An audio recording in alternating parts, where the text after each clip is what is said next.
Sup my clan. I am Garps1234. If you love me enough, like and subscribe. Also, tell me in the comments what other stories you will want to listen to and want me to improve upon. I do not own these stories, by the way. I just reformat them to audio. Today, you are listening to The God Eater by DMadLord. Chapter 301. The other man, a gloomy zombie with white hair, said, 2 out of 3 dying is bad enough, and that's even when you don't count the people that die from the other sections. The woman nodded in agreement as she said, I heard that victory was acquired by killing every rank 4 soldier from the other 4 sections. It was a massacre. The zombie said, I heard that even rank 5 beings fell in that battle, not just the rank 4. So that battle was truly dangerous. Loki said, if you're right, then that means that aside from the 66 that died on our side, 400 rank 4 cultivators died on the side of the other sections. So the survival rate isn't actually 34 out of 100. It is 34 out of 500 or 6.8 out of 100. Then he shook his head and said, that's a lot of deaths. How can the sects afford such a loss? His question made the man with the black hair, who was chuckling earlier, laugh and say, even if they lose 100 rank for every month at most, they will lose a maximum of 1,200 rank for cultivators every year. Each sect controls a whole domain spanning 100,000 kilometers across with billions of people, so I'm sure that they can afford this much loss. Loki nodded in agreement and said, and there are the rank 5 cultivators. There's almost no way forward for them, so what else are they going to do but come here and die? His words caused a round of chuckles and laughter to erupt from the group. They talked some more about the heavenly battlefield. So Loki was able to learn that the person who helped the 4 Directions sect win the last heavenly battlefield and won the title of the most useful soldier was a death cultivator who had created a deadly viral disease. This deadly disease killed indiscriminately, so it also killed people from the 4 Directions sect. Apparently, most of the people who died from the 4 Directions sect were killed by the disease.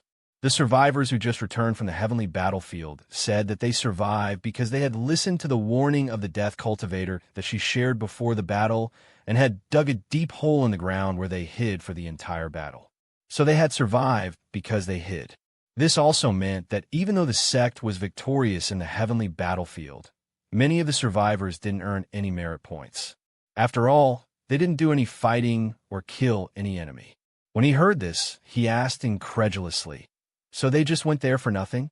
The woman chuckled and said in reply, if you feel aggrieved for the people that returned with nothing to show for risking their lives, what about the people who went there to die for nothing? He could only shake his head and say to himself, so it is definitely a good thing that I can't participate in that heavenly battlefield. After this, he grilled the 3 of them for more information. He was able to learn from what they said and what they didn't say by reading their thoughts. So even though they didn't know it, he wasn't actually engaging in a pleasant conversation with them. He was actually interrogating them. The appearance of a pleasant conversation is just a facade. If they had refused to engage with him at all, this interrogation would have become more violent. He would have needed to use the memory read metac, which would have broken their minds and forced him to pay a lot of money for the information he would gain through that method. Fortunately, he didn't have to do that, so he had a pleasant conversation with them. And when he was sure that there wasn't much to gain from them, he left to go to his room. On the way there, he said to himself with a smile tugging at his lips, this alternate method of getting information is probably the best. There are 4 methods of getting information that he knows of. They are the options of buying the information, using the memory read metac, raping them while using the knowledge extraction metac, or chatting with them while using the thought reading metac. He believed that the last one is the best because it is the cheapest. Not only doesn't he need to pay money to buy the information, but he also doesn't need to pay for extracting the information by force. Considering that the targets this time around are rank 4 cultivators with level 4 Dow status, around grade 4 life insurance, on a grade 5 mission, and on sect grounds where violence is forbidden with a fine of up to 10 times the life value of the victim, the amount of money that he would have needed to pay if he used force isn't something that 100 million energy stones would be able to cover. Even if he could afford the fines, nothing can beat the value of free information. This is why he had a smile on his face as he went into his room. As usual, he didn't leave his room for anything when he entered the room. No matter how the whole floating city twazzled and turned when the fight between a divine being and a small world started nearby, he wasn't roused to check it. He didn't even stand up as the floor shook and glass windows shattered around him. He continued to work diligently, either refining his body or refining his Tao heart. Things continued like this until it was time to leave for the heavenly battlefield. He went out to board the airship and didn't ask anyone for directions to find the airship along the way. Nothing different happened from then on. The golden blonde-haired money cultivator of the 3-rank 5 cultivators spoke to them about the plan for the game. Then Amy and Fern had a short spat, with AMU coming out victorious. Comments. Chapter 302. The airship reached the small world that would serve as the heavenly battlefield 2 days later. As expected, the Martial Body sect and a myriad phenomenon sect were already there waiting for them. This time, he didn't look at their floating mat. He was among the many people who weren't interested in the fact that a flat mat could fly and carry more than 100 people on it. But the fact that he didn't look didn't mean that no one would look. The forgers who were seeing this kind of thing for the first time were interested in it and stared at the floating mat for a while. This initiated the ridicule of the 4 Directions sect by the disciples of the myriad phenomenon sect. It went on and on for a long time before someone on the airship decided that they had had enough and began to mock the myriad phenomenon sect too. So even though Loki hadn't asked how the forging pathway was stolen, the 2 sects still engaged in an exchange of insults and barbed words. The only difference was that the argument was short since no one brought up how the forging pathway was stolen. No one brought up that sore spot. So the people of the myriad phenomenon sect didn't behave like cats whose tails were stepped on. They still defended their sect, but they didn't take it as seriously as they did in the last timeline. After a while, the Swordway sect arrived with their white-robed and red-robed cultivators. Then the Nexus of Truth sect arrived last with their 3-eyed freaks and their cloaked counterparts whose figures couldn't be seen at all. 2 hours later, the 5 divine beings arrived. This marked the official start of the heavenly battlefield. Everyone was finally allowed to enter the small world. When Loki appeared in the small world, he found himself in a completely different place. In the previous timeline, he had appeared in a mountainous area. But now he was in a large grassy plain with no trees in sight and nowhere to hide. He looked around for a while and quickly spotted the manifestations of the 3-rank 5 cultivators of his sect. This time, he was closer to the golden cloud made of coins. The golden cloud was even closer than the giant black hammer was in the previous timeline. So it would take him less than an hour to reach it. But he only sneered and said, "Forget it. I'm not taking the risk." Then he began digging into the ground. He transformed the shifting armor into a pickaxe, which he used to break the soil, and a shovel, which he used to dig the soil up. As he worked to dig up a large hole, he said to himself, "It is a good thing that this area is not mountainous, or I wouldn't be able to dig it so easily. I especially won't be able to dig it silently like this. Then again, if I were in the mountains with caves and trees around me, I wouldn't need to dig the ground to find somewhere to hide. So maybe it isn't a good thing that I didn't appear in the mountains." The ground was truly easy for him to dig. If he were an ordinary man, the work of digging would have been strenuous for him. But he is not an ordinary man. He is a rank 4 cultivator capable of destroying a continent with enough time and dedication. He can break a continent into pieces if he so wishes. So digging a hole in this ground is like scooping up butter to create space within it. The work was effortless. After he dug a large hole with the same dimensions as one for burying a coffin, but deeper, he lay in it before using tentacles grown from his hands to pour the excavated soil back into the hole in the ground and over him. So he buried himself in the ground. He didn't look like he was preparing to join the fight at all. His actions resembled those of the soldiers who were told to hide in the ground to avoid a disease. To be fair, he is also hiding in the ground to avoid something. He doesn't want to encounter any rank 5 cultivator, which is why he buried himself. But he very much intends to fight and earn merit points. He just doesn't plan to rely on the normal way he fights. This time, he plans to behave like a true mind hunter. After lying down, he closed his eyes and activated the Mind Network Metac. This metak caused the minds of every sentient creature around him to light up in the darkness. Every creature with a substantial mind, from that of a human to that of a rat, appeared in the darkness as a white light. The size of their mind dictated the size of the white light, and the more active the mind, the brighter it shone in the darkness. So the larger and brighter a ball of light is, the more powerful the mind it represents will be. This is all he can tell about a mind right now. He can't tell what the mind belongs to or how the owner of the mind appears. But this is all he needs anyway. So he carried on with his plan.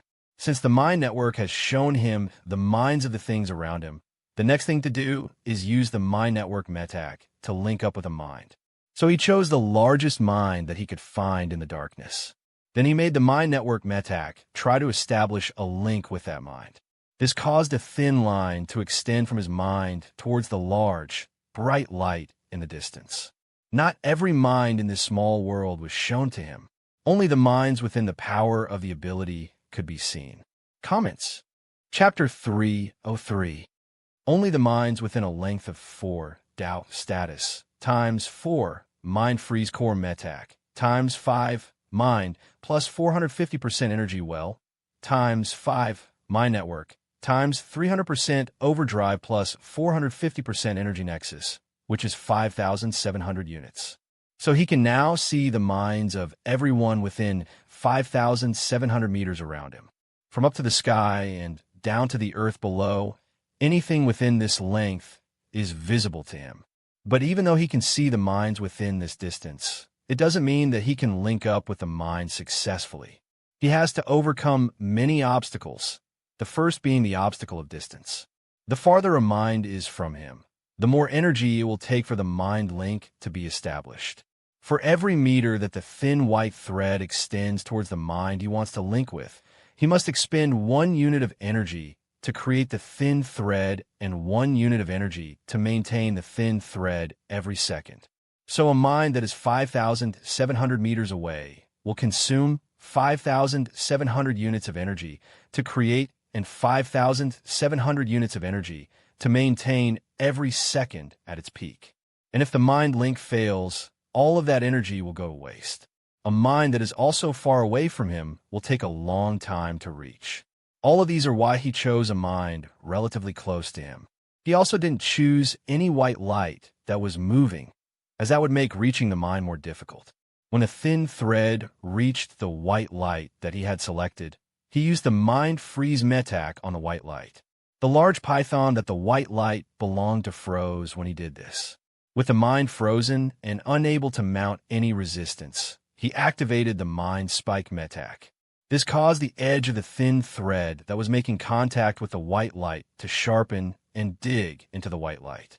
Such an act should have caused a lot of pain to the owner of the mind, and the python should have been trashing about in pain because of it.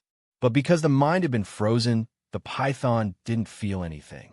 The sharp tip of the thin thread dug past the first layer of the mind, which is the layer of thoughts, into the second layer of the mind, which is the layer of short-term memories. Then the tip broke off, leaving a sharp white nail in the mind of the python. He used the mind spike again on what's left of the thin thread to dig into the mind again and create another white nail in the mind of the host. While the second nail was being created, he used the mind node metak on the first nail. The mind node metak caused the first white nail to swell with energy and become a round ball within the mind of the target. The round ball was ready by the time the second nail was prepared. So after using the mind node metak, he used the mind bomb metak on the second nail. The mind bomb also infused the second nail with energy and turned it into a round ball. But this white ball is unstable and contains a lot more energy, which can be made to erupt in one outburst to destroy the mind completely. He is preparing the mind bomb as a contingency to eliminate the host if the host proves too difficult to control or if he wants to clear his tracks from other mind hunters. Since the mind node has been established in the mind of the target, a permanent link has been created between his mind and the mind of the target. So he doesn't need the thin thread to connect their minds anymore. In fact, he doesn't need the mind network anymore. So he deactivated the mind network from his mind completely.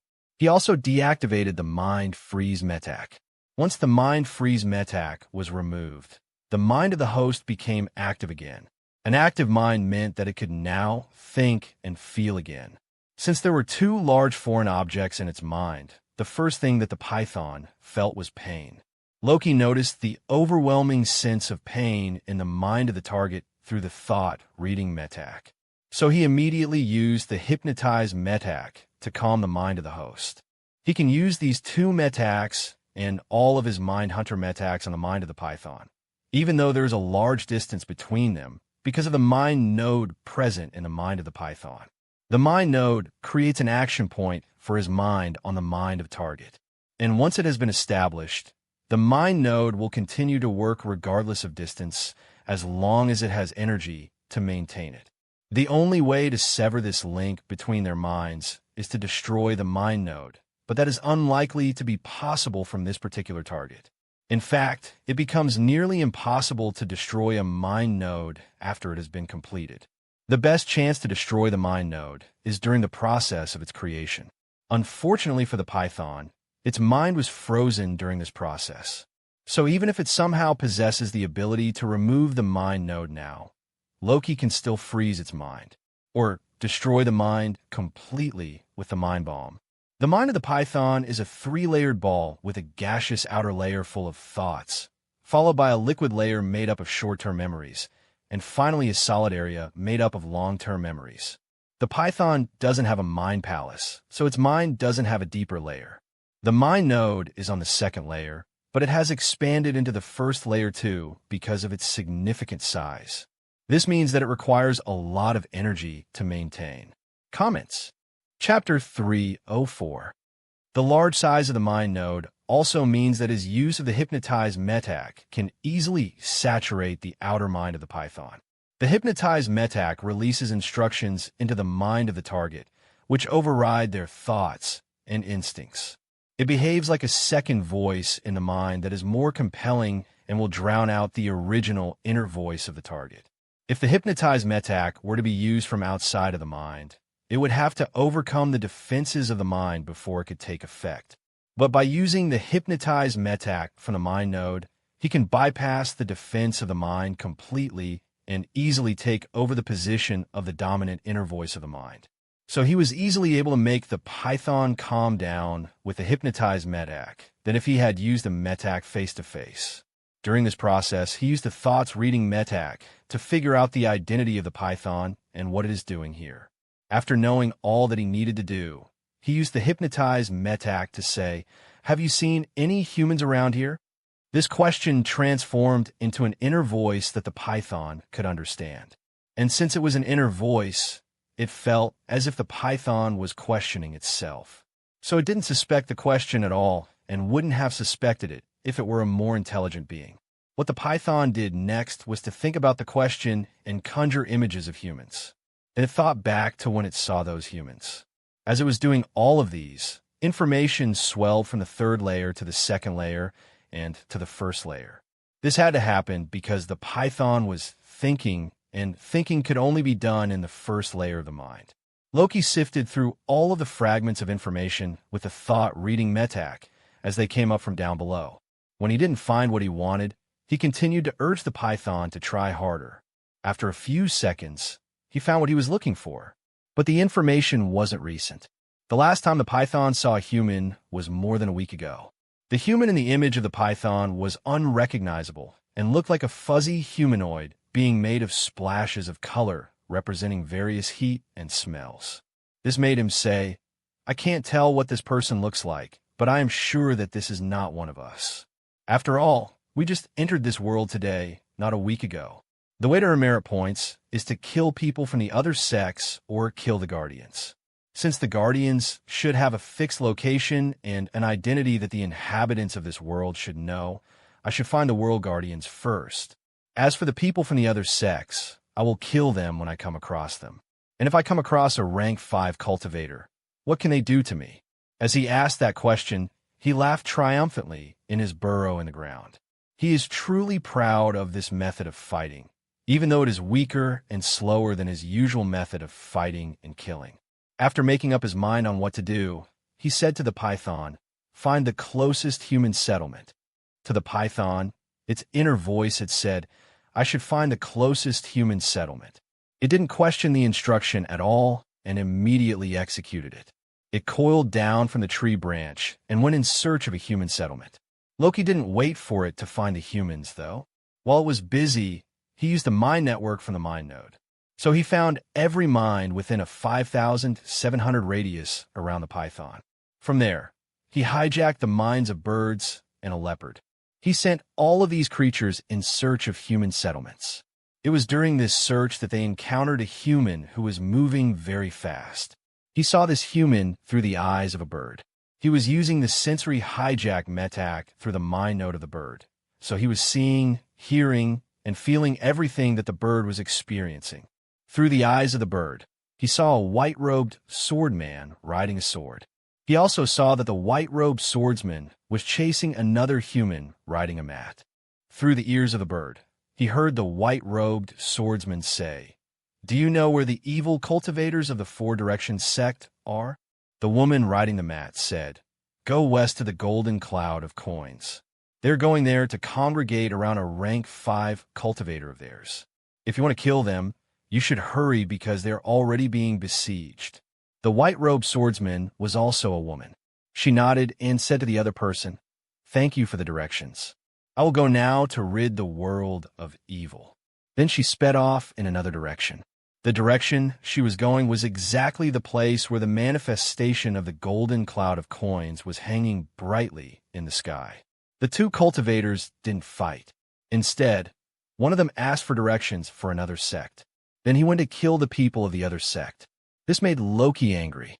He said, "This is not fair at all. You two should cut each other up, not work together like this." As he grumbled to himself, he made the bird chase after the woman on the mat. As for the swordsman, he already has plans for that. The swordsman is going to the location of the money cultivator, which is close to his position. As fate would have it, she is coming in his direction to reach the money cultivator. So before she arrived at his location, he had already used the mind network metac and lay in wait. Comments. Chapter 3:05.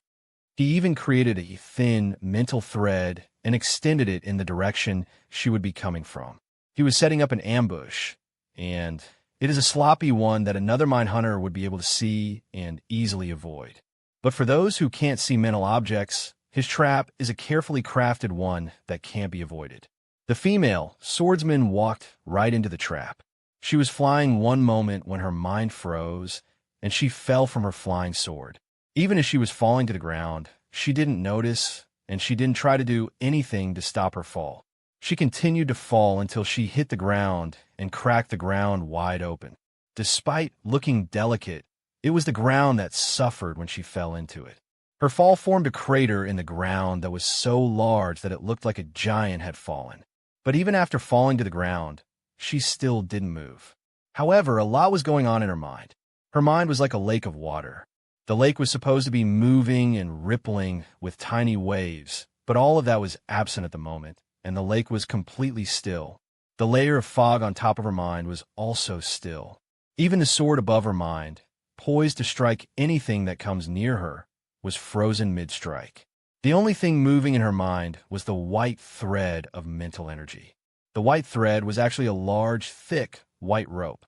But compared to the size of her mind, it looked like a thin thread. The white rope broke through the fog layer and went down to the surface of the lake. It pierced the surface of the lake and sank into the depths. The white rope quickly reached the bottom, where it met solid ground. It couldn't pierce this solid layer, so it stopped here.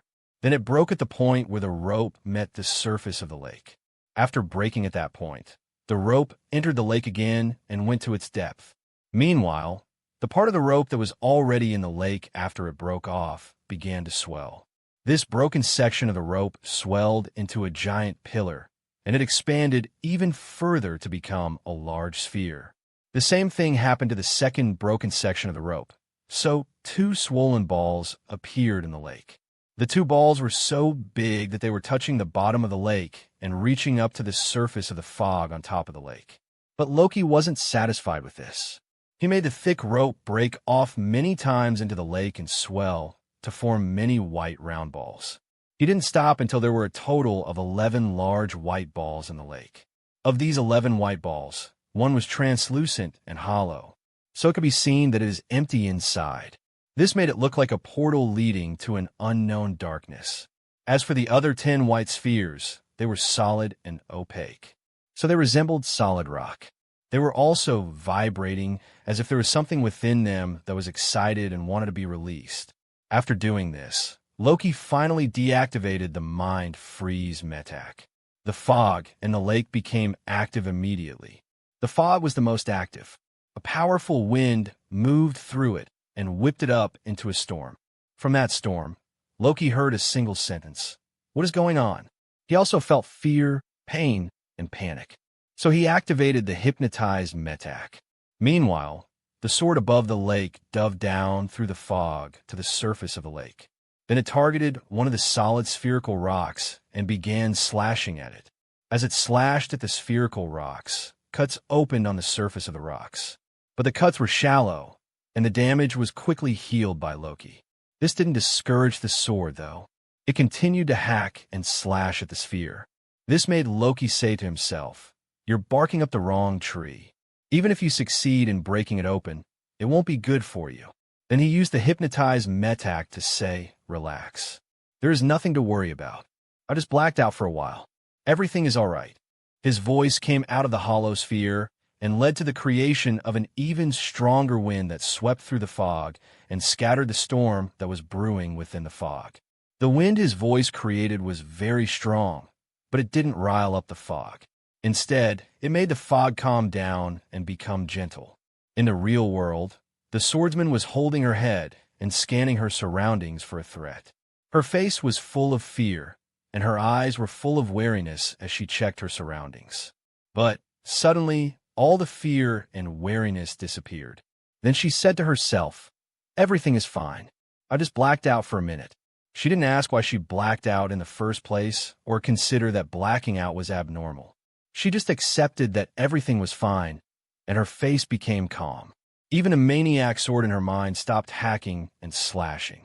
It returned to its position above the fog and began doing its job as a sentry. If Loki wanted to kill her, he could kill her with a single thought. But of course, that's not enough to satisfy him. He said with the hypnotized metac, "It is unfair that everyone is ganging up on the Four Directions sect like this. It will be an evil behavior for me to condone such an action. What I should do is even the playing field. I should uphold the precepts of fairness and kill anyone who tries to cheat and bully people." His voice boomed in her mind like thunder. It was continuous thunder, too, so it sounded again and again. /N. Please, don't forget to vote with your Power Stones and Golden Tickets. Thank you for your support. Comments. Chapter 306. The sound of his voice in her mind was like an echo that was getting louder and louder. It led to the creation of many waves in the fog of her mind that smashed any opposing waves apart. At first, she couldn't make up her mind because she thought that it sounded like a bad idea to help the Four Directions sect. But after thinking about it for a while longer, the idea made more and more sense to her. So she said to her, "That's what I should do. I should uphold the precepts of fairness and justice for my Tao heart." With her mind made up, she went over to pick up her flying sword. As she got close to the sword, it flew over to her. When it got close to her, she jumped up and landed on the sword. Then she flew away in the direction of the golden cloud. Her face was stern, and her eyes were full of determination as she flew through the air towards her destination. There was no doubt in her heart about what she was going to do there. If there was any doubt, it was quickly smothered by the deep conviction of her inner voice. As she flew through the air, images of what she would do when she got to her destination flashed through her. They were like an unending torrent of affirmation and encouragement. So by the time she reached her destination, she was already riled up. When she got to her destination, she saw a group of people from the Four Directions sect fighting a band of people from the other four sects. Actually, it was an army from the Four Directions sect. There were thousands of them, so they could only be called an army. So despite being besieged by everyone, the Four Directions sect actually outnumbered their enemies. This situation was because the death cultivators had brought out an army of corpses, The beast masters were controlling a myriad assortment of beasts in great numbers. The human slavers were forcefully enslaving their enemies, and the mind hunters were also forcefully taking control of the bodies of their enemies and turning them against the others. Even the forgers were showing up with great numbers of helpers. Each forger had puppets and golems to fight for them. And if they didn't have puppets and golems, they had mechs with a lot of guns, rockets, and enough firepower to take on an army on their own. The more she looked, the more it became obvious that the Four Directions sect was winning. And the more she noticed that the Four Directions sect was winning despite being besieged, the more she realized that the other four sects wouldn't be able to stand a chance against the Four Directions sect if they didn't gang up on the Four Directions sect together. It was becoming clearer and clearer that banding together to fight the Four Directions sect isn't bullying, and that banding together is actually their only chance of victory. This realization was further confirmed when she saw the rank 5 cultivator of the Four Directions sect fighting the rank 5 cultivators of the other sections. This money cultivator was being besieged by 3 other cultivators of equal rank, but she still looked relaxed. The golden blonde-haired cultivator looked at the enemy before her, a giant of the martial body sect, and said, "What is the value of your life?" She wasn't just asking the question to make conversation. She had actually activated her life ability, life's worth, with that question. So even though the giant didn't reply, she got her answer. The value of the life of the giant appeared above his head in golden numbers. She saw 91,283,917 energy stones written clearly above his head. After seeing this, she said, "Not bad. I am willing to pay for it." As soon as she said that, 91,283,917 energy stones were deducted from her account. In exchange, the giant slumped and died. He died just like that. There were no signs or visible effects. His eyes simply dimmed, and he fell from the sky dead. The other 2 rank 5 cultivators felt a chill overwhelm them when they saw this. They immediately chose to run. But she laughed and said, "Where are you going? Since you are here, you can only let me pay for your life." She didn't chase after the 2 fleeing enemies, though. She simply looked at them, evaluated their life, and decided if they were worth the price or not. After a few seconds of thinking, she decided that the money to kill them would be worth the price, so paid the money for their life. The 2 fleeing rank 5 cultivators immediately dropped dead from the sky. She killed 3 rank 5 cultivators just like that. She didn't appear to have strained herself at all. She was leisurely as she went to collect the corpses of the dead enemies. From what Loki could see, she even had a smile on her face. That creepy smile on her face made Loki say in awe, "This is the power of money." No wonder she suggested manifesting her life ability and broadcasting it to everyone. She is confident in her strength. Or in this case, she is confident in her money. She doesn't care about attracting enemies to her position at all. In fact, the more enemies she acquires, the better it will be for her. He has used the power identification ability on her before, so he knows what her life ability is capable of. So he knows that she had paid a hefty price to kill her enemies so effortlessly. But he believes that the hefty price is worth it because rank 5 flesh, blood, bones, and souls are non-existent in the market. So if she sells the corpses of the rank 5 people, she will earn more than she spent to kill them. This arrangement makes it so that she isn't wasting money to kill those people at all. What she is doing is investing money with a guarantee on returns on her investment, which will make her more inclined to invest money in killing people. Comments. Chapter 307. Her ability to kill anyone as long as she has enough money to buy their life is why he doesn't want to become enemies with her at all. There doesn't seem to be a price to pay for using her life ability, so there is no reason for her not to use that life ability to kill people. He could only shake his head and say, as long as she has money, she can kill anyone. It is honestly too broken. The death pathway, enslavement pathway, and mind hunter pathway are also unreasonable in their power. Take me, for example. I am about to start a bloodbath, and I am not even here. The other sects are truly screwed. What was happening above with the rank 5 cultivators was a copy of what was happening down below in the fight between the rank 4 cultivators of the 5 sections. Despite ganging up on the 4 Directions sect, they were actually the ones taking a beating, not the 4 Directions sect. So common sense dictates that as a member of the Swordway sect, this female swordsman should join her sect in suppressing the 4 Directions sect. But she didn't think that was fair, so she brandished her sword against the people of the other 4 sects and began killing them. Her attack was insidious and more difficult to deal with because she had the identity of an ally and because she was attacking from behind them. In fact, they didn't think they should defend against her at all. So they were caught off guard as she cut them down.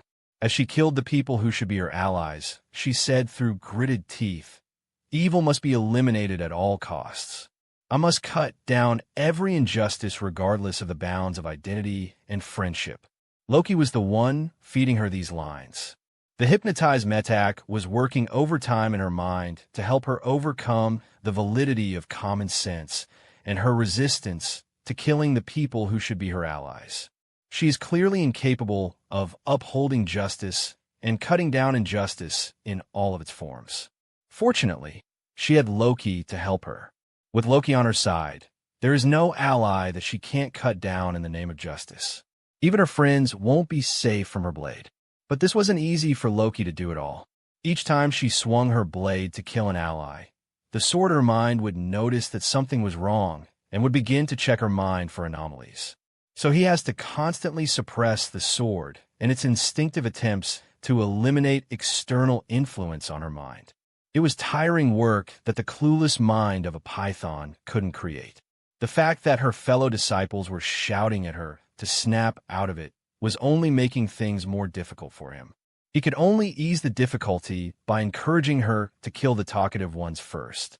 As he encouraged her to kill more people from her sect, he said to himself, "I was wondering how the founder of the Swordway sect could come from our sect when some of the disciples of his sect are obsessed with doing good. But I can now tell that he knows the 4 Directions sect a lot. The sword he created can defend the mind, defend against curses, and vanquish corpses. If I didn't know better, I would think he crafted the Swordway sect to counter the 4 Directions sect. Unfortunately for him, his best wasn't good enough to counter the 4 Directions sect. It is not his fault, though. He was only a forger. It is already a good thing that the disciples of his sect can at least resist and put up a fight against mind control. He can't be blamed for the weakness of his disciples.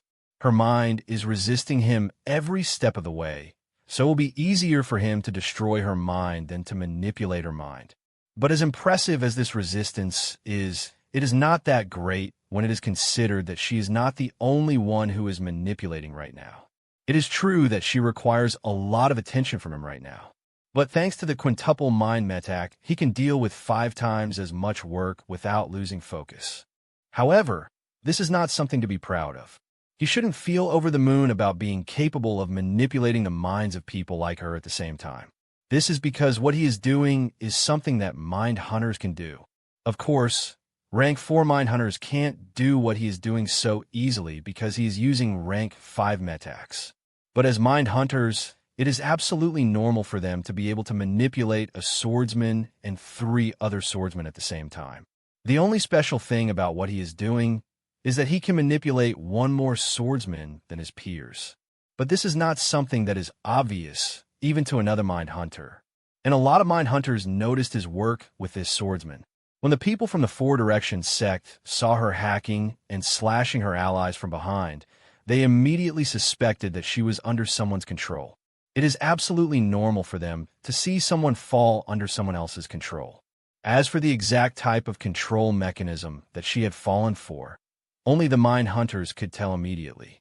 After looking at her mind, they didn't see any enslavement seeds. What they saw were mind bombs and mind nodes. So they knew what was controlling her. The mind hunters who noticed this said in confirmation to everyone else, "She is one of us and will only stop being one of us when her mind shatters." This statement made everyone leave her alone and treat her like one of them. Comments. Chapter 308. Once her identity was confirmed, no one on the side of the 4 Directions sect attacked her during the battle. Some even helped her to gang up on the people of the Swordway sect. Loki thought that it was a comical sight. It made him laugh as he used the mind stab metak to help the swordsman in battle. He used the mind stab metak through the mind node in her mind, so anyone who tried to fight her would be stabbed in the mind. So even though she looked like she was fighting alone, anyone fighting her is actually fighting two people. The mind freeze metak would be the most effective, as it would render an enemy incapacitated instantly. But he didn't use the mind freeze because there were mind hunters around, and he didn't want them to notice anything amiss. Besides, he didn't need to use the mind freeze metak at all. The mind stab metak was more than good enough. For swordsmen, this mental attack was less effective because they had a sword in their minds. The sword in their minds would try to fend off the mental stab attack, but the other cultivators without swords in their minds were helpless to deal with this attack. However, a sword in the mind or not was not enough to make this mental attack completely ineffective because he was able to produce enough mental attacks to overwhelm the defenses of their minds. He didn't care about the energy expenditure and was willing to create as many mental attacks as necessary to shatter the mind of a target. As long as one of his mental attacks can slip through their mental defense, the female swordsman will take advantage of the opening to behead the target. He even began using the mind network metak from her mind to target the minds of everyone around her that she was fighting. Yet, he planted mind bombs in their minds and detonated them, thereby shattering their minds. Thanks to their combined effort, he was able to quickly kill 5 rank 4 cultivators and earn the 20 grade 4 merit points that he needed.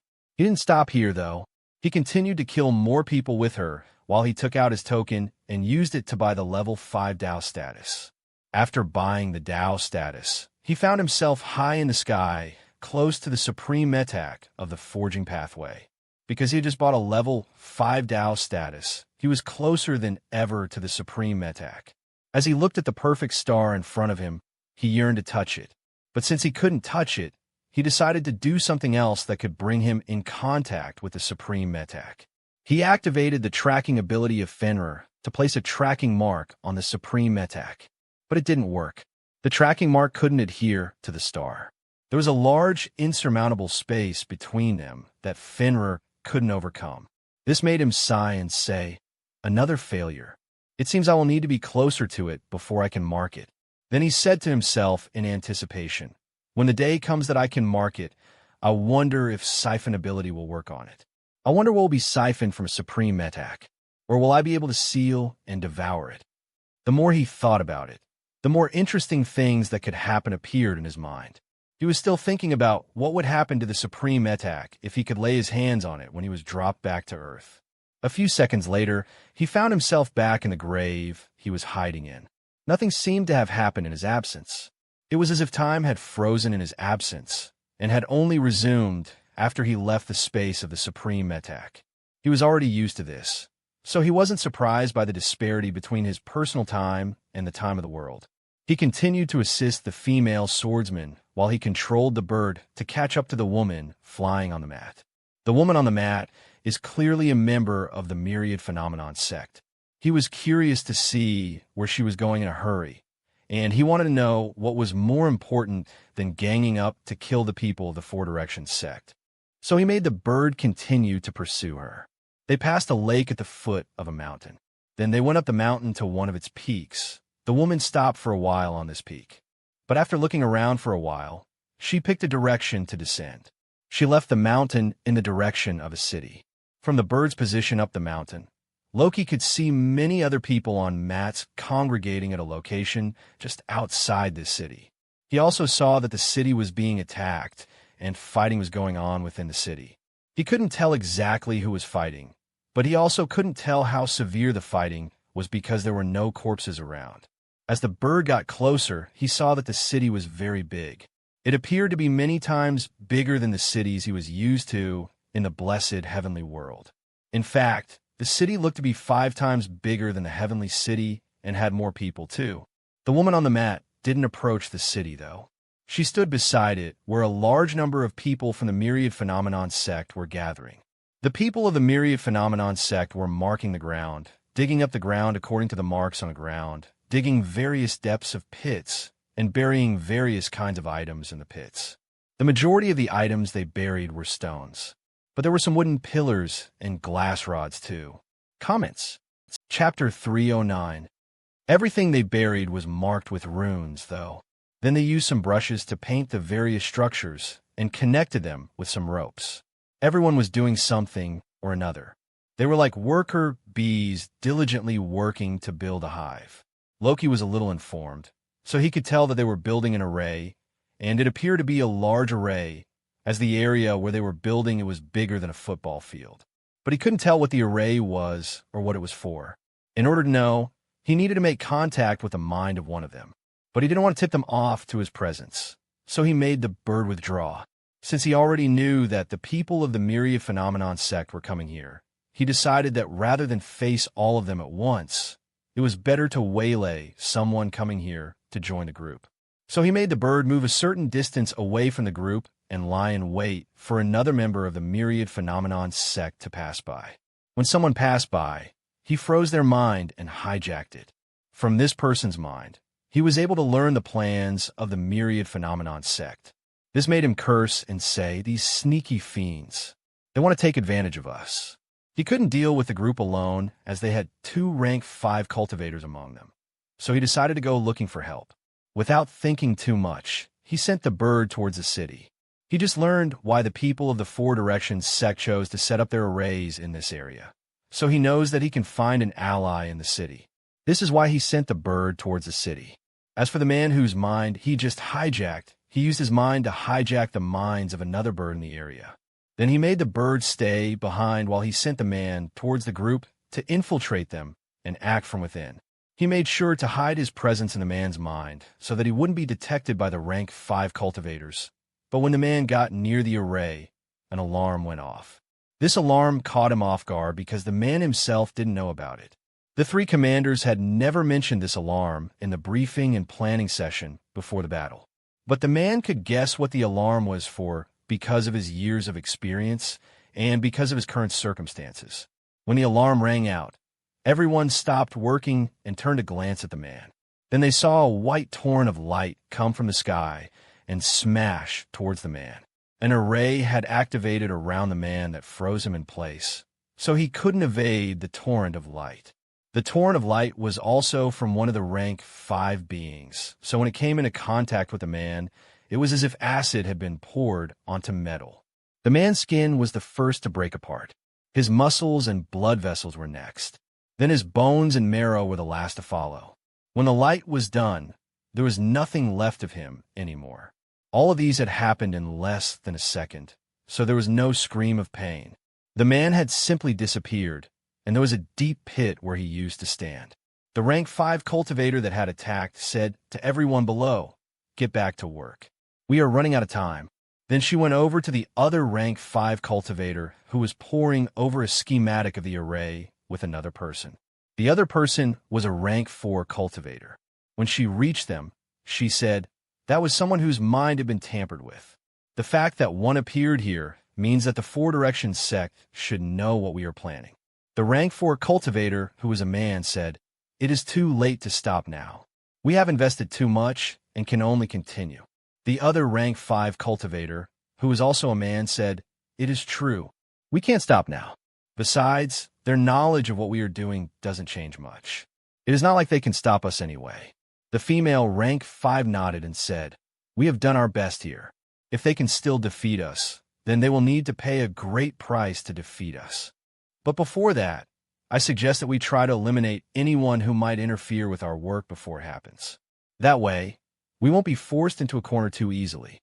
The rank 4 nodded in agreement and said, "Let's send that friend of ours to find the Mind Hunter. He likes to hunt the people of the Four Directions sect, so he won't mind." The other rank 5 said agreed. "Let's do that." Since they were in agreement, the female rank 5 cultivator immediately executed their plan. She took out a talisman, which she used to reach out to one of their allies in the Nexus of Truth sect. This ally is a rank 5 cultivator of the Seer pathway, so finding the Mind Hunter should be possible. After doing this, she returned to her work of overseeing the building of the array. The other 2 assisted her when necessary. These 3 are the ones in charge of making the plans and calling the shots in the army for for the myriad phenomenon sect. These 3 were selected for this job because they're the only ones with level 5 Dao status. In the myriad phenomenon sect, Dao status is not earned with merit points. It is earned through pure skill and scholarly achievement. There are 3 pathways in the myriad phenomenon sect, which are the array pathway, talisman pathway, and pill refining pathway. Dao status is granted to the cultivators of these pathways based on their level of mastery of the 3 fields. Comments. Chapter 3.10. Every year, exams are held to test the mastery of the cultivators. Those who achieve a certain level of excellence are rewarded with Dao status befitting their level of excellence. So Dao status isn't earned based on power. It is why the 3rd rank 5 cultivator from their sect doesn't possess a level 5 Dao status, and why that rank 5 cultivator isn't as respected as the rank 4 cultivator with level 5 Dao status. This is one of the reasons why the disciples of the myriad phenomenon sect are weaker in fighting than the disciples of the youngest sect. But their intelligence is not to be underestimated at all. This situation is an example of a situation where they're using their superior intelligence to defeat those who are stronger than they are. They picked a location close to a place where many inhabitants of this world are dying and plan to take advantage of the situation to kill everyone and be victorious in this heavenly battlefield.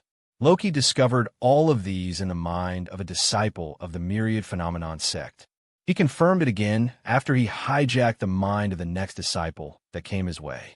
The more he discovered, the more impressive the plan of the myriad phenomenon sect became. Even if he wasn't impressed with their plan, he had to admit that the power of that rank 5 cultivator couldn't be underestimated. So he sighed and said, "Fortunately, I went to call for help. Even if we can't destroy their array, we should be able to make sure that they don't take advantage of us." The bird that he sent had already reached the city. By this time, he could finally see who was fighting. Both sides were identical in appearance. The only difference between the 2 sides was that the eyes of the people on one side were completely black, and they had various wounds all over their bodies that should have killed them. These people were the inhabitants of this small world.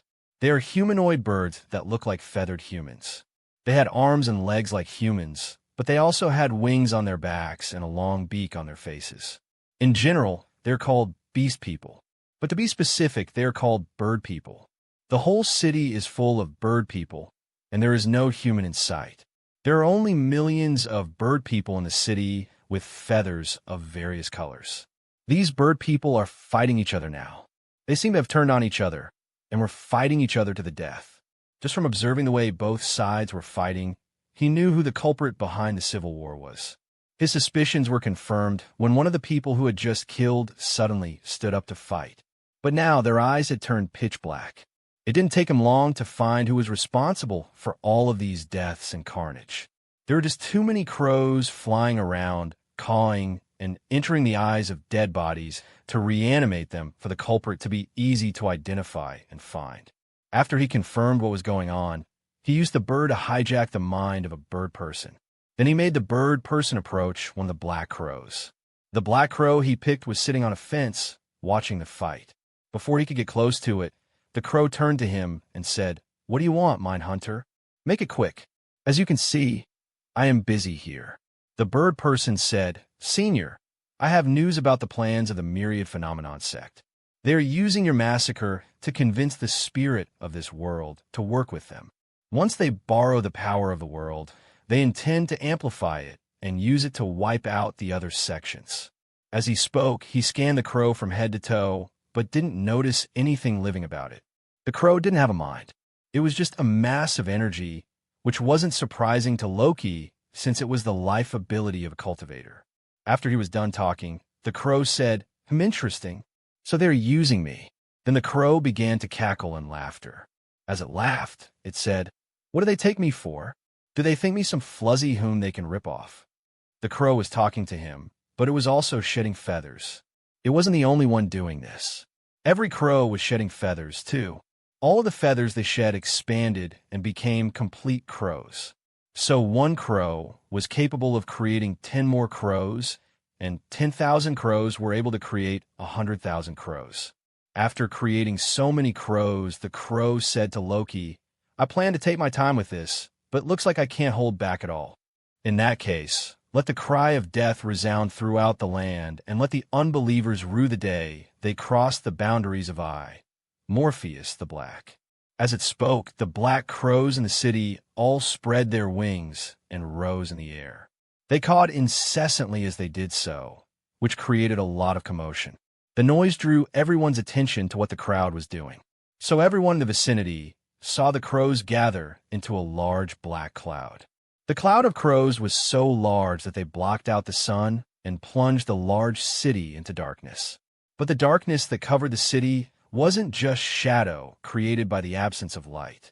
The darkness was thick and heavy and suffocating as if it had substance. The thick darkness formed a blanket across the whole city. Everything lost its colors because of it. The whole city became black and gray and lifeless because of this thick blanket of darkness. /N. Please, don't forget to vote with your Power Stones and Golden Tickets. Thank you for your support. Comments. Chapter 3:11.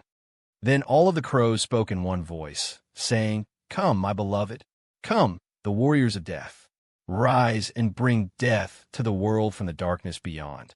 As the cacophony of voices thundered from the sky, the darkness on the surface of the ground began to ripple. The blanket of darkness on the surface of everything was rippling like the surface of a lake.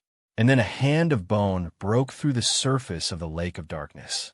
It wasn't just one hand of bone that appeared. Many skeletal hands soon appeared from beneath the lake of darkness. Those skeletal hands then pulled up the bodies beneath the lake to the surface. After appearing, it was revealed that the skeletal hands belonged to skeletal bodies. There were millions of such skeletal bodies that appeared from the lake of darkness. All of the skeletons had a dark flame burning in their eyes. They ranged in sizes and shapes, and it was clear that most of them were not from humans. But the most impressive of them was the giant skeleton. This giant skeleton stood as tall as a mountain. It was also dragging along a large axe that was taller than a 5-story building. Each step it took caused the whole city to shake. Houses were crushed beneath its skeletal feet as easily as crushing bugs. It truly moved like a walking mountain of bones. The city had begun to panic en masse now that skeletons were popping out from every surface. No surface was safe. Skeletons were coming out from the walls, the roof, and the ground. So the bird people decided to leave the city. The bird people were running out of the city as if the city were on fire. They had completely lost the will to fight and defend their city, so it would be very easy to kill them now. But the skeletons ignored all of them. Now that the rank 5 death cultivator knew that killing more people would quickly convince the world to become a pawn of the myriad phenomenon sect, he had made up his mind to get rid of the myriad phenomenon sect before returning to engaging in his favorite pastime, which is killing people. So all of the skeletons marched out of the city and went in the direction of the myriad phenomenon sect. As they went, the crows in the sky descended from the cloud and merged into the skeletons. Each time a crow entered a skeleton, the fire of darkness in the skeleton's eyes would glow darker, and a black shroud would cover the entire body of the skeleton. Then the skeleton would become stronger and faster. Soon, every crow had merged with a skeleton. This left one crow, still standing before the birdman that Loki had hijacked. The crow said to Loki, "I knew those bastards were nearby, and I knew that they were up to no good. But I didn't think that what they were up to was so consequential. If not for you, I would have missed such a grave danger. So I should reward you. You should come over with your true body to receive your reward. I will give you whatever you ask for." In response, Loki chuckled. This made the crow bristle in annoyance and say, "What's with the chuckles? Do you think I am lying to you?" The birdman nodded and said, "Not only do I think that you're lying to me, but I also think that what you really want to do is to kill me." The crow shrugged in a human-like manner as it said, "Well, I tried." Then it said, "It is a pity that I am not good at curses, or I would curse you to death right now." The birdman said, "It is a pity that I don't know where your real body is, or I would reveal your position to the enemy, so that they can kill you for me." His words made the crow cackle and guffaw loudly. Then it declared with pride, I am Morpheus. I am death. No one can kill death. Therefore, no one can kill me. After it was done boasting, it lunged at the Birdman. The Birdman was startled and stepped back in fright. But its attempt to put some distance between them failed. The crow was too fast for the Birdman to evade. It crashed into the face of the Birdman and sank into the Birdman's head like a stone falling into water. The crow disappeared, and the Birdman fell to the ground dead. A few seconds later, the Birdman rose from the ground with eyes that had lost their whites. Loki didn't see this because he had lost contact with the mind of the Birdman. He had lost contact because the mind of the Birdman had been shattered into pieces. As for the bird that he sent to the city, he had made the bird escape as soon as he noticed something wrong. So the bird had left immediately after the Birdman was killed. The bird trailed after the army of black-robed skeletons in the direction of the array of the myriad phenomenon sect. Along the way, Loki thought back to why the Death Cultivator had wanted to kill him. After thinking about it for a while, he could only shake his head and say, "What a crazy fellow. I warned her of danger, but she tried to kill me. No wonder there was no one from our sect working with her. She probably killed everyone she met. She's just crazy." Then again, I'm not surprised. After all, what can I expect from a Death Cultivator? Those guys have long stopped being normal after playing with corpses and spirits and curses for so long. Then he looked into the distance, where the manifestation of a black crow was standing high in the sky. Comments. Chapter 3:12. The location of this manifestation was very far away from the city, where he had just met the Death Cultivator. This made him click his tongue in annoyance and say, "That must be a fake manifestation, too." Then he looked around at the various manifestations in the sky and said, "I wonder how many of these are real and how many of them are traps to lure people and kill them." By this time, the army of skeletons had reached the gathering of the myriad phenomenon sect. The two sides had begun to clash in a spectacular display of colorful energy. A circular formation had appeared around the gathering. This formation was like a wall, and it was made of 5 different colorful rings. The colorful rings were balls in a ball bearing. They rotated in a clockwise motion along the circular wall of formation, and as they rotated, they ejected colorful energy that quickly turned elemental attacks. A red circle ejected balls of fire that exploded upon contact with an obstacle, and the blue circle ejected crescent blades of water that cut everything in its path. The brown circle created javelins of earth that impaled anything that they struck. Finally, the green circle created gusts of wind that blew and carried away obstacles in their way. All of the circles ejected their attacks from the same place in the main array. This was because this was the point of contact with the army of the undead. The circles were ejecting elemental attacks non-stop and were crushing the skeletons under the barrage of attacks. But the 3 leaders of the group were not happy with the current situation. The female talisman master was levitating in the air as she looked at the towering skeleton that was lumbering towards them with an ace in tow. The skeleton was wearing large robes of darkness that gave it a regal bearing. To top things off, the skeleton was also wearing a crown of black thorns around its head. This completed the look of a king that it had. After she was done with her observation, she said to the other 2, "That's a rank 6 undead. We must leave." The rank 4 alchemist sighed and said, "It seems we have lost." The other rank 5, who was an array master, said, "I guess we'd better pack up before it gets here." Then it waved its hands to take away the formations and arrays that could be taken away. While he was busy with this, the other 2 began giving instructions to their subordinates to pack up and leave. Soon, they were fleeing on their flying carpets. They are smart, so they know that even if their plan succeeded, the best they would be able to do is to create a rank 6 array.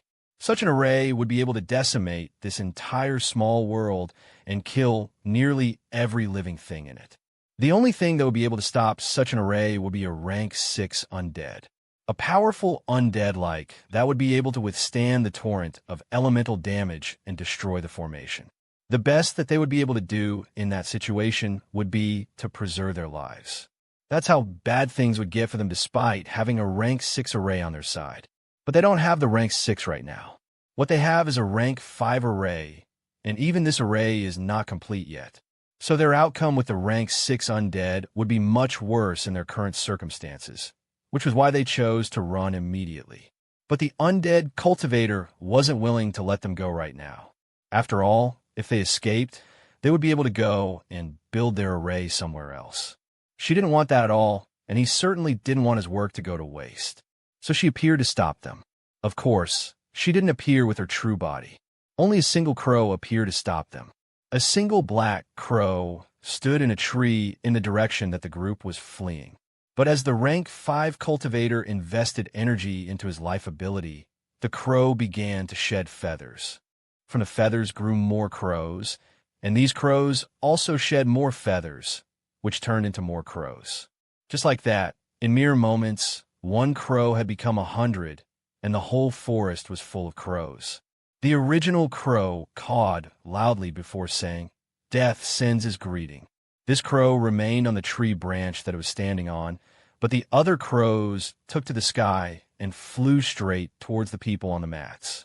Then they smashed into any living thing that they came across. The power of a rank 5 being isn't something that a rank 4 cultivator could contend with. So in mere moments, the people on the mats began falling to the ground like dead birds.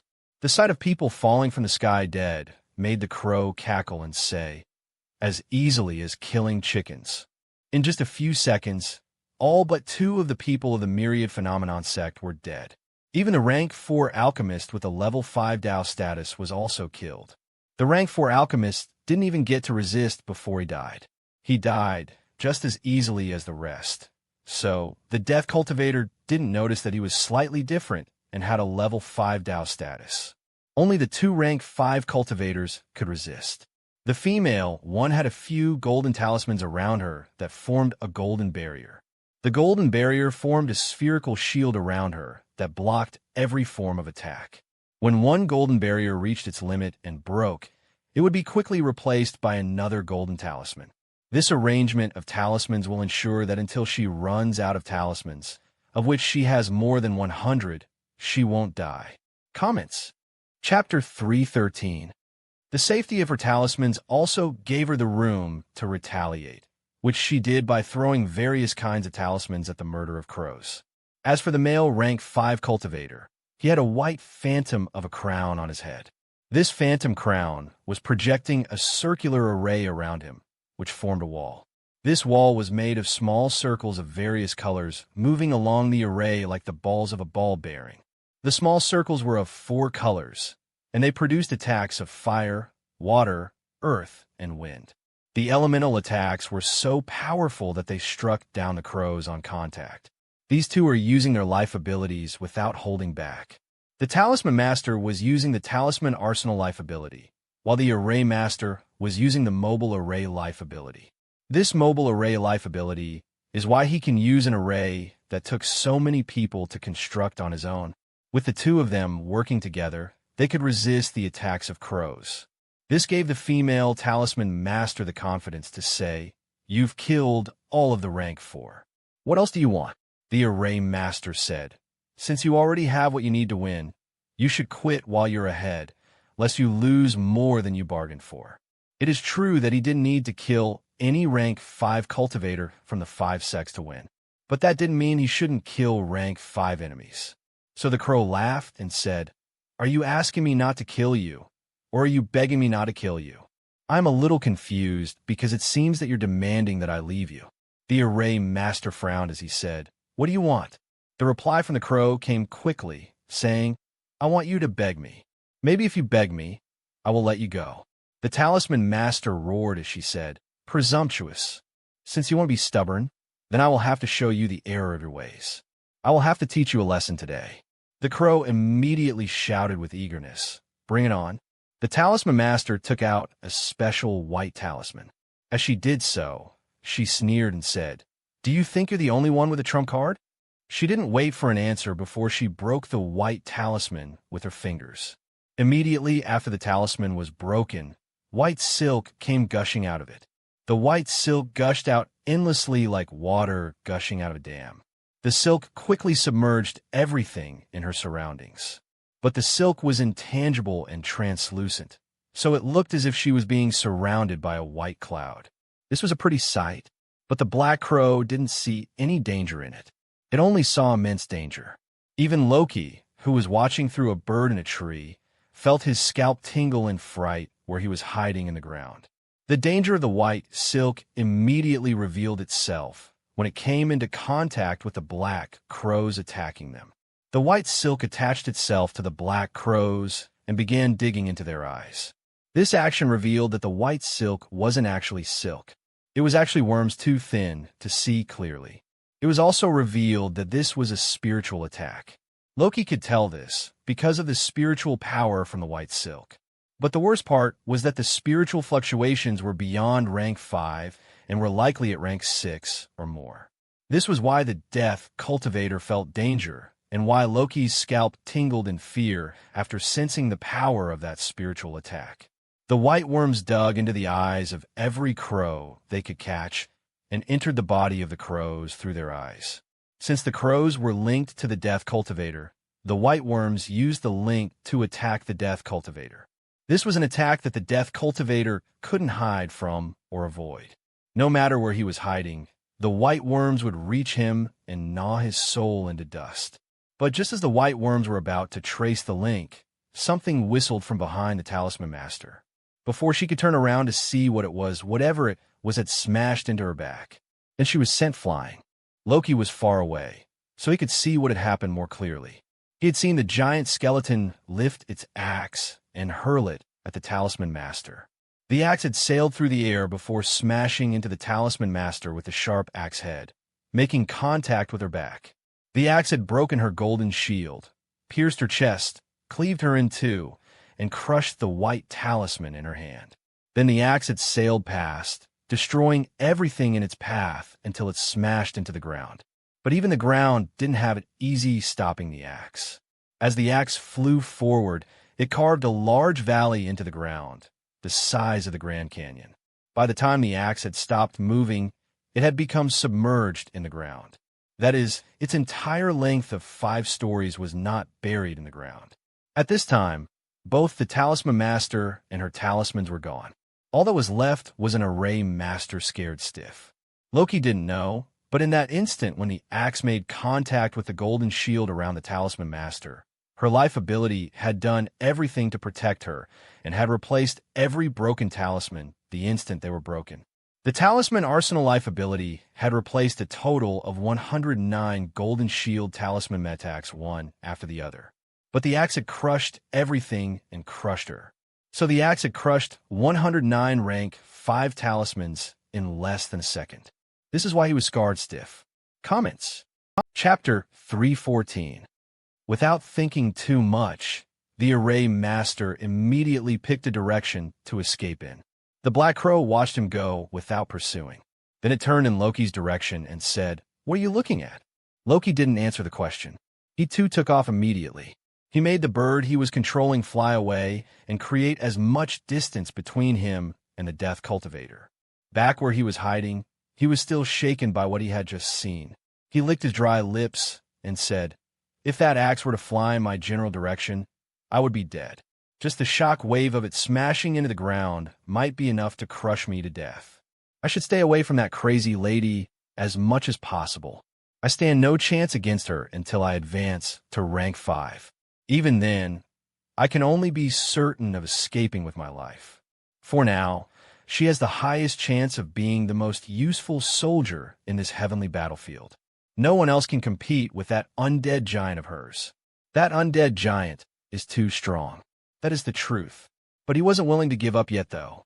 So his eyes glinted sharply as he said to himself, "I can't beat her in a fight, but that doesn't mean that I have to fight her to beat him. As long as I earn more merit points than she does, then I will earn the title of the most useful soldier." He licked his lips again as he said, "Once I earn that title, I will see what's so great about it. I also want to see if I can take it back with me to the past." Right now, he is still on the lookout for the guardians of this world. He doesn't know if he can defeat them, but he wants to know where they are hiding so that he can plan what to do next about them.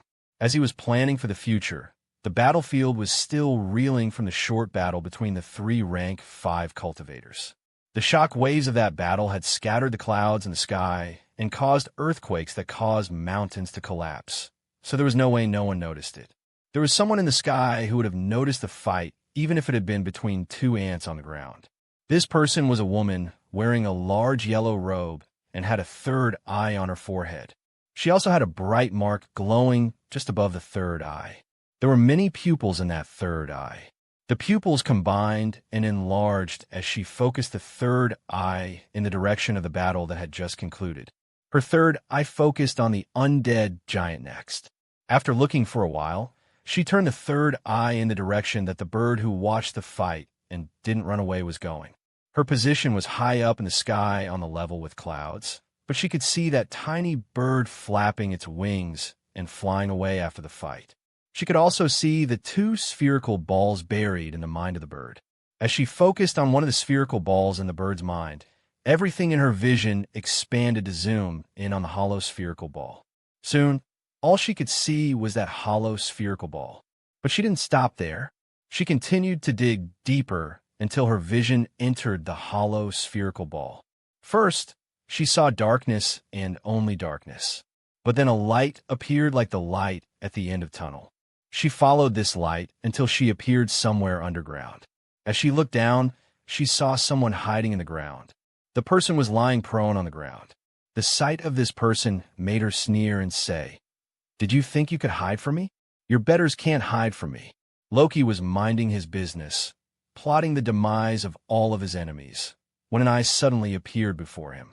The eye was standing just above his face, and it was talking to him in a condescending manner. He didn't even care about the condescension. The fact that this eye had appeared before him meant that he had been found. So he exclaimed, saying shit. Then he jumped out of the grave and began running away as fast as he could. High up in the sky, the seer was looking down on him.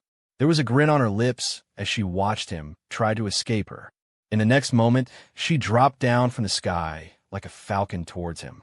No matter how he tried to escape, she could always find him.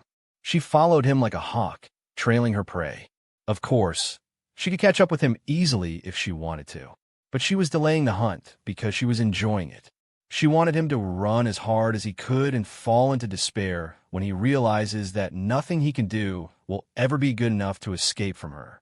Unfortunately for her, in just a few seconds of running, her prey quit and stopped running. The man stood in the air and turned to face her as if waiting for her. This spoiled the mood of the hunt for her. She came over to him and asked with a frown on her face, "Why aren't you running?"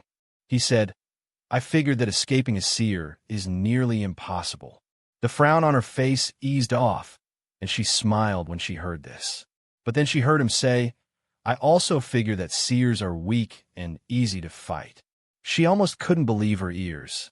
There was shock on her face as she said, "You think you could defeat me?" She even pointed at herself just to show how incredulous she found his statement. Comments. Chapter 3:15. But as if he didn't recognize the blunder that he had made, the man shrugged and said, "I might not be able to defeat you, but I'm sure that I have a better chance of defeating you than escaping you. So I decided to fight." Her eyes began to twitch when she heard this. Her voice was raised as she said with anger, "A rank 4 dares to say that it is possible for him to defeat me? Are all the disciples of the Four Directions sect this foolish, or are you just especially stupid?" Before he could answer her question, she pointed at him and said, "You will rue the day you were born. I will make sure of it." Then her two normal eyes glowed a golden light before two yellow beams of light came out of them. The two yellow beams combined into a thick pillar of light that smashed towards him. Loki had been observing her as he spoke. To be specific, he had been observing her mind. What he saw was a round ball of nothing. Her whole mind was sealed tight like an iron ball. He couldn't read her thoughts, and he was sure that he wouldn't be able to freeze her mind without overwhelming power. He was contemplating this when her two eyes glowed and the pillar of yellow light swept in his direction.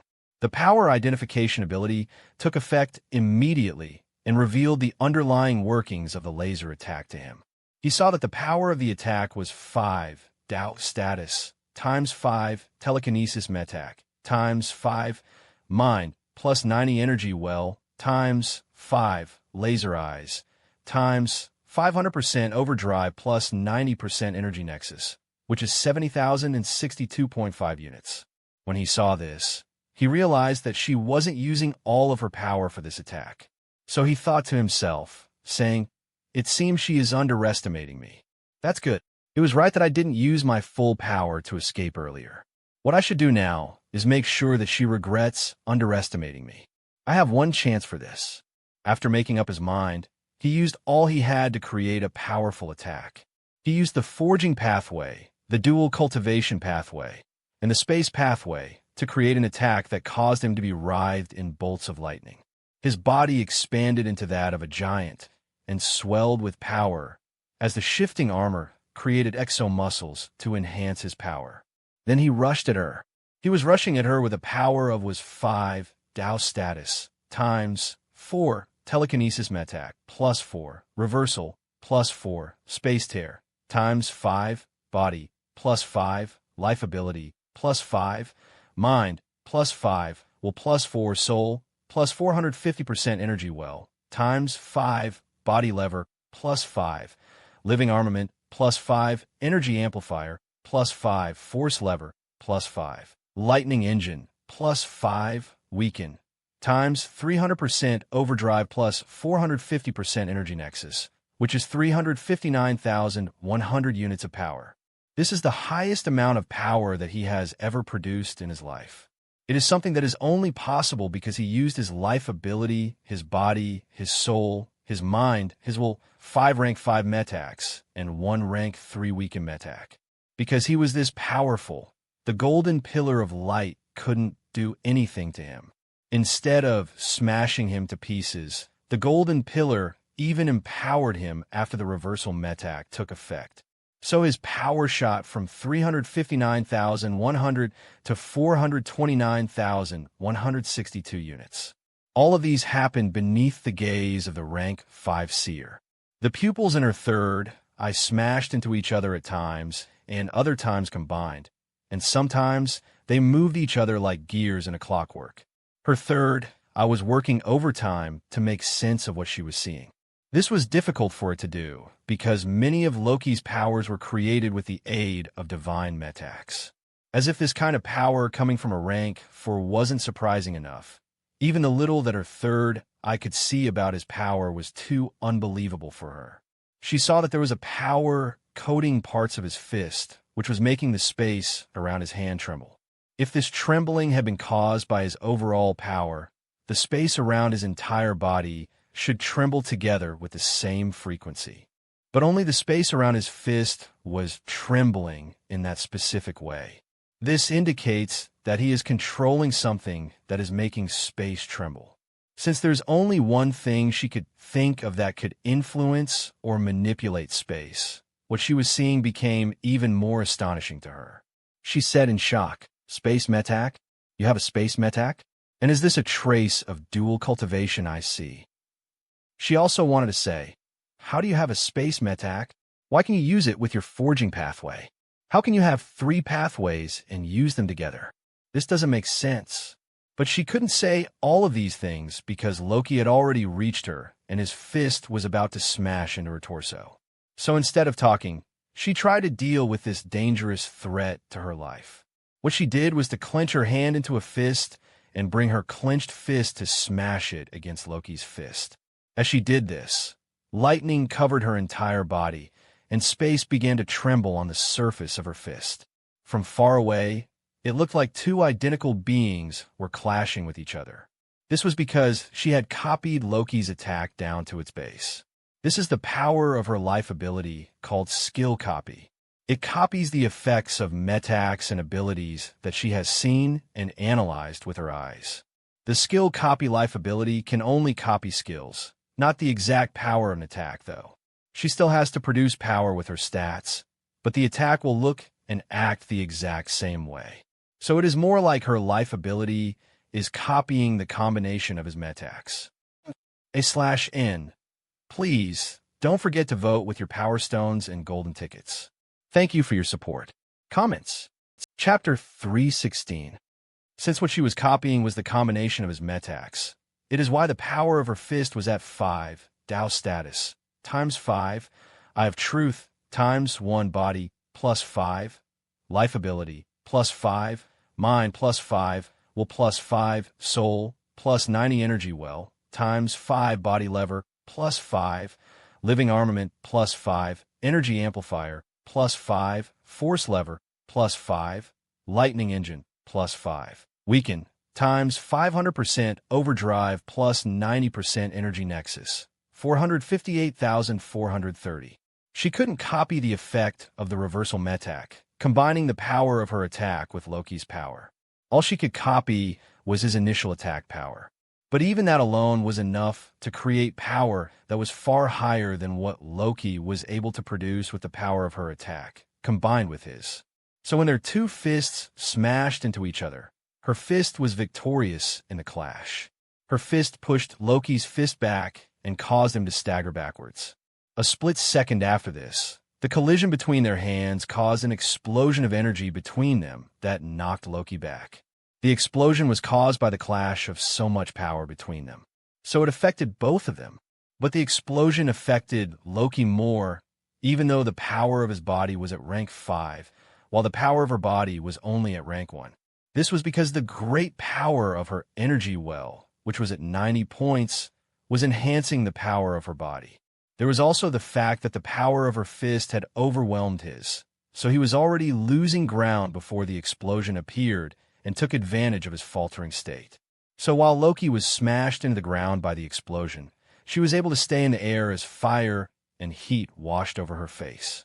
Loki groaned outwardly because of the slight ache in the bones of his hand, but he still stood up. When he managed to stand up and look at his enemy, he found her admiring her fist. Her eyes were full of excitement as she looked at her fist and said, "I didn't think such a power was possible. Who would believe that the metacs of 3 pathways could work together in harmony? I would be called crazy for making such a claim. Yet here we are." Then she looked down at Loki with a grin on her face and said, "What do you think now? Do you think I'm so easy to defeat?" Without waiting for him to reply, she smirked at him and said, "I have to thank you for this power. It is great. If you have more, you should use it now. Don't hold back at all. Use everything you have now while you can for that brief chance of survival." As she said this, she used the power she had just copied on both of her hands. It is therefore clear that whatever she copies is not for one-time use. She can use what she copied again and again as much as she wants. She has tasted the good stuff and wants more of it, which is why she is encouraging him to do more. She wants him to do more things for her to copy and become stronger. What she actually wants is to get all of the metacs in his possession and find exactly what is helping him accomplish such a feat, so that she can use it for herself if possible. But she knows that he can destroy all of his metacs with a single thought, so she knows it is unlikely for her to get those metacs after his death. So her only chance of improving her power is for him to display what he is capable of to her. But Loki didn't do anything. He was just looking at her with a strange gaze that she didn't notice. When she didn't get what she wanted, she sneered at him and said, "Where's all of your bluster and confidence now? Why are you no longer fighting? Is it because you have realized the error of your ways?" But as she said this, her skin was splitting apart and cracking. The sight made her look like fragile ceramics about to be destroyed. She herself didn't notice this change. She didn't feel anything at all. In fact, instead of feeling pain, she felt great. She felt as if she had touched the edge of greatness, and she wanted more of it. Only Loki noticed that her skin was turning pale as paper, becoming rigid like ceramics, and fracturing with hairline cracks all over her body. He also noticed that the more she used his power on her hands, the more cracks were created and the faster the cracks widened. After a few seconds of waiting, in which Loki was staring at her with bewilderment, and she was talking down to Loki and insulting him to get him to do something, a new change occurred. Blood began to leak out of the cracks of her skin. At this point, even she began to notice something amiss. She still couldn't feel pain, but they noticed that her hands were bleeding now. This caused her to stop bothering with Loki and to stare at her hands with the same bewildered look that was on Loki's face. But this was just the start. The glowing mark on her head also dimmed, and her third eye went white with blindness. These two changes happened at once and caught her off guard. The dimming of the glowing mark on her head was actually a result of her energy well cracking. So she had lost the enhancement of her energy well and couldn't even use metax anymore. As for the blinding of her third eye, that was caused by her life ability also cracking. In fact, her life ability collapsed completely, which was why her energy well was also damaged. These changes meant that she lost her greatest sources of power. Yet, she still couldn't feel pain. Her emotions were still stuck on that high of copying Loki's power. Comments. Chapter 3:17. She was feeling joy, yet her existence was falling apart right before her eyes. It was just too confusing for her.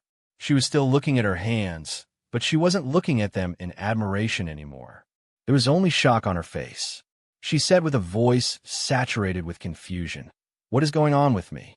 Was the power too much? Or is this because of the conflict between the three pathways?" The only answer she got was her body cracking even more. So she turned to Loki and said, "Why are you fine? Why can you use such a power without any repercussions? What are you?"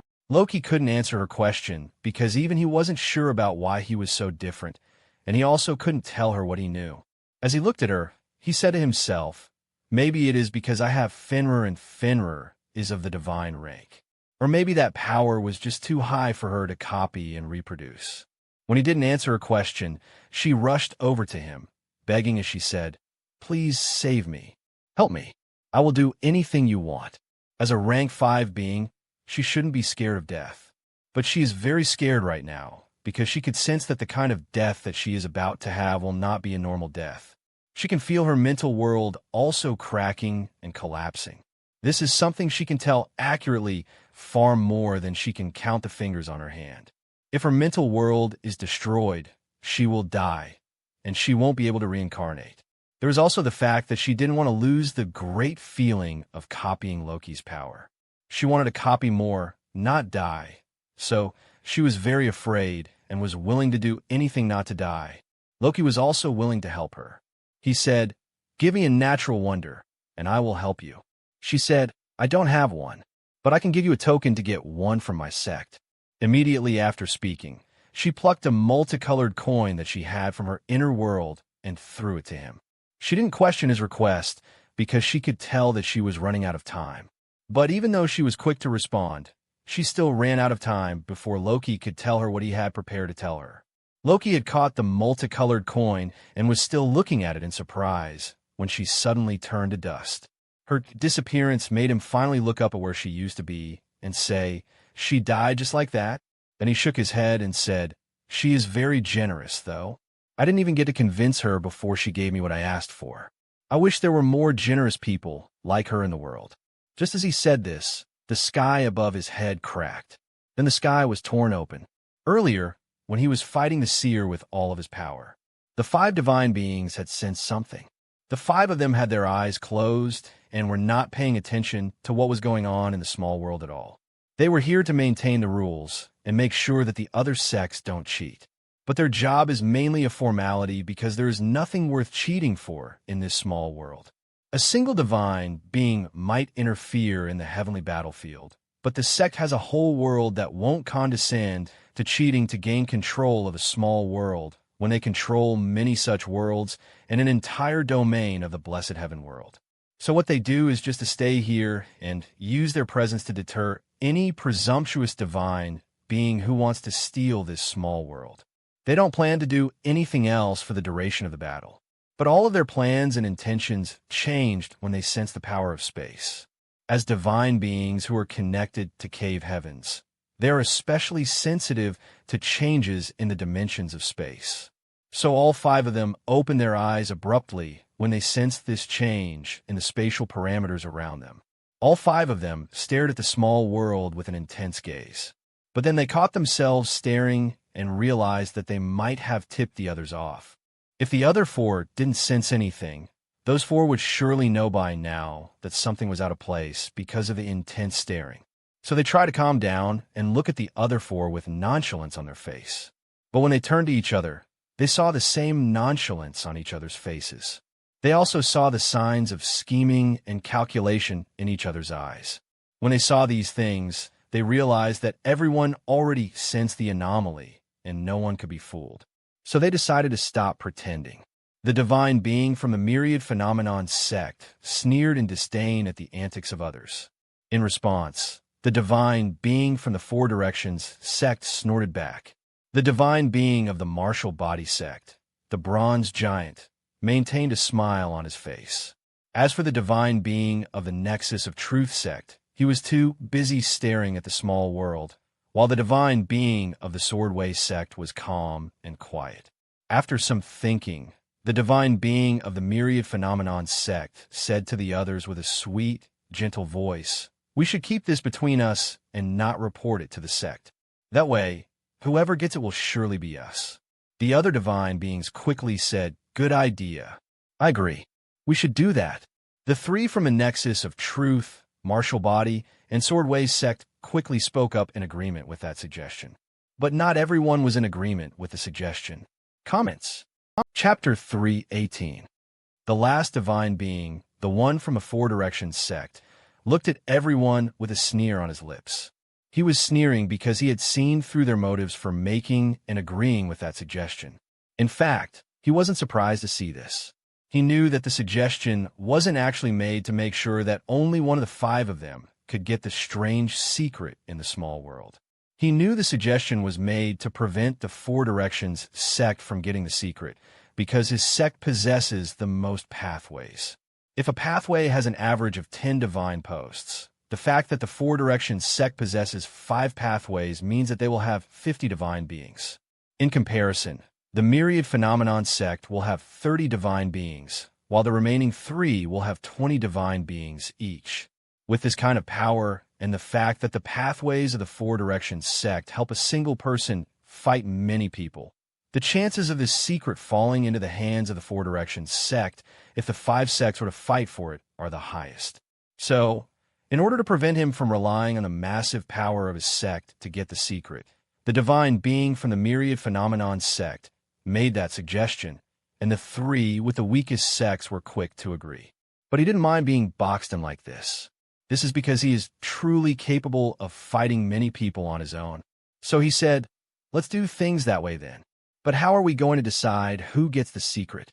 The divine being from the nexus of truth immediately replied, saying, "Let whoever can find it first take it." The divine being from the myriad phenomenon sect nodded her head in agreement and said, "That seems fair." The divine beings of the swordway sect and the martial body sect didn't think that was a fair method of distribution at all, since the divine beings of the nexus of truth have an advantage in finding things.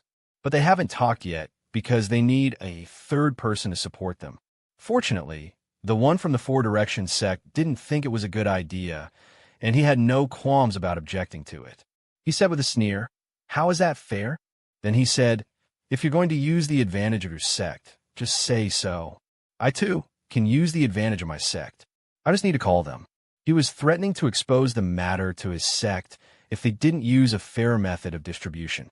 With this kind of ultimatum, the bronze giant and the quiet swordsman decided that he didn't need their help to object to the suggestion, so they continued to keep quiet. In response to the threat, the divine being of the myriad phenomenon sect frowned and said, "Fine. What do you suggest?" The enslavement divine being said in reply, "The secret will ultimately go to who has the strength to keep it. But everyone who contributes to the acquisition of the secret must be paid for their contributions too." His suggestion was fair and sound. No one had any complaints, and even if they did, they couldn't voice those complaints because they were sure that he would just threaten them with the power of his sect again if he didn't get his way. So instead of complaining, they voiced their agreement. Then they swore oaths to finalize their agreement. After oaths were sworn, they began planning how to go about retrieving the secret. Their planning was basically the division of the quest for the secret into various steps that each one would be responsible for. So they were using the division of labor to maximize their chances of getting the secret. At any other time, they wouldn't agree with this kind of plan since they would all be working together, only for one of them to get the secret at the end of the day. No one wants to work for another person to reap the rewards. But since everyone would be rewarded according to their contributions, they were willing to work together to get the secret. After the plans were made, they took action. The first one to make a move was the swordsman. The swordsman was a lady. She touched her sword and didn't seem to have done anything after that. But a massive gash suddenly opened up on the crystal wall of the small world. As soon as the crystal wall was torn open, the bronze giant made his move. He rushed to the injury, grabbed the edges of the cut, and spread it apart with all of his strength. While the bronze giant worked to keep the injury to the crystal wall from healing and closing, the divine being from the myriad phenomenon sect pinched out a talisman in her. This took a few seconds to do. When the talisman was ready, she threw it into the gap in the crystal wall. The talisman transformed into a brown ring as it flew. This brown ring wedged itself into the gap and began to expand, which further pushed the gap open. They did all of this so that they could gain entry into the small world. It is something they have to do because divine beings can't enter small worlds anyhow they want. The crystal wall will behave like jelly to weak beings, but to divine beings, the crystal wall will become rock solid. This is because a small world doesn't want them to enter it since they are practically a small world themselves. Because of the resistance of the small world, they have to go through these elaborate steps to force their way into the small world. Of course, they didn't need to work together to gain entry. They could have tried to gain entry on their own, but that would have taken too much time and created noise that might attract the attention of other divine beings. Comments. Chapter 319. But now that they are working together, it took them less than a second to create a good passage into the small world. Then they began the next step of their plan. The next step for their plan is to find the secret. This is why the divine being with the third eye on her forehead was the first one to enter the small world. The others could only enter after the small world after the divine being of the nexus of truth entered. The one from the myriad phenomenon sect was the last one to enter. This was so that she could remove the talisman that was maintaining the passage after they had all entered. If she isn't the last person to enter, she might remove the talisman early and lock others outside. And if they don't remove the talisman, anyone passing by who sees the gap in the crystal wall will know that there is something going on in the small world. It is clear that they've thought about everything. Their plan is sound down to the last step, and it is unlikely that anything will be able to stop them from getting what they want. When the divine being entered the small world, she removed the brown ring, keeping the passage open. This caused the gap in the crystal wall to quickly close and disappear. While this was going on, the divine being of the four directions sect was looking at the other four warily. He was being wary of them because fighting isn't forbidden and because he knows that if a fight breaks out, they will all gang up on him. It is a tale as old as time. Everyone gangs up on the four directions sect at every chance they get. So he doesn't need to be a genius to know that they will try to get rid of him first when the opportunity comes. Even if he had a butt for a brain, he would still come up with the suspicion. But for now, the four of them didn't show any signs of encircling him. They only followed the divine being with the three eyes diligently. However, since he knew that it was going to happen in the near future, he decided that it was a good idea to start preparing. So he brought out his insect hive and held it in his arms. The insect hive was unassuming, but to them, it felt as if he had brought out a bomb. So everyone tensed up immediately. But they didn't do anything yet because it wasn't time to fight yet. That time will come when the secret is exposed, and they need to vie for control of it. Meanwhile, Loki was standing where he had just fought the rank 5. Chapter 320. As Fenrir carried him upstream of the River of Time, he said to himself, "The problem is that the space pathway is supposed to be extinct. I'm not supposed to have any spatial metac. No one is supposed to carry it. So is eye-catching and easy to spot for sensitive individuals. I just have to change it into something else that doesn't stand out so easily. Fortunately, I already have options in mind that I can fuse it with. Once I switch the space pathway to something more common, I will have more branch metacs to use to increase my power. I also won't draw too much attention to myself when I use it. I should also do something about the dual cultivation pathway. Its potential is stunted at rank 3, and it is not good for fighting. He has become desperate now for a way to be able to fight and defeat rank 5 beings. Each time he met them, he lost. He doesn't want that to happen anymore, so he has to devise ways to prevent his loss.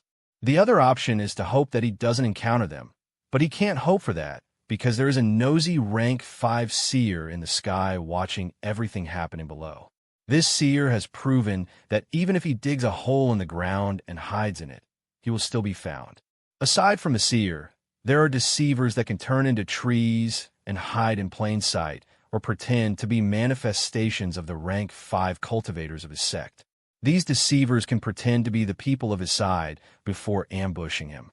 Then there are rank 5 cultivators of his sect that will actually kill him if they can.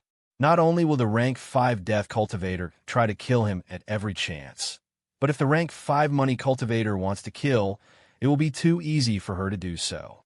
So in summary, he is surrounded by too many rank 5 enemies, and there is no rank 5 ally that he can rely on for protection on the heavenly battlefield. He doesn't like this at all. As he thought about his situation, he said, "What I want is a way to contend on equal footing with the rank 5 cultivators, or even defeat them. As long as I don't draw the attention of the divine beings anymore, that kind of power should be enough for me to conquer the heavenly battlefield." He was thinking about this when he awakened in the real world. Slav was already kneeling and begging for mercy. The first thing that Loki wanted to do after awakening was to wake up and search Slav's mind to know how Slav came to be in the possession of the divine metax of the space pathway and time pathway. But he didn't have the branch metac that he needed for a memory search. So he left with Muni without doing anything to Slav. He went to gamble and register to become a disciple of the Four Directions sect. After joining, he signed up for the heavenly battlefield. Then he used the money he earned from gambling to buy some metacs. The metacs he bought were the body, refining metacs for his body, the consumption metacs to improve the power of his soul and mind, and finally the memory read metac of the Mindhunter pathway. The first 2 groups of metacs are normal things that he acquires. As for the last one, the memory read metac, he had previously decided to buy it from the heavenly city since it is cheaper there, and he won't have to wait for it to arrive after ordering it from the public trading platform. But this time, he decided to wait in Crystal City for the order of the memory read metac to arrive. This was because he was hell-bent on searching Slav's mind for the information about the 3 pathways of luck, space, and time. Since he had ordered the memory read metac from the trading platform before, he knew which vendor was reliable. But it still took more than 2 weeks for what he ordered to arrive. He waited 2 weeks more to strengthen his body and increase his power as much as possible. This was so that he would be able to contend with Scar when he goes after Slav.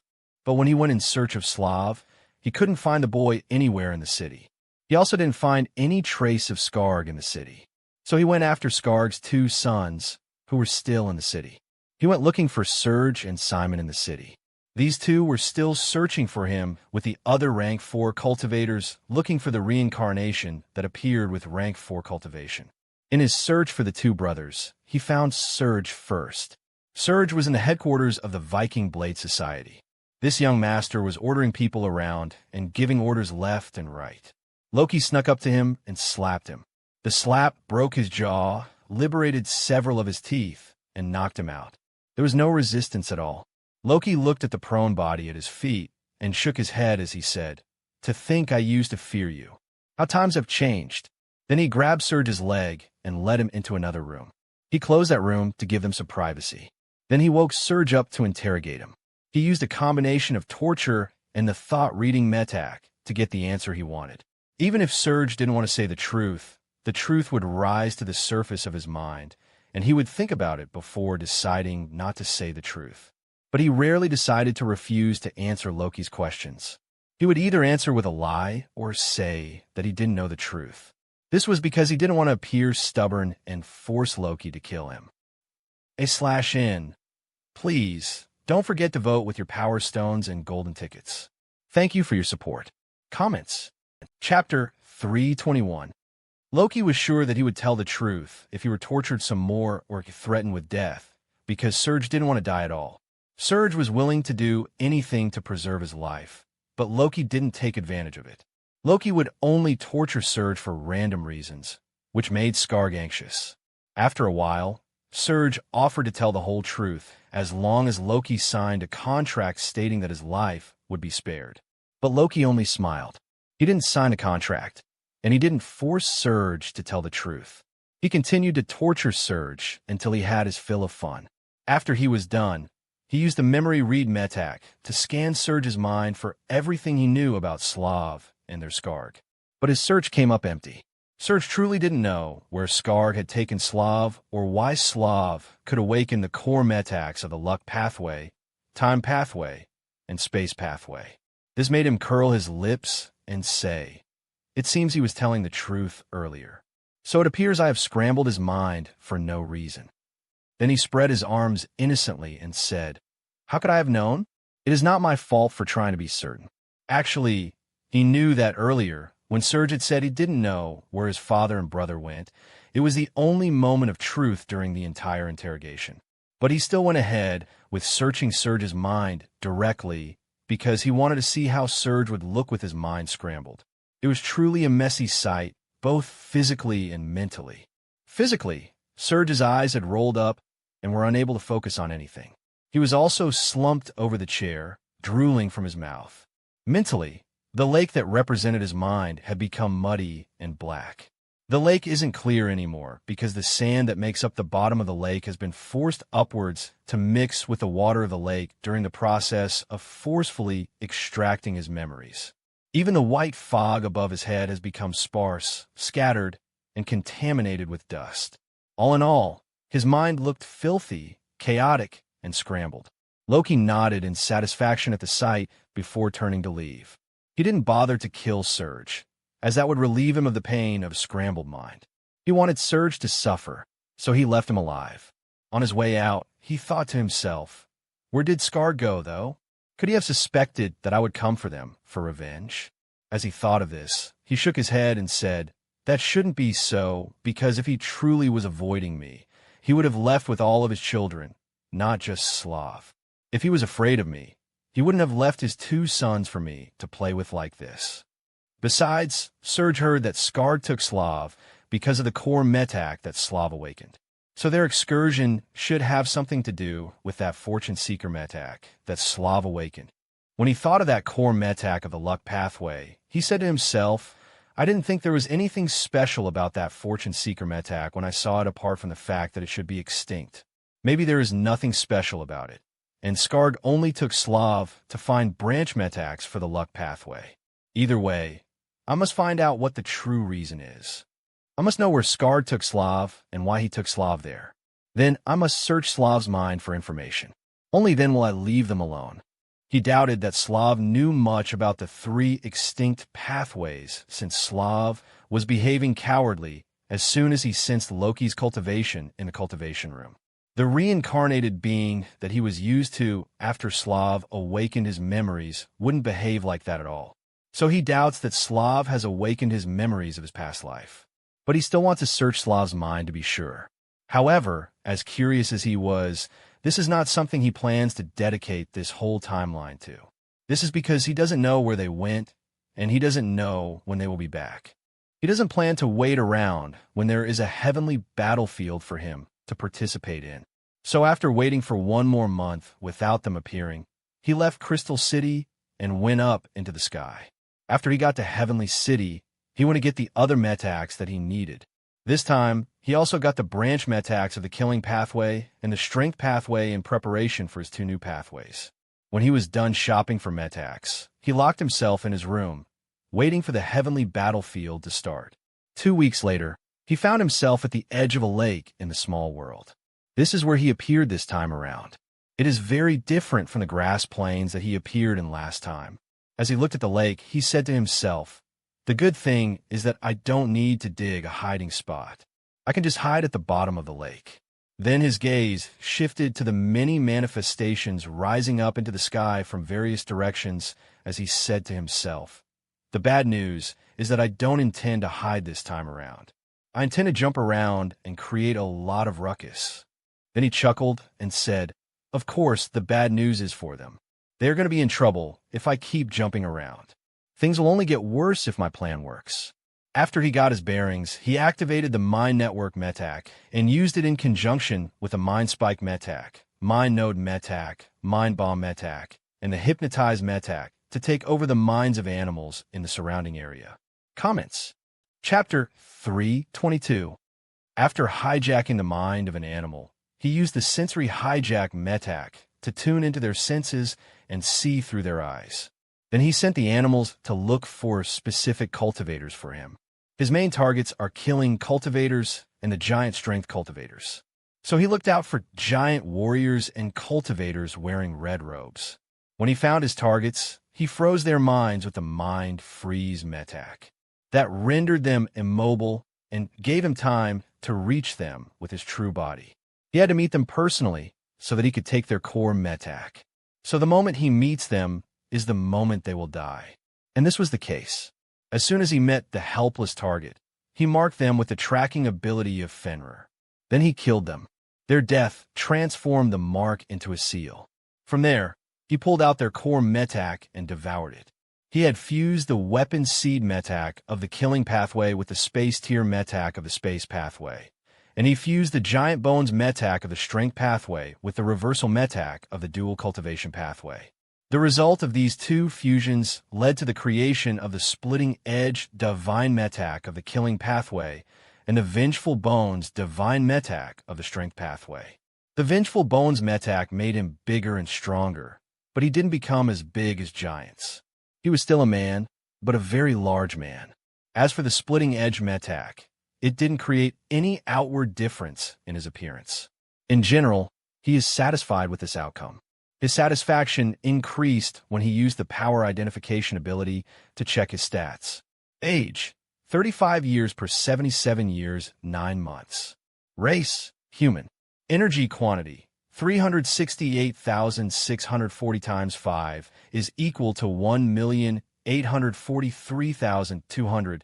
2,949,120 times 5 is equal to 14,745,600.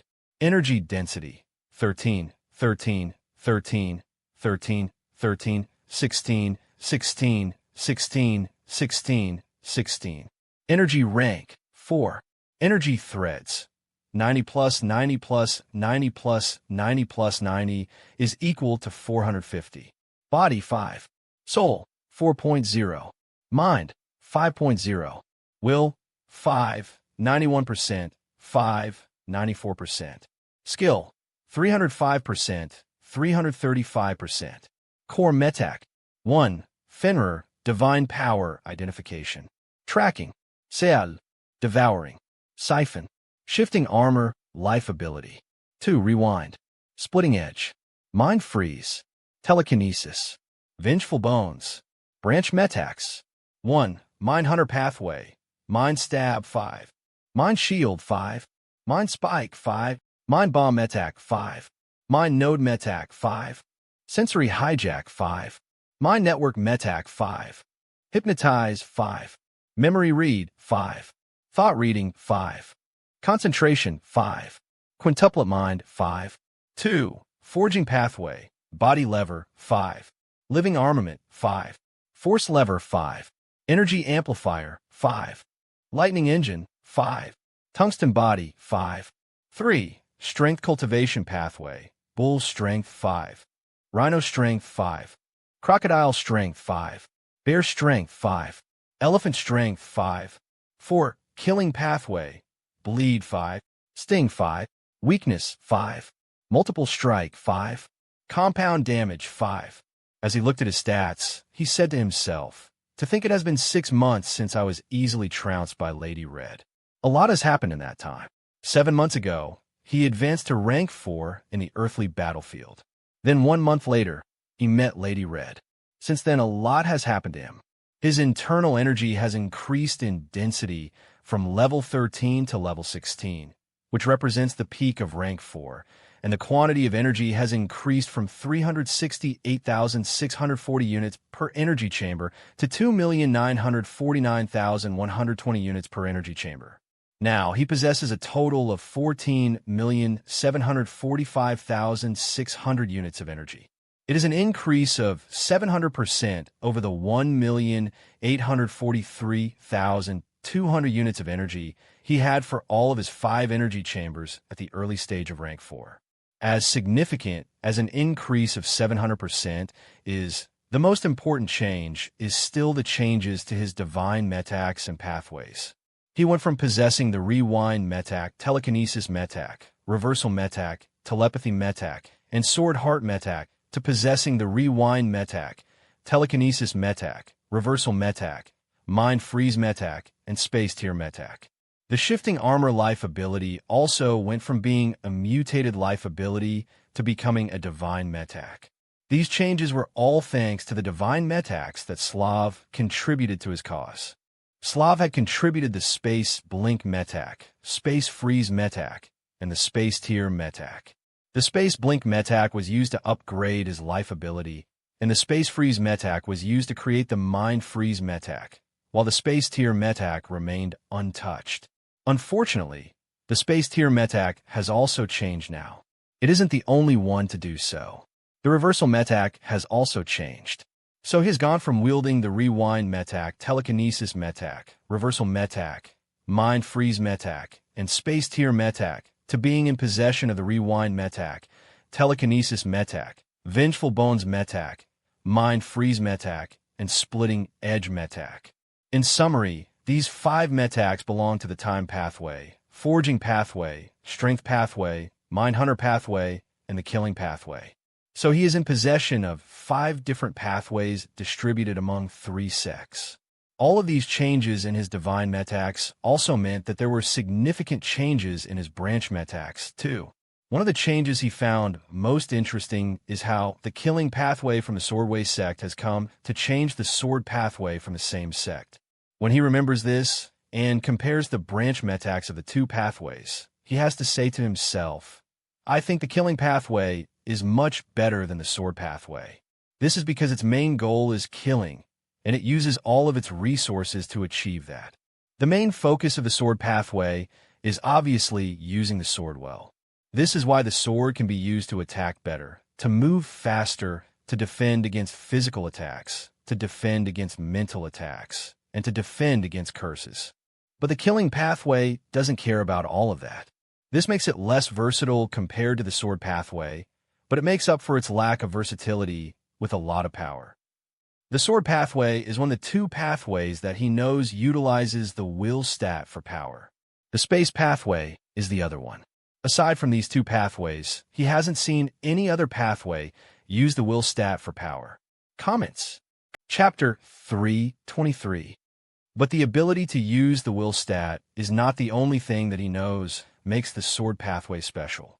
He also knows that the sword pathway can also use the mind stat, body stat, and the soul stat for power. That makes it a pathway that can use the whole of a cultivator's existence for power. According to his experience, most pathways are limited to 1 stat for power, like the strength pathway, which is limited to only the body stat. Since the sword pathway can use every stat, it is no wonder that it can produce higher power than the strength pathway at the same level. He knows that the sword pathway achieves this feat through the sword heart, which helps to unite all of a cultivator's existence with their sword. This is rare, which is why he is further impressed that the killing pathway can do this even better than the sword pathway.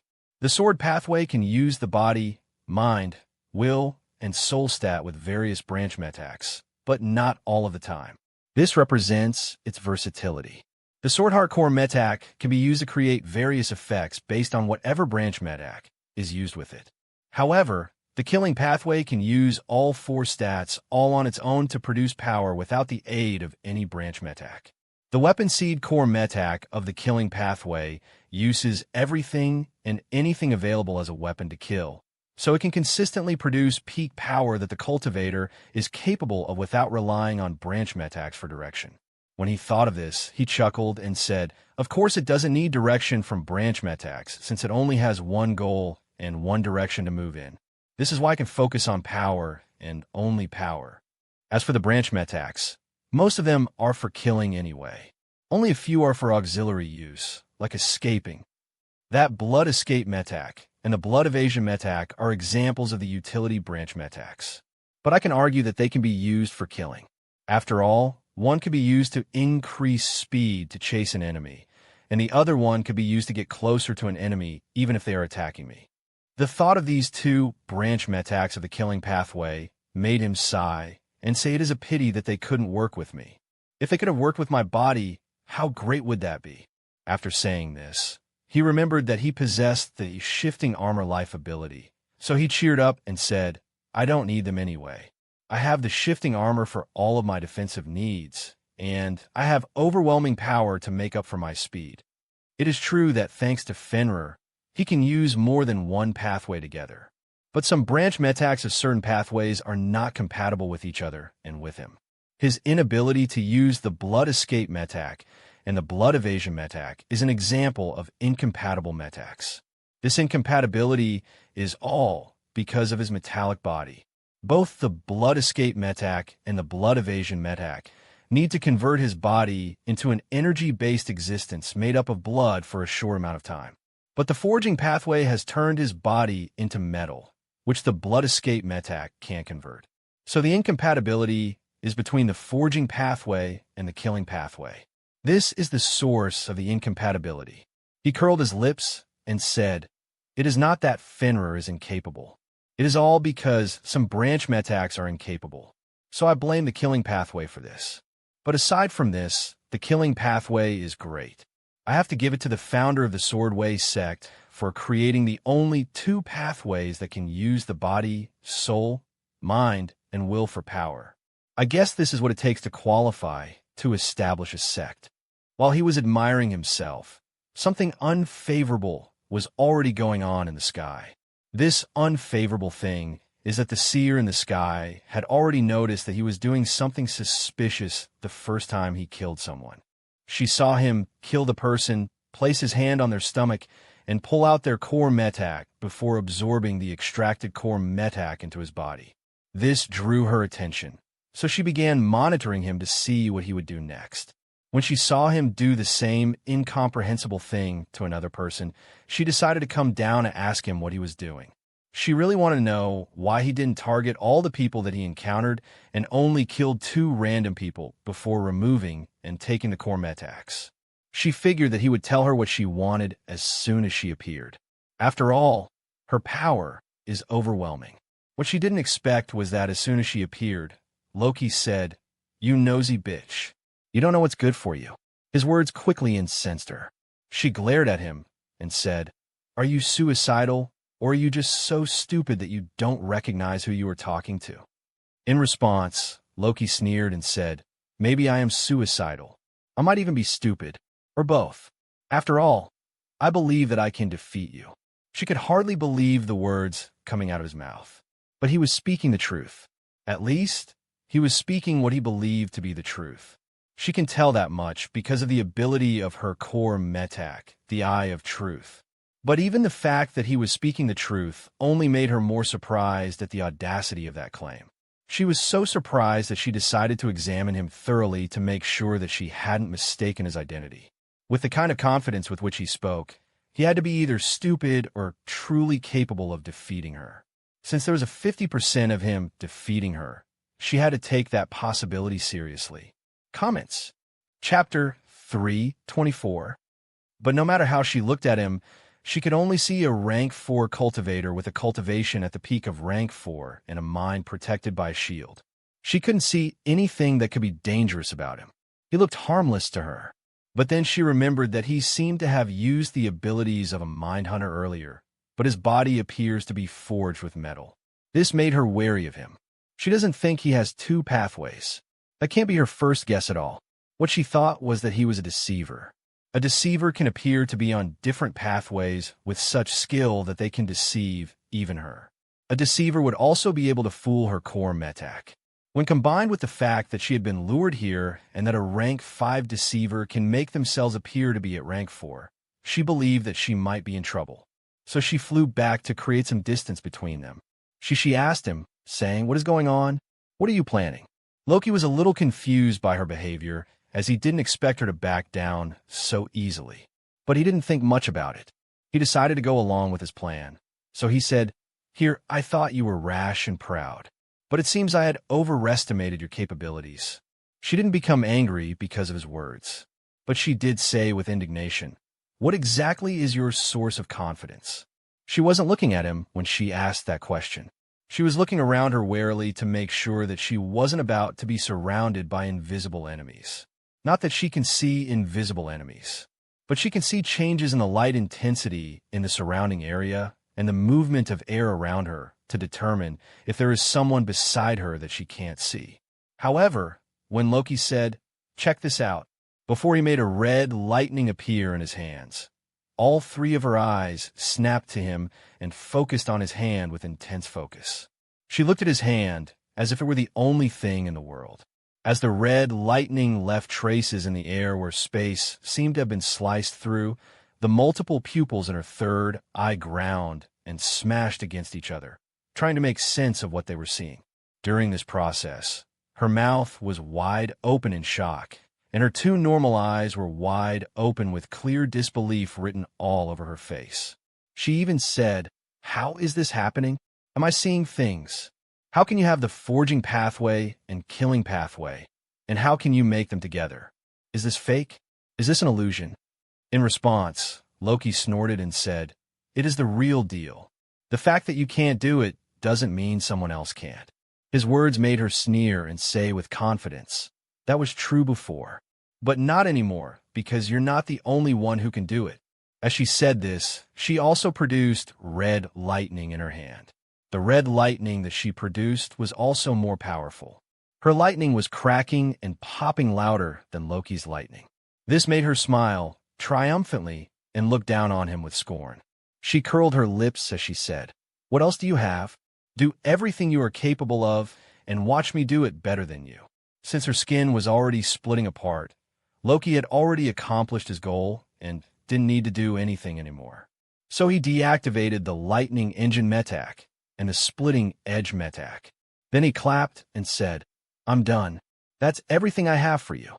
Her eyes were full of scorn as she said, "If that is so, and this is all that you're capable of, then you are done for." She still didn't notice that she was cracking like porcelain. She kept toying with the red lightning in her hands with joy while trying to edge him on to do something new. But Loki wasn't riled up by her words. Instead of showing off to her like she wanted, he was more concerned about why she was dying. As he looked at her breaking figure, he said to himself, "It can't be because the power was too much for her to handle. I only used 2 metaks, not 6 like last time, but she is still cracking. So it has to be because of the conflict between the 2 pathways. This means that Fenrir is special. After all, I use more than 1 pathway without dying." He already knows that Fenrir is special. But what makes it more special here is that her life ability should be able to copy the effect of any metak, but it can't copy Fenrir's capability without experiencing terrible consequences. This has made him gain a newfound appreciation for Fenrir. Even if he was stupid, the sight of someone who tried to copy him dying before his very eyes is enough to drive home the fact that Fenrir is very special to him. After all, seeing is believing. As he thought of this, he nodded his head and said, "Fenrir might even be more special than divine metaks. After all, she can copy the effects of divine metaks and multiple ones at that, but she can't withstand Fenrir's combination of pathways." While he was thinking to himself, the cracks on her body had deepened enough to draw blood. With blood leaking all over her body, even though she still didn't feel pain, she was finally noticing that something was wrong with her. Her face was full of confusion as she looked at her arm and said, "What is happening to me?" Loki was quick to reply, "I can save you." His words made her glare at him and say, "What did you do to me?" In response, he shook his head and said, "That's not important right now. What's important is that I can save your life." But she didn't believe him. Comments. Chapter 325.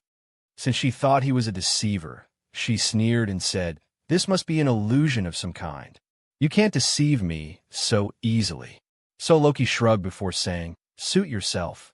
When she heard what he said, she snorted as she said, "Thanks, I will." Then she looked around and said, "I will break your illusion, and I will kill you." Loki didn't mind at all. He was content with waiting for her to come to the conclusion that this wasn't an illusion. So he folded his arms across his chest and said, I'm right here when you accept your situation and are ready to talk." She ignored him and his words. But when her energy well cracked, her will began to waver. She chuckled nervously as she said, "This is quite realistic. I almost can't tell that this is all an illusion. Almost. So you nearly got me, but nearly isn't good enough. I'm not so easily fooled." The truth is that everything looks real to her. She can't actually spot the gaps in this illusion, as she claimed.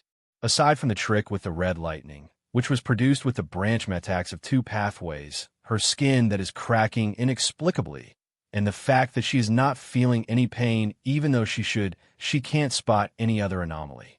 Even though she couldn't spot any other anomaly, she is still confident that this is an illusion because those 3 things can't be real.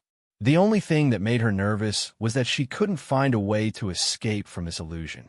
Her confidence in being able to escape unscathed from this illusion was already low, but it took a big hit and fell beyond 0 when her third eye became completely blind and her life ability was completely shattered. As if this wasn't bad enough, her mental world also began to crack and deteriorate. This was conclusive proof that something was wrong and that she was dying. She still believed that this was all a compelling illusion, but she also believes that this illusion is also killing her. This made her say, "Hold on. We are allies. You shouldn't kill me. We should work together, not kill each other. If you kill me, you will be punished by the sect." But the fracturing of her mental world didn't stop, so her voice became hysterical as she said, "What do you want? I'll give you anything you want." Loki, with arms folded across his chest, smiled and said in reply, "I want a natural wonder." She shook her head and said, "I don't have one." This made Loki's face fall. Then he said to her in a low voice, "I know you have a token that can be used to get one from the sect." His words made her eyes flare in anger. She wanted to curse him and shout at him. But she didn't do this because she knew that she was running out of time and couldn't afford to. So she gritted her teeth and said, "So you were targeting me right from the start. Fine. You win. Here you go." She removed the token from her mental world and said, "How do I give it to you?" The smile had returned to Loki's face, so he was smiling as he said, "Just throw it to me." She didn't know how this illusion of his would receive the token in real life. But she didn't question his request and decided to go along with the extortion since it was the only way to save her life. As for this deceiver going back on his words, she didn't consider it possible at all. This is because of the special requirement needed to cash the token in at the sect. So she threw the token to him without question. Then she waited for him to stop killing her. But the fracturing of her mental world didn't stop. So she said in anger, "What else do you want?" Loki rubbed his chin as he said in reply, "I don't know, actually. Why don't you tell me what else you can give me?" His words quickly made her anger rise to her head. This time, she didn't hold back as she roared, saying, "You bastard." Then she rushed over to him in anger to beat him up with her hands.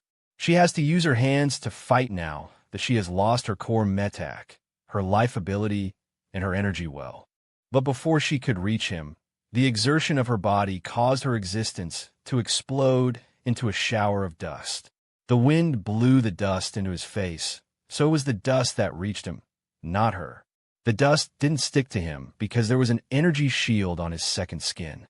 But he still patted himself off the dust as he said, "Her death was slow this time around. Was it because she didn't copy something too powerful, or because I only used 2 pathways for that attack?" Then he flipped the multicolored coin in his hands and said, "It is a pity that we will never know. But she will be remembered. Both her sacrifice and her contributions will not be forgotten." He had a grin on his face as he said this. This was because he was truly in a good mood. His grin became wider, and his mood became better as he waited there and didn't see the sky open. The absence of giant divine beings looking for him filled him with confidence about his next steps. He smiled as he said, "It seems they can't sense anything troublesome about me. In that case, I might be able to go all out. There is only one way to find out. After all, seeing is believing." As he said this, he activated the full power of the shifting armor to enhance his power. This caused thick cords of muscles to grow on his body, and his figure became bigger than he actually was. Then he created an axe in each of his arms, a railgun on each of his shoulders, and 2 more arms below his normal arms that ended in cannons. /N. Please, don't forget to vote with your Power Stones and Golden Tickets. Thank you for your support. Comments. Chapter 3:26. Once he was done with his preparations, he took off into the air. He soared across the sky in the direction of the gathering of the myriad phenomenon sect. His goal is to foil their plan and try to kill every one of them. In the last timeline, he had gone to report their plan to the rank 5 death cultivator of his sect, because he lacked the power to stop them himself. Not only was his warning not appreciated, but the death cultivator even wanted to kill him. However, things are different now. He doesn't need the cultivator. He can take on the people of the myriad phenomenon sect on his own, and intends to do so in order to earn the most merit points and become the most useful soldier for the sect. As he was passing by in the sky, a white-robed swordsman saw him. The white-robed swordsman was working together with a black-robed swordsman to chase a female forge cultivator wielding a hammer. The 2 swordsmen were at rank 5, while the woman was at rank 5. The 2 of them have been chasing her since the heavenly battlefield started, which wasn't that long ago. Even though they haven't been chasing her for a long time, their inability to catch her made them frustrated. So when this swordsman saw Loki, who was also a forger, flying some distance away, he thought Loki was an eyesore and decided to take out his frustration on Loki. His sword was in its scabbard by his side. He lifted it slightly as if he wanted to take it out of the scabbard. But the sword didn't seem to leave the scabbard before he changed his mind and put the sword back. What had actually happened was that he had used his life ability, Quick Draw, to attack. So the attack had happened so fast that it was too quick to see. He had also used his life ability with Sword Flash Metak, Strong Sword Metak, Sword Edge Metak, Breaking Gold Metak, and the Hidden Sword Metak. These 5 branch metaks will enhance the power of the attack in various ways and make sure that the attack itself is hidden from the enemy.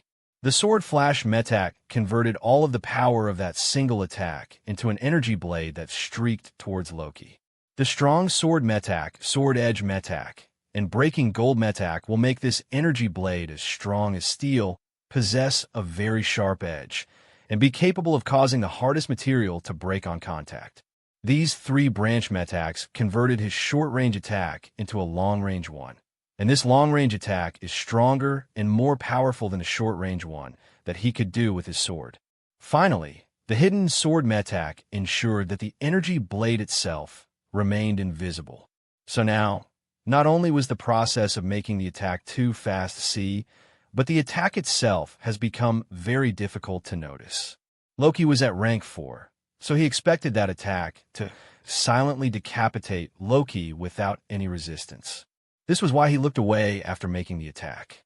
After attacking, his mood improved, and he refocused on chasing the rank 5 forger. The rank 5 forger also noticed Loki, but she didn't bother to call him to help her because he was only rank 4. Even if she were to use someone as a shield to block an attack, it wouldn't be a rank 4 rut. So no one, not even Loki's ally, had any faith in him. But all of them took a second glance at him when they heard the loud sound of a sword clashing with metal coming from his direction. The rank 5 forger was first confused by the sound because she didn't know that Loki had been attacked. To her, it looked as if an invisible sword had struck Loki. But then she remembered the capabilities of the second swordsman and how he had been nearly able to destroy her hammer with his invisible attacks. So her eyes widened in surprise that Loki had been able to withstand the attack. Her reaction was spot on, but it was late compared to that of the swordsman who had attacked Loki in the first place. He knew what he had done more than anyone else, so the impact of the result of his attack was heavier on him than on the others. At first, he was surprised, then he was confused. Then he said to Loki, "A deceiver?" He was asking if Loki was not actually a forger, but was pretending to be one. That would explain how his Breaking Gold metak that he had used specifically to target forgers wasn't effective against this forger. After all, the Mimic Life ability can only look like something. It doesn't actually become that thing. So a deceiver wearing what appears to be an armored exoskeleton isn't actually wearing anything metallic. In reply, Loki snarled and said, "Deceiver your ass." Then he shot at the swordsman with both of the railguns on his shoulders. The swordsman had attacked him earlier with a power of 5, Tao status, times 5, sword heart, times 5, body, plus 5, life ability, plus 5, mind, plus 5, will plus 90 energy well, times 5, sword flash, plus 5, strong sword, plus 5, sword edge, plus 5, breaking gold, plus 5, hidden sword, times 500% overdrive plus 90% energy nexus, which is 405,625 units of power. The attack had struck the energy shield on his armor first, which slowed it down and nullified some of its power before it struck him. This had cost him a lot of energy to achieve. The power of his defense at that time was 5, Tao status, times 4, telekinesis metak, plus 4, vengeful bones, times 5, body, plus 5, life ability, plus 5, mind, plus 5, will plus 4, soul, plus 450% energy well, times 5, body lever, plus 5, living armament, plus 5, energy amplifier, plus 5, force lever, plus 5, lightning engine, plus 5, bull strength, plus 5, rhino strength, plus 5, crocodile strength, plus 5, bear strength, plus 5, elephant strength, times 335% overdrive plus 450% energy nexus, which is 447,450 units. Comments. Chapter 3:27. The pathway of killing didn't help him defend because that's not its specialty, but the power he was able to produce without it was still sufficient, so he was able to block the attack. Then the Vengeful Bones metak took effect.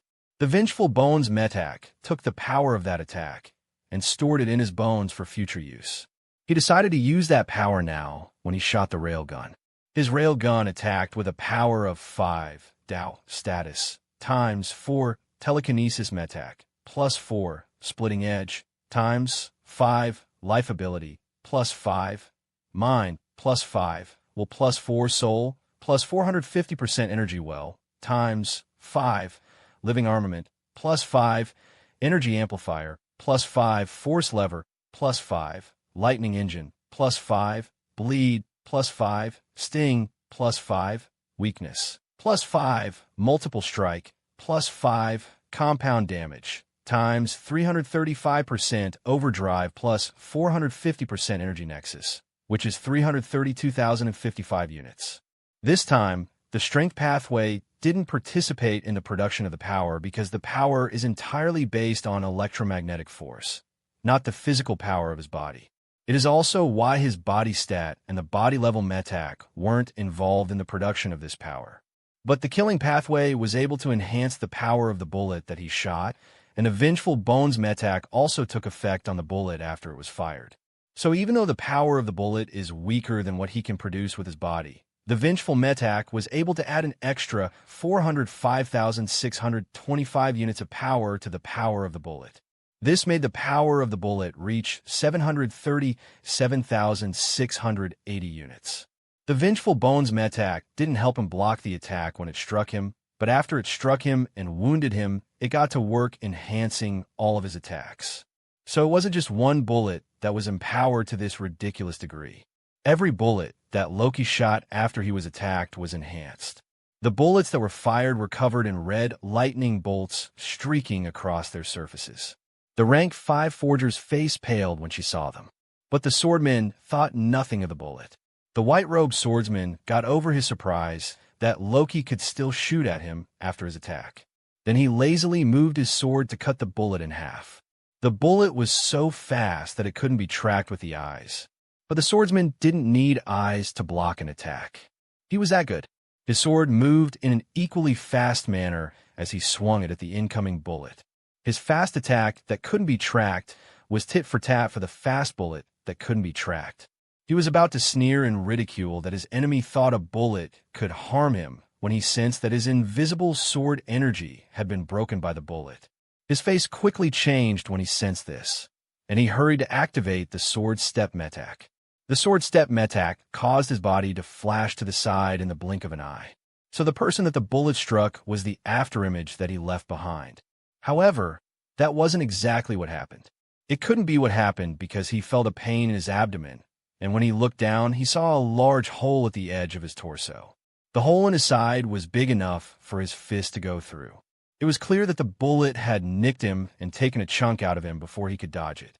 This time, fear was mixed in with a shock.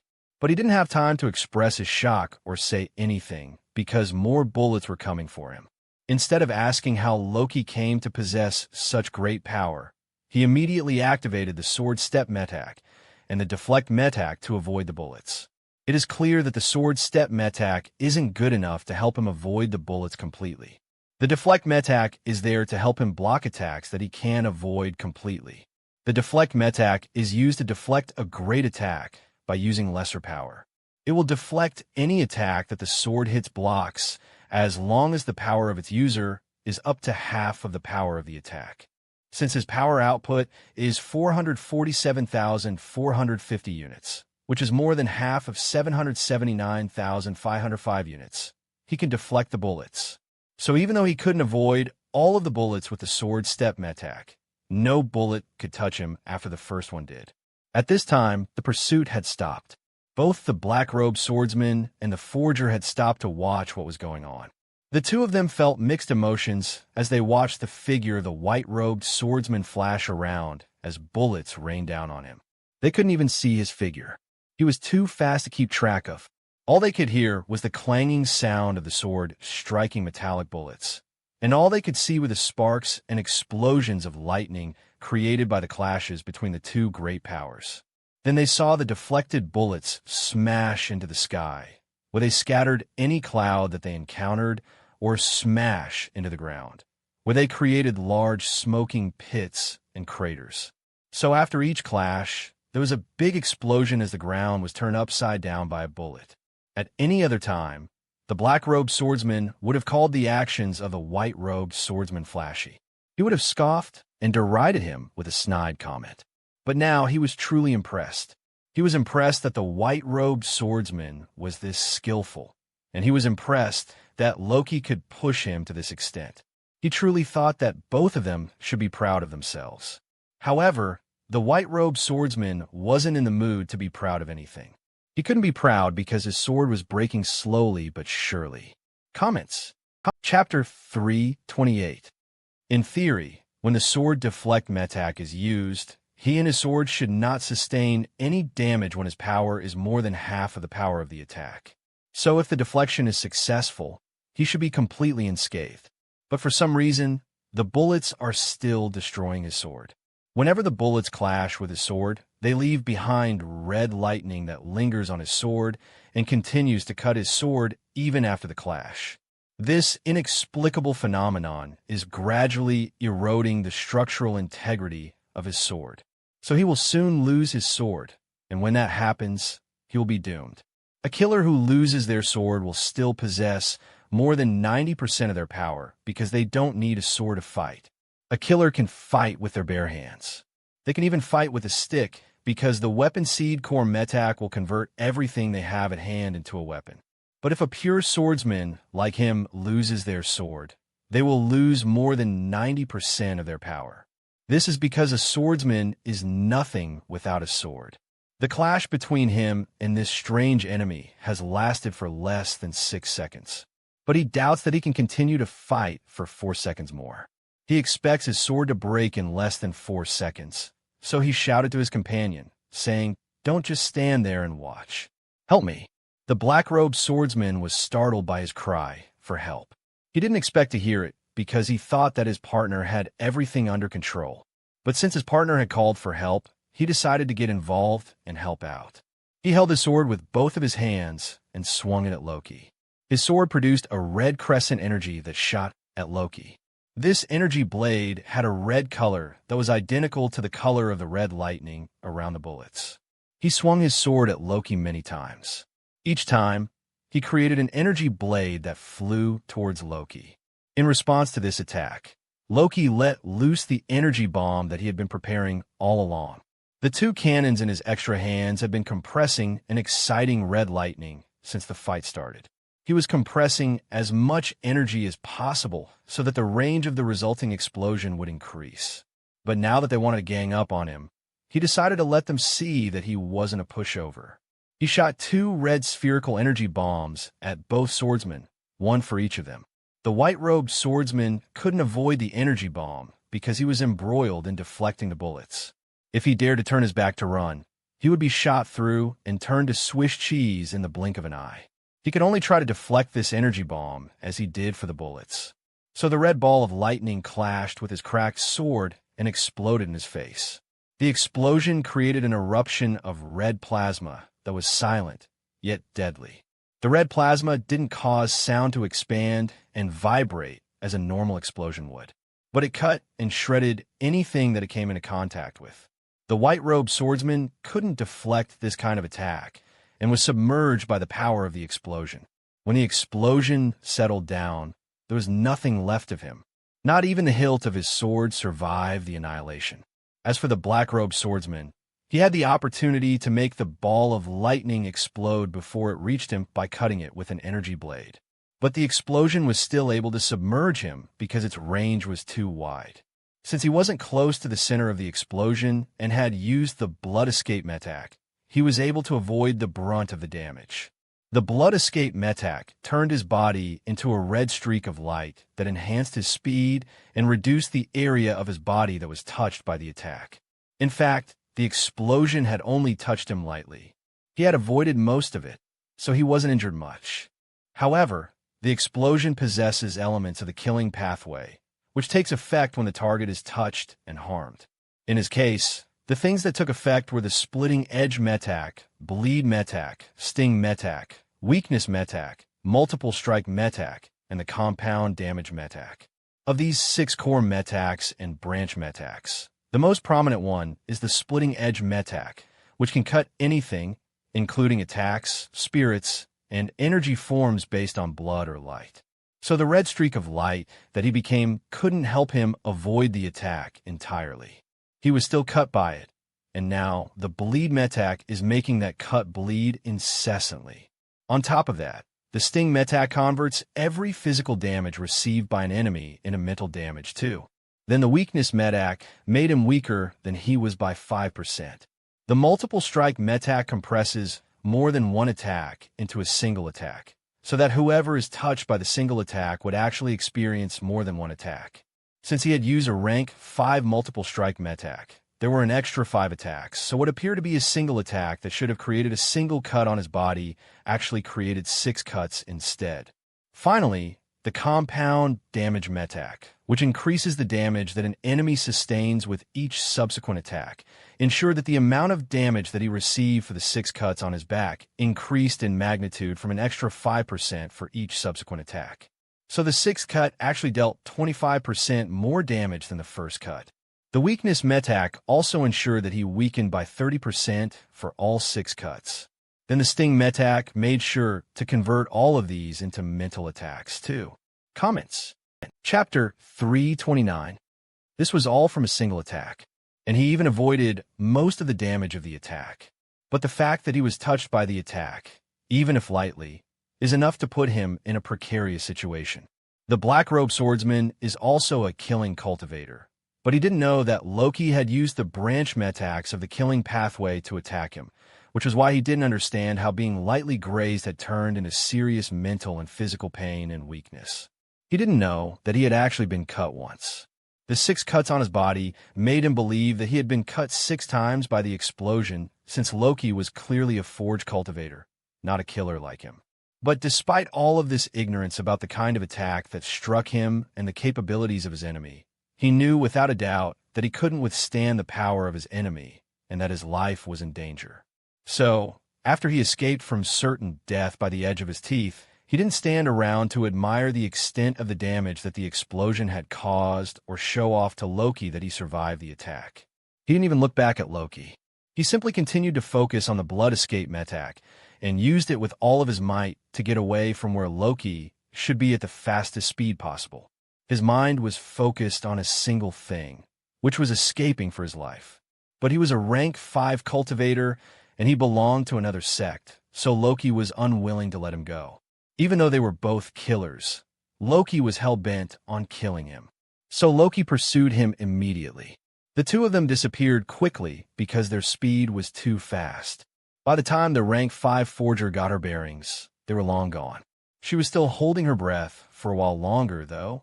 It was only a few seconds before Loki didn't appear and the red lightning in the ground had died down that she finally dared to exhale. Her reaction isn't because she is scared of Loki. As a rank 5 cultivator, she isn't scared of death, so there is no way she will be scared of another cultivator. What she is scared of is the red lightning that he is capable of producing. That red lightning gives her a weird feeling. As she looked at the 2 large lakes of ashes that Loki had caused with those 2 explosions, her face became solemn. The size of the destruction isn't what is scaring her. It is what was left behind by the explosion that is making her feel dread. The 2 lakes have been filled with white ash. The white ash looks fine and fluffy, but something told her that it wasn't a good thing at all. She bent down to touch the white ash, to feel it with her hands, and maybe understand what it was that she was afraid of so much. But no amount of touching could clue her to exactly what was wrong. At the end of the day, she could only shrug and say, maybe I was just being extra anxious because I'm sensitive to energy. That lightning should be a product of the lightning engine metac, but it feels odd. It feels. She struggled to find a word to describe her exact feeling, but she came up short. It caused her to sigh in frustration. Then her face became solemn as she said, it might not be dangerous like I think it is, but I should not leave it to fate. Besides, unless he is hiding his cultivation, he is too for a rank 4 cultivator. When she thought of the power he was capable of, she snorted and said, heck, his power is too strong for even a rank 5 cultivator. Either he is the reincarnation of a divine being, or he is in possession of a divine metac. Either way, something has to be done about him. With her mind made up, she took out her token and used it to send a message to an acquaintance of hers, saying, I just saw a rank 4 cultivator with the armored shell life ability.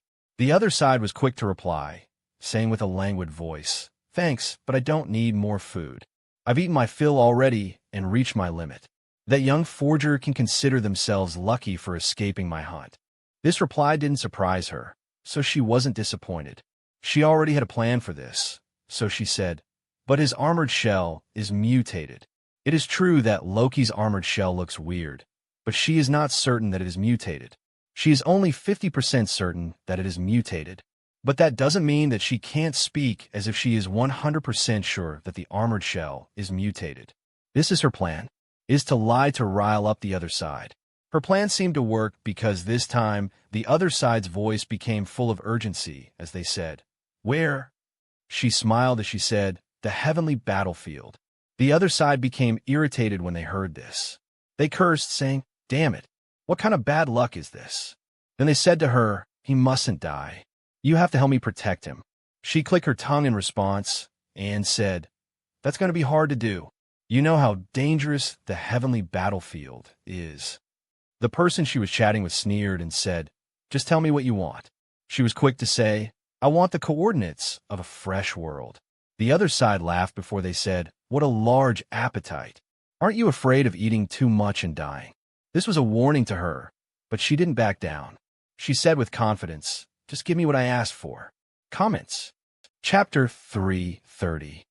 The tone of her voice was insistent as she said, as for what will happen to me after I've swallowed it, that's up to me. Let me deal with it when it comes. The other side said, whatever, but I can't give you that much. Ask for something else. But she said, it seems you don't want this mutated life ability. A shout came from her token, saying, I never said that. Don't mess with me on this. She smiled as she said, I'm not messing around. I already said what I wanted. You're the one messing around and wasting time. The two of them began to argue about what reward she was going to get for protecting Loki. She asked for something big and refused to back down, even though Loki doesn't need her help to protect himself. She is asking for too much and being adamant about it, because she knows that this person won't be able to give her what she wants. If this person doesn't give her what she wants, they won't be able to come to an agreement and sign a contract stating that Loki has a mutated life ability. She doesn't know if Loki truly has a mutated life ability, so she is doing everything to make sure that she doesn't sign any contract to prove it. However, the person she is negotiating with doesn't see things like this. The other person was suspicious about Loki having a mutated life ability earlier, but now that she was asking for so much, they were more inclined to believe that Loki truly had a mutated life ability, which is why the demand is so high. So this person is already mobilizing their full force to come to heaven to retrieve Loki. They are also contacting other rank 5 cultivators from the Four Directions sect in the heavenly battlefield to protect Loki. At the end of the day, their negotiation fell flat. The rank 5 forger didn't get anything and seemed to have lost out because she had revealed that there was a mutated armored shell here. However, she didn't feel bad about this. Instead of feeling bad, she should try the same thing with a divine being. But she shook her and said, I can't mess around with divine beings, or I might be the one to die. If she were certain that Loki was in possession of a divine metak, she would waste no time about selling the information to a divine being in exchange for the coordinates of a fresh world. But she is not sure that Loki has a divine metak and can't risk lying about it to a divine being. If that rank 5 forger with the armored shell life ability discovers that Loki doesn't have a mutated armored shell, the worst that will happen is some hatred and maybe a fight. But if a divine being discovers that she had lied, the divine being will kill her and crush her mental world too to make sure that she will never reincarnate. So she didn't dare play tricks with a divine being. She could only be content with what she had done and say to herself, this will have to do. Then she clapped her hands to dust off the ashes on her hands. After doing this, she picked a direction to go. The direction she picked is the one where the manifestation of a black hammer was hanging in the sky. The sight of the manifestation of her own life ability made her grit her teeth and say in anger, let's see who is the real deal between us. Her hammer appeared in her hands, and she shot into the sky like a bullet in the direction of that large manifestation. Her eyes were full of anger, and her heart was calling for blood, so it is clear what she's going there for. While this was going on, something more important was going on among the divine beings.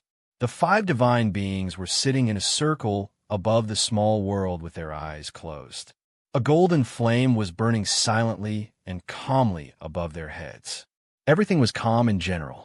Aside from the explosions and cries coming from the small world, this place would be dead silent. The fact that the 5 of them aren't breathing also added a layer of stillness to the atmosphere. They just sat there in the air like 5 frozen statues. But this peace and quiet was broken suddenly when space cracked open beside them, and another divine being came out of it. This divine being was wearing white robes and had a sword on their back. These 2 features were enough to determine which pathway and sect they belonged to. The newcomer looked around briefly before settling his gaze on the only swordsman among the 5. The gaze that he used to look at this swordsman wasn't friendly at all. The eyes of a newcomer were stern and sharp as he said, "What did you do?" The swordsman that he was talking to didn't know what he was talking about, but he decided not to act clueless. Instead of showing a look of confusion, he smiled provocatively and said, "You will have to be more specific." Seeing as he wasn't going to admit it, the newcomer also smiled before saying, "I am honestly impressed that you could manage it. How did you do it anyway?" His anger had disappeared completely, and it looked as if the 2 of them were friends chatting about something pleasant. But the other 4 divine beings knew that things weren't so simple, so they watched with rapt attention. The swordsman sitting in the air replied to the question, saying, "Again, you will have to be specific.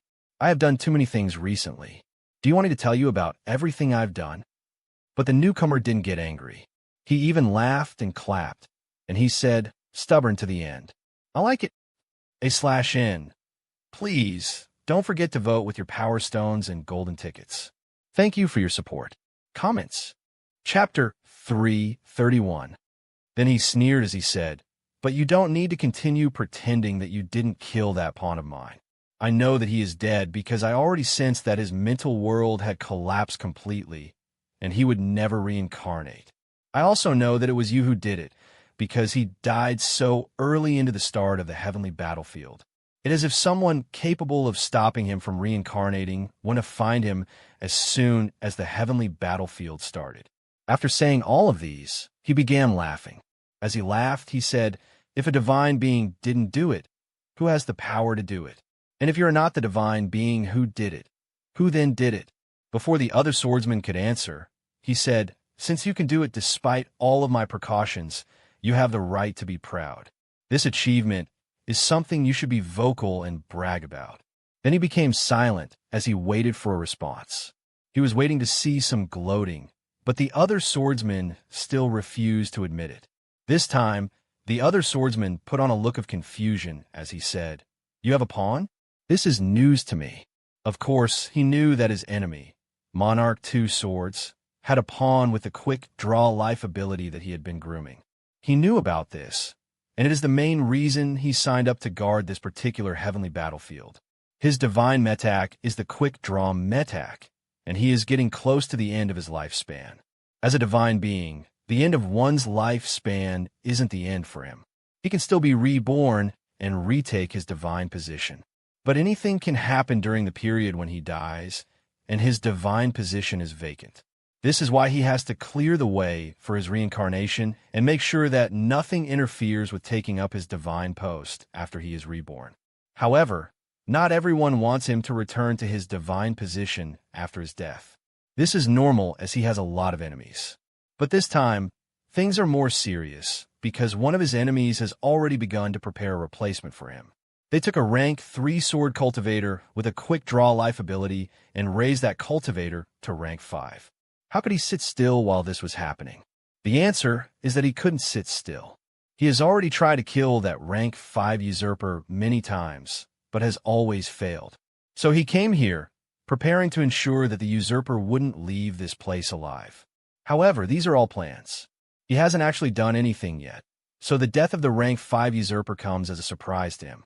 But he is determined not to show his surprise. So he said to the newcomer, "When did you get a pawn? How come I didn't know about it?" The newcomer sneered and said, "Shameless." Then he cracked open space and disappeared into the crack. The crack disappeared behind him, leaving the other rank 6 beings, who had been looking forward to a fight, disappointed.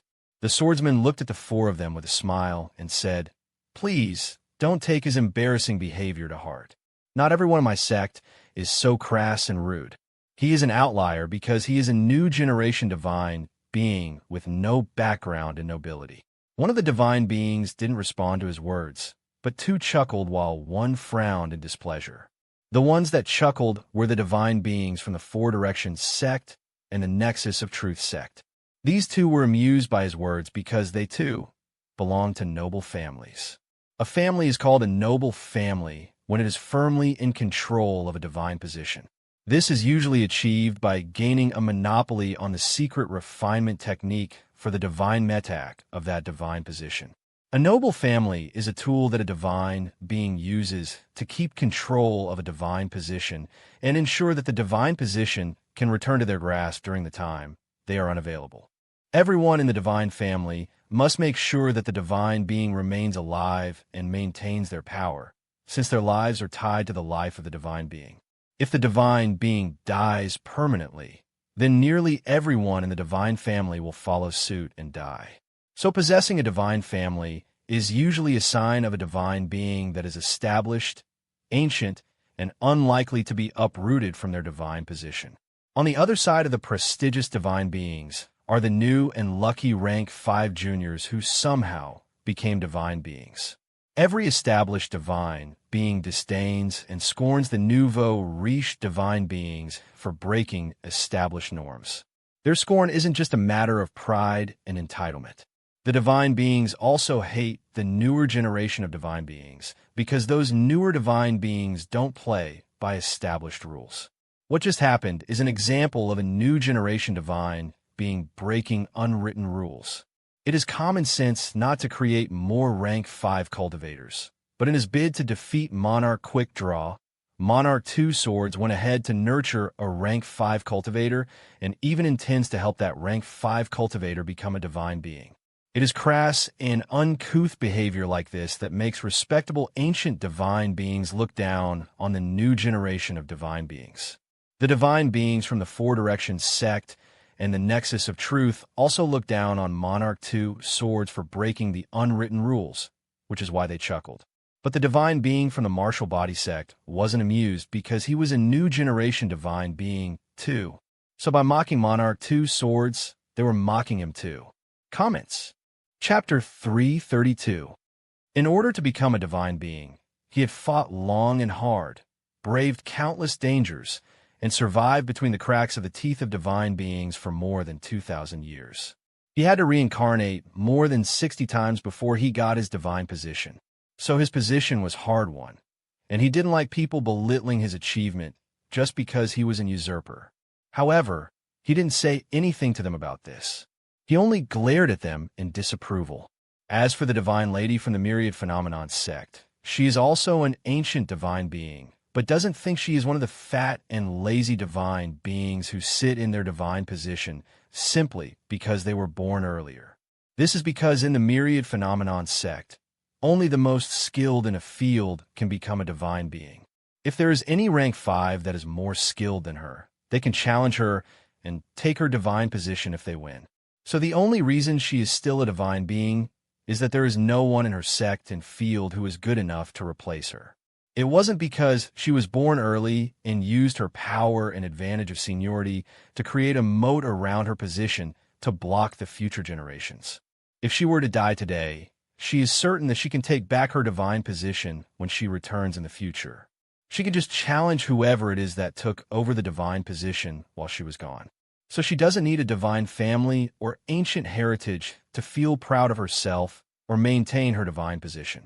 It is why she ignored the swordsman making fun of someone for being skilled enough to overcome the challenges created by the ancient divine beings.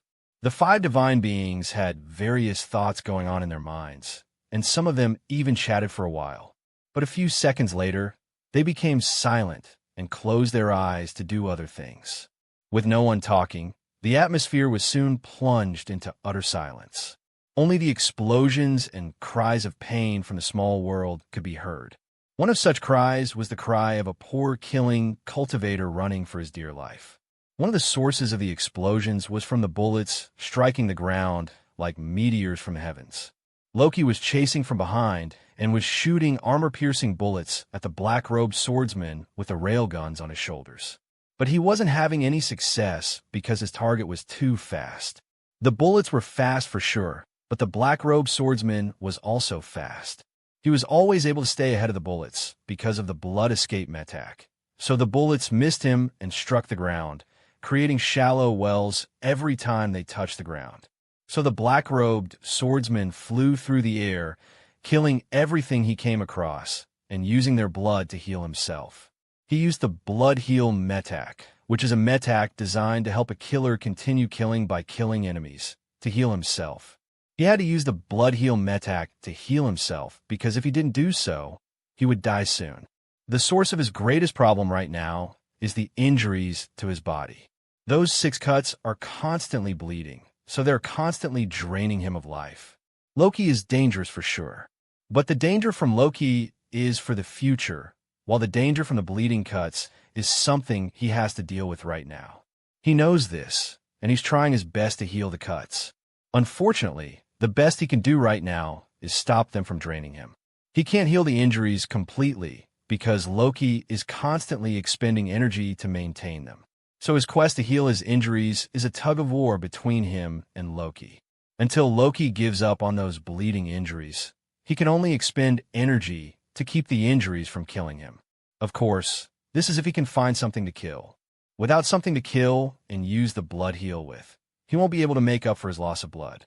This is why he is rushing towards the nearest city. Loki knows he can see the blood heal metak activate, and he knows what it can do very well, because it is another one of the branch metaks of the killing pathway that can't work with his metallic body. So he knows why the black robe cultivator is trying to find a city full of people to kill. And he knows that the nearest city is the one where the rank 5 death cultivator should be conducting a massacre with his army of undead. If he were weak, he wouldn't mind this killing cultivator going his death. But he is strong and doesn't want to drive free merit points to the death cultivator. So he decided to put a stop to the plan to reach a city. The power of the bullets from the railguns is obvious to him. But if they can't touch the target, the bullets are useless, and their great power will be a waste. So Loki decided to use something else. He put his two cannon hands together and fused them into a single barrel. Then he made the single barrel thinner and longer. As the barrel elongated before him, a frightening amount of energy began to brew within it. The energy was so high that he needed to use the force field on his armor to contain it so that the barrel wouldn't explode and cause all of the energy to erupt in his face. After 15 seconds of brewing the energy, he let it loose in one stream of high-energy photons with the same amplitude. This created a thin laser that moved at the speed of light and struck the black-robed swordsman in the back. Comments. Chapter 333. The laser struck the target and pierced it cleanly. As if this wasn't bad enough, the multiple strike metak and compound damage metak also took effect to turn that single attack into 6 attacks that were more deadly than the last. Next, the bleed metak made sure that none of the 6 would heal anytime soon, and the weakness metak siphoned the black-robed swordsman's strength. Finally, the sting metak converted all of the damage into additional mental damage. This caused immense pain that bypassed all of his defenses and struck his mind. So he cried out in pain like a mortal experiencing a paper cut. He had already been weakened by the first attack that had grazed him earlier, so there was no way he could handle this attack. His body began to disintegrate immediately. Not only did his body disintegrate, but his soul wasn't spared either. However, the splitting edge metak took things further and also cut his mental world. The red lightning surged into his mental world like a river and carved it into pieces as it flowed. The surging lightning didn't restrict itself to flowing like a river, though. It crackled and popped as it spread outwards to submerge the entire mental world and break it apart from within. Then it got to work annihilating the pieces of the mental world so that not even fragments of the mental world would escape the destruction. It can be said that the red lightning was thorough with its work. Because of the splitting edge metak, everything about him was cut and destroyed. It is why an attack that should only inflict physical damage also dealt spiritual and mental damage that was strong enough to eradicate his soul and mental world. After the red lightning was done with the black-robed swordsman, all that was left was a clump of white ashes. As the ashes fell from the air, the wind blew them away. Loki saw this and nodded in satisfaction. He even said, "That was a satisfactory diversion, but I still have the main course to deal with." By the main course, he was talking about the people of the myriad phenomenon sect. As it turned out, he was not far from their position since the black-robed swordsman was leading him towards the city. So he just cast one last look at the drifting ashes that his previous enemy had become before continuing his journey towards the city. There was a look of anticipation on his face as his figure streaked through the air. On his way there, he said to himself, "That vengeful bones metak is truly something. I'm not sure which is better between it and the reversal metak. On the one hand, the reversal metak can help me block attacks, and I can save attacks for whenever I want to use them. I can also save more than one attack, and it only costs a little energy to use. Finally, the dual cultivation pathway that the reversal metak belonged to can work with anything, including creating physical attacks, defending against physical attacks, defending against curse attacks, defending against mental attacks, and many more. This particular ability of the reversal metak made him sigh and say it was a truly prolific metak. It could bond and work with nearly everything. It truly embodied the promiscuity of the dual cultivation pathway. Then he thought about the vengeful bones metak, which made him say, on the other hand, the vengeful metak cannot defend against any attack. I will have to defend against the attack myself. The pros of this are that I don't need to be more powerful than an attack to nullify and absorb the attack, as the reversal metak does. For the vengeful metak, as long as I survive an attack, I will always be able to use the power of the attack to enhance my power until the person who attacked me in the first place is dead. Then he shook his head and said, but the cons are that I can only save and use one attack, which has to be the strongest attack that hit me.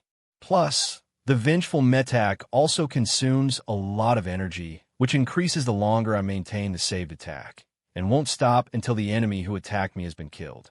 As for the in-between, the vengeful metaks and the branch metaks of the strength pathway can't be used to defend against curses, mental attacks, or create mental attacks. But the power of the attack that the vengeful metak saves can always be used to enhance my power, be it my speed, physical attack, or mental attacks. So all in all, the vengeful metak is a divine metak that will help me get my revenge on those who hurt me. I wonder how that will work against an array, though. This thought made him smile and say to himself, I guess I will find out soon. He still hasn't decided which is better between the vengeful bones metak and the reversal metak. But as for which is better between the strength path and the dual cultivation pathway, the answer is clear. The strength path has a lot of weaknesses, but it is still the best of the two. This is because it has more branch metaks. What's more is that most of the branch metaks of the strength path can increase his power directly because they are useful in a fight, and the branch metaks all reach rank 5. On the other hand, the dual cultivation is mostly useful for making the best out of sects. Even if he is attached to the reversal metak, he can't let his favor of the reversal metak make him choose a pathway that has no potential and is dying over a pathway that is still alive and thriving. As for which is better between the space tier metak and the splitting edge metak, or between the space pathway and the killing pathway, the answer is much clearer. Comments. Chapter 3:34. One is a pathway that attracts trouble and possesses no branch metaks, while the other one is a pathway that helps him kill enemies better and increases his power with a lot of useful branch metaks. So yes, the choice is clear between the space pathway and the killing pathway, and there is no regret for making the switch. He was thinking about this and many other things as he went on his merry way.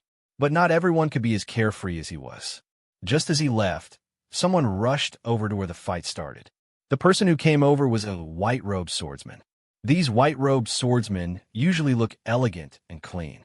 They usually carry themselves with an air of moral superiority, and they think themselves to be a blessing for the world. They think they are the saviors of the world. This is because of their Tao heart refining technique. So it is a must that they carry themselves about like that, as the day that they stop being saviors is the day they will descend into madness. But this particular white-robed swordsman is not carrying herself with the elegance befitting her title as the savior of the world. Her eyes are bloodshot, her hair is frazzled, her robes are disheveled, and she looks drunk. She looks drunk because she is swaying in the air and her figure is unsteady, even though she is not walking. It was as if the wind was strong enough to push her about in the air, which shouldn't be so since she is a rank 5 being. Every rank 5 possesses a part of the power of a world. This is because they have imbibed and assimilated a fragment of the heart of a world. So such a mighty figure shouldn't be swayed so easily by the wind. But this incomprehensible sight will gain a plausible reason to any onlooker who spots the gourd hanging on the waist of the swordsman. Then the plausible reason will become perfectly reasonable when the swordsman grabs the gourd and pours its contents down her throat. She drank greedily from the gourd for a long time.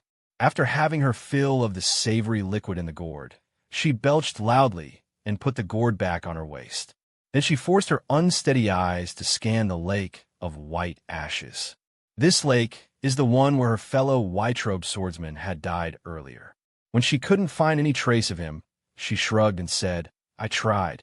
It is not my fault that there is nothing left of him. Then she turned to leave.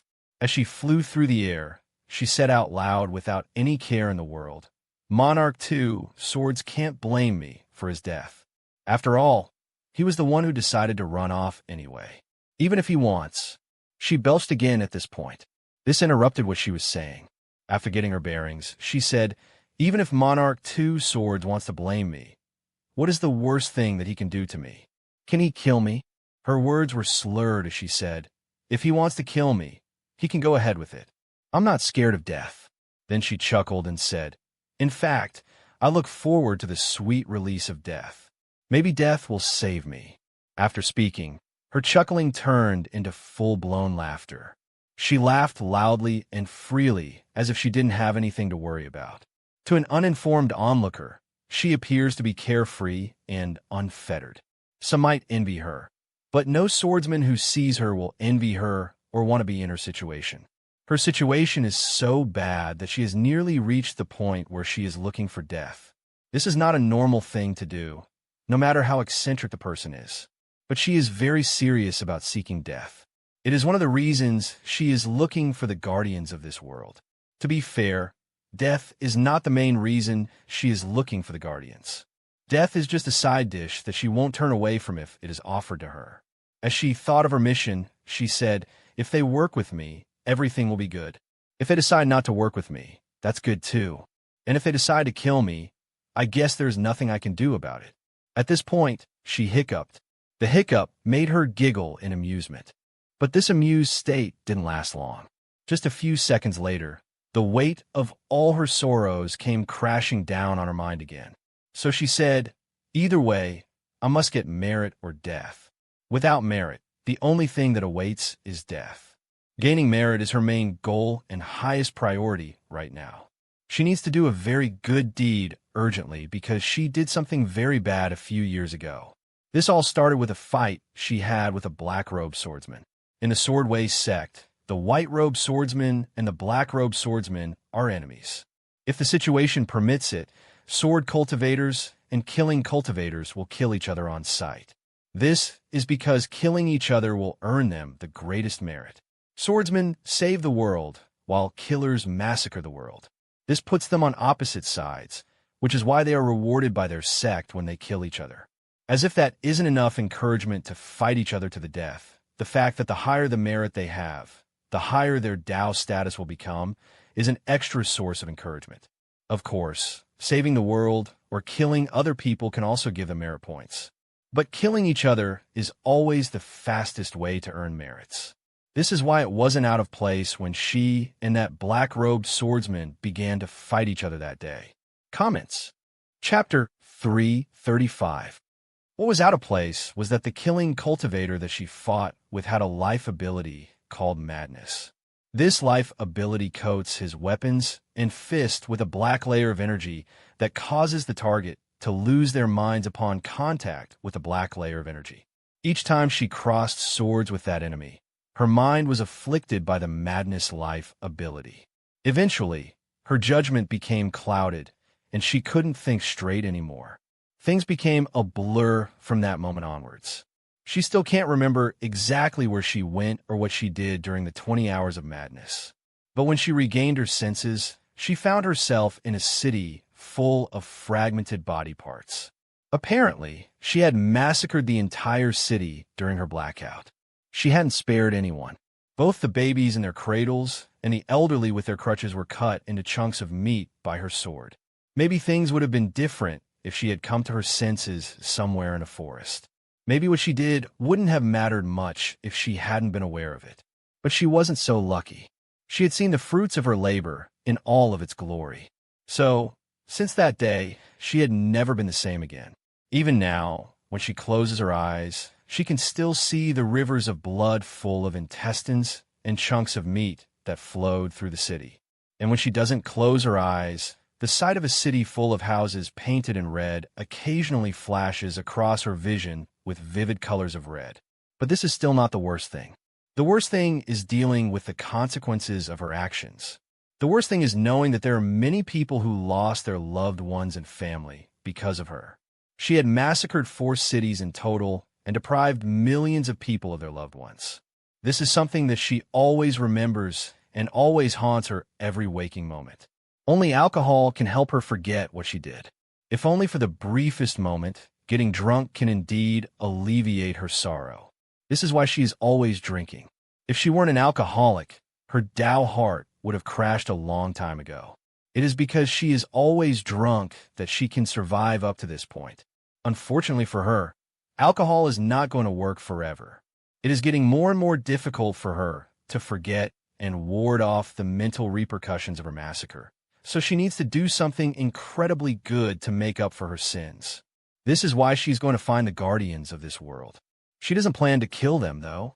What she plans to do is to convince them to surrender so that this heavenly battlefield will end early and fewer people will have to die.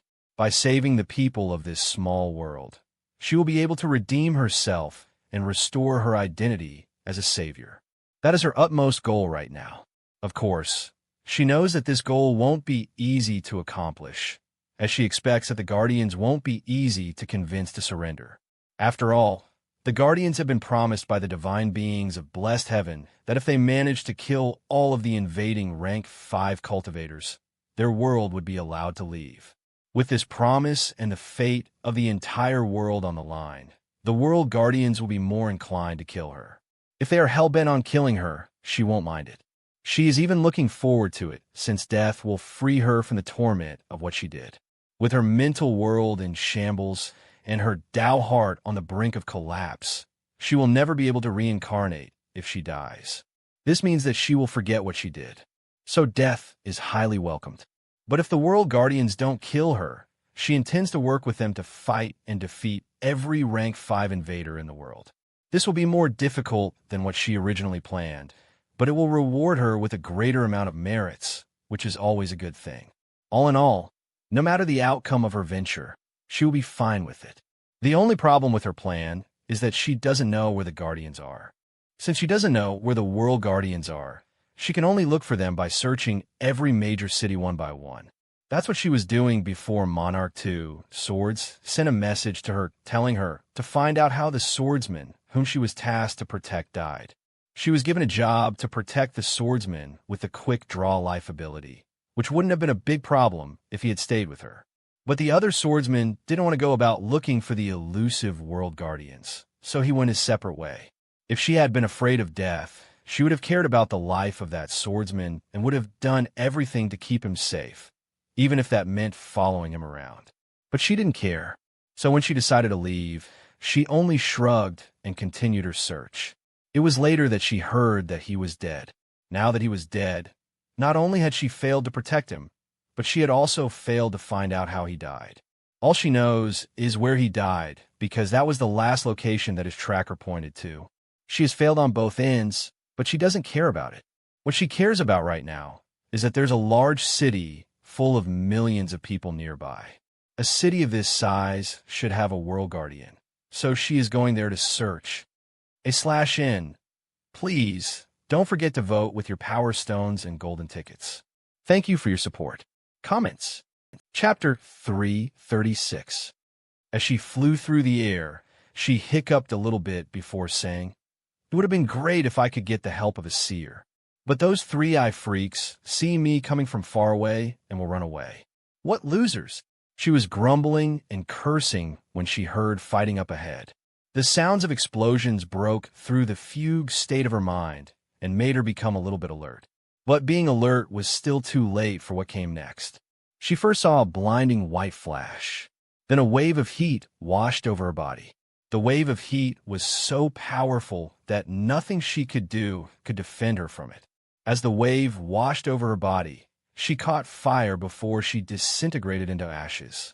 All that was left of her was a blackened spot behind her in the shape of a shadow. The blackened spot was also right on where her shadow used to be. Just earlier, Loki had come upon the gathering of the people of the myriad phenomenon sect. Even though he had stopped more than 2 kilometers away, they had still sensed him. They have arrays in the surrounding area of 3 kilometers that will alert them to the presence of powerful creatures. There's also the array that checks the state of mind of anyone who gets close to them. The array that checks the integrity of people's minds is more energy intensive, so it was only set up 500 meters around the main array. This way, someone would have to get too close to them before they could sense if their mind had been hijacked. An infiltrator being so close to them before they can sense it is obviously a bad thing. But the good thing is that such an infiltrator will be too close to escape once they notice it. This time, what they sensed was a powerful being some distance away from them who seemed to be doing something. When the 3 leaders checked the readings of their sensors, they were confused for a while. The array master said as he pointed at the screen, "It says here that he is rank 4, but the energy readings coming off of him are off the charts. Even a rank 5 cultivator would be hard-pressed to produce such a powerful energy fluctuation." The rank 5 talisman master said, "Is he a rank 5 deceiver? It would explain why he looks like a rank 4 cultivator to our sensors." The rank 4 pill refiner nodded in agreement as he said, he should be a deceiver. Even if he isn't, he is at best a rank 4 forger. Forgers are just our slightly competent younger brothers. What he said made the other two chuckle. They didn't take this enemy seriously at all. Whether the enemy is a deceiver trying to look threatening or a rank 4 forger, they don't believe that they have anything to worry about. They made more snide comments as a red ball of lightning shot up from the direction of the intruder, arced through the air towards their direction, and landed on them. Even before the red ball of energy reached them, the three of them knew that they were in trouble. They stopped laughing and became solemn. The array master said with urgency in his voice, "I am activating defensive measures, and I am using our full power." He didn't ask for their opinion on this important matter at all. He immediately waved his hands to activate dormant arrays and prepare their defenses. The other two didn't complain about this at all. They, too, began to scramble about to deal with the attack. The rank 4 pill refiner produced his life ability, which is a large and black pill cauldron, and set it on the ground in the middle of the arrays. The pill cauldron is as big as a house, so it caused the ground to shake when it landed. Fortunately, the ground had been reinforced, so it didn't cave in and deform because of the extraordinary weight of the pill cauldron. The ground remained stable even as the rank 5 talisman master threw 9 talismans that turned into 9 pillars around the pill cauldron. The pillars reached far above the pod and touched the upper arrays. Then the rank 5 array master also coupled the upper arrays to the pillar and created a channel for power to flow from the arrays through the pillars down to the pill cauldron below. The three of them did this in less than 2 seconds. Their actions were seamless, as if they had practiced this many times, which they have. It is clear that all three of them are taking this attack seriously. But this isn't because the attack seemed too powerful to deal with. It is because they can sense that there is something disturbingly dangerous about the attack. This disturbing trait that they can sense immediately made them take the attack seriously. They immediately forgot about the identity of the enemy and focused on defending the attack with everything they had. Even their subordinates below could sense the danger and had stopped whatever they were doing to stare at the sky. Everyone was waiting for the outcome with bated breath. Just as the red ball of lightning reached them, a yellow barrier suddenly appeared in its path. The yellow barrier was full of tiny runes and letters of various kinds. These runes and letters had various colors and were flashing on and off frequently within the yellow barrier. The yellow barrier was in the shape of half a sphere or a bowl, and it covered their entire position. So anything that would harm them would have to get past it first. The red ball of lightning crashed into this yellow barrier and exploded with a loud bang and a bright flash. As it exploded, it spread outwards to the shield until it covered the yellow shield completely. Comments. Chapter 337. The shape of the yellow barrier made it so that a red layer of lightning formed a half bowl above the group of people. As if this wasn't odd enough, the layer of red lightning also refused to disappear after the explosion. It clung to the yellow shield like a maggot and continued to strike it. But the worst part was when 5 of the 9 pillars around the pill cauldron were overloaded and cracked before crashing down. This was so bad that their systems were shrieking and sounding a loud alarm. But the alarms weren't needed to make the 3 leaders know that the situation was bad. The 3 of them could tell that the situation was bad when not 1 pillar cracked, but 5 of them cracked all at once. The rank 5 talisman raised her voice as he said to the rank 5 array master, "What happened just now?" The rank 5 array master shook his head as if to clear the confusion from his mind, as he said, "For some reason, the wavelength of the explosion had 6 peaks coming in after one another with no trough. The barrier could handle the maximum power of the explosion and each peak, but it couldn't handle 6 peaks one after the other. The barrier was stressed beyond its breaking point and would have collapsed without the support of your pillars. It goes without saying that if we receive another one of those explosions, the barrier will fall." When she heard this, the talisman master became solemn as he said, "I knew that the energy signature was weird, but I didn't know that it was this weird. What do you suppose is the reason?" At this point, the array master had turned away from her and was busy making corrections in the arrays, which he did by flinging his hand around in various directions. As he flung his hands around, tiny arrays left his hands and flew away from him to merge with whatever array he had pointed to at the last moment.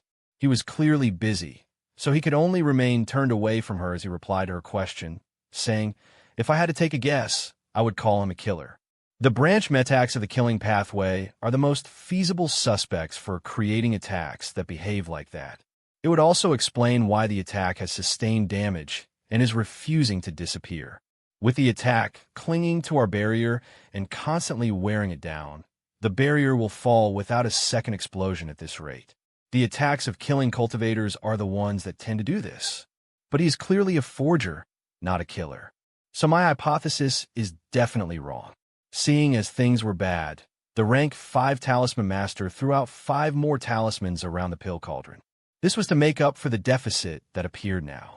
As she did this, she kept thinking about how these pillars had broken in the first place. It was a serious thing to think about because the pillars weren't supposed to break at all.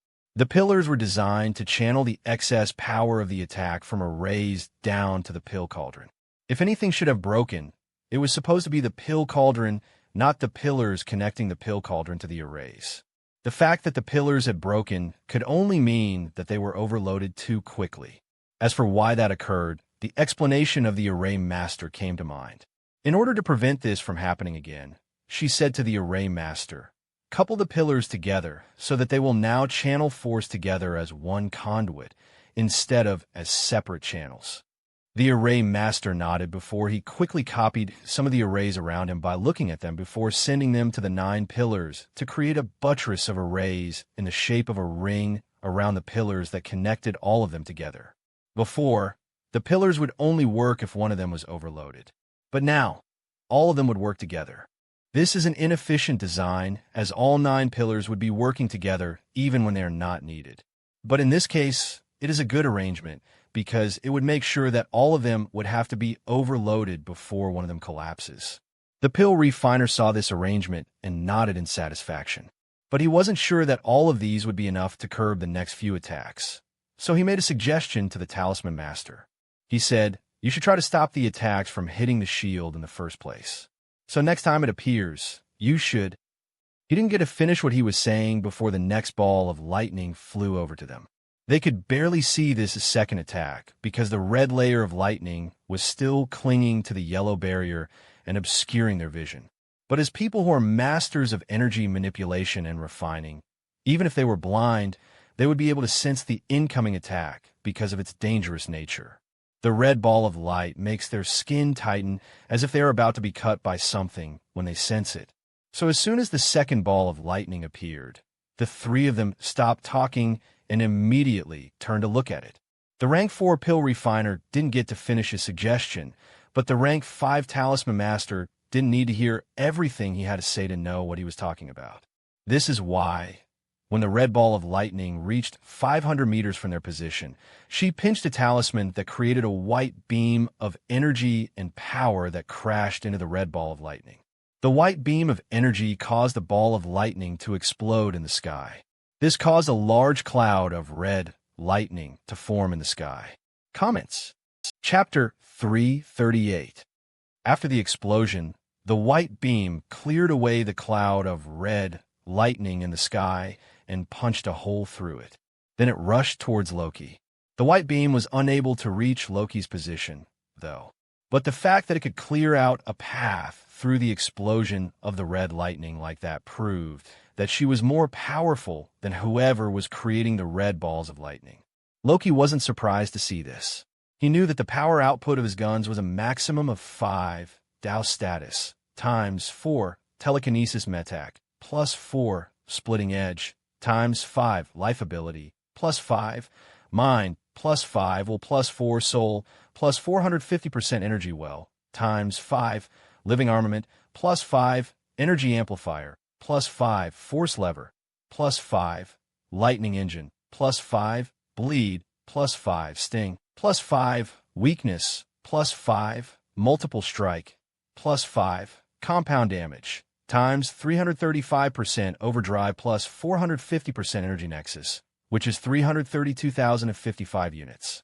On the other hand, the average power output of a rank 5 cultivator is 5 Tao status times 5 cultivation times 100 stats times 25 metax times 5.9 overload, which is 368,750 units. So his long-range attacks can't compare in power to hers and should be overwhelmed in a clash. However, expecting it didn't mean that he was willing to accept defeat at this point. So he said to himself, if long range won't do it, I will just have to resort to getting up close and personal. As long as I avoid that trump card of hers, I should be fine. After saying this, he took off into the air to approach the yellow barrier. He had chosen to attack from a long distance in the first place, because he didn't want that white silk with power fluctuations in the millions to touch him. The power of that attack is so powerful that he isn't sure that his consciousness will be able to escape into the river of time if the attack kills him. But being afraid doesn't mean that he is willing to give up. He simply can't give up right now when he just recently killed a swordsman.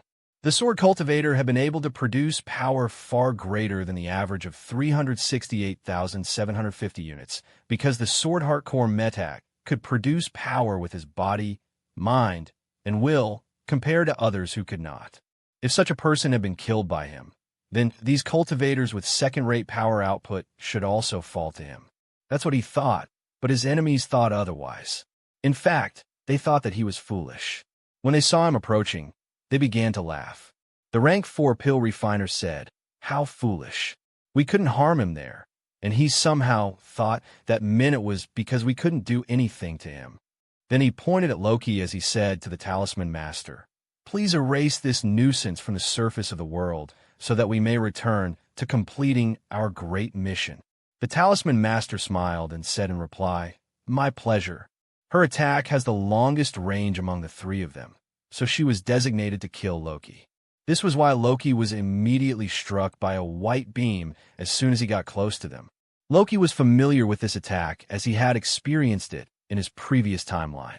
Of course, at that time, he was controlling someone weak who couldn't resist the attack for more than 2 seconds. But this time, things were different.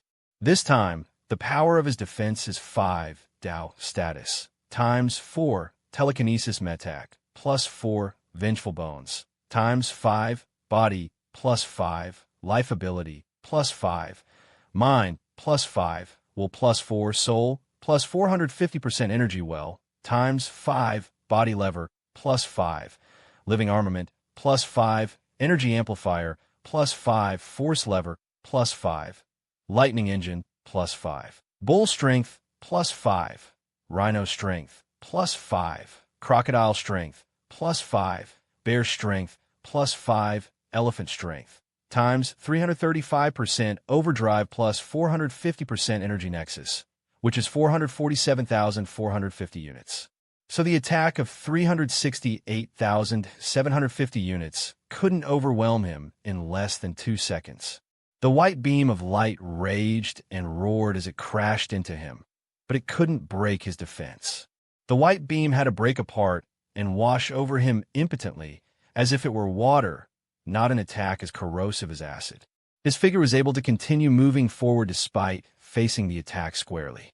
Of course, this outcome wasn't cheap for Loki to accomplish. The use of all that metax consumed a lot of energy. But all of the energy expenditure became worth it when the vengeful metac took effect. Since the vengeful metal had taken effect, he decided to swap out his railguns with Gatling guns. This caused the railguns on his shoulders to liquefy before they morphed into 10 gun barrels arranged in a circle. Once the Gatling guns were set up, he unleashed them on the barrier before him.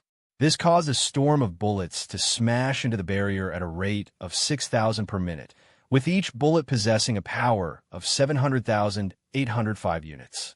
The situation for the people of the Myriad Phenomenon sect quickly became precarious once the Gatling guns were unleashed on them. This was because each attack that struck the energy shield this time was far greater than its limit.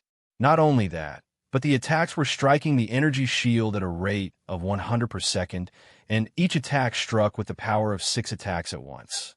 Plus, there were 2 Gatling guns, so the shield was being struck at the rate of 200 bullets per second. So it was not a wonder that the energy shield broke in less than a second. The people hiding beneath the energy shield were definitely surprised by this turn of events, though. Even after the energy shield shattered and crashed, they still had looks of confusion on their faces. They stood there with blank faces, trying to understand what had happened. They thought that they had made enough preparations and should be able to hold out for a long time. This confidence was backed by the fact that the arrays here are being supplied with energy by everyone. So, unless they all run out of energy, the energy shield would never be exhausted. Comments. Chapter 339. Unfortunately for them, their lack of understanding, their confusion, and the unreasonableness of the situation weren't going to prevent the energy shield from failing, and it wasn't going to do anything to stop the hail of bullets sweeping through them. As Loki watched, everything before him was torn to shreds. Even the ground below wasn't spared from the carnage. Even though the ground had been compacted, it was still torn open, cratered with pits everywhere, and turned upside down by explosions. None of the rank 4 cultivators could resist being turned into a shower of shattered body parts and blood by his gun. He only needed to graze them with the bullets for them to be shot into a sieve, leaking blood everywhere. Not even the rank 4 pill refiner with the level 5 Dow status could withstand the onslaught of bullets. He was still dumbfounded as the bullets smashed into him and tore him apart. His pill cauldron disappeared once he was dead, but this hardly mattered at this point. Only the 2 rank 5 cultivators could resist his attack, but it was only a brief resistance for the array master. The resistance of the array master only lasted 0.2 seconds before he became unable to withstand the power of the attacks, and soon became shattered body parts. As short as his period of resistance was, it was infinitely longer than the duration of resistance of the others, since they couldn't last for 0 seconds. So his resistance for 0.2 seconds is impressive in this situation. Unfortunately for him, his resistance wasn't good enough. After his body was broken apart, the red lightning coating the bullets swept through his shattered body parts and turned it into white ashes. His mental world also didn't escape this fate. Only the rank 5 Talisman Master could withstand the hail of bullets for a significant amount of time. But this wasn't because she was very powerful, but because her life ability, Talisman Arsenal, made it so that she couldn't be killed instantly. The Talisman Arsenal life ability had lined up many shield talismans for activation and was activating them as soon as one was destroyed by gunfire. This was why the shield around her was flashing again and again as bullets struck it. She didn't stay still, though. She was moving around to avoid the storm of bullets. Her evasive maneuvers are a smart thing to do.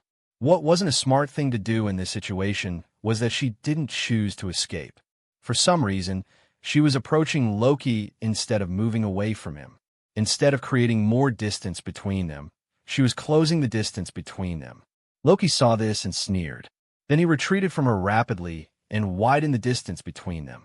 If he hadn't seen what he saw in a previous timeline, he would be bewildered by her current actions and let her get close to him. But he knew what she was up to, so he widened the distance between them as fast as he could. He did so while shooting at her. He was a little bit tempted to withstand the power of her trump card and save it for future use. But when he thought about this plan, he shook his head inwardly and said to himself, "It is too dangerous. The power of that thing is more than 1,000,000 units. There's just no way to withstand that kind of power. Even in my current empowered state, something like that will still kill me.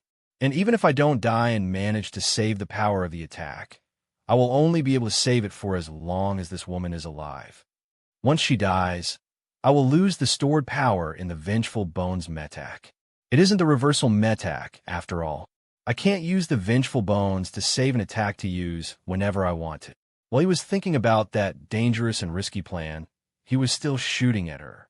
She, too, was shooting white beams of energy at him. But her offense wasn't as effective as his. When she realized that there was no way to get close to him, she sighed in defeat. Then she took out the white talisman and pinched it forcefully. This time, she overloaded the white talisman with energy. She did this in order to make it explode. It wasn't the normal process of activation for her at all. As the white talisman exploded, she pointed it at the space before her.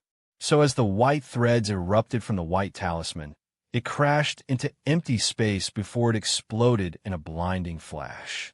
The explosion was white, round, and very bright, so it looked like a white dwarf star had appeared in the world. The clouds in the sky were pushed apart by the expanding air that the dwarf star created before they were evaporated by the heat of the star. Then the ground beneath them was crushed by the pressure of the rapidly expanding air, since it didn't have anywhere to go, like the clouds in the sky. Next, the heat of the explosion melted the ground, turned it into lava, and caused the lake of lava to expand as more of the surface of the ground was melted. Loki was at the edge of the explosion, so even though the heat struck him, it was not much. The expanding air also pushed him away, so he avoided most of the explosion. When he regained his bearing, he shook his head and said, "A hydrogen bomb has nothing on that. In fact, a hydrogen bomb wishes it were that powerful." When he looked at the site of the explosion, a colossal mushroom cloud had been created in the air above the site of the explosion. As for the ground beneath the explosion, an area more than 10 kilometers in diameter had been turned into a lake of lava. Comments. Chapter 340. The area beyond these 10 kilometers was by no means unscathed, though. The destruction had extended far into the distance, and the shock waves had even reached the city in the distance. The forest around the area of the explosion had disappeared. As for the forest far away from the explosion, all the trees in it had been flattened by the shock waves of the explosion.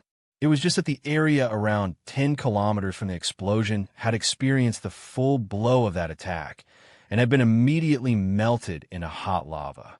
Loki had survived the explosion, but his life ability had taken a heavy blow because of it. Even though he had reinforced the energy shield with a lot of energy and had consumed more than half of his energy to resist the explosion, his life ability was still left in tatters. His black armor was now hanging over his body like a rag. For the first time in a long time, the shifting armor can't cover his entire body anymore, so his real skin has become exposed. The exposed part of his real skin has also been burned. So it wasn't just his real skin that had become exposed. His metallic muscles have also become exposed for everyone to see. As he assessed the situation, he shook his head and said, "I didn't know that she was capable of doing that. Even if I knew that she was capable of doing it, I would doubt she could actually go through with it." Then he chuckled as he said out loud, "It seems she really didn't want me to kill her." He didn't face the explosion head on, yet he is in such a battered state. So there is no way that she could have survived that attack. He has already confirmed that she is dead because the vengeful Bones Metak has lost its target and its enhancement of his power. He has also received a notification of a reward of 10 grade, 5 merit points. So he nodded in satisfaction and said, "As long as I get paid, I don't care how she dies." Then he deactivated his life ability to let it recover. This caused his large muscular form to shrink until his small body was revealed. The shifting armor can heal on his body, but it will heal faster when it is deactivated and left to float in his energy well. This is why he deactivated it. After letting the shifting armor relax and heal, he looked at a place to his left, some distance away, where he had caught a glimpse of someone. The person he saw was wearing a white robe. They also had a sword and a gourd hanging on their hips. The person had been struck by the blast of the explosion and had been killed by it. What he found odd about the whole thing was that she had a smile on her face during the whole process. The memory of that smile made him shake his head and say, "What a masochist. There are so many freaks in this world. Not even the upright swordsmen are exempt from being freaks." Then he saw a black crow fly over from the city in the distance. The sight of the black crow filled him with dread, but he didn't show it and remained calm. The black crow circled in the air above him for a while. When it was done examining the situation, it landed on the ground some distance from Loki and stared at him with its single eye. Loki was the first to speak. He said, "What are you looking at?" The black crow cawed loudly before saying, "I am trying to figure out how it is that you are the only survivor of this destruction." Loki said, "Is that so? Why don't you tell me where your true body is so that I can tell you about it?" His words made the crow laugh. It opened its long black beak and cawed loudly in laughter for a long time. Then it said, "You're very funny. Your sense of humor is making me want to add you to my collection so bad. But I don't know if you're the one responsible for this much destruction or the target of the destruction. As helpful as always, Loki grinned at him and said, "Why don't you take a guess?" But the crow shook its head as it said, "There is no need to guess which it is because both options are bad. What I should guess is if you're still capable of producing so much destruction or if you're still capable of withstanding so much destruction." In response, Loki said, "I see. That makes sense." As if excited by his agreement, the crow cawed in excitement before saying, "There is also the fact that you look like a rank 4 forger. That is wrong, because a rank 4 forger shouldn't be able to create or withstand this level of destruction, especially since many rank 5 beings just died here."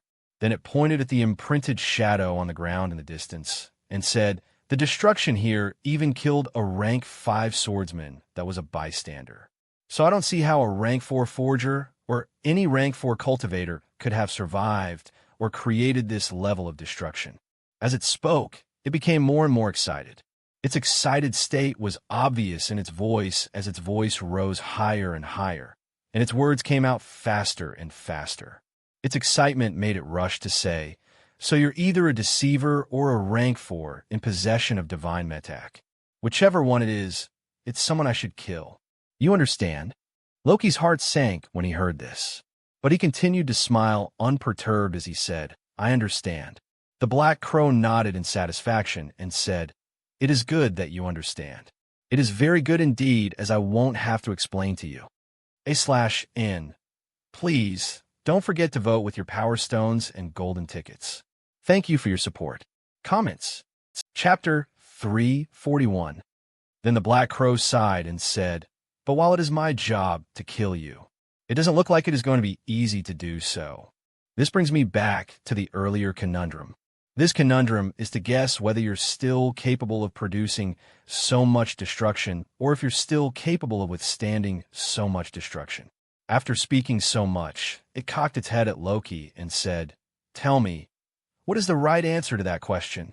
In response, Loki said calmly, "I already said that you should tell me where your true body is, and I will tell you."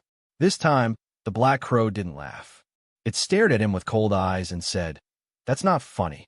It is not funny at all.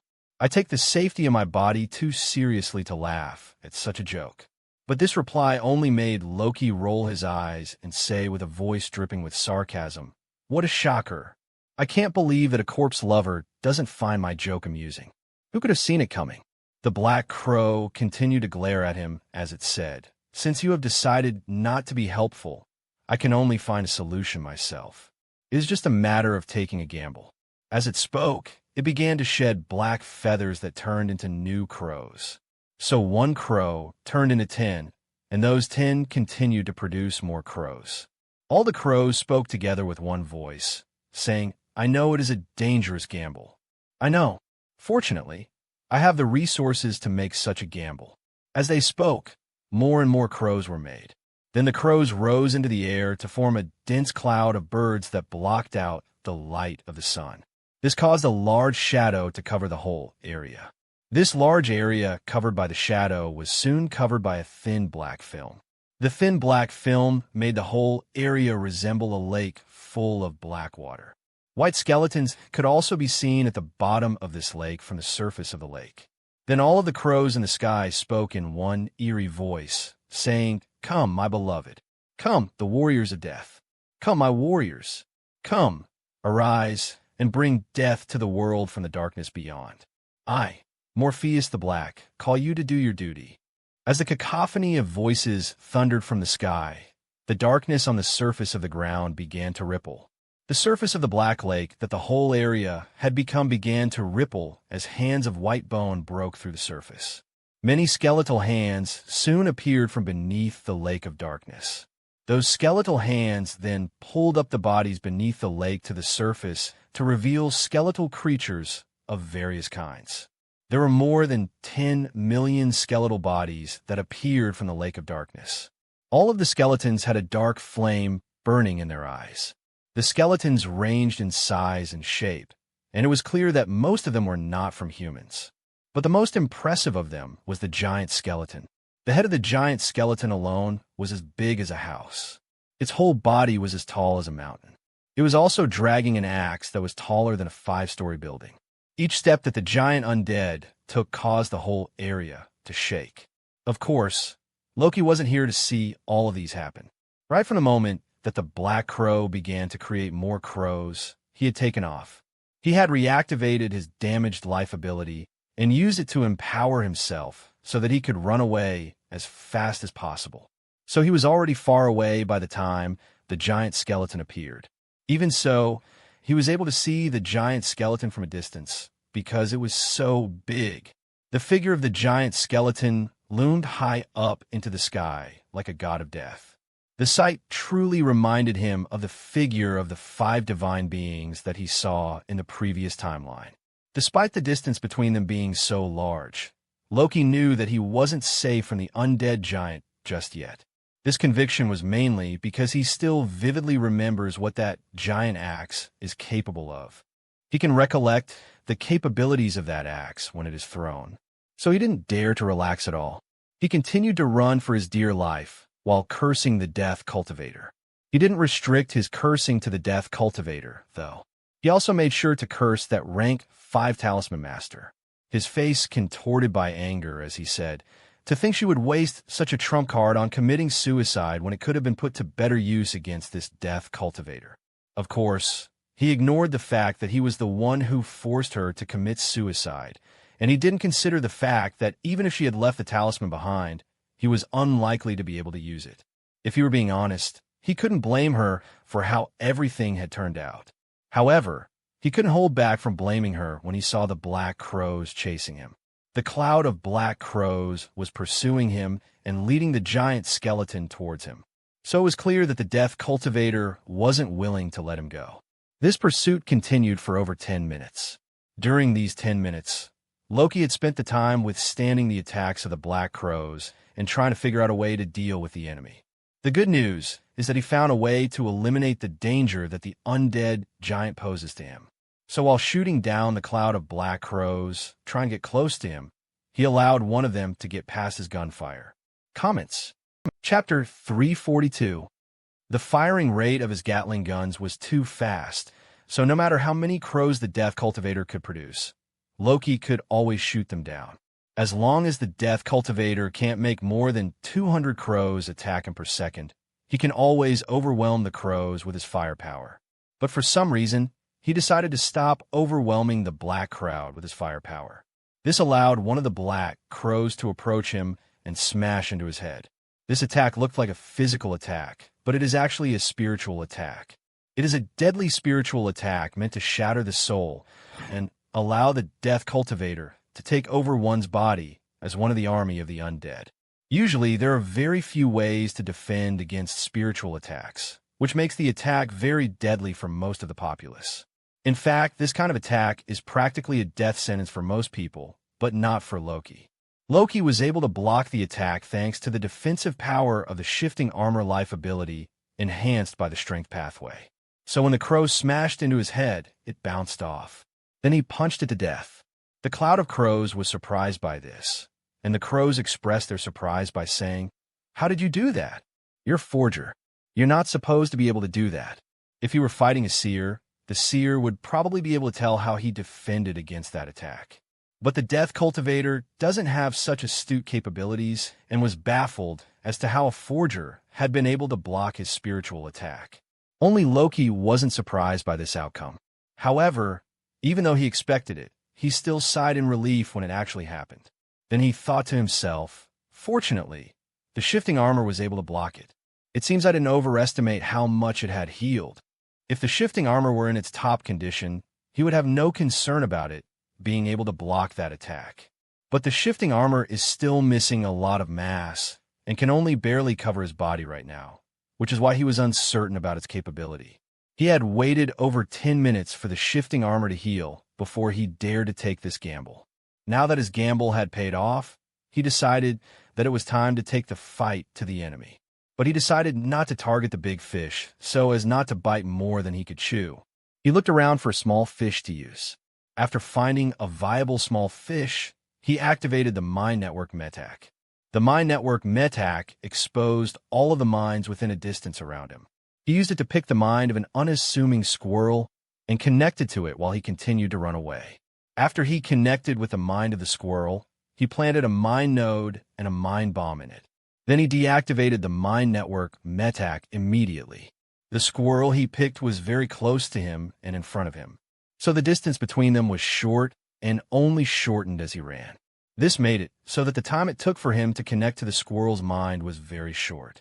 The black crows thought that they saw something spring out from his mind and shoot forward ahead of him, but it had happened so quickly that it looked like they were seeing things that were not there. The squirrel also didn't do anything out of place for a squirrel and continued to eat acorns, so it didn't draw any undue attention to itself. This made the black crows ignore the squirrel when they ignored the other animals in the forest that they passed by. The army of skeletons that trampled through the forest also ignored the squirrel.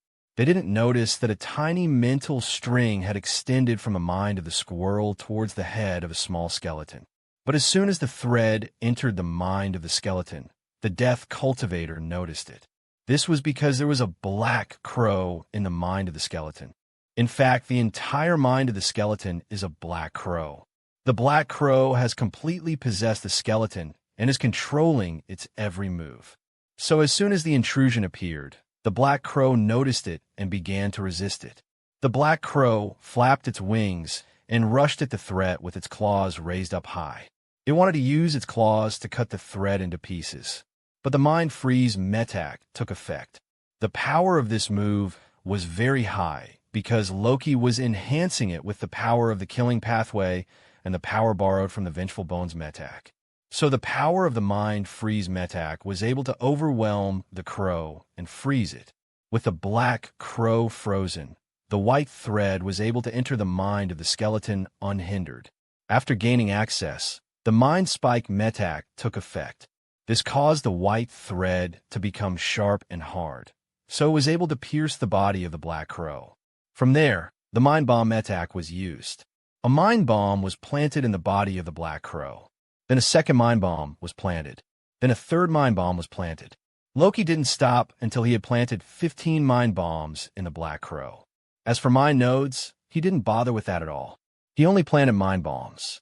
With this done, he removed the white thread and the mind freeze METAC. Then he waited to see what would happen. In the physical world, the skeleton had frozen and fallen to the ground. This put it in a situation where the others could trample on it. Comments. Chapter 343. The skeleton that fell was lying on the ground in a position that made it easy to step on, but none of the skeletons stepped on it. All of them bypassed it and gave it room to recover. However, none of them helped the skeleton up. This made Loki say to himself, "It seems she can't control the skeletons directly. It should be her life ability that is doing all of the work for her. She only needs to give it an order for it to execute, and it would do the rest. Maybe the death cultivator herself isn't aware that I am hijacking the mind of one of her skeletons. If she did, the other skeletons should be helping the one on the ground now. Anyway, I refuse to believe that she can control all 10 million skeletons as easily as she controls her arms. Even enslavement cultivators can't do that." At this point, he deactivated the mind freeze METAC, which allowed the skeleton to move again. The first thing the skeleton chose to do was stand up. It was in the middle of pushing itself up when all 15 mind bombs in its mind exploded. When the explosion happened, the black flame in the eyes of the skeleton dimmed and disappeared. Then the skeleton slumped to the ground and didn't stand back up. This time, the skeletons around didn't notice the skeleton as part of them anymore. So they stopped giving it space and began to walk over it on their way to reach him. When Loki saw this, his eyes lit up and he said excitedly, "Time for the big fish." By big fish, he was referring to the undead giant. This is what he targeted next with the squirrel.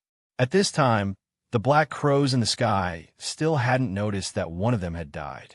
He suspected that this was because plenty of them were constantly dying to his gunfire and because all of the death cultivator's attention was on him. However, he wasn't willing to see how long it would take the death cultivator to realize that he had cut off her control over one of her skeletons. So his attempt to reach the mind of the giant undead was somewhat rushed. He knew that he was rushing things, but since he had a backup in case something went wrong, which was to blow up the mind of the squirrel with a mind bomb that he had planted earlier, he felt that he could risk it. If he had used his mind to stage the attacks directly, he would have had to be more careful of the backlash of failure. There was also the fact that the Death Cultivator would have noticed that his mind was up to no good. Since he was using the mind of the squirrel as the base of his attack, he felt that he could be reckless. And since his test plan had already worked, he felt confident that the real plan would also work. As it turned out, he was right to be confident. This was because after the Mind Freeze Metac took effect, the giant undead began to fall. But he couldn't celebrate yet because the cloud of black crows noticed the change in the undead giant. They stopped bothering with Loki and rushed over to help the undead giant. Only a scant few black crows remained in the sky around him. These 6 black crows didn't attack him like earlier. They only circled him and watched him with intense vigilance. One of the black crows said to him, "What did you do?" But Loki laughed and said, "Are you feeling the pain now after losing so many crows? You'd better give up now, or I will make you lose more."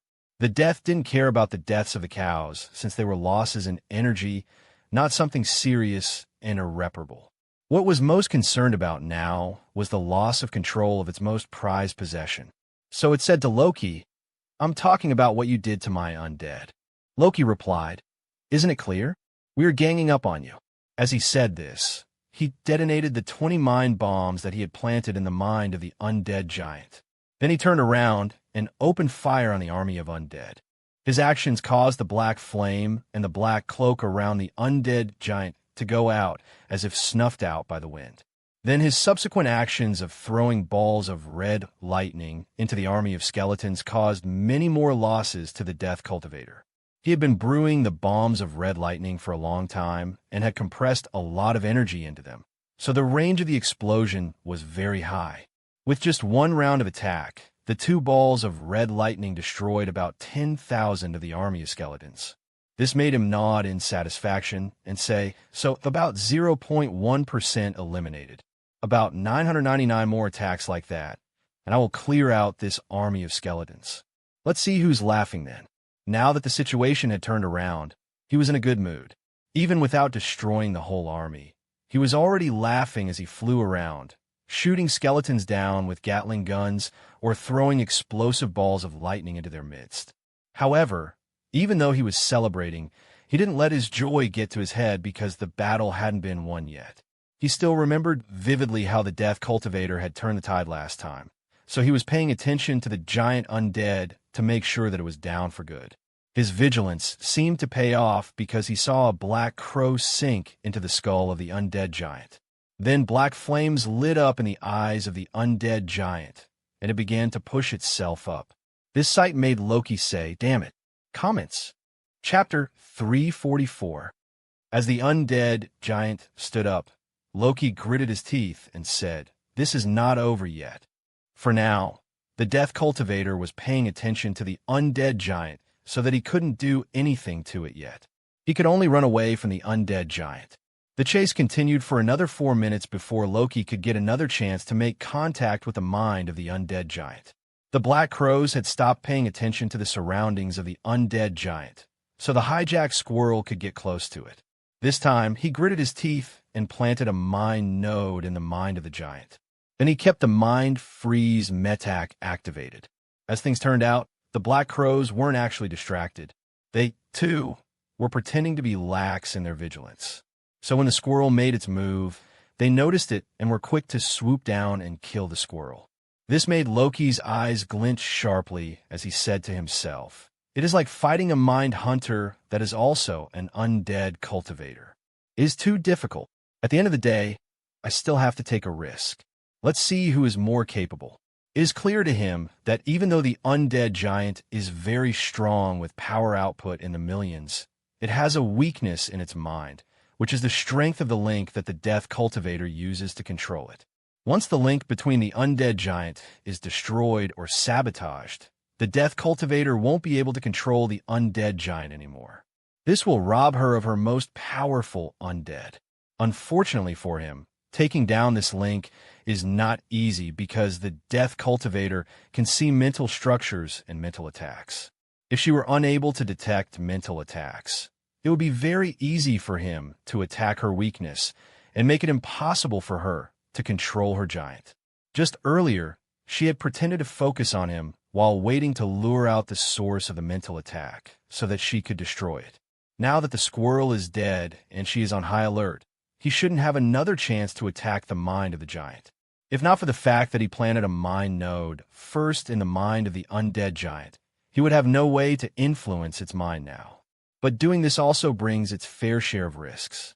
Since the Death Cultivator was actually pretending to be distracted, not actually distracted, she noticed immediately when something went wrong with the undead giant and immediately tried to solve the problem. The first thing that she tried to do was control the black crow in the mind of the undead giant to make the giant move again. Unfortunately, the mind of the undead giant didn't respond to her summons. Since the black crow in the mind of the undead giant didn't respond, she decided to withdraw the black crow completely and replace it with a black crow that she could control. But this didn't work either. If she can't remove the first black crow from the mind of the undead giant, she won't be able to replace it easily. So she ordered the black crow in the mind of the undead giant to self-destruct. When the black crow still didn't self-destruct, she tried to replace the black crow by force by smashing more black crows into the mind of the undead giant to destroy the one already there. The one already there wasn't responding to her orders, so she thought to destroy it herself. But whenever her black crows entered the mind of the undead giant, they too would freeze and stop responding to her. About 21 black crows rushed into the skull of the undead giant to destroy the unresponsive black crow. But all of them froze and formed a boundary around the mind of the undead giant to protect it. While this was going on, Loki was destroying the army with his firepower while simultaneously fighting the Death Cultivator's mind. So he was actually fighting on 3 fronts. Because he had put a mind node in the Black Crow, he had actually connected this mind to the life ability of the Death Cultivator. This granted him internal access to the mind of the undead giant without the need for an external source of influence like the squirrel, but also granted the Death Cultivator access to his mind. The Death Cultivator didn't waste this opportunity to shatter his mind and immediately mobilized his mental world to attack him. This was going on while the Black Crows were trying to replace the one in the mind of the undead giant, and while he was shooting guns and throwing explosives at the army of skeletons. Where the Death Cultivator was hiding, the glowing mark in their head flared brightly as she mobilized the power of her mental world to erupt through her life ability. She targeted the Black Crow in the mind of the undead giant, so the Black Crow began to glow brightly. As the Black Crow glowed, its power was enhanced because she had added her mental world to enhance it. So the Black Crow was able to fight harder to release itself from its frozen state. Unfortunately for her, this didn't work either. So she made her mental world clash with his mind node directly. She was trying to destroy the mind node with her mental world, and it would have worked if he were a normal rank 4 mind hunter. A normal rank 4 mind hunter wouldn't have the power to resist her mental world, so their mind node would have been crushed. But he had the help of the Vengeful Bones Metak, the mind hunter pathway, and the killing pathway. She, on the other hand, wasn't a true mind hunter, so the power of her mental world is actually much weaker than the power of her spiritual attack, which he is using to enhance his power. Comments.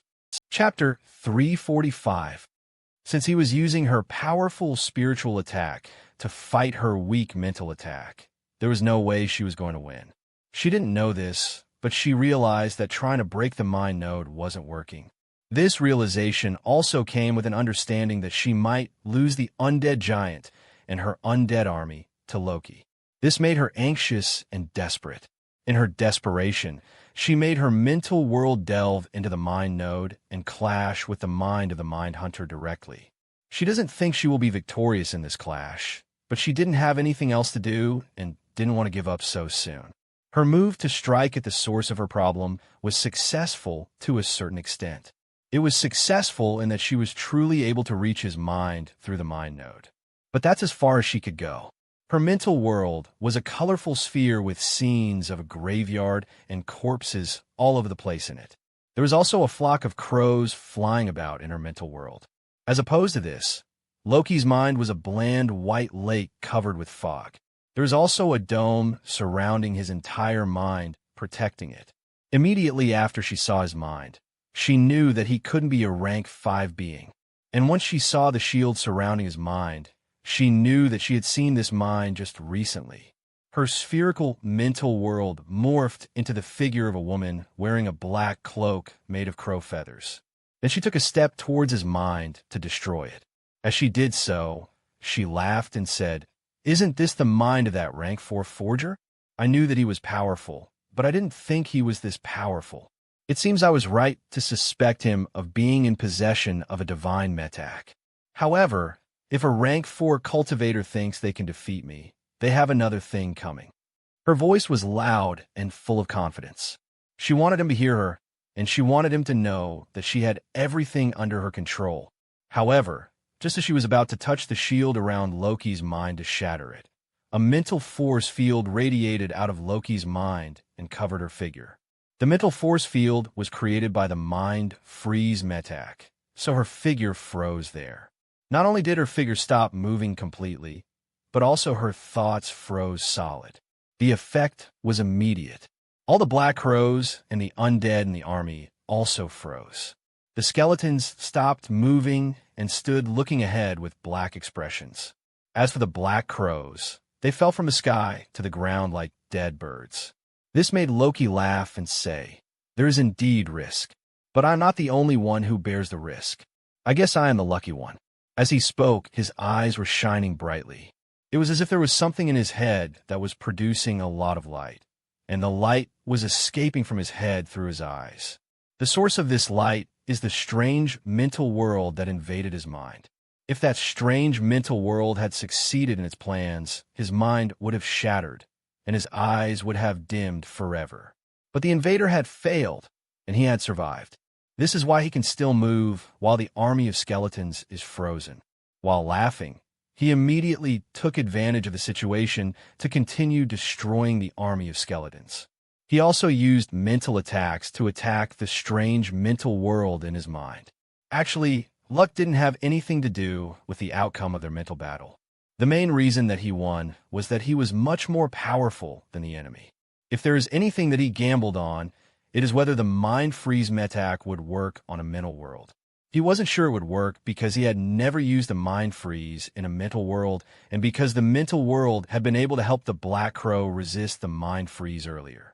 In order to make this gamble, he had deactivated the mind freeze metak from the mind of the undead giant and had switched the power of the divine metak onto the mental world. So if he had failed in his gamble, the undead giant would have become free while the mental world would be unaffected by the mind freeze metak.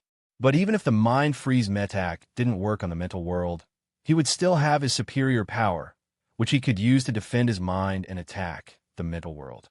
It is just that the mental world would be able to easily retreat, and he wouldn't be able to stop it. However, since the mind freeze metak worked on the mental world, it will prevent the mental world from escaping. So now that he is stabbing the mental world with the mind stab metak and creating mental bombs with the mind bomb metak, which he made to explode in the mental world can't escape. The mind stab metak struck the mental world with sharp mental blades that cut into the mental world, while the mind bomb metak caused the mental world to explode from within. But instead of being white, both the mental blades and the mental bombs were red. This was because they were being enhanced by the killing pathway. The mental world was very durable, though. It didn't collapse easily and could take many hits. But Loki was very patient. He was willing to take as much time as needed to destroy this mental world, despite the fact that he knew that doing this would lead to her death, which would incur him a heavy fine that might reach up to 100 billion energy stones.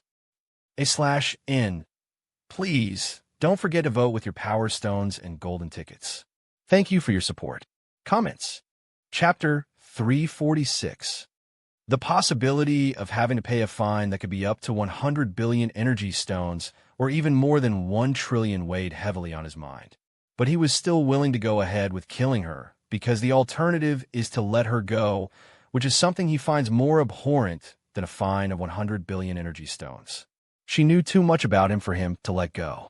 Besides that, he hated her and had always wanted to kill her. So, as he destroyed the army of skeletons, he also destroyed the mental world of the rank 5 death cultivator. And he did so without caring about the cost of his actions. The latter was the first to be completed. In just 2 minutes of constant attacks, the mental world was crushed, fragmented, and turned to ashes. This damage also affected the army of skeletons. With her mental world destroyed, the death cultivator died wherever she was hiding.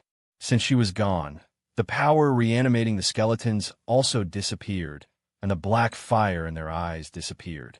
They were puppets, and the puppet strings had been cut, so they all fell to the ground like lumps of bones. Even the undead giant became no different from a corpse lying by the road. This sight made Loki smile for a while, but his smile quickly disappeared when he received the notification from the sect about the value of her life. As a rank 5 cultivator that was in control of a rank 6 corpse, the value of her life had reached the limit of the value of rank 5 cultivators. So the base value of her life was 100 million energy stones.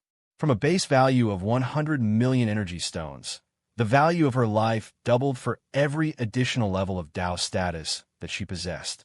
She possessed level 5 Dao status, so the value of her life increased from 100 million to 200 million, 400 million, 800 million, and finally 1.6 billion energy stones.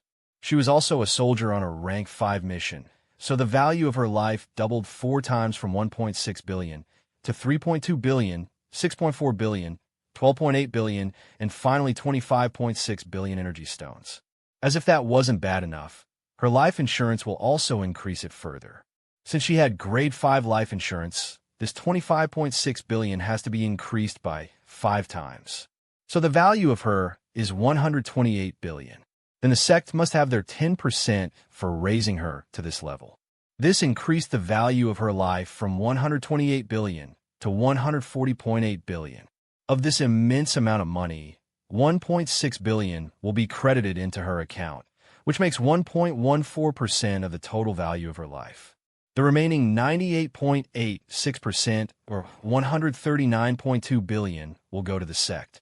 All of this was outlined for him in the notification so that he would be fully aware of what exactly he was paying for. Not that he could make a complaint if he was dissatisfied with anything. The sight of so much dead in his name made him say with bitterness, "Who is this kind of money? I am sure that only divine beings can afford this." Then he said to himself, "I won't pay it anyway. Let me see what they will do to me if I don't pay it." He has to pay a monthly interest of 1% of his debt every month until he has paid off the whole principal debt. Right now, that 1% interest amounts to 1.408 billion energy stones. If he doesn't pay this much in the next month, the sect will come after him to put him to work for all of eternity if need be. If he doesn't pay his monthly interest on time, his debt will only increase, and he will never be able to pay it, which will force him to serve the sect for all of eternity. Since he doesn't plan to be captured and enslaved by the sect, he will have to find a way to pay back the money in 1 month or escape the capture of the sect. As he thought of this, he sneered and said inwardly, "Even if I have the money, I won't pay it. It is too much of a ripoff. It is just an excuse by the sect to enslave people." Fortunately, the heavenly battlefield will end in at most 1 month. Whatever happens then, I must reverse time. After making up his mind concerning the debt, he left the fallen army of skeletons and went in the direction of the city. He is going there to ask for information about the World Guardians. It is not that he is giving up on killing every rank 4 cultivator of the sections. He still plans to kill them and their rank 5 cultivators when he encounters them. He just isn't looking for them now, because it is too tedious to search the whole world for them. Instead of roaming the small world looking for someone that might be hiding 60 feet or more in the ground, it would be a better use of his time to find the World Guardians and take their symbol of authority. Besides, doing this doesn't mean that he can't also search for the cultivators during the process. Since he is a mind hunter, he is able to see minds through obstacles and will be able to find people easily. However, even if he can't find all of the cultivators, the position of every cultivator will be exposed after 1 week when a pillar of light appears above them. This pillar of light will expose the position of every invader so that the invaders can find and kill each other, and so that the World Guardians can find and kill all of the invaders. Then, in the 2nd week of fighting, the position of every World Guardian will be revealed. Finally, after the 3rd week of fighting, the symbol of authority of this world will be revealed. Comments. Chapter 347. To help the 4 Directions sect win, he has to kill all of the rank 4 cultivators from the other 4 sects or take the symbol of authority of this world. The World Guardians will prevent the symbol of authority from being taken, so he'll have to kill them, too. On the other side, in order to win, the World Guardians will have to kill all of the rank 5 cultivators from the 5 sections. So his actions of causing the death of 7 rank 5 cultivators out of the total 15 are actually helping the World Guardians to protect their world.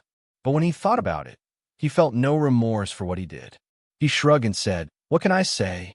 I needed the merit points. They were also weak, so it is their fault for dying.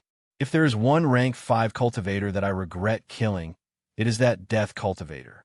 But her death also means that I will have fewer competitors for the title of the most useful soldier." Killing that death cultivator had brought him nearly no benefit.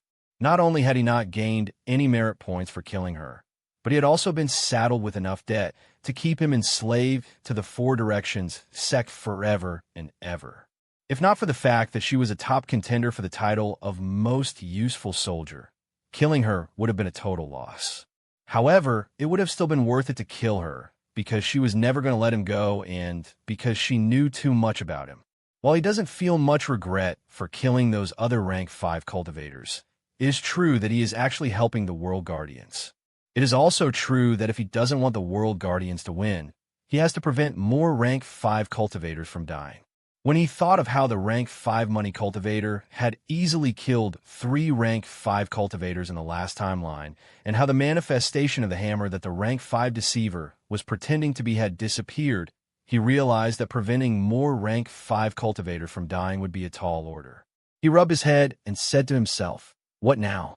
Am I supposed to babysit the rank 5 cultivators? That would be absurd.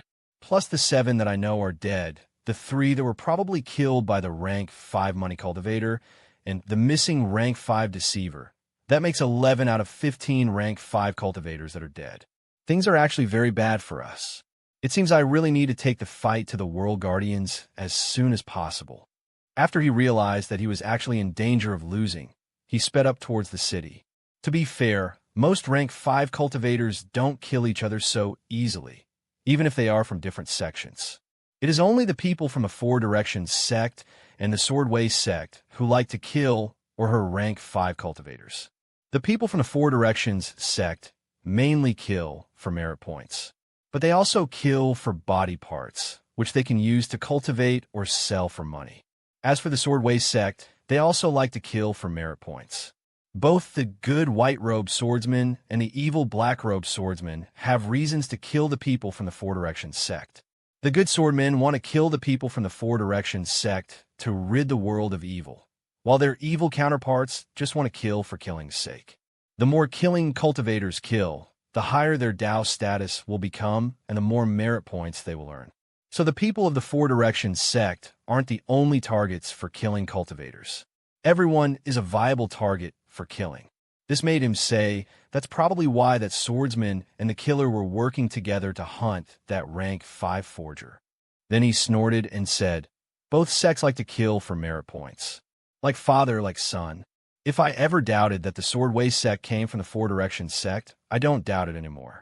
While Loki was looking for guardians, the world was in turmoil everywhere. People were causing trouble everywhere, and the peace and stability of the small world had been turned upside down. The rank 5 forger was one of the people causing trouble. Went looking for the deceiver pretending to be her. But she didn't approach him in the normal way.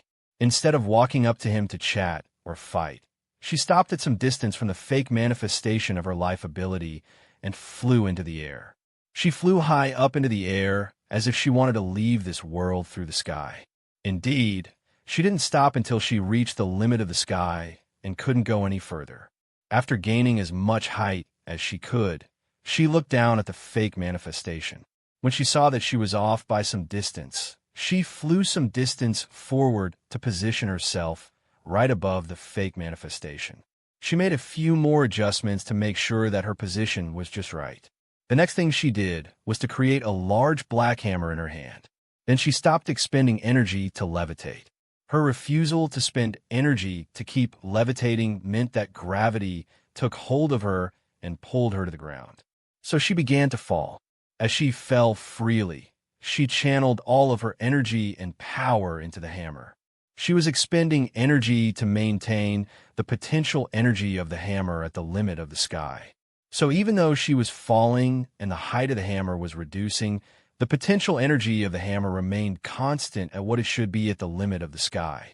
The only thing that was reducing was her energy. Comments. Chapter 348. However, even though the potential energy of the hammer remained constant, its kinetic energy was constantly increasing because the hammer was falling under the influence of gravity. In a normal situation, the kinetic energy and speed of the hammer will increase as it falls, while its potential energy will decrease. This way, the total mechanical energy of the hammer will remain constant. However, what she was doing was maintaining the potential energy of the hammer, so the total mechanical energy was increasing as she fell to the ground. And since she was replicating her total mechanical energy as gravitational power and using this gravitational power to pull her down to the ground to increase her acceleration, as she fell, the stronger the gravitational power became, and the faster her mechanical energy increased. At the end of the day, she formed a circle of amplification in which mechanical energy increased and fueled an increase in gravitational power, which in turn caused mechanical energy to increase faster, and this in turn caused gravitational power to increase faster and faster. So the speed of falling increased exponentially every second, and her momentum became staggering. She was soon moving more than 20 kilometers per second, which was causing the air in front of her to heat up. The air heating up in front of her transformed her into a ball of fire, falling to the earth. If not for the fact that her body had been refined by the tungsten body metak, she wouldn't be able to withstand this kind of temperature. She was also producing a lot of light, but it was currently daytime, so the light that the superheated air around her was producing went largely unnoticed. By the time the people below noticed something wrong, it was too late. In fact, they wouldn't have noticed anything amiss if not for the influence of the gravitational power of the hammer affecting them. But by feeling this influence, it was already too late to escape. It was nearly impossible for them to escape because the influence of the gravitational power was like a net. Once they felt it, it had already grabbed them and was already pushing them to the ground. They felt something amiss when something suddenly pulled them towards the ground, pressed them to the surface of the ground, and even threatened to flatten them into the ground. But this was just the start. Their movements were hindered, and they couldn't escape. So when a hammer dropped down on them, they could only bear it. In the split second before her hammer made contact with the enemy, she converted all of the gravitational power into mechanical energy. This instantly doubled the mechanical energy of the hammer. So when it finally made contact with the ground, it behaved as if a meteor had crashed onto the earth. The ground turned into lava and exploded immediately. Pulverized and superheated rock and sand were kicked up in the explosion. It was as if a volcano was erupting. The repercussions of the explosion were far-reaching. An earthquake shook the surrounding area and caused it to crack and split open. As for the main point of impact, a large pit was formed where the hammer had landed, and nearly everything within the area of the pit was crushed to pieces. There was only a large spherical cavity in the ground. The fake manifestation was at the edge of a mountain, so the hammer hand landed on that mountain. But that part of the mountain was no more now. A large part of the mountain had been carved away and crushed to dust. The only thing still standing in this large crater that was as large as a stadium was the rank 5 forger and the rank 5 deceiver. The deceiver was still alive because he had been able to resist the gravitational force pushing him down and had been able to take advantage of the split second before the hit when the gravitational force disappeared. He created a cloud of darkness around him. Then he used the cloud to enhance his movement and move out of the way of a direct hit from the hammer. In that brief moment, he had escaped, so the hammer didn't land on him. But the resulting explosion had struck him. It was only a shallow graze, though. He had nearly escaped it completely. The explosion was also what struck the 20-odd rank 4 deceivers that had been working with him. But none of the rank 4 deceivers survived the collateral damage. Not even a nail or a fragment of a bone survived the encounter. The deceiver spat out some blood before saying, "Impressive." Then he spat out more blood as he said, "Now what do you plan to do? Do you plan to fight to the death?" The blood he spat out didn't touch the ground before it evaporated. This was because the area within and above the pit was hot enough to turn most organic matter into ashes in a few seconds. Yet, the two of them look like they can stay here for a long time without any issues. They were even in the mood to chat. The forger replied to the question, saying, "Maybe we will fight to the death. That is yet to be seen. It depends on how well you cooperate."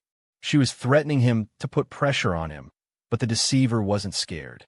He even had the confidence to sneer and say, "If you think you can threaten me, you must be out of your mind."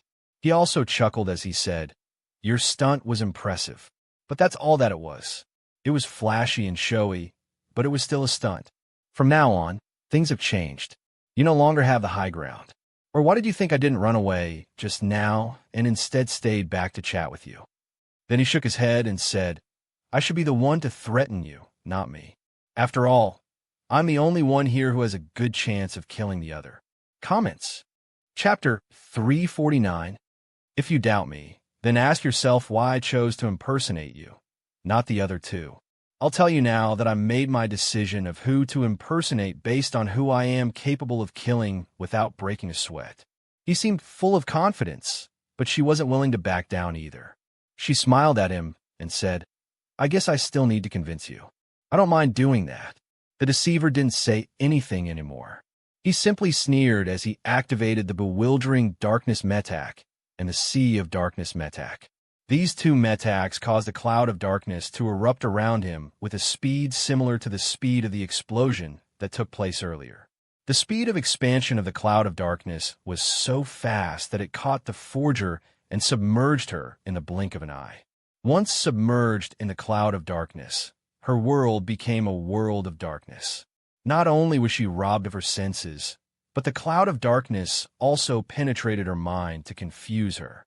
Even her mental world was quickly saturated and occluded by the cloud of darkness. This was because the cloud of darkness was mainly a mental attack whose effect quickly caused vertigo. The cloud of darkness also caused her to lose her sense of gravity. All in all, she became unable to discern her right from her left. And if this effect were to be allowed to continue for a long time, she would lose her sense of self and might sustain permanent mental damage. Now that his move had worked, she had become a sitting duck for him. No matter how powerful she is, she can only be meat on the chopping block for him. This made him grin and say to her, "You have overestimated yourself. You might be strong physically and capable of highly destructive feats, but of what use is your power if you can't use it or hit anyone?" This is why he was so confident about killing her. It is because she is a forger who can't resist mental attacks. So he never took her seriously despite her great physical prowess. But as it turned out, she, too, had her source of confidence in being able to threaten him. Her source of confidence also happened to be something that she didn't need to use her eyes or other senses to make full use of. She gave an order to the black hammer in her hand, and it turned from black to white. The change wasn't just a switch in color. It was also a switch in essence. The solid black hammer made of tough metal transformed into a white phantom-like hammer made of white smoke.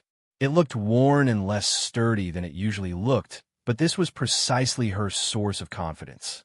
When the deceiver saw this, his eyes widened in shock, and he said, "A mutation. This can't be good." As soon as he saw the white phantom hammer, his first instinct was to step back, and he followed that instinct without questioning it. He quickly stepped back because he had never seen or heard something like this. The craftsman's hammer should not look like this. He should know this because he used to impersonate the hammer and had studied it extensively. So this had to be a mutation whose abilities he didn't know anything about. This is why he didn't stop taking precautions, even after stepping back. He began using other metacs to protect himself from unexpected trouble. The first metac he used was the Ropes of Darkness metac. He used this to convert the Cloud of Darkness into ropes to bind her and restrict her movements. That way, no matter how dangerous she is now, it was unlikely that she would be able to do anything to him if she couldn't move. In order to ensure that her movement was restricted, he also used the Energy Solidification metac. This caused the Cloud of Darkness to turn into solid rock, so she became trapped in a rock. Then he used the Shadow Walk metac to move away from her through the rock. While doing this, he also activated the Darkness Clone metac to create 5 copies of himself, which he scattered in every direction. His reaction was quick, and he had begun to do all of these as soon as he stepped back from her. He was not willing to take any chances against this unknown danger at all. As he was doing this, the white phantom hammer left her hand and flew straight towards him. The hammer was a phantom, so it passed through the ropes and the solid rock, trapping it without any trouble. Fortunately, he had created fake copies of himself, and these copies were too good to tell them apart from him. So the hammer was confused and didn't know who to target. But the hammer still had a trick up its sleeve. Since it didn't know who to target, it split into 6 hammers, which then picked one copy to go after. The face of the deceiver changed when he saw the hammer pass through all of the obstacles he had placed in its path unhindered and target him without the active control of the forger. Then, when he saw the hammer split into many pieces, he knew he was in trouble. So he quickly activated his life ability and turned into a tree. He also stopped moving to make his act convincing. As a tree, he saw the white phantom hammers pierce the bodies of his clones and sink into them. There was no way to resist the white hammers, just like the Ropes of Darkness, and the solidified darkness couldn't stop the hammer. Then he saw them fracture from the inside out. It was as if something had exploded within them. All 5 of his clones met the same fate. They ruptured and dispersed forcefully. Comments. Chapter 350. All 5 of his clones were easily killed without any resistance. He was only able to avoid the same fate by pretending to be a tree. His acting was so good that he managed to deceive the white hammer. The white hammer moved past him and searched the area for any living thing. He didn't dare to breathe when the hammer came close to him. He held his breath as if his life depended on it, which in this case, it did. And when the hammer moved away from him, he also didn't dare to exhale or sigh in relief. The 2 rank 5 cultivators remained in a stalemate like this for a while. The silent atmosphere worked together with the absence of light to create an atmosphere of chilling death where one misstep could lead to damnation. The deceiver thought about converting the Cloud of Darkness into blades of darkness that he could use to slowly chisel her body into bits. But anytime he tried to activate any metac, the phantom hammer would swivel towards and come looking for him. The white hammer was like a hungry beast in the darkness. There was no light, but it was able to sense and find its prey in the pitch darkness with only its sense of smell. In this kind of situation, there was nothing he could do to kill her. In fact, preserving his life and making sure that she wouldn't kill him became his priority. So he decided to give up. He waited for the hammer to go to the other side of the Cloud of Darkness to make a move. When the hammer was far enough, he activated the Clones of Darkness. He created 5 more clones to cover for him. The clones scattered in various directions while he escaped the Cloud of Darkness and went down into the pit. The hammer sensed him as soon as he created the clones and was already rushing over to put him down. The hammer also split into 6 to deal with every clone and his true body. But by the time the hammer left the Cloud of Darkness after him, he had already turned into a rock lying in the pit. The white hammer looked around for him for a long time, but couldn't find him. When it couldn't find him, it returned to the Cloud of Darkness. After a while, without his active support, the Cloud of Darkness dispersed. It became thin before it scattered and disappeared. With the Cloud of Darkness gone, the rank 5 forger became free. She looked around for him. When she didn't see him, she knew that her gamble had won. This brought a smile to her face. She was still smiling as she said, I know that you're not dead. If you're dead, I should see your body. And I know that you're still around since you wouldn't be able to run far to escape my hammer. But there was no reply. There was only silence in the pit. However, this wasn't enough to discourage her.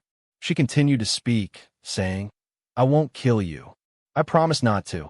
In fact, I don't need to promise you this for you to know that I don't want to kill you. If I wanted to kill you, I would have done so when I initially attacked. I wouldn't have wasted so much time talking to you. That attack was just to teach you a lesson, not to underestimate me.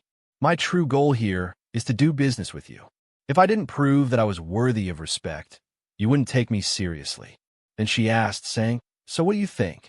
This time, there was a response. The deceiver activated the clone of Darkness Metak to create a copy of himself. As for the stone he was pretending to be, it flew away from the pit as fast as it could. He believed her partially about her claim that she didn't come to kill him. He couldn't believe her because she could have been lying and might have been trying to kill him with that meteor strike.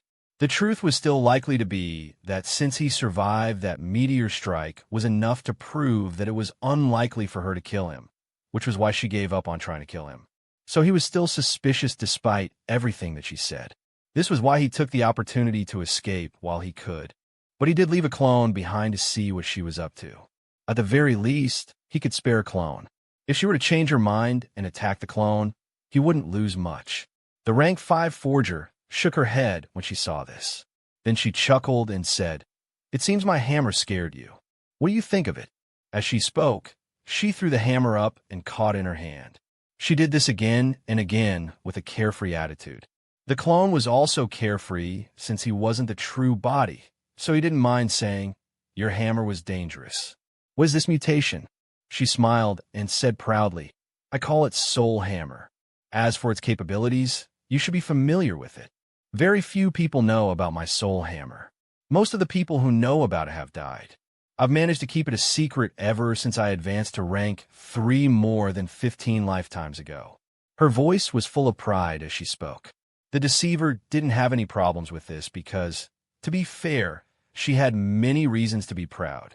Not only had she awoken the mutation at rank 3, unlike the vast majority of rank 5 cultivators who steal their mutations at rank 5, but she was able to survive to rank 5, and she did so while carrying a mutation that grants forgers the only way to create spiritual attacks. /N. Please, don't forget to vote with your power stones and golden tickets. Thank you for your support.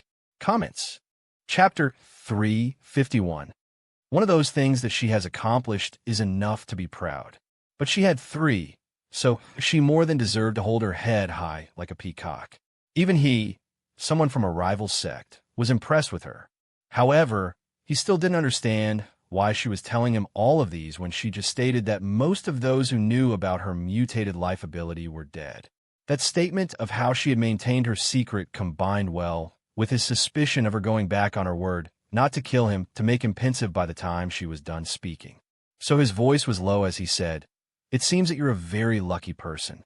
But what does this have to do with me? She replied, saying, I need the coordinates of a world. Your bug-eyed companions can find things better than you, but they're more difficult to find, or I would have approached them for the deal. So the only reason you're still alive is that I can't find someone better. You may think of that what you will. As soon as he heard this, he relaxed and felt lighter, as if a great weight had been lifted off his shoulders. It is still unclear if she could kill him, as he can always hide from her, but it is always better not to have an enemy that is capable of killing him in his tail, pursuing him. It is just common sense that fewer dangerous enemies are better. In fact, fewer enemies in general are always a good thing. So he felt relaxed as he said, In that case, you've come to the right place. I can help you with that. For the right price, of course. But I must ask you this. Why rush for a world now? Why not wait until you've converted your life ability into a divine metak? But she smiled in reply and didn't say anything. Since she wasn't willing to tell him her plans, he shrugged and said, Suit yourself. It is none of my business. Then the two of them began to negotiate on a price for information about the coordinates of a world. This is the same request that she made to her rank 5 acquaintance with the armored shell life ability. So that request was clearly not made on a whim. The deceiver asked for a high price for the information, which was partly because the information is valuable, but mostly because he doesn't have the information and will have to buy it from someone who does. Deceivers are not good trackers, so they're not good at finding things. Seers are the ones who are good at finding things and know a lot. So a rank 5 seer will definitely have the information she wants. Unfortunately for her, a seer who is worth their salt won't let her, a forger who belongs to a sect of people who kill others for merits, get close to them at all. A seer who can find a small world for herself is someone who would definitely not be caught off guard by a meteor falling from the sky, no matter how powerful that meteor is. So she has no choice but to deal with this deceiver, and he for sure has no choice but to rip her off. As the middleman who helps her contact a seer for the information she wants, he believes that he is entitled to 50% the value of the information. After all, without him, she wouldn't be able to contact a seer. To be fair, if not for the beating he just took from her, he would have asked for 100% the value of the information or more. So he is being considerate here, even though he is still cheating her. However, she doesn't have much of an option in this regard. After all, what is she going to do if she is angry? What other options does she have but to make the deal? So they came to an agreement with each other and made a deal.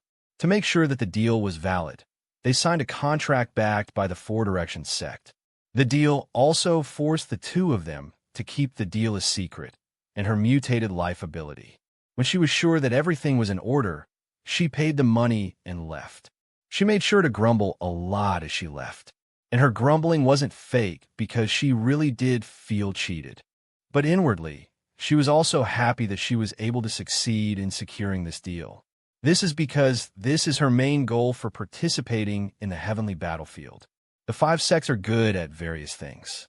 Unfortunately, they can't work together easily because they live in separate worlds. The chances for the 5 sects to meet are either through the earthly battlefield or on the heavenly battlefield. But during both times, they meet each other to kill each other, so cooperation on anything between them is made further difficult. As a rank 5 cultivator, she needs a world if she is to become a divine being. But she can't find a world on her own, and the people of her sect are also bad at finding worlds. So she needs the help of people who are good at finding worlds. As a rank 5 cultivator, her best chance of getting in touch with the Nexus of Truth sect and coming to a deal with them is through the heavenly battlefield. There are other ways of transportation between the 5 domains, but they are unreliable and very expensive because of the danger involved in crossing the world barriers.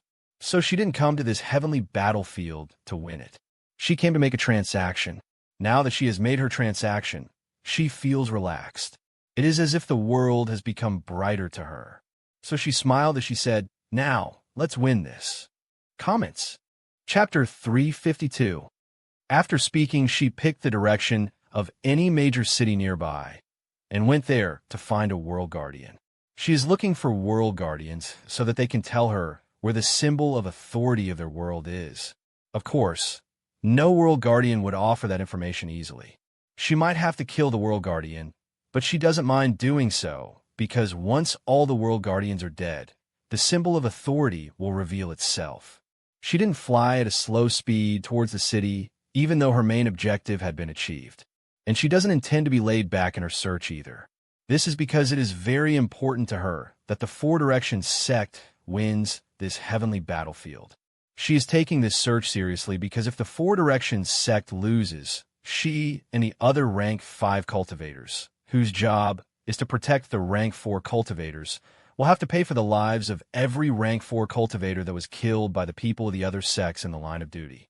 Of course, winning will also grant her a lot of rewards. And if she performed particularly well, she might even gain the reward for being the most useful soldier, which would increase her chances and performance when breaking through to rank 6. But if the reward isn't good enough to motivate her to make sure that the Four Directions sect wins, then the punishment to pay for the lives of every dead rank 4 will have to motivate her.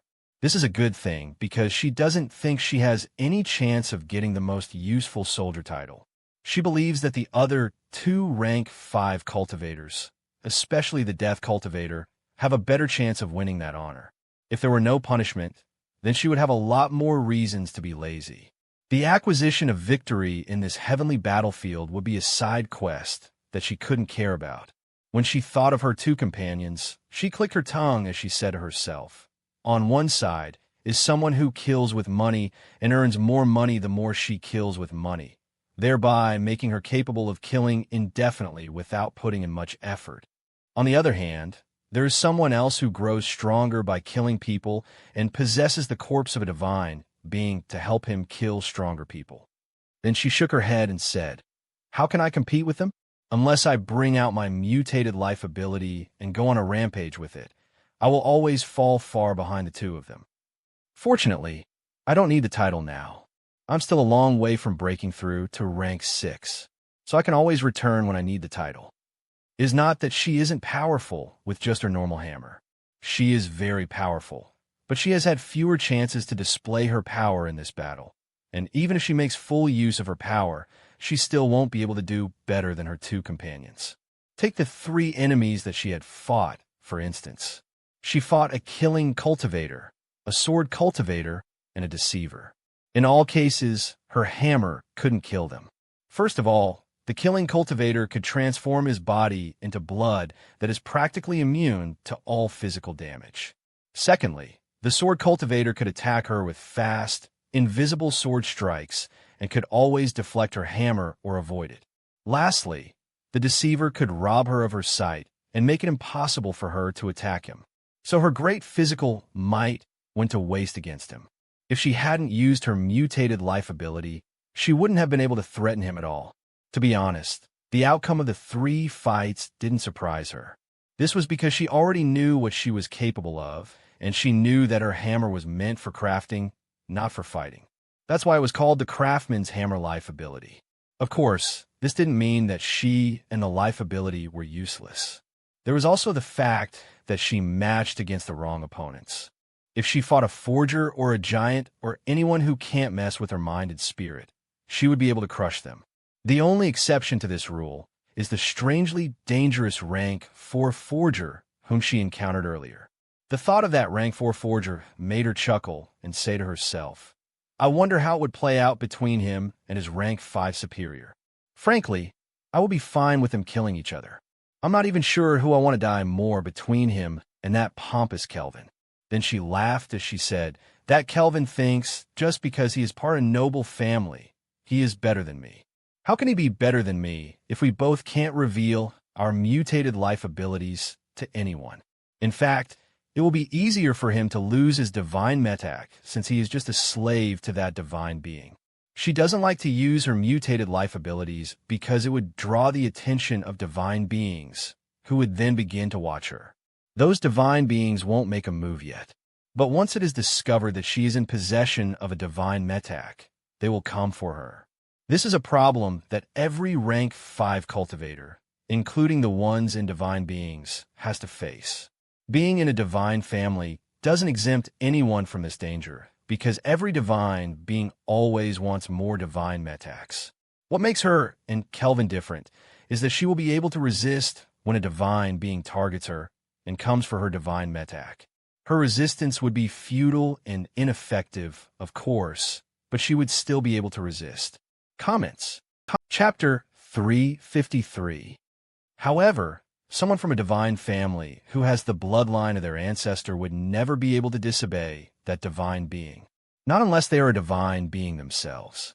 So if Kelvin somehow manages to refine a divine metak, he will have to give it up when that divine being asks for it. The only way out for him would be to sever the bloodline by committing suicide and reincarnating anew. But that is unlikely to stop a divine being from getting the divine metak from him. The more she thought about it, the more amused she became. She chuckled as she said, nothing in this world is free. You can't use the power of a divine being to ascend to rank 5 so quickly without having to give anything up. I wish I could see his face when that forger kills him, but at least I can comfort myself with the fact that none of them can win. She had a smug smile on her face as she said this. She was truly proud of her scheme to set the two of them up. If Kelvin defeats that rank 4 forger and gets a mutated life ability, He will never be able to use that mutated life ability to become a divine being because of the person who owns his bloodline. On the other hand, if the rank 4 forger wins and kills Kelvin, the person who owns Kelvin's bloodline will surely be angry and will kill the rank 4 forger for taking away one of his powerful tools. So, unless the two of them work together somehow, which is unlikely to happen, the only outcome will be a loss for both sides. This put a smile on her face. The only thing better would be if she got to see Kelvin's face while whatever bad that is going to happen happens to him. She really hates him because he is a new rank 5 being who accomplished his cultivation so quickly and so easily because of his family background. Kelvin is unlike her, who had to struggle to achieve her cultivation and has been struggling ever since to maintain her cultivation across 15 lifetimes. This is something that Kelvin has mentioned several times as a way to look down on her, and she would like him to choke on those words by regretting that he belongs to a divine family. The thought brought a smile to her face as she searched for the World Guardians. She wasn't the only one who was searching for the World Guardians.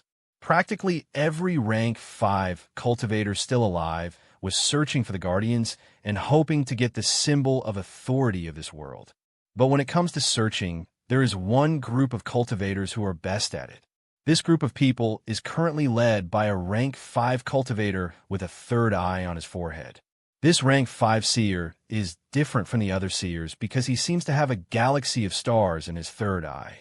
This third eye is shiny with white starlight, and there's a white, glowing, swirling Milky Way in the third eye. Currently, this rank 5 cultivator is walking through a series of tunnels deep under the ground beneath the city. He is alone, so only the sound of his footsteps could be heard. He is wearing a blue robe to match the starlight in his eyes. His hair is very long and needs to be tied into a bun on his head so as not to obscure his vision when he moves around. The tunnels are dark, with visibility so absent that one shouldn't be able to see one's hand if it were placed right before their face. But he can see fine without any problems. The tunnels are also windy, with tunnels that loop on each other or end in dead ends. So it can be said that the tunnel system is a maze. But this arrangement doesn't seem to affect him, as he can always find his way, and he can always reach his destination in the shortest way possible. However, the most dangerous aspect of this tunnel system is the sound of wind moving through the tunnels and passing through the holes in the wall. This sound is dangerous because it causes confusion in the minds of those who hear it. The confusion caused by the sound of moving air can be sorrowful at times or playful at other times. The sound is so impactful that it can induce emotions in its listeners and make them see things that aren't there or experience things that never happened. This hallucinating effect is all because the sound is imbued with a mental attack. So, anyone not powerful enough who enters these tunnels will die. There are many skeletons on the ground to prove this point, but all of these don't seem to affect this man. He passed through the tunnel unbothered, as if he were on a vacation. He never walked into a dead end, and when he encountered a dead end, he knew where to pull a switch that lowers the wall and proves that the dead end was never a dead end, but a secret passage. He knew how to avoid the traps, even though there was no light to see. The light from his third eye appeared to be good enough for him. This light could penetrate walls and help him see through illusions. Like the stars guided the way for travelers and sailors, the stars in his eyes also guide his way.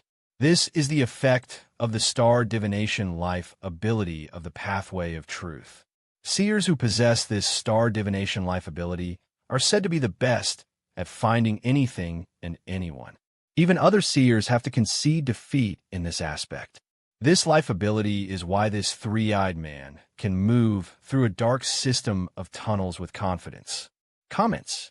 Chapter 354. His life ability is why this three-eyed man is behaving as if he designed the tunnel system and knows its every secret. It is why he is catching up to someone even though that person had a head start on him. Eventually, the person he was pursuing reached a dead end and couldn't go any further. So he was able to finally meet them. Even before he reached the dead end, he could see the light of a torch coming from around the corner. So he didn't need to have special eyes to know that there was someone around the corner with a torch. In order not to spook the other person, he said, "I come in peace." I hope we can talk. His words should have sounded strange to the other person because he was speaking in a strange language. But by using his mental world to communicate with the mind of the other person, they could understand what he was saying. And when the other person spoke, they spoke in a sing-song manner with a language that he had only heard recently and had never learned. But he was able to understand everything they were saying because of his third eye. The person snorted and said, "And why should I believe you? Why should I believe the words of an invader?" He replied, saying, "Because I am different. I can tell the truth apart from lies, and I can't tell a lie."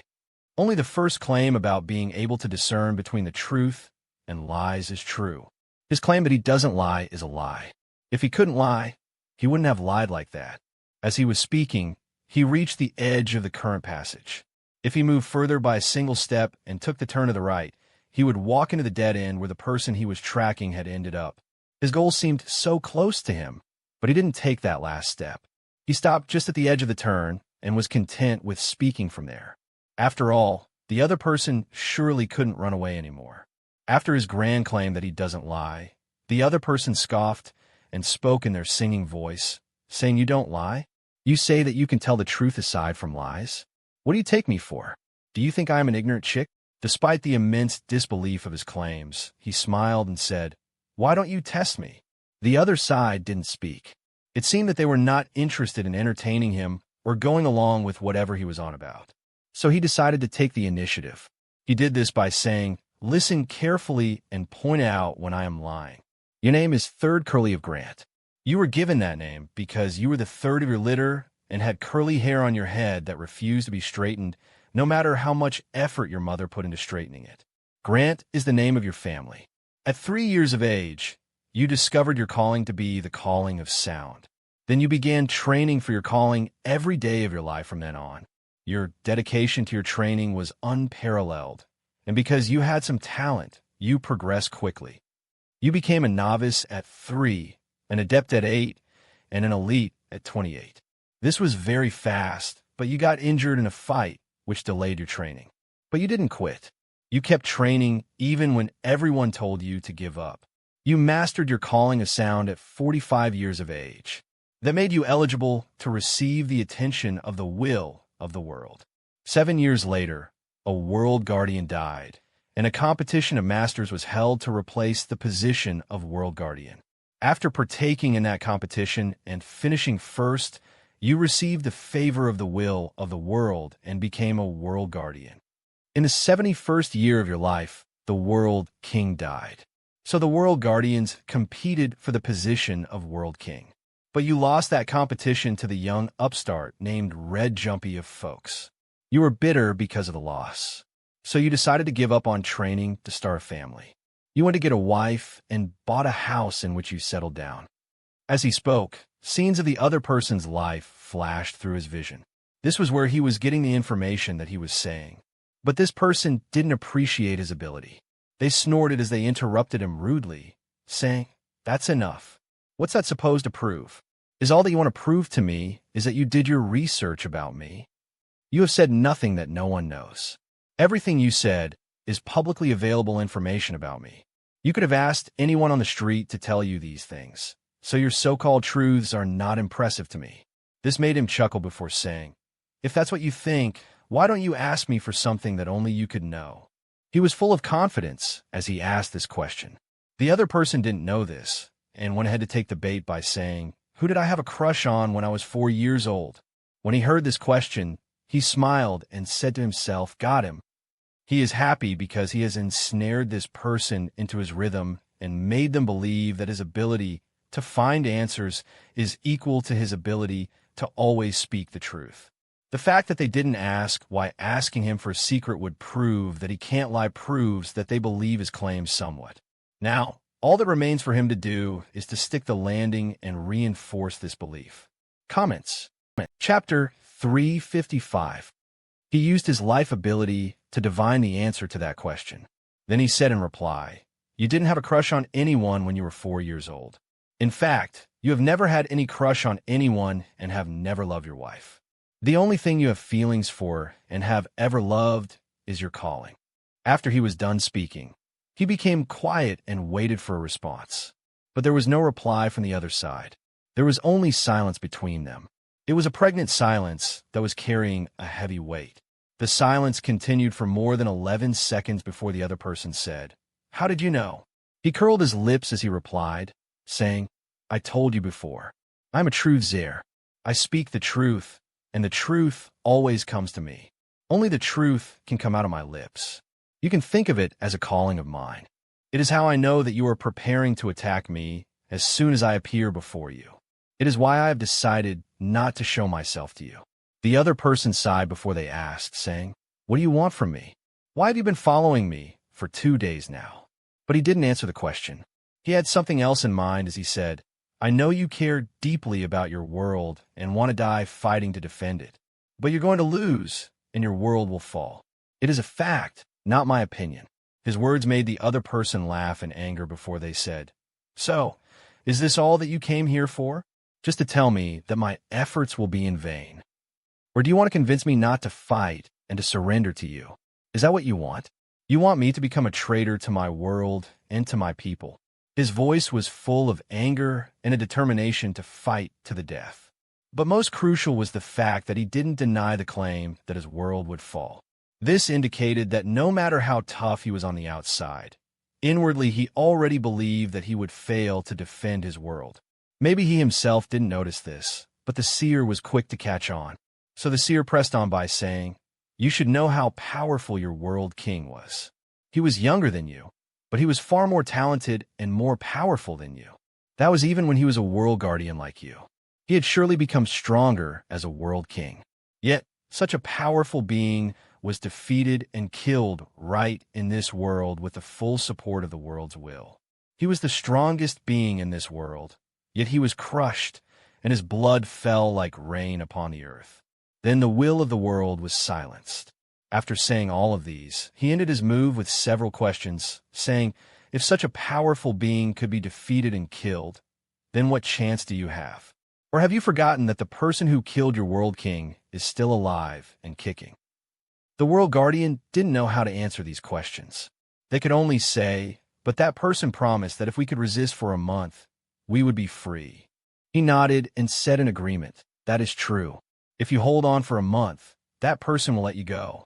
But he is not only such a powerful being in my world. There are many such people who want to subdue your world. Once that person fulfills his promise to let you go and gives up, the others will step in to take you. Don't think that I am lying to you. You have one world king, but we have more than 100 people who are as powerful as your world king. If all 100 of them line up to take your world, how many of them do you think you can go through before your resistance falls?" What he just said was all true. He didn't say a single lie, as unbelievable as what he said was. But if he hadn't established that he never lies, this world guardian would never have believed him, especially since the fact that a world could have many beings that are as powerful as a world king was so unbelievable. His effort paid off, and the world guardian believed him. Because the world guardian believed him, the world guardian felt despair.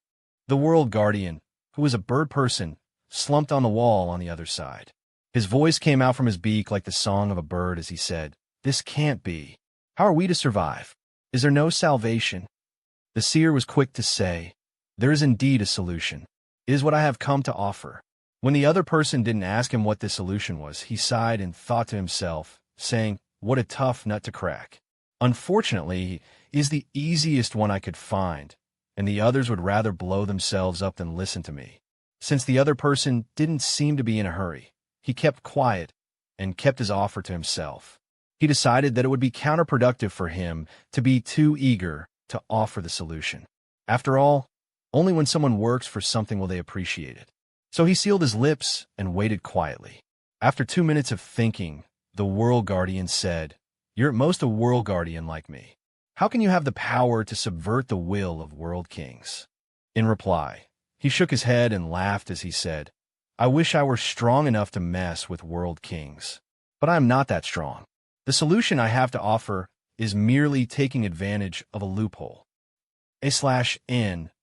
Please, don't forget to vote with your power stones and golden tickets. Thank you for your support. Comments. Chapter 356. The world guardian finally couldn't hold on and said, "What is this solution you speak of?" So he said, "As I said earlier, there is more than one world king in my world. These world kings are split into 5 groups. These 5 groups are competing for who will get to control your world. This competition between the 5 groups of world kings is why that world king didn't destroy your world immediately and gave you an opportunity to fight for your freedom. But as I said, that promise is only an illusion. In truth, your resistance will only give the 4 groups an opportunity to fight for control of your world. That is why I am here. It is why the other invaders are here. We are all fighting for control of this world. We fight each other, and we fight you, the world guardians, for the right to lay claim to this world." The world guardian couldn't take bad news anymore, so he interrupted him with a shout, saying, "I've heard enough of that. Just go ahead with the solution." Right now, he already believes most of what the seer has said.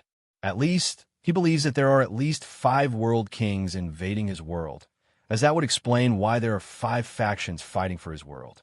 But if there are 5 world kings, and they've only seen one, that means that there are 4 other world kings who could still lay claim to his world, even if the first world king fulfills his promise to let them go.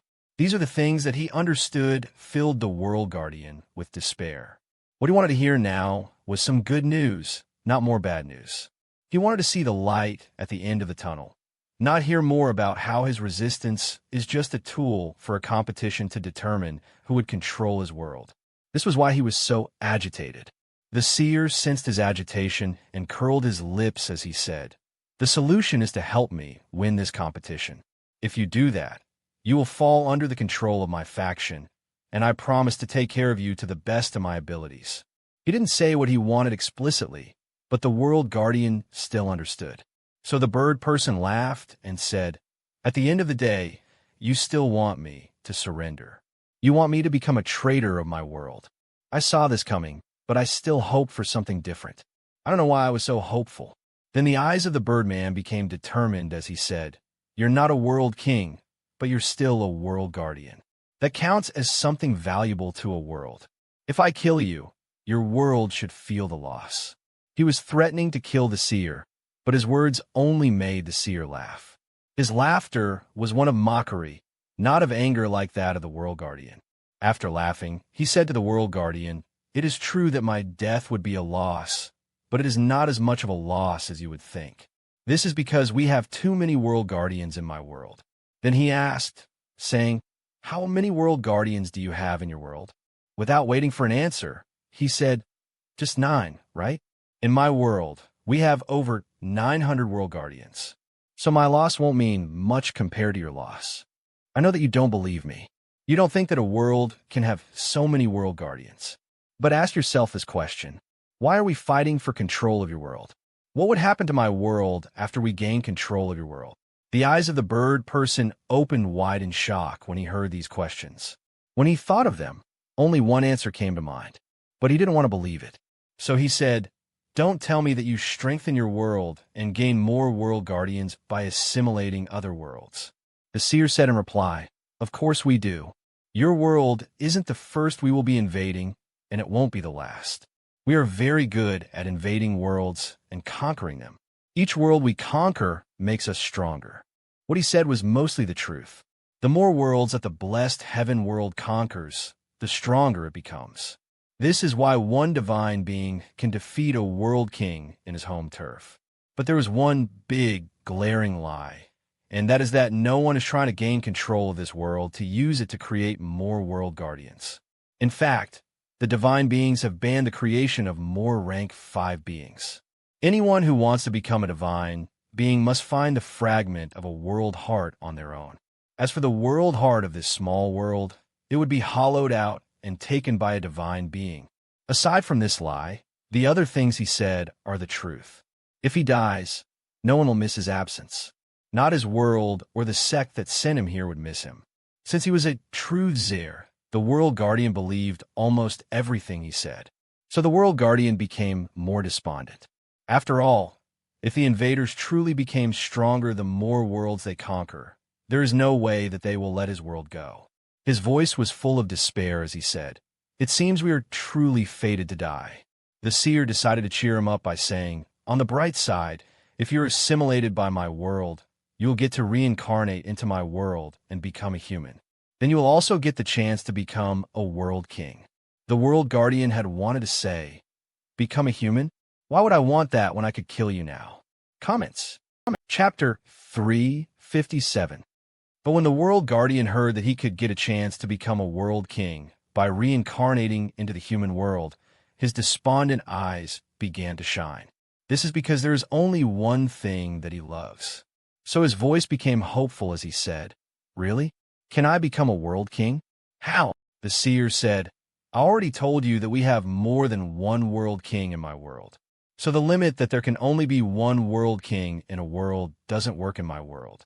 Take me for instance, I'm also trying to become a world king.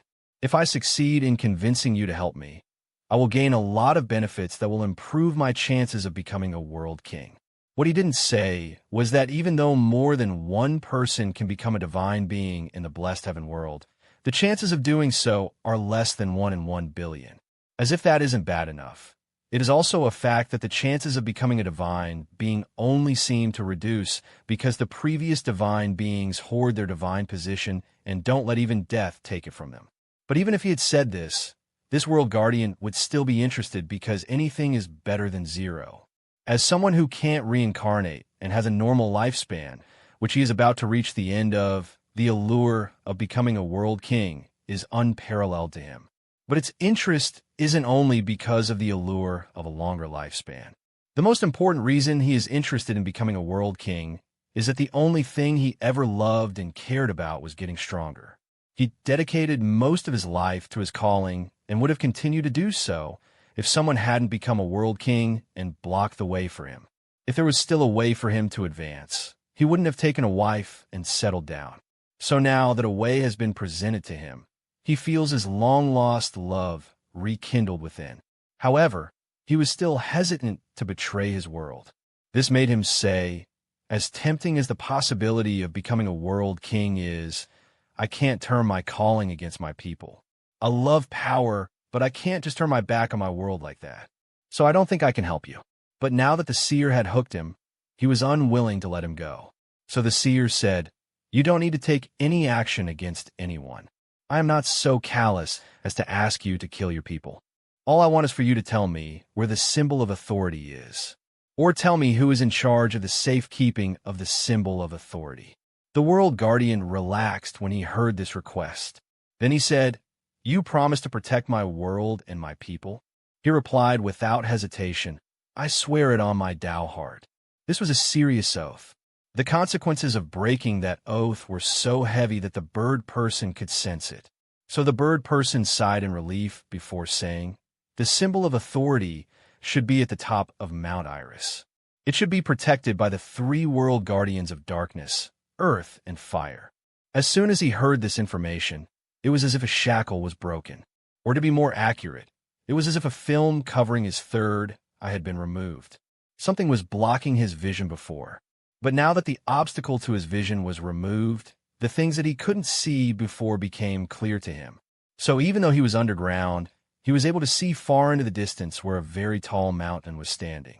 The mountain wasn't the tallest mountain in the small world, but it was the most dangerous. This was because it erupted the most. Right now, the mountain is dormant. There are also 3 bird people who have tunneled from the top of the volcanic mountain down to its bottom. There is lava all around these 3 bird people. But somehow, they have been able to keep the immense heat from affecting them. There's also a black sphere around the 3 of them and the blurry item that they are guarding. This black sphere is what has been blocking his vision and preventing him from knowing where the symbol of authority was. But now that one of the world guardians has betrayed the world, and he has received critical information about the symbol of authority and where it is hiding, the best that the black sphere can do to block his vision is prevent him from being able to see what the symbol of authority looks like. This made him chuckle and say, of course, it has to be someone wielding the power of darkness. They have it too easy hiding things from seers. But the tables have turned now. I can only say that she tried her best. It is just a pity that she is playing in the big leagues now, and her petty tricks are no longer good enough. He was talking about the World Guardian of Darkness. This World Guardian seemed to have noticed his prying gaze, so she was looking around warily for him while intensifying her ability to hide their position from him.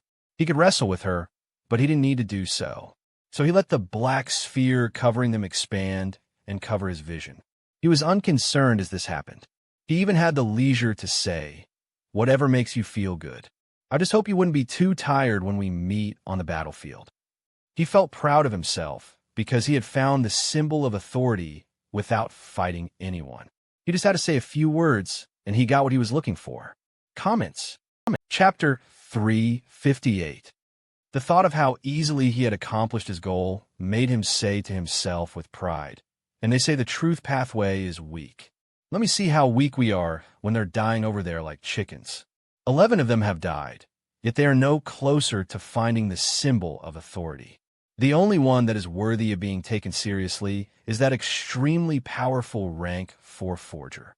As he thought of the rank 5 forger, the starlight in his eyes intensified, and the image of an armored warrior stomping through a city appeared in his vision.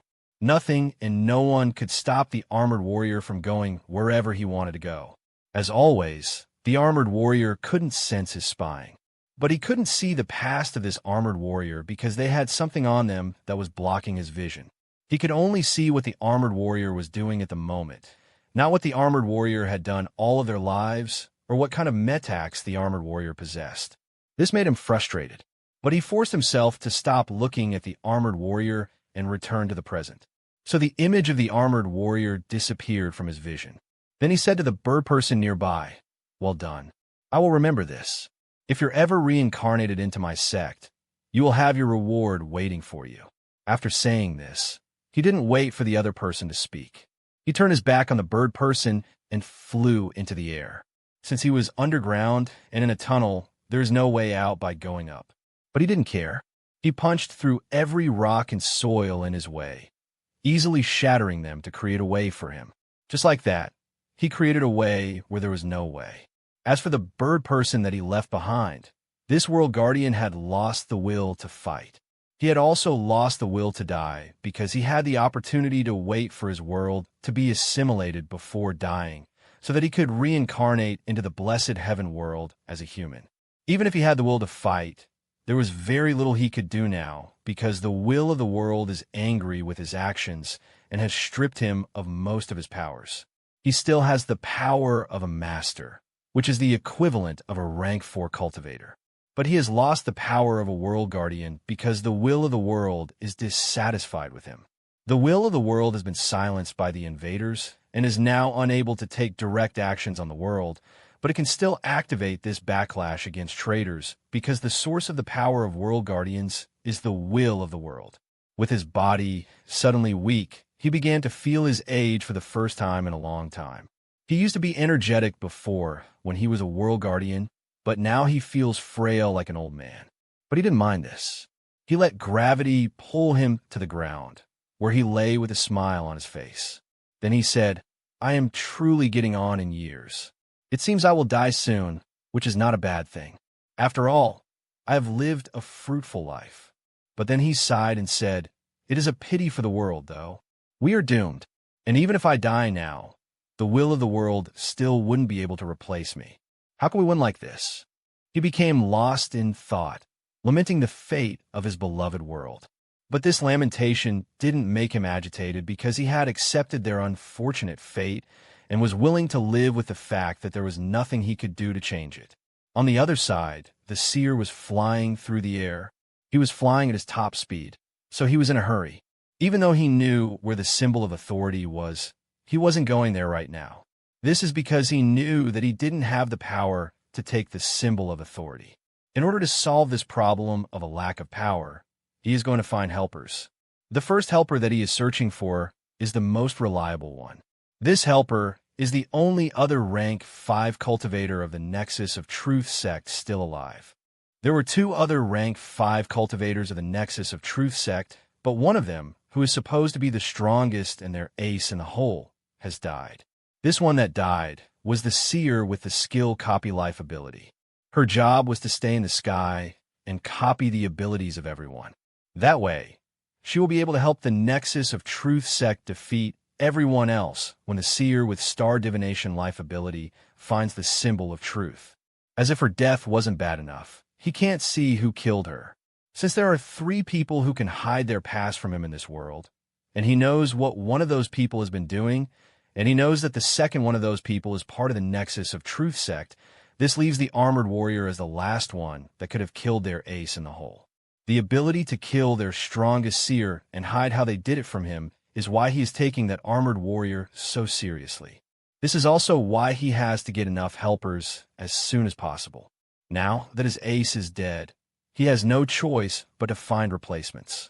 The first of those replacements is the only rank 5 deceiver in this small world. Comments. Chapter 359.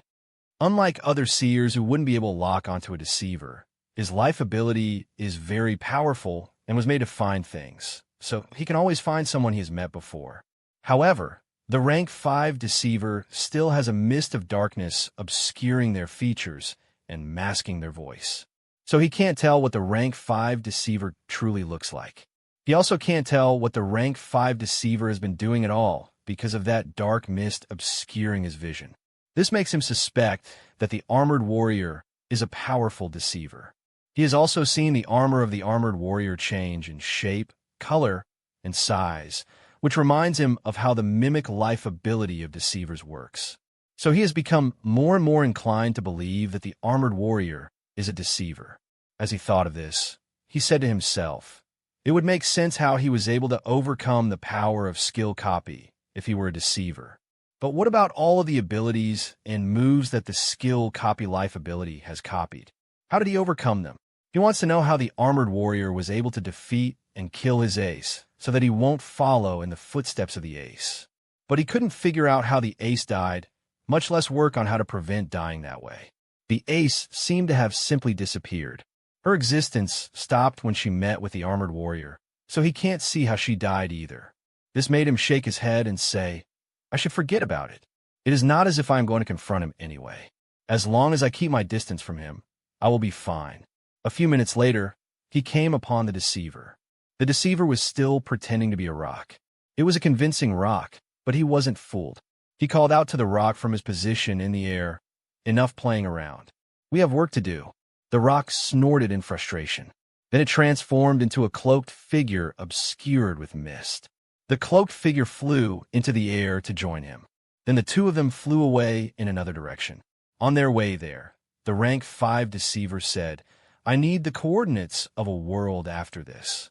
The seer frowned and said, it will cost you. The deceiver said with confidence, don't worry. I can pay.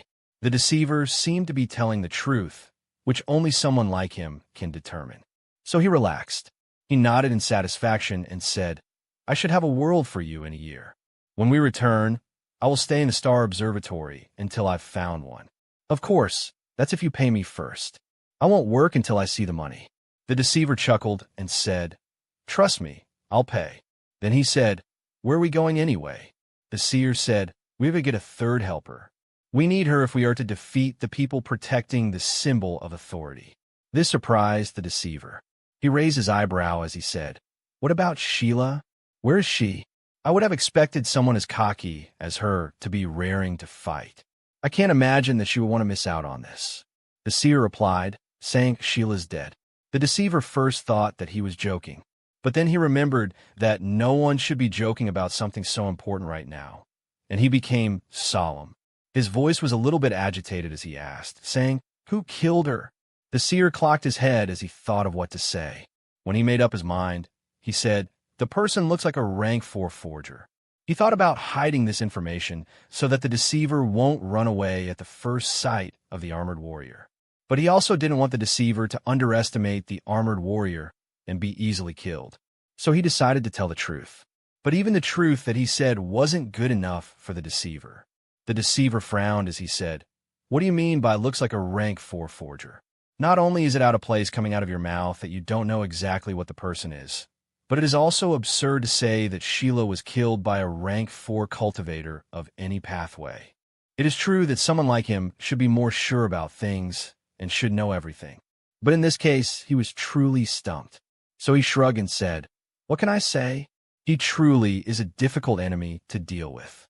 Outwardly, he looked like an armored forger wearing an exoskeleton. But his exoskeleton behaves like a mimic, and I can't gather much information about him. This is why I believe that he is a deceiver with a mimic-life ability. But I'm not sure. There's something blocking my sight, and it doesn't seem to be based on the power of darkness or the power of deceit. This time, the information he gave was good enough for the deceiver.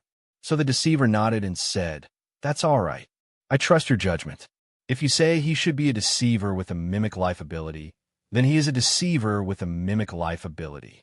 At the very least, he has to be hiding his cultivation somehow. He has to, because I don't see how a rank 4 cultivator can defeat any rank 5 cultivator. Not even a divine metac can help narrow the raw gap in power." The mention of a divine metac made the seer say, "But a divine metac could explain why I can't tell what he is using to block my sight." He was serious when he said this. His seriousness was obvious in his solemn voice and how his brows were furrowed in thought. Comments. Chapter 360. He was being serious, but what he said made the deceiver chuckle and say, "A divine metac could explain a lot of things. But that doesn't mean those things are necessarily caused by divine metacs." When the seer glared at him, he explained by saying, "Divine metacs are too rare. It is more likely that he is just stronger than you." The seer had to nod his head in agreement and say, "That's true. Since he could kill Sheila, it is most likely that he is very powerful." The deceiver also said in agreement, "He must be so powerful that even after copying his skill, she couldn't match him." The seer was silent and looked like he agreed. But only he knew that he still wasn't so sure about this conclusion. He has reasons to believe that the armored warrior is related to the divine in some way and possesses some sort of divine power. This is because Sheila had disappeared after she was killed. Sheila shouldn't have disappeared like that, even after she died, because her mental world should have existed for a while longer after her death. But it seemed that something had made her mental world also disappear along with her death. As far as he knows, only divine beings can destroy mental worlds. Even the most powerful mind hunters should only be able to sever the connection between the mental world and the body. This is why he believes that the armored warrior should have a power that mortals shouldn't have. But if he is right and the armored warrior has some sort of divine power, then either the armored warrior has a divine metac or has powers so great that no mortal can withstand. As he thought of this, he said to himself, it could also be both. He could have great power and a divine metac. But he didn't say any of these to the deceiver because he didn't want to scare the deceiver too much. He felt that he had already reached the limit of what the deceiver could handle by telling him how Sheila had died. If he said that it was likely for the deceiver to also be killed, then it is foreseeable that the deceiver wouldn't want to fight anymore. So he could only keep his thoughts and suspicions to himself. But he wasn't willing to give up on thinking about his suspicions for now.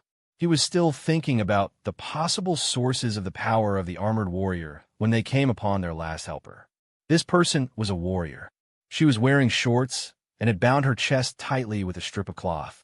Aside from these two things, she wasn't wearing anything else. Her hair was long, messy, and it covered her face. Her frazzled hair combined well with the tattoos on her body to give her a wild, barbaric look. She was sitting on the ground by a lake, fishing when they arrived. She looked up once when she noticed them, but she quickly returned her attention to fishing. The deceiver secretly said to the seer through communication of their mental worlds, "Is this the helper you found or an enemy that you want us to kill? Either one is fine, as it will be easy to get rid of her when we're done using her." The seer rolled his eyes as he said in reply, "Being able to get rid of her easily is just a coincidence. The real reason I picked her is that we don't have an option. Aside from us three, the only rank 5 cultivators still alive belong to the Four Directions sect. The rest are all dead." The deceiver clicked his tongue in wonder before saying, "I am not surprised that they are all dead. After all, if Sheila can die, then no one is safe. But I'm still surprised that they died like that. What has it been? Just 3 days since the heavenly battlefield started? At the rate that we rank 5 are dying, the World Guardians might actually win." The seer ignored him and said to the warrior, "Want to fight?" She raised an eyebrow at him before saying, "What kind of fight?" He replied, saying, "A fight against a worthy foe. If you bring him down, it will be incredibly cool." She still didn't believe him, so she returned her attention to her fishing rod as she said, "What makes him a worthy foe?" The seer said, "He killed Sheila." This time, the warrior broke into a smile. Then she began laughing. As she laughed, she threw her fishing rod aside and stood up to strike a cool pose. She held her waist as she laughed out loud with all of her strength. After laughing, she said, "That's the best news I've heard all day. Not only is Sheila dead, but I get to fight the person who killed her. What could be better than that?" Then she clapped her hands and said to the seer, "Now, tell me everything you know about him." When the deceiver heard what she said about Sheila's death being good news, he chuckled and said secretly to the seer, "Look, it is another person who hates Sheila. I wonder why so many people hate her. But what I find funny about this is that you are using one of Sheila's haters to replace her.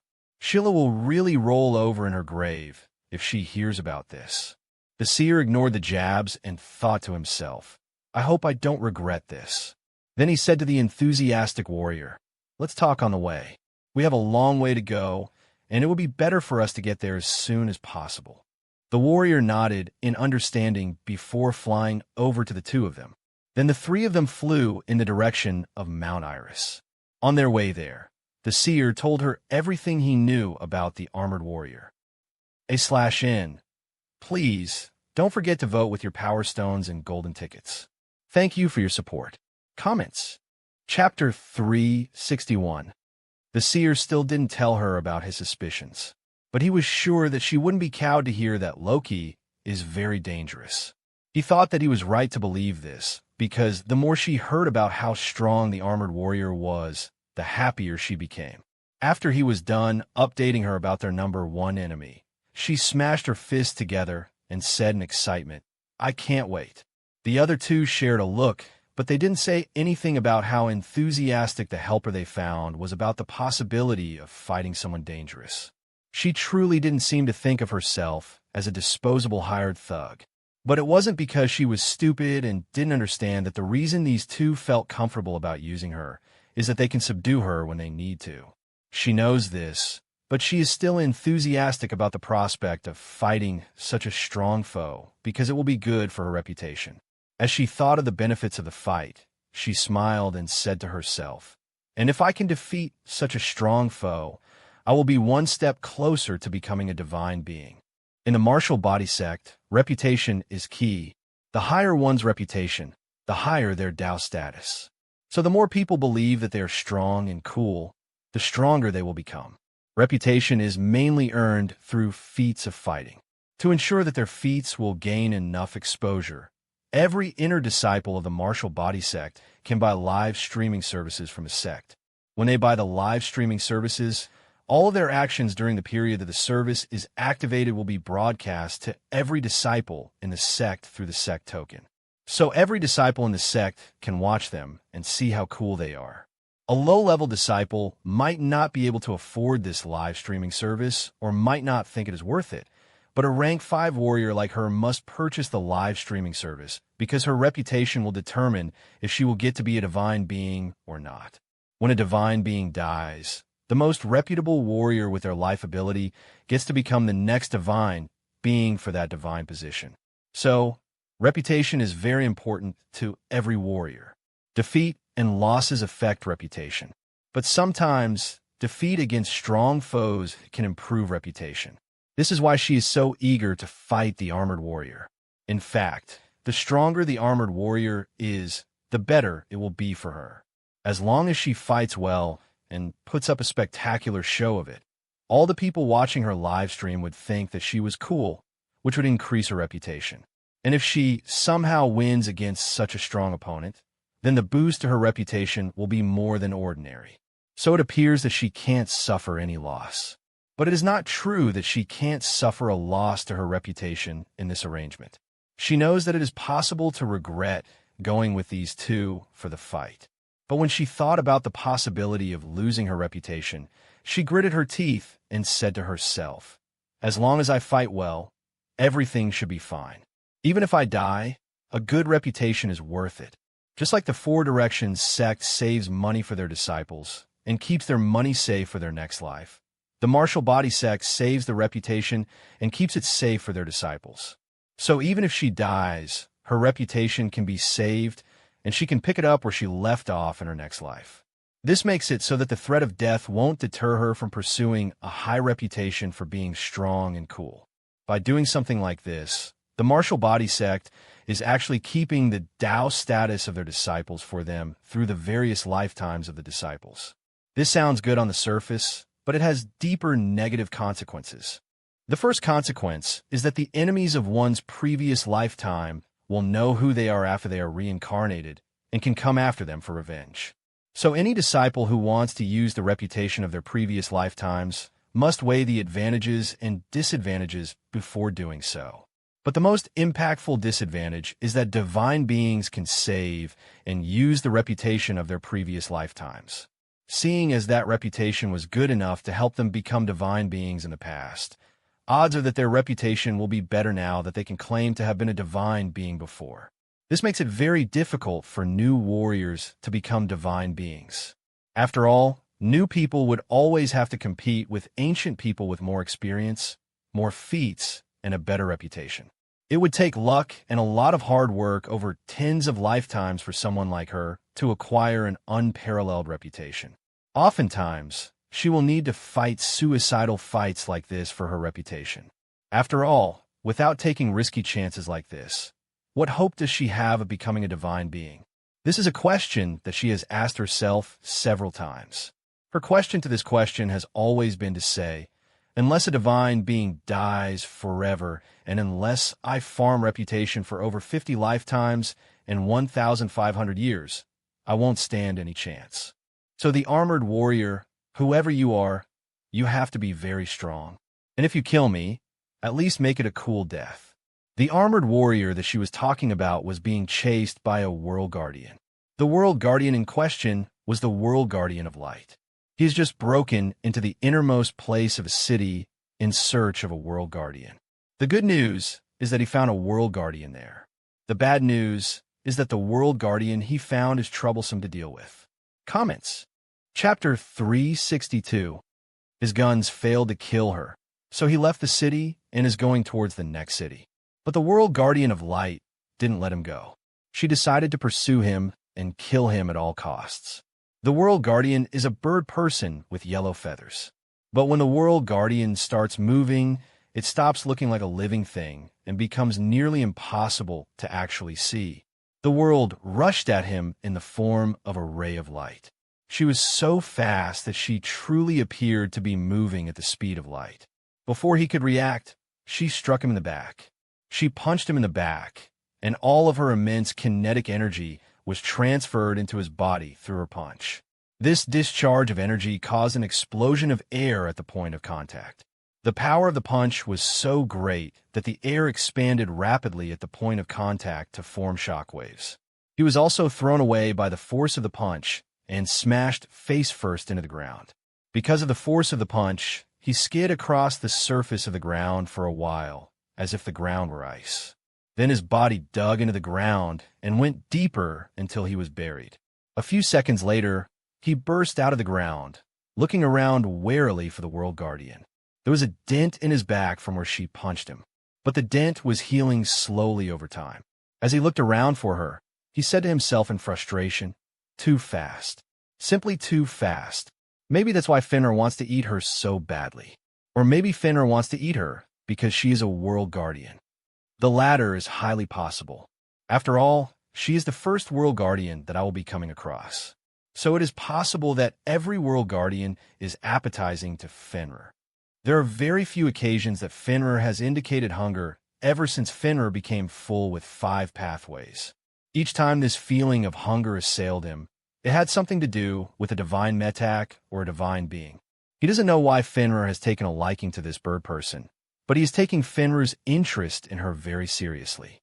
He wants to give Fenrir what it wants and help Fenrir satisfy its cravings. But this prey is one tough nut to crack. He has already placed a tracking mark on her, so he should be able to tell where she is.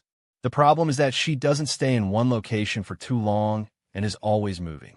So he can't get a lock on her. Since he couldn't catch even a glimpse of her, he decided to ignore her and continue on his journey. She took that as an opportunity to stab him in the back again. He sensed it as she approached his back. But before he could do anything, she had already struck him. Before the shifting armor could grow spears in his back to make her impale herself, her punch already struck his back and withdrew. The result was another explosion and a shockwave. But this time, he wasn't sent flying by the force of the punch. He was only pushed forward slightly. This was because the vengeful Bones Metak had taken effect. His body was more sturdy than before, so when she struck him, she faced greater opposition than before. This great opposition caused the fist she used to punch him to dislocate at the joint. The pain also made her stop running away so much. So he was finally able to lock onto her position.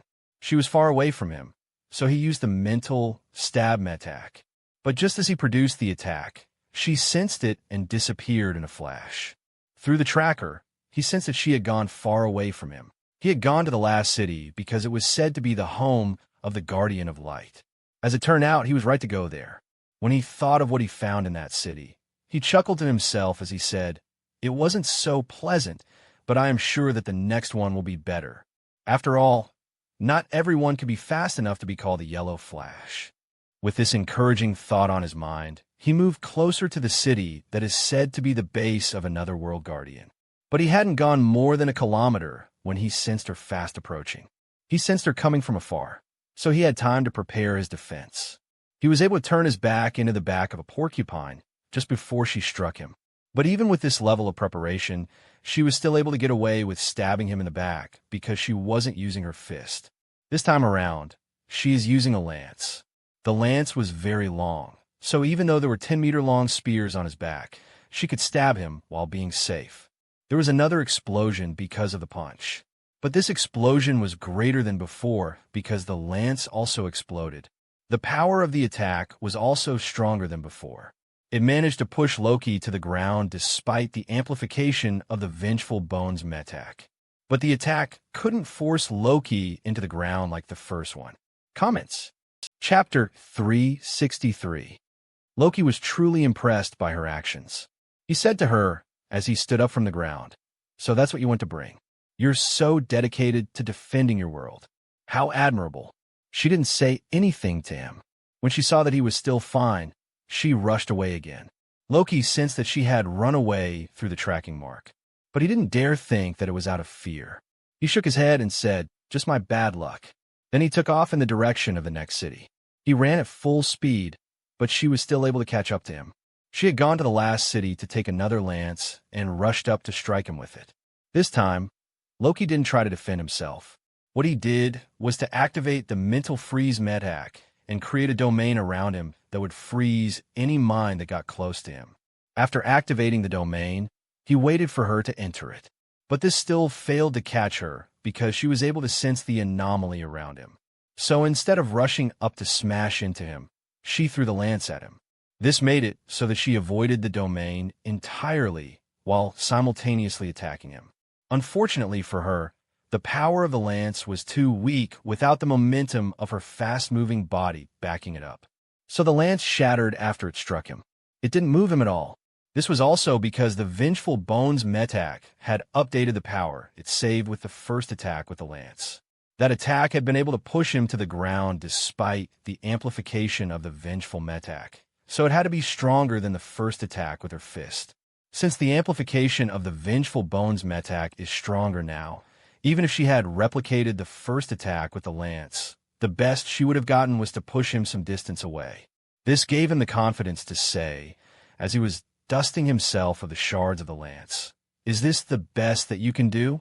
If this is the best, you are out of luck." She didn't say anything and only glared at him. Then she disappeared. This made Loki sigh and say to himself, "What kind of trouble have I gotten myself into?" Then he shrugged and said, "Whatever. I can only fight. Let's see who can outlast him." With his mind made up, he activated the Mind Network Metak. Then he created multiple threads around him like tentacles, which he can control to grab the mind of anything that comes near him. The Mind Freeze Metak has the same maximum range as the Mind Network Metak. But it costs more energy to create a domain with a radius of 5,000 meters with a Mind Freeze metac than it does to create one with a Mind Network metac. This is because the Mind Freeze metac will create a sphere of influence around him, while a Mind Network will only create a mental construct that is a single line. A single line is many times cheaper than a sphere. In fact, he can't create a sphere that size, as the attempt to do so will drain his energy before he can accomplish it. So he can only use the Mind Network metac to create a mental influence with a large range that can threaten her. But he didn't stop there. He also activated his guns for good measure. As the two Gatling guns appeared on his shoulders, he said to himself with a grin, "Let us have another round with her." He has used his guns to try to bring her down before, but they failed spectacularly. No projectile of his could hit her, not even his laser beam. It was the failure of his laser beam to hit her that made him give up in the first place. When he saw someone move at a speed fast enough to dodge a laser, he decided to admit defeat. But she didn't let him go. However, things are different now. He is looking forward to trying out his guns with her again. After making his preparations, he continued on towards his destination. A few seconds later, he sensed her approaching him, but then she stopped. Instead of approaching him, she began running around him, looking for an opening. So she didn't enter the range of the Mind Network. It appeared that she was content running around the edge of the influence of the Mind Network. When she sensed an opening, she dove and rushed towards him. She was very fast and couldn't be tracked with the eyes unless she was approaching him in a straight line, and he was watching her coming at him. In this case, where she was attacking from the side, it would be difficult to keep track of her with the eyes. But he had the tracking ability, so he didn't need to look to see where she had attacked from. After sensing her position, he controlled the mental tentacles on her left and right to meet at their edges behind her and fuse. This formed a circle of mental influence with her at the center. This arrangement had sealed off her retreat, so she wouldn't be able to escape without coming into contact with one of the mental tentacles.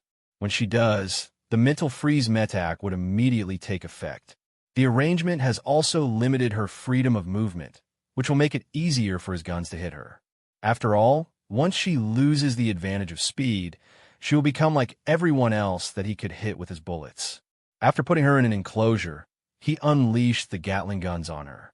He also began to close the enclosure so that the space she could move in would be reduced further, and she would be a rat stuck in a barrel. Comments.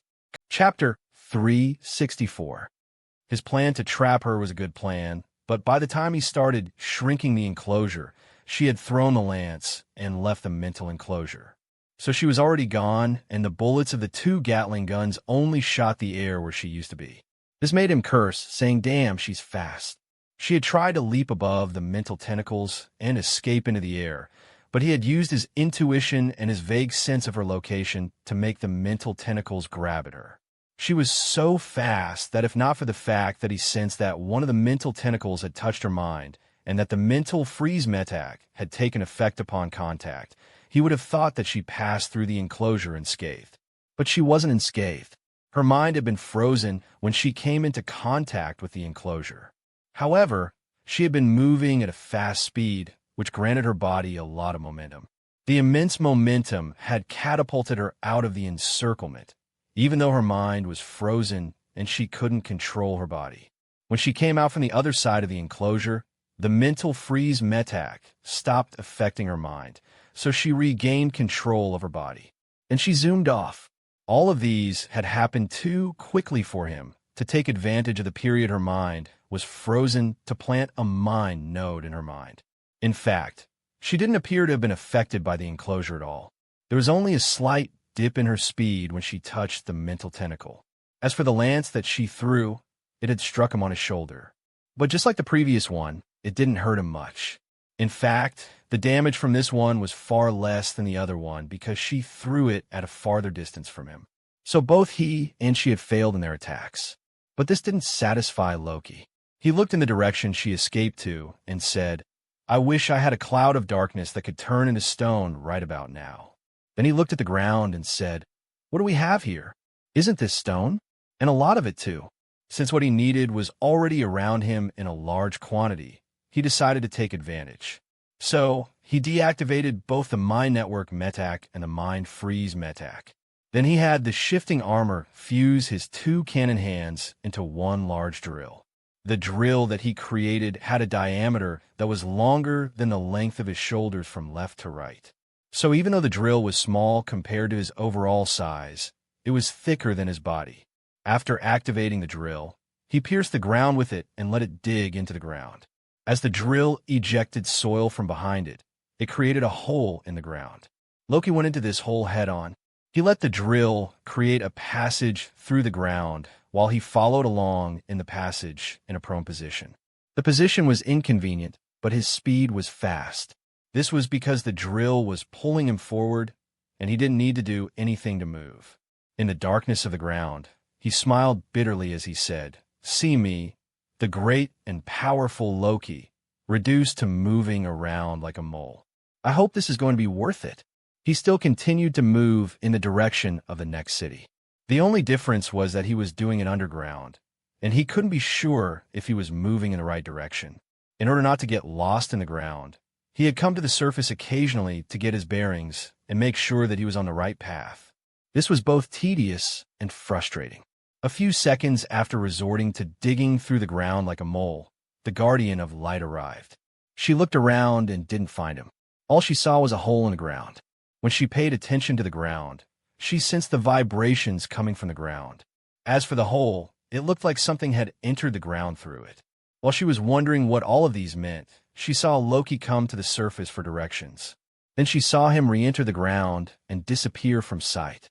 This made her realize that he was the one responsible for the hole and vibrations in the ground. It also forced her to make a decision. She could never give up right now, try to stop him from digging in the ground, or follow him into the ground. Following him into the ground was out of the question, as that would reduce her speed. Even if she were to enter the tunnel that had already been dug, her speed would still fall to a crawl, because she would have to crawl through the tunnel. Since going into the ground was out of the question, and she didn't want to give up, she could only try to force him to come out of the ground. After thinking for a long time, the only way she could think of to force him to come up was to stomp on the ground right on top of him. So she flew to the ground and crashed right on top of him. The collision between her and the ground caused the ground to crack. The force of the collision was so great that the tunnel that had been created had to cave in. Then the ground also tried to crush Loki in it. Unfortunately for her, Loki might be behaving like a mole, but he wasn't as soft and squishy as a mole. His body is as durable as tungsten, and his armor is also very powerful. Comments. Chapter 365. So despite stamping the ground with so much force that the ground racked up and shook as if an earthquake had just happened, he only felt a little pressure from the ground. The pressure just wasn't enough to force him to either come up or die on the ground. The pressure wasn't even enough to stop the drill from working. She wasn't willing to give up, though. She continued to stomp on the ground as hard as she could. But no matter what she did, Loki continued to drill through the ground. She could only continue to make futile attempts to force him. However, Loki wasn't exactly happy with this success. This was because he had been hoping that her hatred would blind her and her anger would make her follow him into the ground. He hadn't entered the ground to avoid her since she couldn't harm him on the surface. He had only entered the ground to use it to trap her. Since his plan wasn't working, he decided to come up with something else. He used the drill to come to the surface and began flying away in the direction of the next city that he planned to raid. The Guardian of Light didn't know the true reason he had come up and thought that he had done so because her actions were so effective. So she smiled as she gave chase. With the two of them moving at their top speed, they made great progress in the direction that Loki had picked. But one was a bull being plagued by a fly. The fly couldn't do anything to the bull other than inconvenience the bull from time to time. The bull also couldn't do anything to the fly, even though all he needed to kill the fly was a good contact strike, because the fly was too fast and highly sensitive to danger. The two moved together like this in a delicate balance. There was no progress in their respective missions to kill each other. So they were looking for something to interfere with their delicate balance and tip the scales in their favor.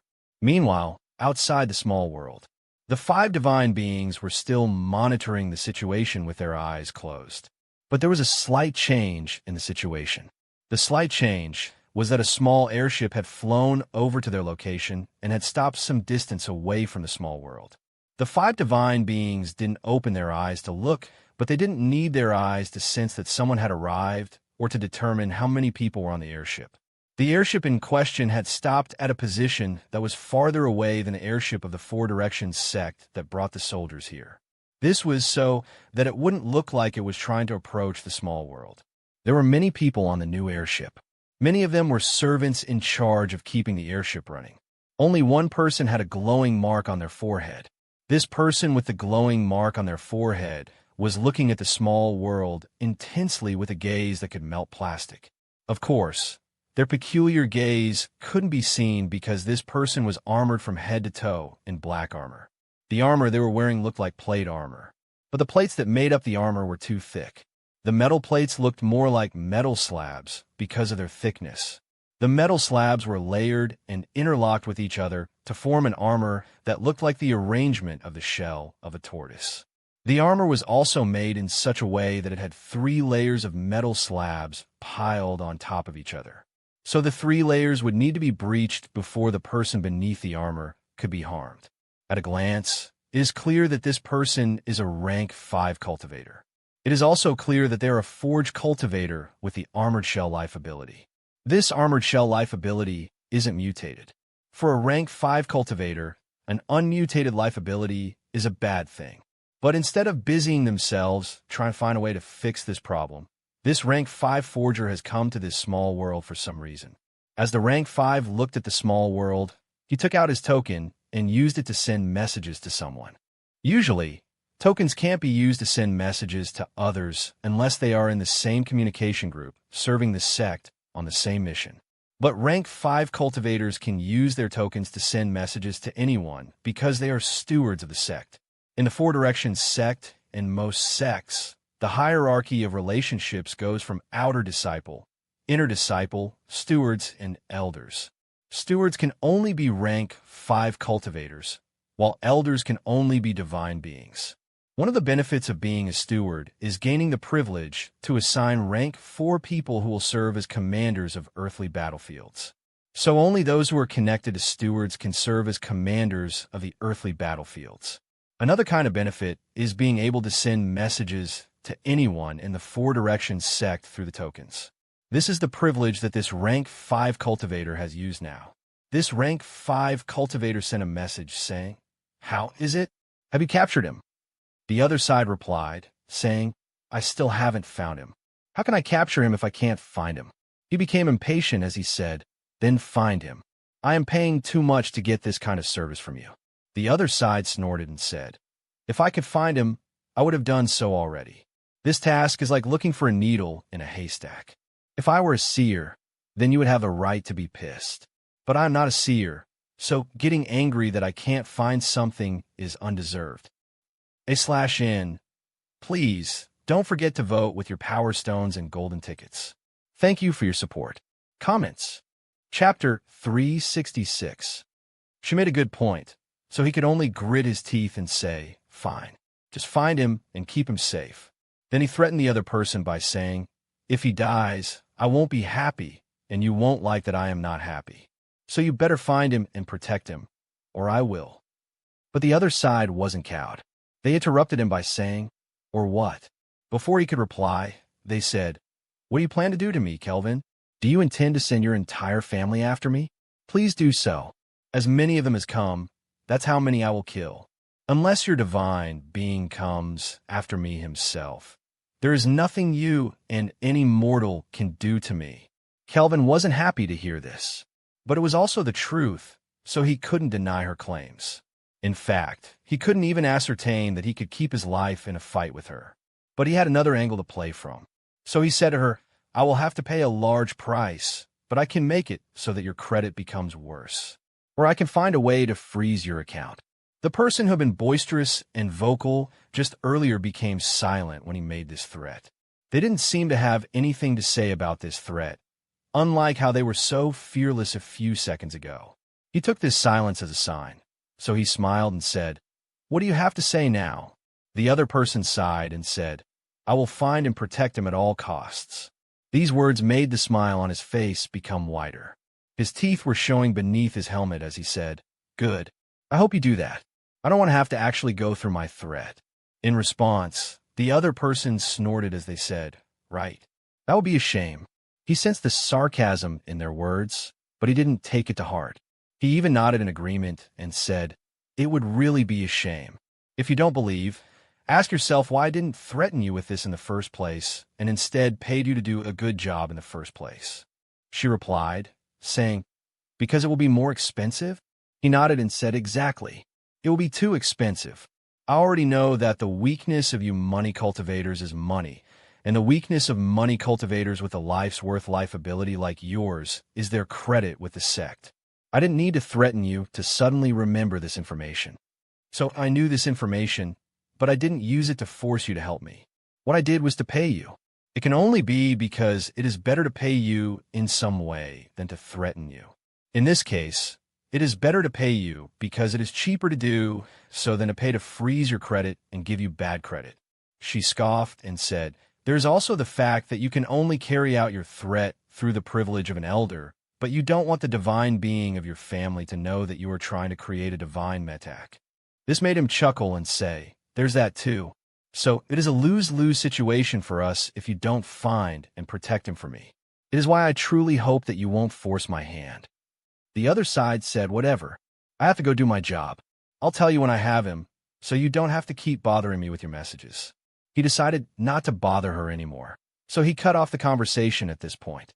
After he stopped sending messages to her, he turned his attention to the small world again. He continued to stare at it with intensity and hope.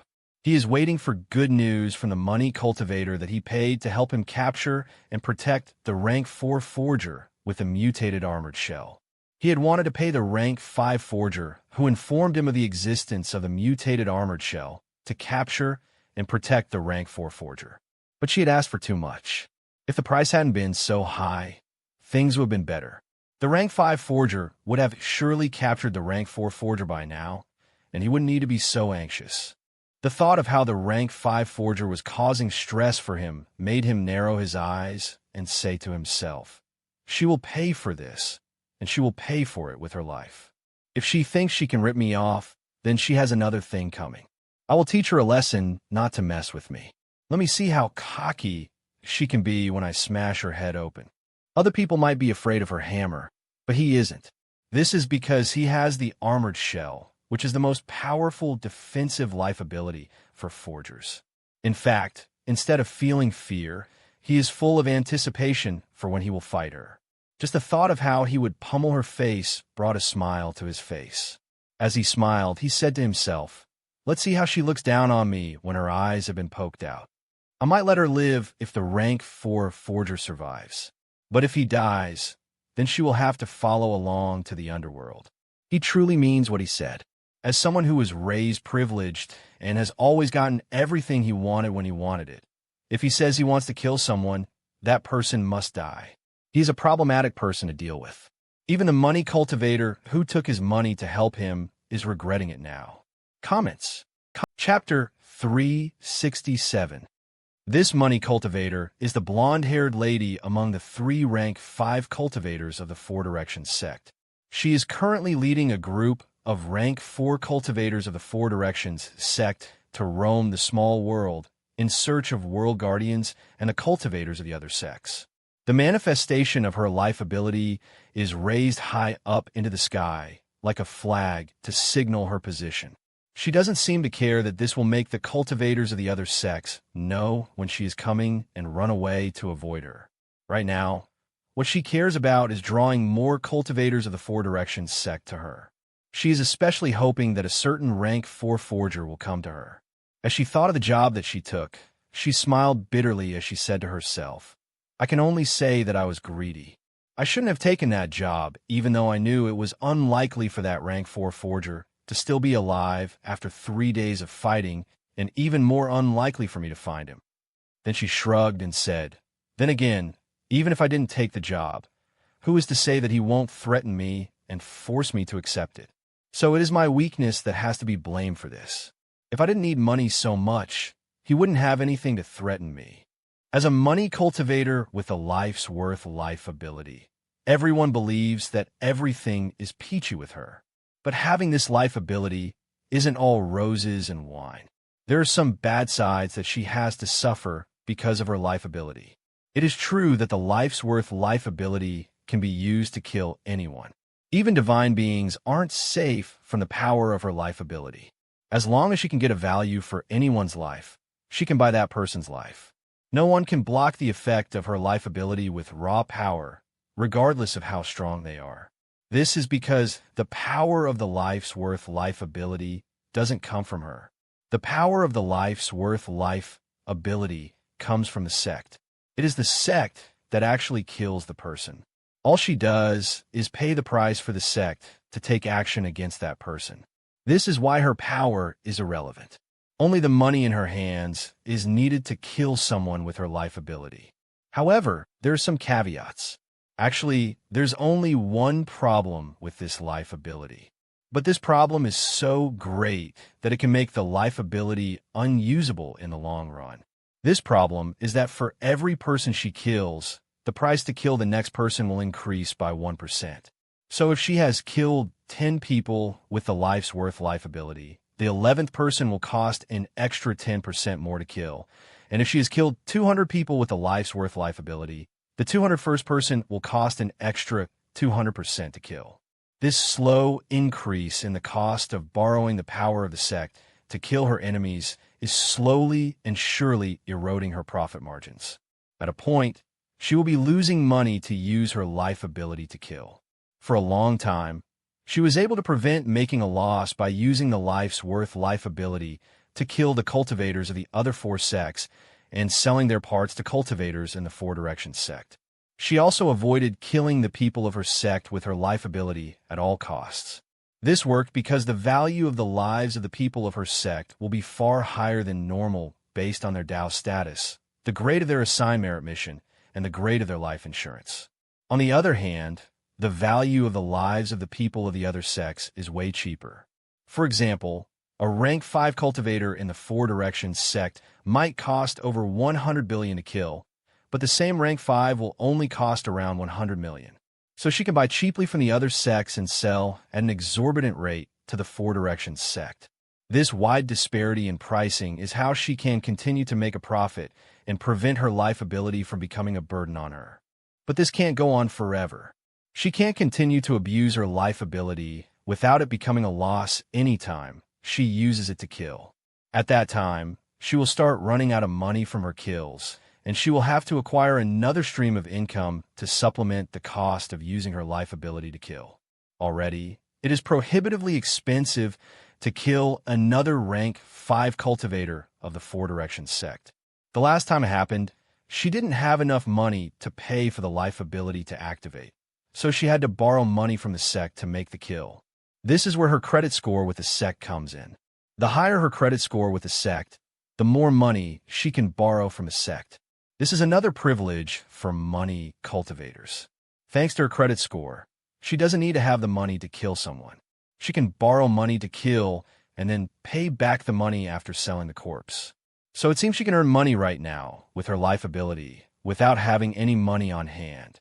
But if Kelvin gets his divine being to tamper with her credit score, she won't be able to borrow money, and the next time a rank 5 cultivator from the 4 Directions sect wants to kill her, she won't be able to fight back. This is why Kelvin's threat is something that she has to take seriously. Of course, tampering with her credit is not as bad as freezing her account. Comments. Chapter 368. As a steward in the 4 Directions sect, she too can freeze the accounts of outer disciples and inner disciples. It is not free to do so, though. She has to pay for this right to oppress the people beneath her in the hierarchy. So she knows that it is possible for her account to be frozen. And she knows that if her account is frozen, she won't be able to pay for her life ability to activate and kill her target. That will effectively cripple her. Not only would she lose her greatest power if her account were frozen, but she would also lose the best way for her to earn money. With this kind of threat hanging over her head, she has to do everything to find a rank 4 forger with a mutated armored shell life ability. However, The intent and will to achieve something doesn't equate to the power to achieve that thing. As they say, if wishes were horses, even beggars would ride. The reality is that wishes aren't horses, and even kings don't get to ride them. So, everyone can't have whatever they want just because they want it, and she hasn't been able to find the rank 4 forger, even though she was very meticulous and serious with her search for him. After another hour of searching for the rank 4 forger with nothing to show for it, she ground her teeth and said with bitterness, "He could be in the ground somewhere, and I wouldn't know. How am I supposed to find him like this?" As she said this, she sensed the ground shake beneath her. So she looked down and saw the ground vibrating as if something was shaking it. Then she heard a loud roar as the top of the mountain far in the distance erupted in a shower of rocks. She turned to look at the mountain and saw that it was erupting with lava. As she looked at the mountain, she saw a giant human appear beside the mountain. Then she saw the giant human begin to smash into the mountain. This sight made her say, "Isn't that the one called Mount Iris? Let's go and see what's going on with it." So she began to fly towards the mountain. The group of rank 4 behind her also followed her towards the mountain. On the other side, Loki had found another guardian. This guardian is the guardian of nature. She is a bird person with green feathers. The guardian of nature didn't even let him enter the city before she took action to stop him. She rose into the air and screamed a loud, piercing cry. Her cry wasn't directed at him. It was directed at the plants around him. The cry was actually a command ordering the plants to grow and stop him. So after crying, every plant around him began to grow wildly. The plants enlarged into abnormal proportions and grew at a speed that defied common sense. Because of the guardian of nature, a forest had grown around. This forest was also hell-bent on grabbing, smacking, and crushing him. All of the plants within the forest were reaching out to him to do one of these things. However, as enthusiastic as the plants were about killing him, they couldn't threaten him because they needed to stay rooted in the soil, and he could fly. After rising into the air, he became out of reach of the forest, so there was nothing they could do to him. When the guardian of nature saw this, she cried out through her beak with a different command. This command caused the plants to grab rocks and sticks and throw them at him. The plants didn't stop there. They also began shooting seeds at him through explosive pods, and some of them flung poison secretions at him. This turn of events indeed made the plants capable of threatening him. But the power of their attacks still wasn't enough to actually harm him. Loki didn't bother with the forest beneath him. He didn't even look at them. This was because he could still fly higher to avoid the range of their attacks. And even if he didn't, his defenses were powerful enough to block their attacks completely. His eyes were only for the guardian of nature, who was looking particularly palatable to him. Fenrir was urging him to take a bite out of her and see what she tasted like, and he didn't mind obliging it. He wanted to focus on the green bird person, but someone else was vying for his attention. As he stood there staring at the guardian of nature, the guardian of light had gone to activate all of the giant ballistae on the city walls and set them to target him. There were 10 ballistae, and each of them was 3 stories tall. They looked like siege engines for taking down giant beasts. Each of the giant ballistas needed at least 11 people to operate, but she was activating and controlling all of the giant ballistae all by herself. Despite being short-staffed, she didn't look overwhelmed by this task at all. She seemed to have the strength of 11 people to operate each giant ballista and 220 arms to operate all 10 giant ballistae at the same time. All Loki saw was a yellow flash moving from one giant ballista to the other. Her speed made her capable of controlling the giant ballistas in such a way that all of them targeted him at the same time and released their payload at him one after the other in such a way that he wouldn't be able to dodge all of them. Not only was she operating all 10 pieces of heavy machinery alone, but she also had time to warn the guardian of nature to stay far away from him. So the green bird person was already in a position to avoid and dodge his gunfire, even though he had never shot at her. Comments. Chapter 369. Her actions to stop him were impressive, but Loki only sneered at her and thought to himself, "It is one thing that I can't get you, but so you think that makes me so useless that I can't destroy a stationary object?" When he made his move, It was to rush down toward the city walls. His goal was to destroy the ballistas.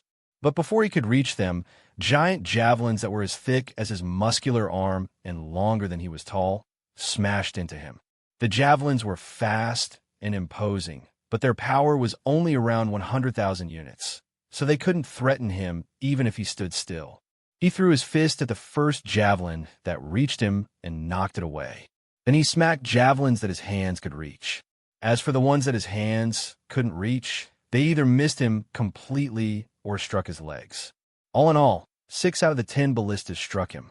This didn't harm him and didn't even delay him much, and he was about to reach the city, so the Guardian of Nature had to take action to stop him. The Guardian of Nature made plants grow from the city wall to such a length that they formed another level of obstacles for him. This second layer created a new wall made out of plants to stop him.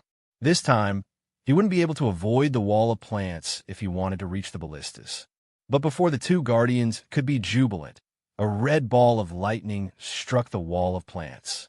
The red ball of lightning exploded on contact with the wall, and the explosion was so mighty that even the inorganic wall made of stone beneath the organic wall wasn't spared. The wall of plants was eviscerated instantly and disappeared in a flash without any resistance, while the wall of stones shook and began to crack. But then the red lightning spread outwards from the point of contact into the surrounding area. The red lightning was behaving like a flame. It stuck to the walls and continued to spread along the walls. If it wasn't stopped, it was likely that it would burn down the walls and damage the city. The Guardian of Nature became anxious when she saw this. She didn't want him to damage her city at all, which was why she appeared to stop him before he entered the city. So now that her city was in danger of burning, she felt that Loki must be stopped at all costs. However, there was nothing she could do to stop him from throwing more red balls of lightning into the city. He was causing so much damage to the city that even the Guardian of Light had to stop operating the giant ballistas in favor of trying to put out the fire that he was causing. The yellow flash was going around trying to cut off the spread of the red lightning. Loki saw this and decided to take advantage of it to produce more and more explosions. So he created 4 fake cannon arms with a shifting armor for making balls of lightning. Now he could produce 4 balls of lightning at a time, not just 2. He ignored the ballistas and the Guardian of Nature and only targeted the yellow flash. He ignored those 2 because they couldn't threaten him and because they couldn't run away from him. Besides, the ballistas and the Guardian of Nature could also be used to manipulate the yellow flash by forcing her to defend them. So he let them be. His attempt to target the yellow flash would have been useless at any other time because of her super speed. But she was currently busy trying to dig trenches to cut off the spread of the red lightning and protect the bird people in the city. Her current priority was to save the people of the city, so she had limited dodging capacity. In fact, he didn't even have to strike her head on. The red ball of lightning only needed to explode near her position for its power to engulf her. At first, she could manage to evade the explosions while digging trenches and carrying bird people out of the city. But her luck eventually ran out, and a ball of lightning exploded close to her position. Even though the speed of so much compressed energy exploding outward was high, she was still faster than it. But she was carrying someone, which reduced her speed, and the explosion had taken her off guard, which made her late to dodge it. So the explosion managed to touch her, even though she ran with all of her might. The explosion nicked a small part of the left wing on her back. The initial injury was minimal, but when the metax of the killing pathway took effect, the injury exploded in severity by over 5 times, and her wing became crippled. This injury, though severe, was only enough to put her wing out of order. In a normal situation, this is an injury that she can shrug off. But the bleed metac will make it so that the injury will kill her over time, and the sting metac will make it so that she dies before the bleed metac kills her. The sting metac caused the pain of her injury to strike her mind in a way she had never experienced before. The pain stunned her and made her falter as she was running away from the explosion. The weight of the person she was carrying made the matter worse by turning her faltering into stumbling. When he saw her stumble and fall, Loki was quick to take advantage of the situation. He shot her with his railgun, and this time, the bullet didn't miss. The bullet struck her squarely in the back and penetrated her body from the back to the front, where it struck the ground before her. Comments. Chapter 370. As she faltered and stumbled, she fell to the ground and didn't stand up again. Both she and the person she was holding didn't get up because the bullet had passed through the two of them. Loki had a smile on his face when he saw this happen, but the guardian of nature cried out in a mournful tone, saying, "No." When Loki heard her sorrowful cry, he chuckled and said, "Go on and cry." Your world king had also done the same thing as he was slaughtered. He didn't stay in one place talking to her as he said this. As soon as he saw the yellow flash fall to the ground, he rushed towards the fallen guardian to grab her so that the red lightning that was spreading throughout the city wouldn't engulf and destroy his loot. The guardian of nature also wanted to save the yellow flash, but she wasn't as fast as Loki. So Loki managed to reach the yellow flash before the guardian of nature. When the green bird person saw him grab the yellow flash, she cried out again. But this time it was in anger. As she cried, she made plants grow around her with all of her power. Then she controlled the plants to combine around her and form a giant tree person. She was at the center of the giant tree person and served as its heart. Then she stretched out the arm of the giant tree person towards him to grab him. Loki snorted as he threw a ball of red lightning at the outstretched arm. The resulting explosion destroyed the arm and continued to spread the red lightning across the giant tree person. This sight made Loki curl his lips and say, "Do you think anger would suddenly make you stronger? Do you think that all that you were missing earlier was just a touch of anger?"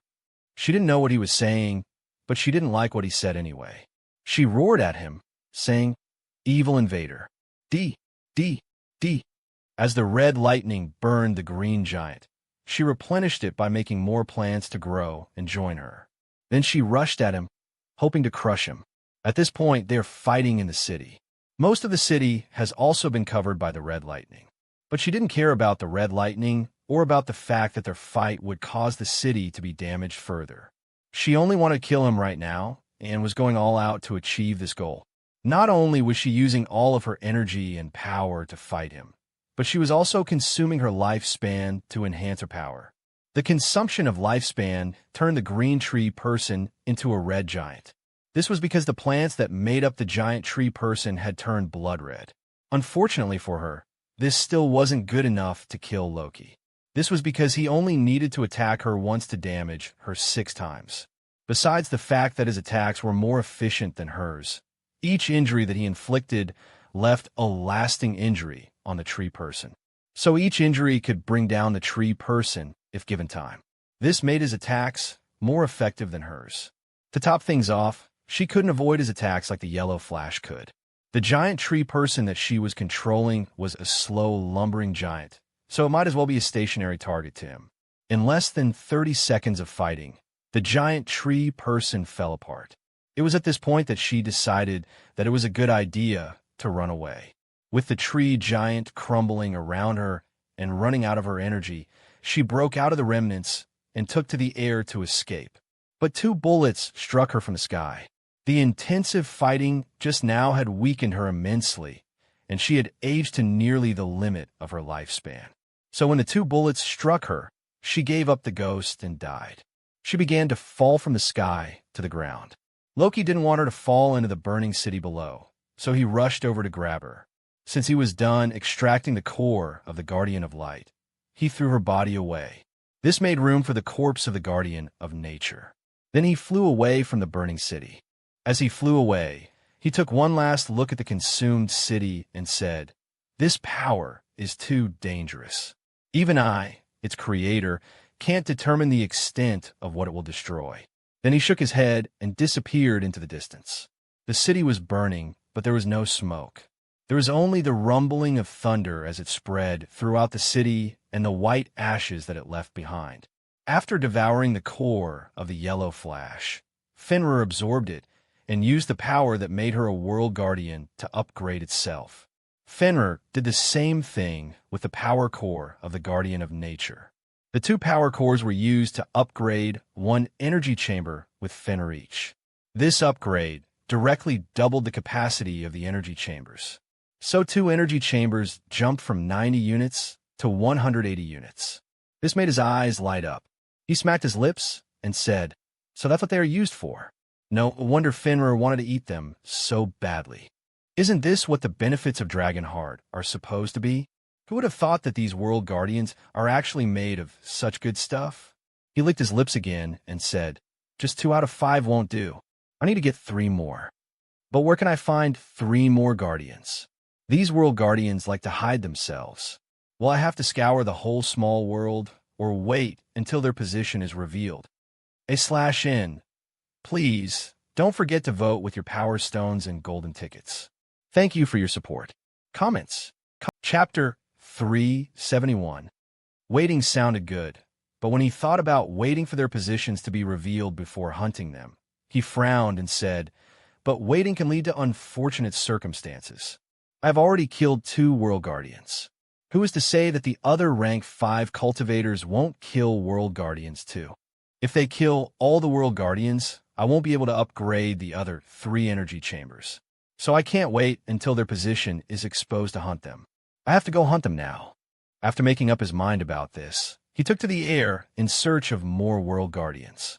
On his way to find a world guardian, he thought about what made the world guardians special and appetizing to Fenrir, while other rank 5 cultivators didn't. According to the memories of bird people that he had scanned, he knows that only ranks 1 to 4 are normal in this world. They call these ranks the novice rank, the adept rank, the elite rank, and the master rank. The master rank is the limit of what the creatures of this world can achieve. In order to make progress after reaching this point, masters must draw the attention of the will of the world. Only when the will of the world is paying attention to someone will they have the chance to advance. Then the will of the world will observe the master for a while.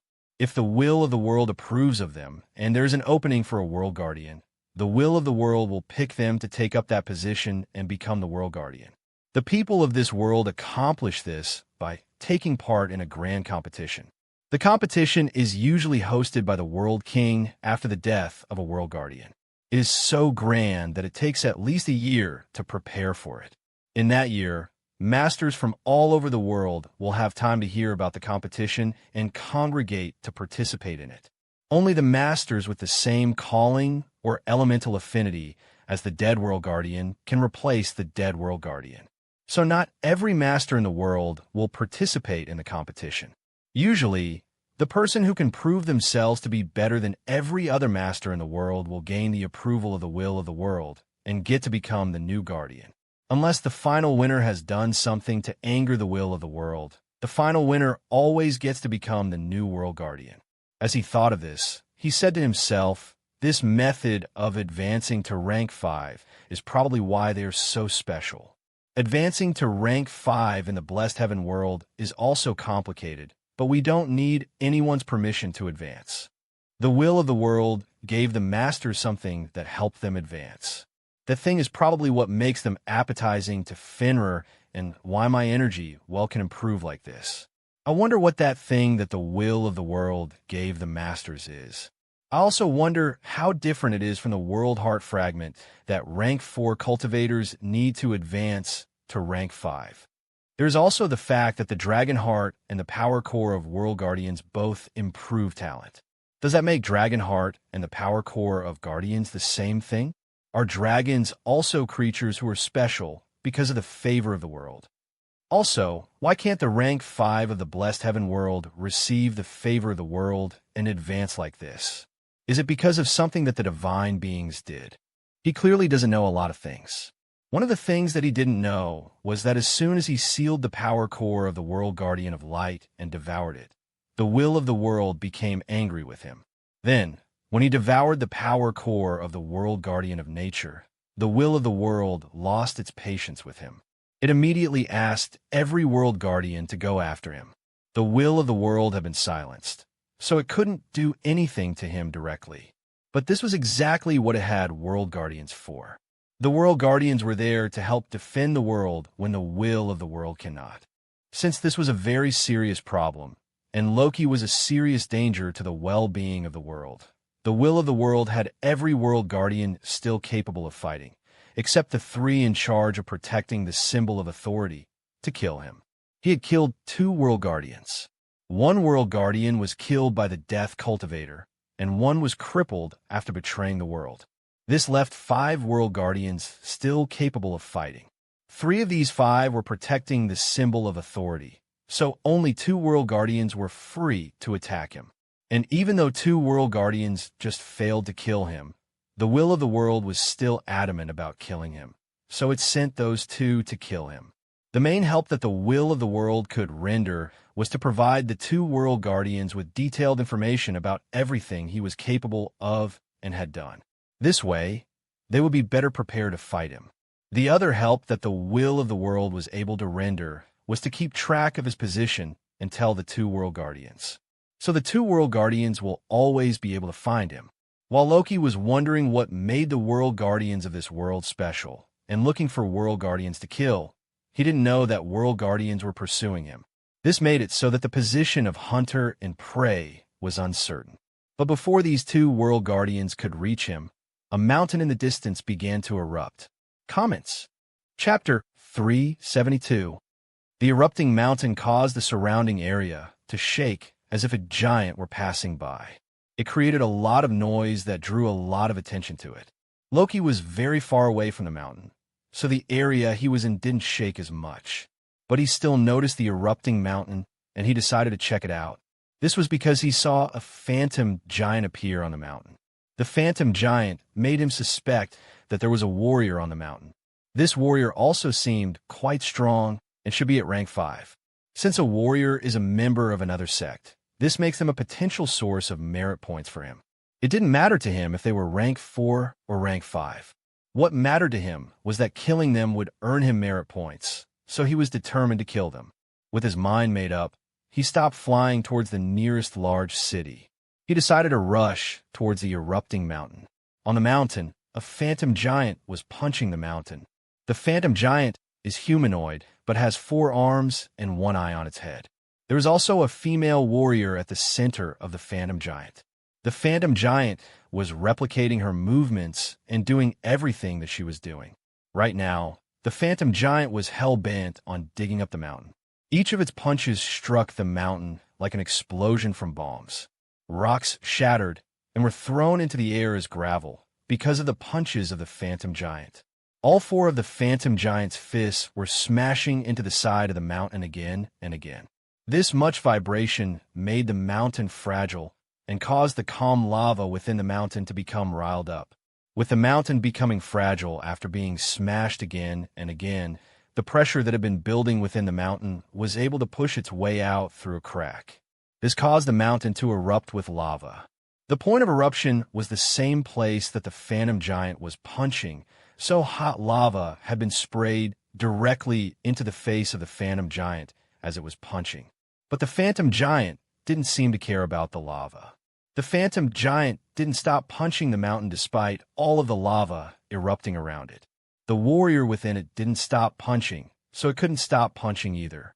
It was completely unbothered by the lava and continued to dig like a machine that couldn't feel pain. The mountain took a long beating from her. By the time she was done, the entire top of the mountain had collapsed. The majority of the top of the mountain had been crushed into rubble, but some portion had fallen into the lava and sank into the mountain. But the part of the mountain that fell in was the minority and wouldn't interfere with her plan. The first part of her plan was to create a large enough opening for her to enter the mountain. Now that this part of the plan has been completed, the next part is for her to enter the mountain. So she made the phantom giant step into the massive opening that she had created. Right now, the mountain looked like a large pot of red-hot lava to her. But she didn't hesitate to step into it. After the first leg entered the opening, the second leg was also placed there. Then the phantom giant began to sink into the mountain. The passage that led from the depth of the mountain to the top was wider at the bottom and narrower at the top. So once the giant phantom was able to enter the passage, she found that the passage opened up for her. This made her descent to the depths even easier to accomplish. She is sinking into the depths of the mountain to reach the people hiding beneath it. It is clear that those people really don't want to be found, and they don't want to meet anyone if they choose to hide at the bottom of a volcano. Since she was trying to force a meeting between them, they decided to do something to stop her. The Guardian of Fire and the Guardian of Earth both stepped forward to take action. Both of them directed their power at the lava, not at the giant sinking through the lava. The Guardian of Fire absorbed the heat from the lava, while the Guardian of Earth forced the lava to solidify. With the two of them working together, the lava was quickly transformed into solid rock. Not only did this put a stop to the progress of the Phantom Giant, but also trapped it in solid rock. So she couldn't give up and leave easily now that she couldn't sink anymore. But she wasn't willing to stop just yet. She controlled her Phantom Giant to shrink to half of its normal height.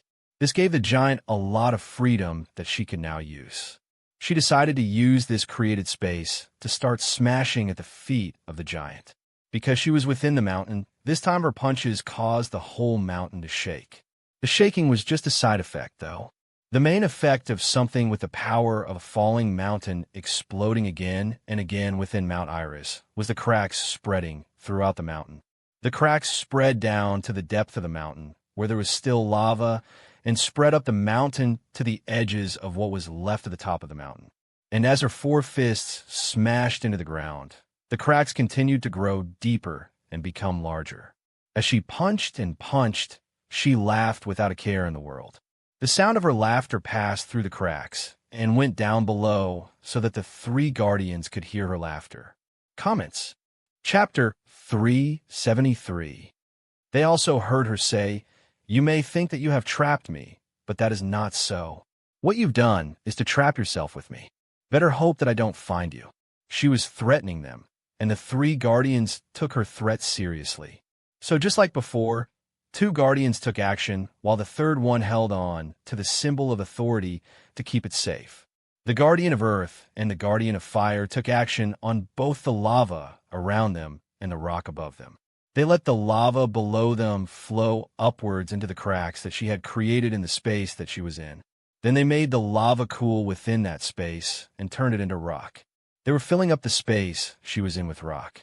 This was to rob her of the freedom of movement and trap her within the rock. This worked to great success, and the entire space was quickly filled up. This trapped her again, so she had to control the Phantom Giant to shrink to a third of its normal height. But anytime she created more space, the two guardians were quick to fill it up. This frustrated her, but she was still laughing as if she was having fun. When the Phantom Giant was only 1/6 of her normal size, she deactivated her Phantom Giant completely. This caused her true body to appear in the limited space.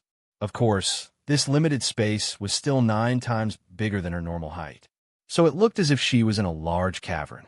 She looked around and said, "This would do nicely." Then she activated her Phantom Giant again. She did so with all of her strength without holding back.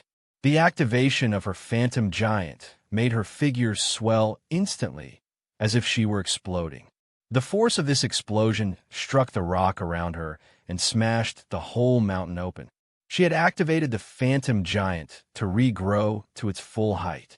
However, the space she had was only 1/6 of the size of the giant Phantom. So something had to give in for the other. Either her Phantom Giant gets squeezed and gives up on its expansion, or the surrounding rock gives up on constricting her and is forced to burst wide open. What will happen will depend on who is stronger. As it turned out, she was stronger, so the whole mountain was forced to explode outwards to accommodate her. This created more space than she needed. It also caused the lava beneath her to erupt again. This time, the whole mountain was lifted and scattered about because of the combined power of the explosion and the eruption of the lava. Everyone from all over the small world could see the eruption. It wasn't just the sensitivity rank 5 that noticed that something was going on in Mountain Iris. At the center of all the explosions and eruptions was a triumphant warrior. Hot lava and shattered rocks were flying around her while she spread out her 4 arms and laughed in triumph. She roared to the world, "Witness my power. Bear witness to my great power. Am I not worthy? Is Ocelot not worthy?" All the giants and warriors in the small world shouted back in reply, wherever they were, Ocelot is worthy. Ocelot is worthy. Ocelot is worthy. Their shout was unheard, though. This was because there were very few of them in this small world. But the opposite was the case in the northern domain. The northern domain was full of warriors and giants. Many of these warriors and giants were watching her feats of strength. When they heard her question, they shouted in reply that she was worthy. The warriors and giants that weren't watching heard this shout and became curious about who was supposed to be worthy of becoming a divine being. In order to satiate their curiosity, they tuned in to watch her livestream.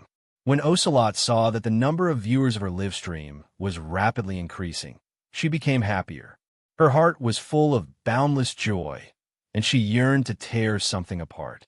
So she looked down at the two guardians before her and said, "Puny feathered people, prepare to meet your makers." The guardian of fire said, "You shall die today, despicable invader." The guardian of earth didn't say anything. He simply grabbed at his surroundings, and the earth answered his call. Rocks flew towards guardian of earth and piled up around him. The rocks combined to form a humanoid shape with a pair of wings on its back. As more rocks answered the call of the guardian, the rock person that they formed grew bigger and bigger. Soon, there was a giant rock person with a large pair of wings standing in front of the phantom giant. This rock person was also carrying a hammer made out of rocks. The guardian of fire had also done the same thing, but with lava. So there was a lava giant with large wings standing beside the rock giant. However, the weapon of this lava giant was a whip made out of fire. Each elemental giant looked to be a match for her, and there were two of them against her. But she wasn't coward. She even threw her head and laughed fearlessly. Then she said, "Bring it on." But before they could bring it on, a ball of red lightning suddenly flew over to smash into their midst. The ball of red lightning didn't target anyone, but the two elemental giants ran away when they saw it. The red ball of lightning looked unassuming, but these two guardians were still afraid of it. However, Warrior Ocelot had the opposite reaction to the red ball of lightning. She was only curious about the ball of lightning. But when she saw her enemies avoid it like the plague, she decided to go ahead to meet it head-on so that she could show how brave and powerful she was compared to the two guardians. Comments. Chapter 374. Showing how brave one is how reputation for being strong is. So she didn't choose to run away from danger when she encountered it. Instead of running away and looking like a coward to everyone watching her, she rushed ahead to confront the danger. She controlled one of the fists of the phantom giant to punch the red ball of lightning. The collision between them caused the red ball of lightning to explode. Then cracks appeared all over the giant's arm. She looked like she had won in that collision. After all, the ball of lightning was fragile and had exploded. But she still stumbled as if something invisible had struck her. Even the phantom giant around her had flickered as if it could go out any time. This was because of the effect of the sting attack. As a warrior with an especially weak mind, she was extra vulnerable to this. As for the fist that punched the ball of lightning, the cracks grew too quickly and spread all over the wall to the shoulder of the phantom giant. Then red lightning surged into the cracks and ground the whole arm into dust. This turn of events shocked her. She now knew why the guardians had run away at the first sighting of the red ball of lightning. But her surprise quickly turned into excitement. She looked around in excitement and said, "Who is this strong foe?" She got her answer when she saw what appeared to be someone wearing a mech flying after the two guardians. This person was shooting at the two guardians. What she saw angered her because this person had ignored her, and she didn't like that. There's also the fact that this person was trying to kill the two guardians that she had designated for a beatdown from her fists. So her eyes glinted sharply as she said to herself, "This must be the rank 4 forger.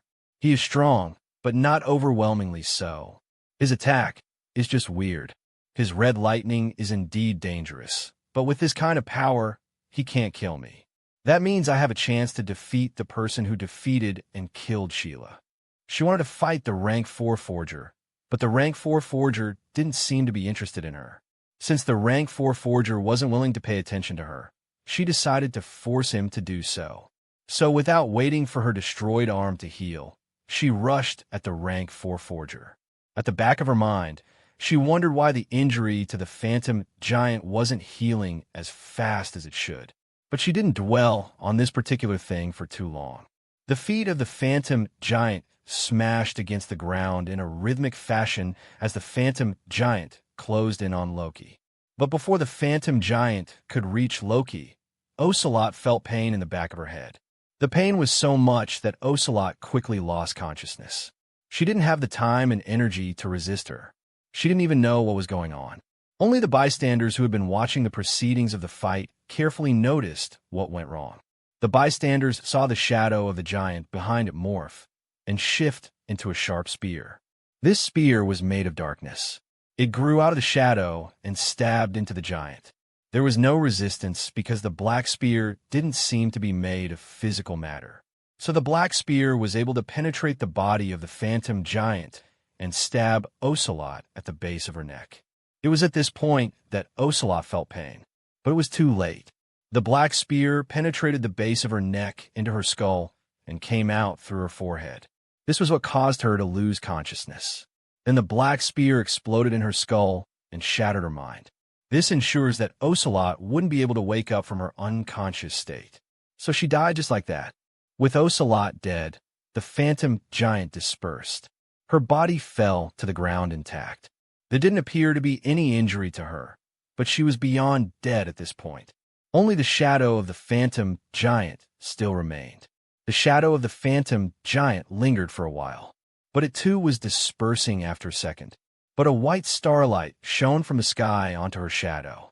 The white starlight locked onto the shadow and revealed the figure of a black feathered bird person. This was the Guardian of Darkness.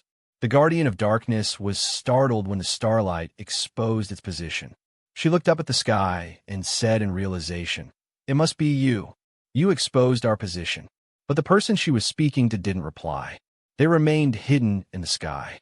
Just as the Guardian of Darkness wanted to escape, a stone nearby transformed into a cloaked enemy. The cloaked enemy caught her off guard and stabbed at her with a knife.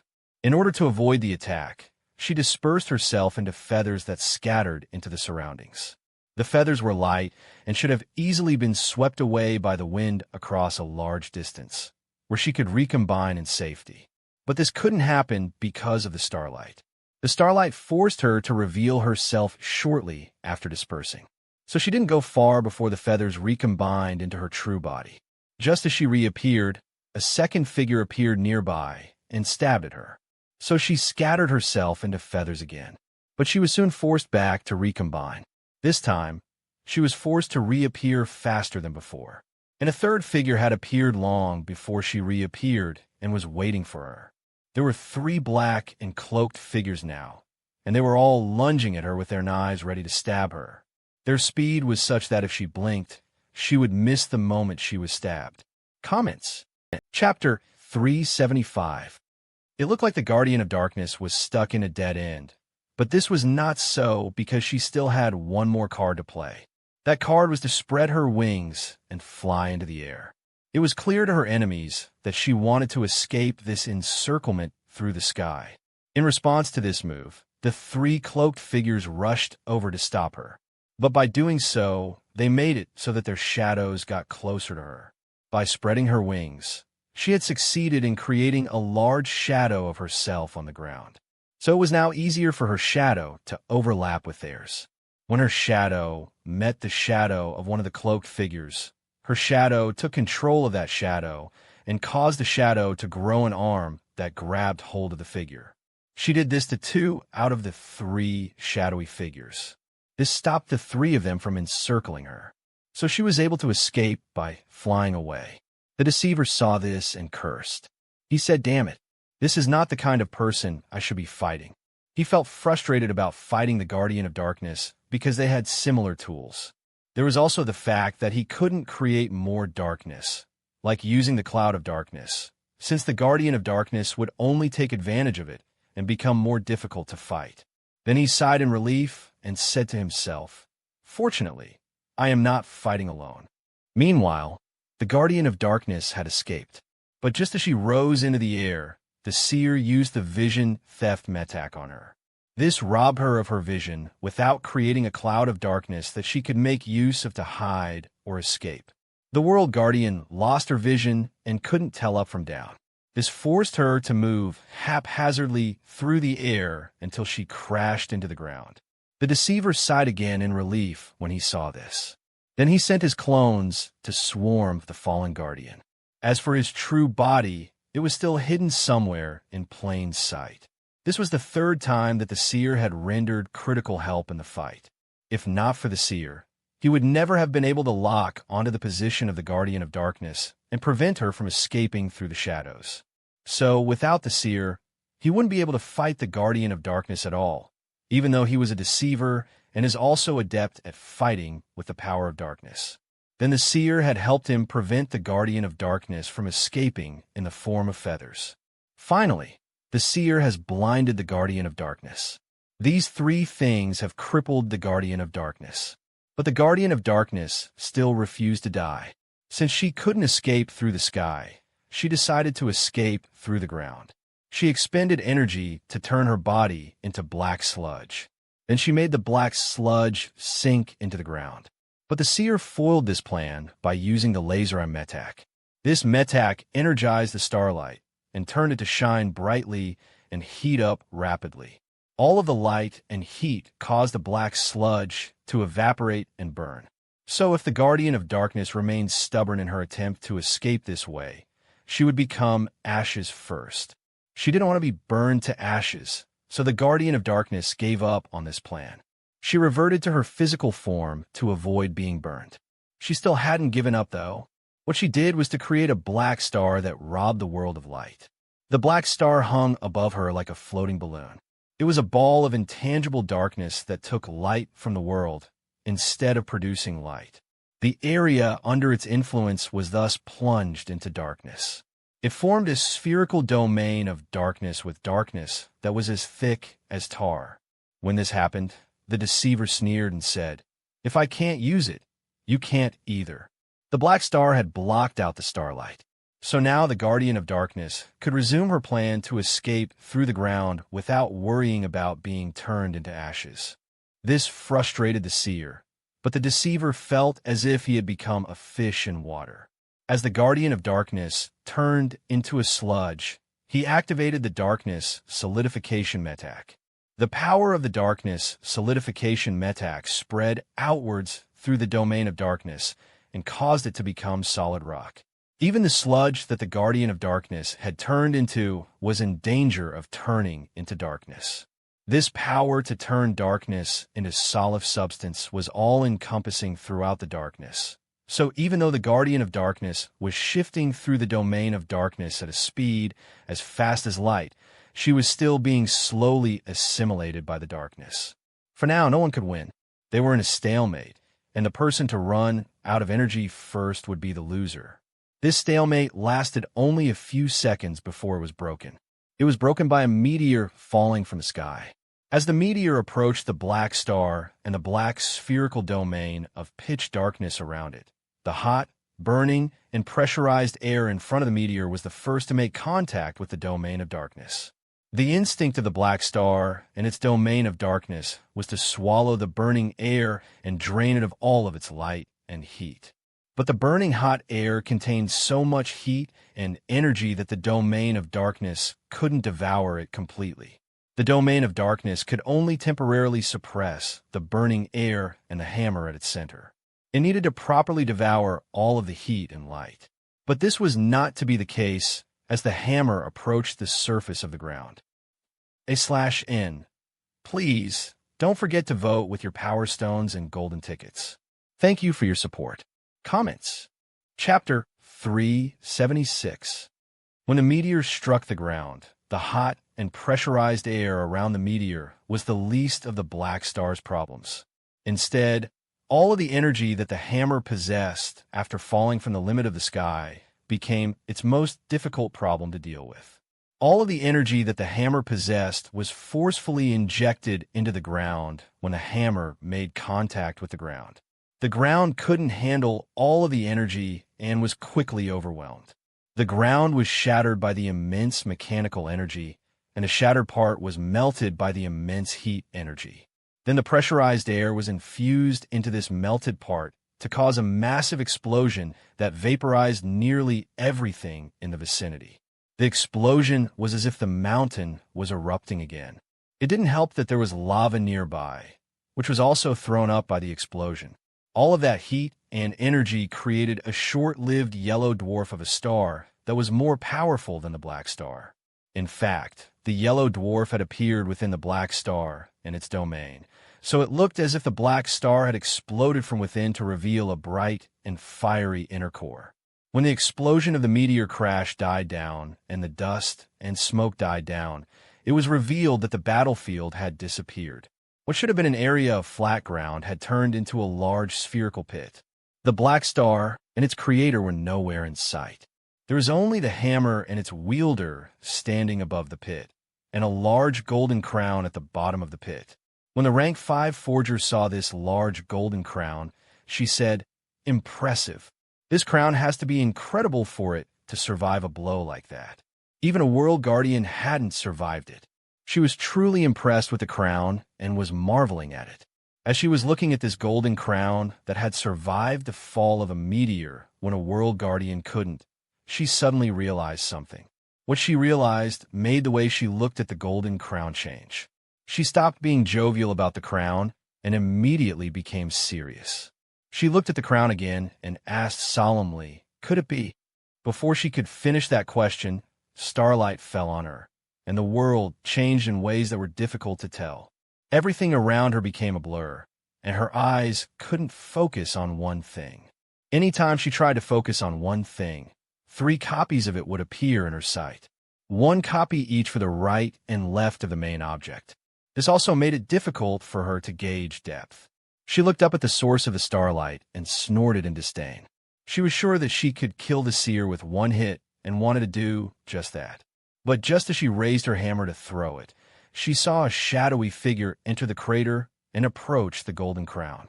The shadowy figure was obscure in the first place and difficult to notice, but the blurry effect that the starlight had inflicted on the world made it more difficult to tell if there was really a moving shadow or if she was mistaken. This made her say, "So is truly what I thought it was. Or why would the seer try to distract me while the deceiver is trying to get the crown?" She snorted and said, "Why would a seer and a deceiver work on anything? They can only work together for a benefit, which means that the golden crown is beneficial." As she said this, she threw her hammer at the shadowy figure below. She targeted the shadowy figure at the center among the 3 that she saw. The hammer pressed down with the power of gravity, so the shadowy figure had been rendered immobile before her heavy hammer smashed into it. The heavy hammer crushed the shadowy figure to pieces, so the shadowy figure disappeared in her vision. This made it so that the 2 fake copies of the shadowy figure also disappeared. But then, 5 more shadowy figures entered the pit and raced to the bottom to grab the golden core. Of course, to her, there were at least 15 shadowy figures, and their position and appearance were shimmering in her vision because of the effect of the starlight. This shimmering made it appear that there were more than 15 shadowy figures. So she couldn't really tell how many shadowy figures she was truly seeing. All she could tell was that the shadowy figures were all going for the golden crown. So instead of fighting them in an attempt to stop them from getting the golden crown, she decided to grab the golden crown for herself. With this decision made, she swooped down from the sky. Her position was in a straight line towards the golden crown and right above it. But the distance between her and the golden crown was long, so she was bound to reach it late. In order to stop the shadowy figures from reaching the golden crown before her, she made her hammer rise to a position that was 10 meters above the golden crown. Then she made the hammer increase the gravity in the area under the hammer in a wide cone of influence.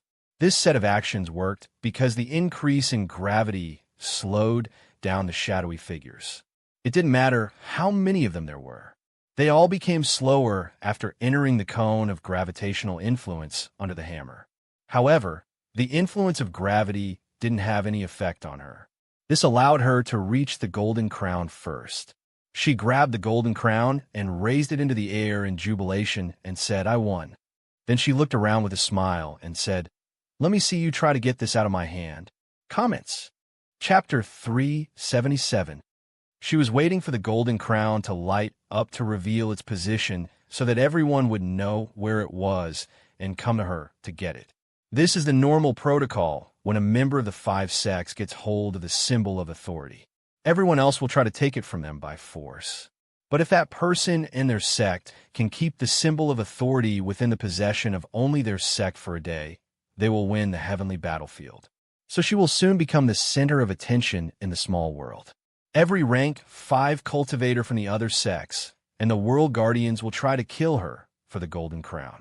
But she was sure that she would be able to keep hold of the golden crown, so she only felt smug right now, not afraid.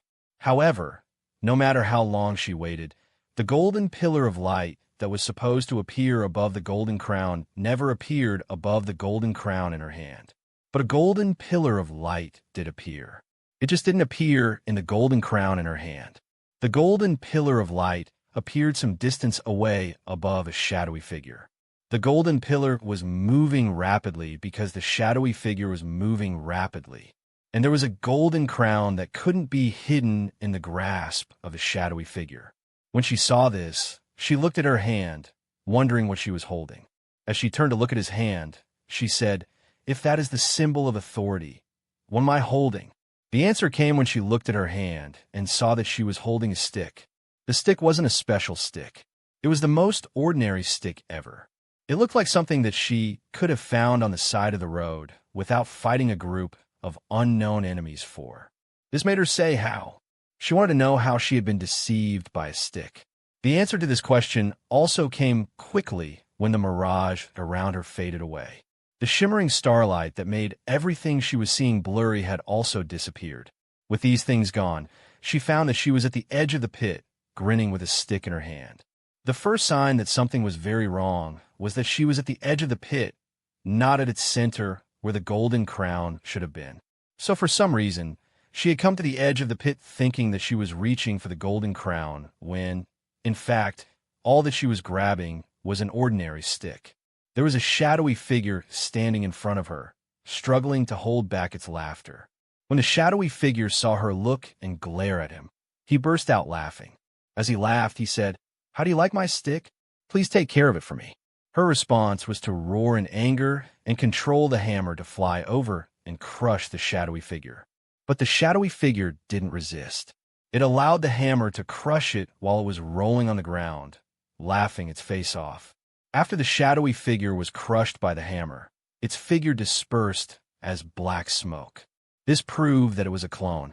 This outcome didn't surprise her, but she was still angry.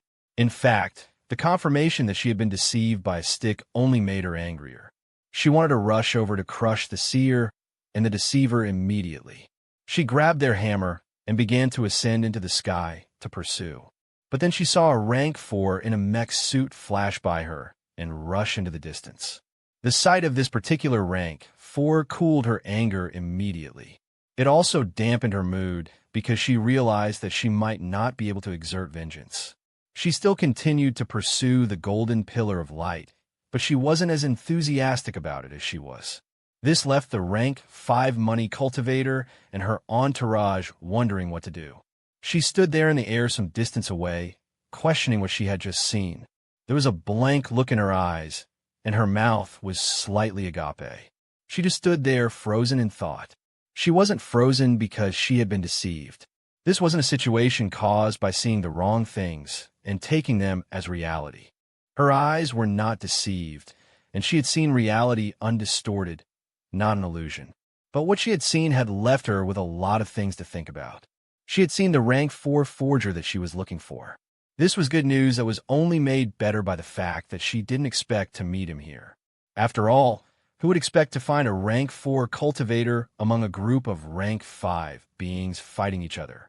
Just a splash of the impact of their clashes would be enough to kill that rank 4 cultivator many times over. There was no way a rank 4 cultivator would have been able to survive the multiple eruptions of Mount Iris. This is not far-fetched since Mount Iris itself didn't survive the multiple eruptions. The poor mountain has been leveled and disfigured to look like a broken hill. So this was no place for a rank 4 cultivator at all. This was why she rushed over to protect the rank 4 cultivator as soon as she saw him.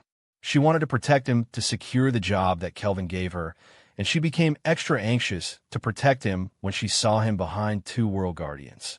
The 2 World Guardians were capable of killing any rank 4 cultivator many times over.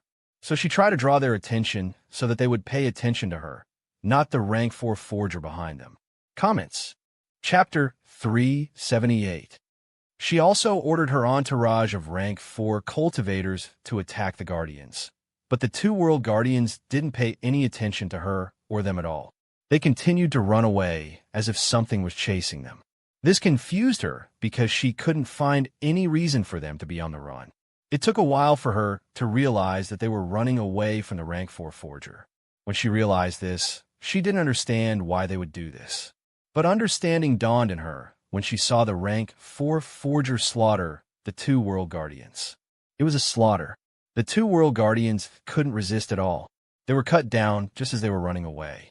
Even though the 2 World Guardians were in a giant form, they were killed like any mortal. Then the rank 4 forger grabbed their corpses and held on to them for a while. In that short time that he took to kill them, she was able to see why and understood why they were running away. As if it wasn't bad enough for her to understand why 2 rank 5 beings would be running away from 1 rank 4 being, she also realized that their running wasn't enough. After reviewing the fight, she came to the conclusion that the speed of their running wasn't fast enough. She thought that if they had run away at a faster speed, they might have survived. Then she asked herself this question: can I run fast enough to escape? She asked herself that question because after killing the 2 World Guardians, the rank 4 forger had turned to look at her. She couldn't see his face because he was wearing a mechanical suit, but she could tell that he was looking at her and contemplating whether to kill her or not. At that point, she had already stopped her attempt to draw the attention of the 2 World Guardians. She had also stopped trying to save the rank 4 cultivator. So she was just standing there, wondering if she was hallucinating or was trapped in an illusion. She had been stunned by the turn of events. But her shock soared to unprecedented levels when the rank 4 forger that she should be protecting began to consider if he should kill her or not. It was an absurd situation, but it was also an absurd situation that she had to take seriously. So she asked herself if she could run away fast enough. However, she didn't stop there. She also prepared to use her life ability to kill the rank 4 forger. She did this even though Kelvin had paid her to protect the rank 4 forger, because she wasn't willing to give up her life and let the rank 4 forger kill her for money. When she used the life's worth life ability on him, she expected the value of his life to be expensive. But what she had seen had still surprised her. She saw life's worth equals 100,000,000 base value times 16 Dow status times 16 merit mission grade times 1.10 sect 10% tax times 4 life insurance grade equals 112.640 billion energy stones. The price of 112,640,000,000 energy stones was high enough. This is something that she should expect from a very powerful rank 5 cultivator of her sect. The fact that such a price was quoted for a rank 4 cultivator was surely out of place. It was beyond ordinary that the life of a rank 4 cultivator would cost this much, but it wasn't what surprised her. What she found surprising was the question marks around the base value of the life of the rank 4 forger. She was surprised because the question marks signified that the sect wasn't sure exactly how much he was worth. The question marks made her eyes wide in shock, as if she had seen a ghost. In fact, a ghost wouldn't shock her this much since ghosts are pretty normal and are used extensively in the death pathway. But this thing had shocked her far more than any abomination that death cultivators could create. While being surprised, she tried to figure out why the sect couldn't be sure about the value of his life, but gave him the maximum base value for the life of a rank 5 cultivator. In that short amount of time that she could spend thinking, she could only come up with one plausible explanation.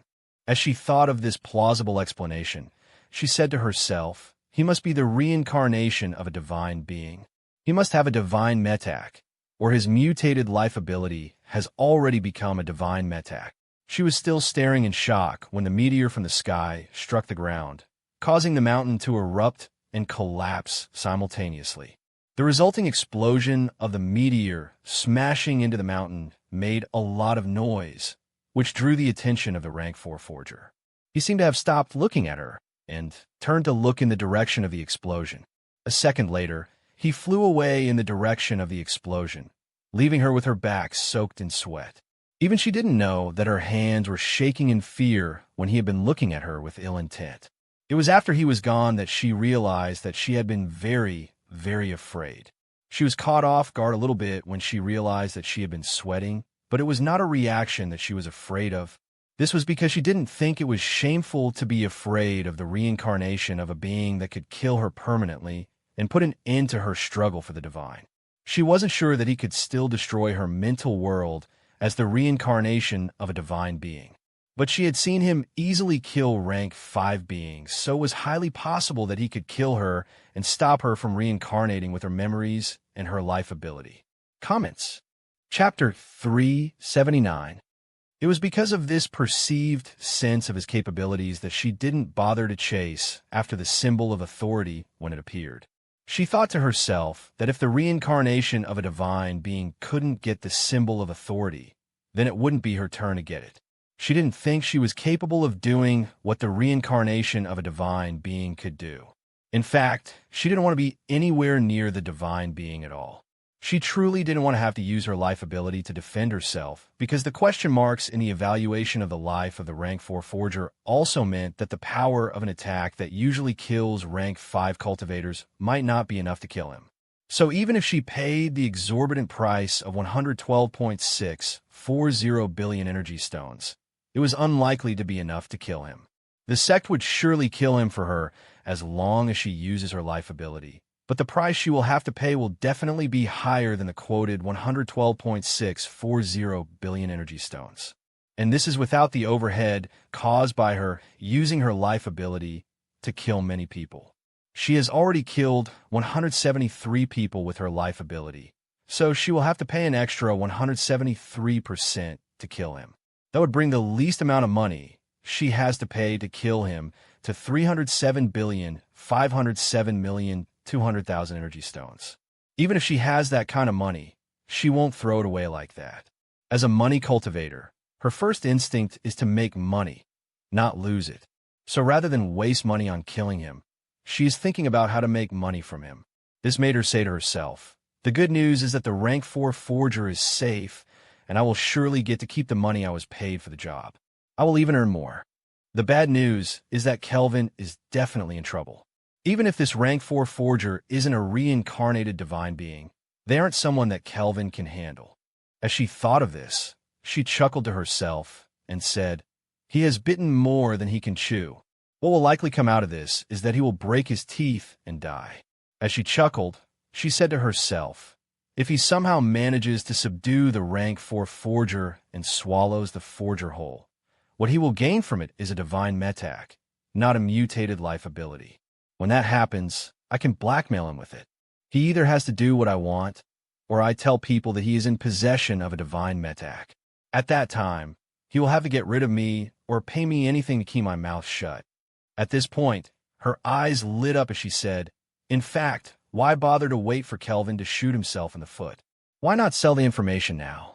I am sure that there are plenty of divine beings who would want a divine metak." After she said this, she took out her token and used it to contact a divine being. She sent a message saying, "I might have credible information about the location of a divine metak." She plans to sell the information to the highest bidder.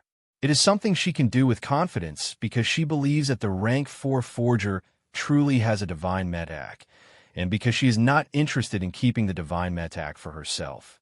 If she were a forger, she might be interested in the divine metak, but she is not. She is a money cultivator, so she can never use the divine metak to become a divine being. This means that the only benefit she can gain from the divine metak is to exchange it for something that she wants. Her appetite is large, and she would like to get a divine metak of the money pathway in exchange, but she knows that she can't ask for that. So she plans to get the second best. But exactly what she will get will depend on how enthusiastic the divine beings are for more divine metaks. While this was going on, Loki was chasing after the golden pillar. Just earlier, He had seen the rank 5 forger ignore the golden crown and rush over to the edge of the pit to kill one of the clones of the deceiver. He thought that was a bad idea because he believed that the priority should be the symbol of authority. But his disappointment only increased when he saw her receive a stick from the clone of the deceiver and not try to kill the clone. He couldn't believe his eyes when he saw this. The situation became even more unbelievable since the other clones of the deceiver had grabbed the symbol of authority and were running away with it. This made him say, "Did they bribe her with that stick? What's so special about the stick?" Unfortunately, he was too far away to interfere in the deal. He could only watch helplessly as she took the stick and raised it above her head triumphantly. By the time he arrived at the pit, the symbol of authority was long gone. So he could only continue his chase while shaking his head in disappointment at the rank 5 forger. However, after he calculated his speed and the speed of the deceiver, he realized that he wouldn't be able to catch up easily. So instead of continuing his chase, he turned back the way he came. He went to meet the forger and said to her, "Hit me." She looked shocked that he would suggest this. Then she shook her head many times as she said, "No, I don't want to do that." But he said sternly, "I want you to hit me. I want you to attack me with all of your power." Comments. Chapter 380. She was still confused, so Loki made things clear for her by pointing up to the sky and saying, "You know what, you should go up there and do what you did earlier. I want you to fall on me with all of your strength." Before she could refuse, he said to her in a cold tone, "Don't say no again. If you do, I will be forced to attack and kill you." When she heard this, she stopped shaking her head midway and changed to nodding her head. Then she went up into the sky. 20 minutes later, a meteor fell from the sky and landed near Loki's position. He didn't dodge, even though he knew it was coming and had ample time to evade. This can be considered foolishness, and he paid the price for it. The resulting explosion washed over and nearly ripped him to shreds. After taking on this kind of power, he didn't bother to thank the rank 5 forger. He simply rushed out of the newly created crater in pursuit of the golden pillar of light.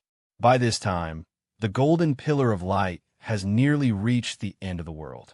But there was a limit to how far it could go because there was a limit to the size of the small world. Because of the golden pillar of light, they can never hide. This arrangement makes it so that the person holding the symbol of authority can only keep running or stand their ground and fight to maintain their possession of the symbol of authority. Since his speed is now 90% more than their speed, he will be able to catch up to them if they keep running, and he will do so in less than a day. The worst part is that he can always tell where they are, but they can't tell where he is. So in the next few hours, they will have to fight him to continue possessing the symbol of authority. As he was rushing to get the symbol of authority for the Four Directions sect and earn a lot of merit points from doing so to ensure that he would be designated as the most useful soldier, he thought back to that meteor strike. The explosion replayed in his mind, so he heard the loud sound of the earth shattering again. Before the shock waves could batter him, there was a brief flash of light. This flash was followed by an intense wave of heat that threatened to cook him alive. It was after the heat struck him that the shock waves came to batter him. The shock waves were in turn accompanied by shattered rock and sand. The force of the blow nearly knocked him away. He stood his ground, though. He wanted to experience as much as he could before giving up. It seems that his plan was worth it. After replaying that scene in his mind, he shook his head and said, "I was right not to take the hammer head on. The power of that hammer is at least 500,000 units. It might even be up to 1 million units. I might have been able to withstand it if I had actively used the strength pathway, forging pathway, and killing pathway to attack it. But if that had failed, I would have died. The risk just wasn't worth it." The image of the white-hot explosion flashed through his mind again and made him say, "The destructive power is on par with a nuclear bomb. The only thing that I have seen that could rival that kind of power was when that rank talisman master self-destructed. That too was strong enough to wipe out a city from the face of the earth. He had been able to survive the self-detonation of that talisman master despite being closer to the explosion because his defense was enhanced by the vengeful bones metak. Even then, the shifting armor had been shredded. This time, he stayed away from the center of the explosion. But because he didn't have the enhancement of the Vengeful Bones metac anymore, he had nearly died from the explosion. Right now, he can't even keep his shifting armor activated. The poor life ability is too damaged for that. The shifting armor will need a lot of time to heal. Fortunately, he has a long way to go to catch up to the golden pillar of light, so he can bear to wait. With nothing to do, he has time to think. So after thinking about how powerful that meteor strike was, he wondered to himself, saying, I wonder how much she saw. Because he was no longer wearing his second skin when he left the new crater, the rank 5 forger had likely seen his real appearance. This also meant that she had seen his mech suit liquefy and return to his body. As a master forger, it is definite that if she saw him deactivate the shifting armor life ability, she would be able to determine that his life ability has mutated. It is even possible for her to determine that his life ability is now a divine metac. Whichever she discovers will create trouble for him. Only the amount of trouble differs. But no matter how much trouble she can create, the trouble is unlikely to be in the short term. It is more likely that the trouble will come after the heavenly battlefield is over. As long as trouble comes after the heavenly battlefield, he won't mind dealing with that trouble. This is why he decided not to kill her now. It is also why he didn't go ahead to kill the rank 5 money cultivator after thinking about it. Right now, his focus is to get the symbol of authority, keep a hold of it for 24 hours, help the 4 Directions sect gain victory, and be rewarded as the most useful player. So he said to himself with a chuckle, as long as you let me win, you can kick up as much trouble as you want after. His mind was focused on the pursuit with single-minded focus. But as it turned out, he wasn't the only one who was anxious about retrieving the symbol of authority and pursuing the golden pillar of light. A/N. Please, don't forget to vote with your Power Stones and golden tickets. Thank you for your support. Comments. Chapter 381. The Will of the World was also anxious about getting the Golden Crown and had sent all of the remaining Guardians to get it. So there were 2 World Guardians also pursuing the Pillar of Light. In fact, the World Guardians didn't need the Pillar of Light broadcasting the position of the symbol of authority to know where the Golden Crown was. As Guardians of this world, they could instinctively tell where the Golden Crown was. Since the Guardian of Wind was crippled, the Guardian of Light, the Guardian of Nature, the Guardian of Earth, the Guardian of Fire, and the Guardian of Darkness were dead, and the Guardian of Death had been killed by the rank 5 Death Cultivator. This left the Guardian of Water and the Guardian of Lightning to retrieve the symbol of authority. The pursuit of the Golden Crown by the World Guardians didn't mean much to Loki aside from the fact that they had stopped pursuing him. The 3 World Guardians were pursuing him before, but have now changed their minds to pursue the symbol of authority. Actually, the Will of the World still wants to kill him dearly because he has cost the world nearly half of its available power. After all, what he took from the world are living parts of its heart, not the dead parts. So even divine beings will find what he took to be valuable. So how can the world not want to kill him and get back what he stole? In fact, aside from getting back what he took, the Will of the World also wants to torture him to death for his theft. But getting back the Golden Crown is a more important matter that will determine the fate of this whole world. Between some stolen resources and the item that will determine if the world will die, the Will of the World can prioritize which is more important. But as soon as the Golden Crown is retrieved, it will become Loki's turn to be hunted. This decision of the Will of the World didn't affect Loki at all. He didn't even know that he was being pursued before, so there was no way for him to know that he wasn't being pursued now. The person this decision affected the most was the Seer and the Deceiver. This is because they were feeling more pressure as Loki and 2 World Guardians pursued them. Half of the pressure that the Seer was feeling was from Loki. The Deceiver didn't have all the information and didn't know who was pursuing them, so he didn't feel any pressure from Loki or from the World Guardians. The 2 of them were flying together in the air. The Deceiver was the one in charge of holding the Golden Crown, while the Seer pointed him in the direction he should run to. The ignorance of the Deceiver put him in the mood to laugh and say, "Imagine that. Your plan worked. We got the symbol of authority." He raised the symbol of authority above his head to show it off to the Seer before saying, Look at how beautiful it is. It is now ours. The seer, on the other hand, wasn't in the mood to celebrate yet. The pressure he was feeling made him sneer at the deceiver and say, "It is not ours yet. It won't be ours until we can hold on to it for 24 hours. But the deceiver rolled his eyes and said, "Oh, come on. Who can get it from us at this point?" The seer was quick to say, "There is that rank 4 forger and 2 world guardians pursuing us." The deceiver was surprised when he heard this. His voice was full of surprise as he said, "Just 2? I expected at least 5 guardians hot on our pursuit." Then he asked, saying, "I thought there were 9 world guardians in this world. What happened to the remaining world guardians?" The seer looked at him and said, "That rank 4 forger killed them?" This time, the deceiver was so shocked that his eyes opened in shock as he said, "No way." But the seer nodded and said he truly did. He only killed 5 of them, as one was incapacitated by me, and another one was killed by the jealous rank 5 death cultivator from the Four Directions sect. But I am sure that even if we hadn't done anything, he could have killed all 7 of them. The deceiver was still shocked and couldn't speak for a while. He was wondering if the seer was joking and playing a trick on him. When the seer saw the look of disbelief in his eyes, he scoffed and said, "Why are you so surprised? Would you be surprised if I had said Sheila was the one who killed the 7 world guardians?" In response to this question, the deceiver shook his head and said, "But Sheila is a rank 5 cultivator who can copy any ability she sees, while he is a rank 4 forger." But the seer still insisted, saying, "If he can kill her, then it shouldn't be surprising that he can kill whom she can kill." Actually, the seer knew that his statement wasn't right.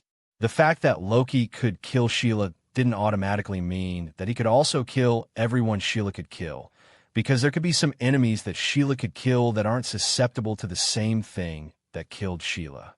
So there should be some enemies that Sheila could defeat that could fight and defeat the rank 4 forger. But as things have turned out, those enemies haven't appeared yet.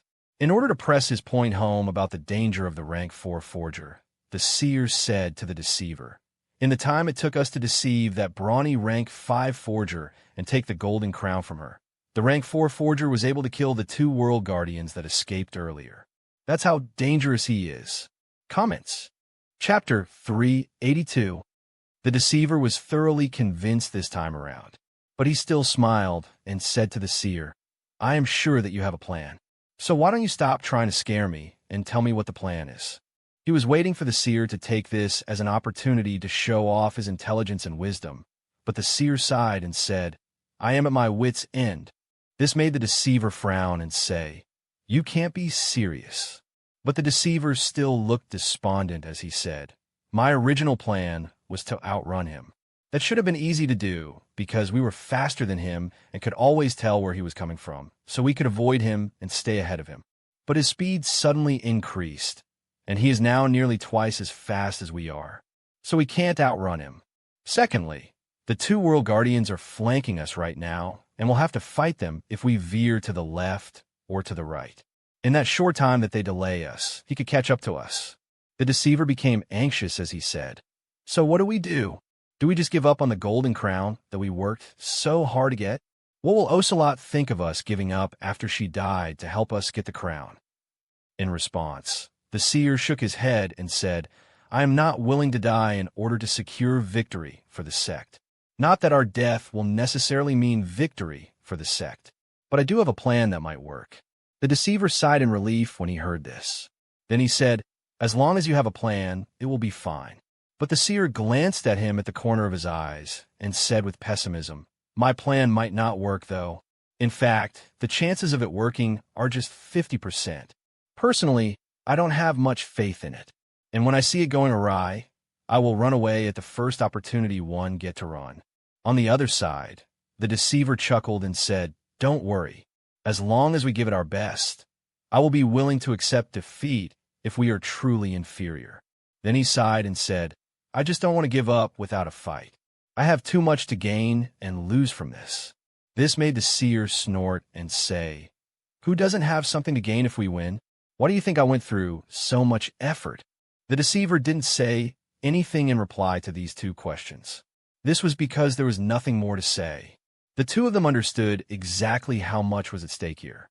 In the Nexus of Truth sect, fighting capability is not appreciated. Not even skills are appreciated either. So the Nexus of Truth doesn't use merits gained from killing to raise the Tao status of their disciples like the Four Directions sect does, and they don't use skill level as the Myriad Phenomenon sect does. The system that the Nexus of Truth sect relies on is similar to the one that the Martial Body sect uses, in that the Tao status that is earned from it can be carried over through many lifetimes. But the Nexus of Truth doesn't rely on reputation for the promotion of Tao status. What they use to promote the Tao status of their disciples is the acquisition of new knowledge for those on the truth pathway and the recruitment of new disciples for those on the secret pathway. So the more new and unique knowledge a seer knows, the higher their Tao status will be. And the more people that the deceivers deceive into joining the sect, the higher their Tao status will be. With this kind of system, it is very important to these two that this small world falls under the control of the Nexus of Truth sect. This is because this small world represents a fountain of new knowledge that the seer can learn, while simultaneously being a large pool of personnel resources that the deceiver can deceive into joining the sect. Of course, after the small world has fallen under their control, the seer still needs a lot of time to learn the knowledge of this world, and the deceiver still needs time to deceive the people of this world into joining the sect that was responsible for the invasion and conquest of their world. But if they do a good job of this, they will earn a lot of merit points. They are even likely to earn enough to reach level 6 Tao status. This achievement is very important to them because it means that the Nexus of Truth sect will help them advance to rank 6 if they can achieve it.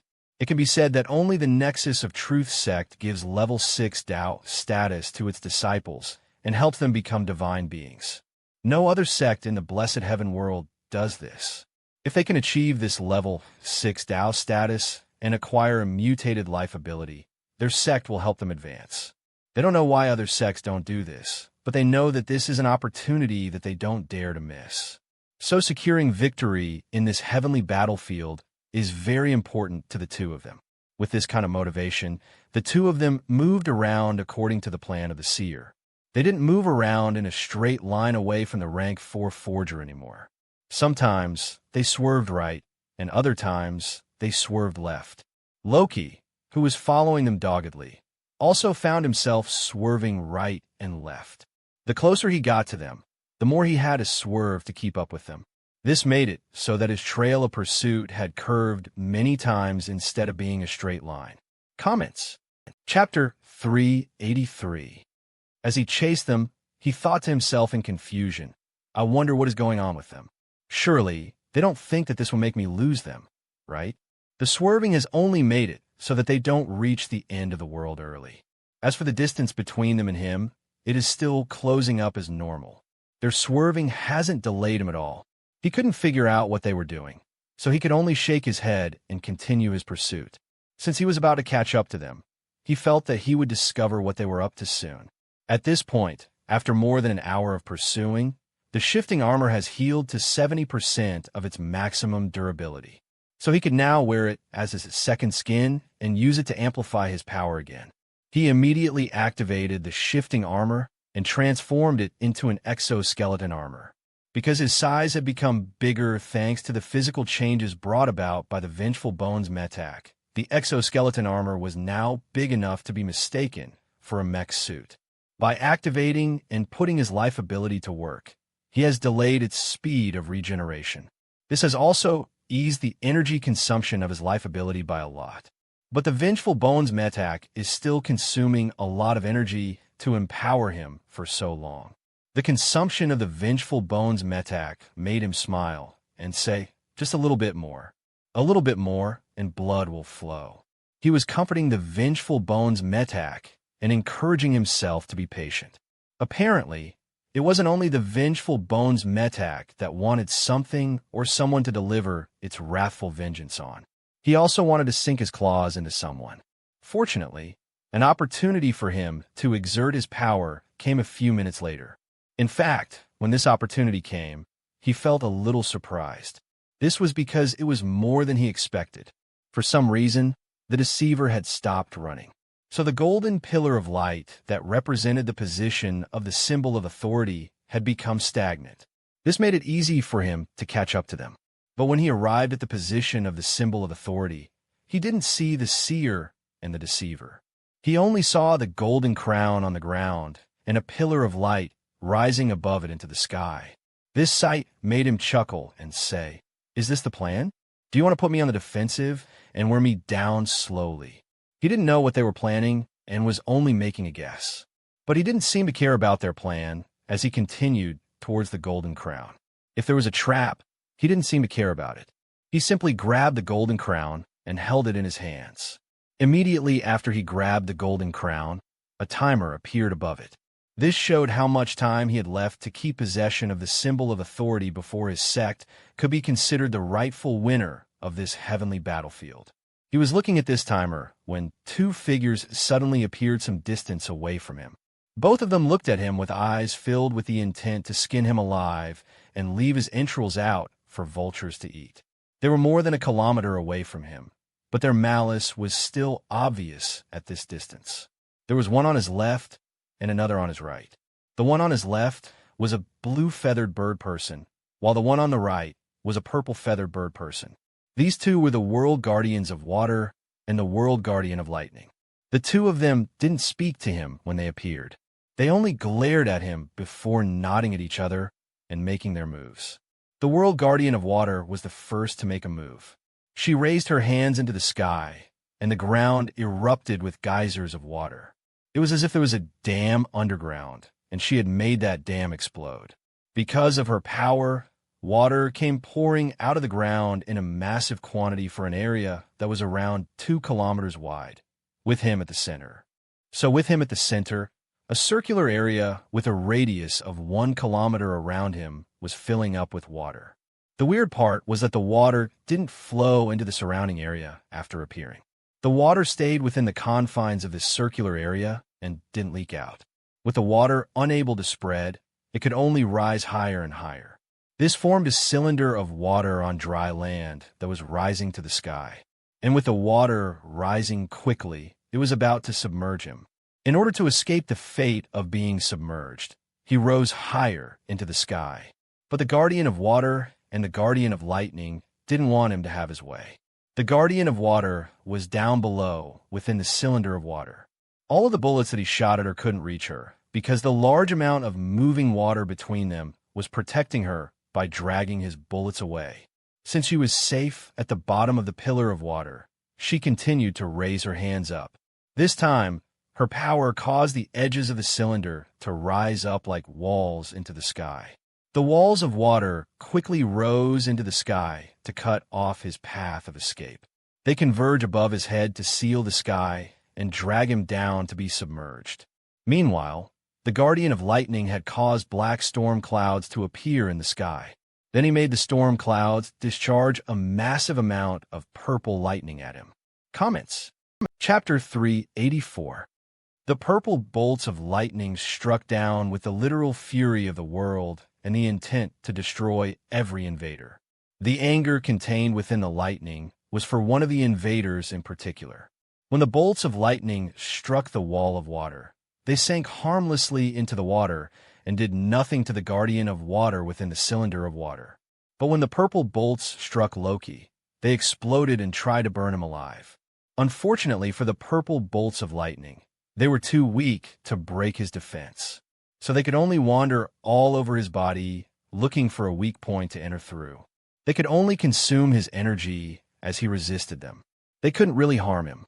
This was the case no matter how much the guardian of lightning called lightning to strike him. Again and again, lightning bolts fell on him. Again and again, they failed to stop him. After seeing their pitiful state, he decided to give the lightning something useful to do. So he absorbed the lightning with a lightning engine metac and redirected it into the 4 cannons he had prepared. Right now, he has 6 arms. 2 of them are real. The other 4 are just guns masquerading as arms.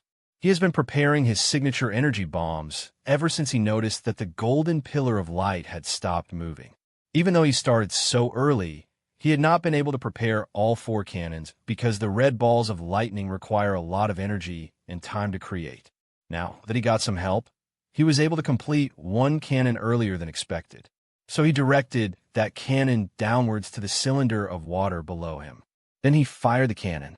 A ball of lightning was ejected out of the cannon in the direction of the rising column of water. When the ball of lightning struck the water, it exploded and discharged a lot of heat, which caused a lot of water to turn into steam instantly. But aside from this, the red electricity didn't seem to do anything else.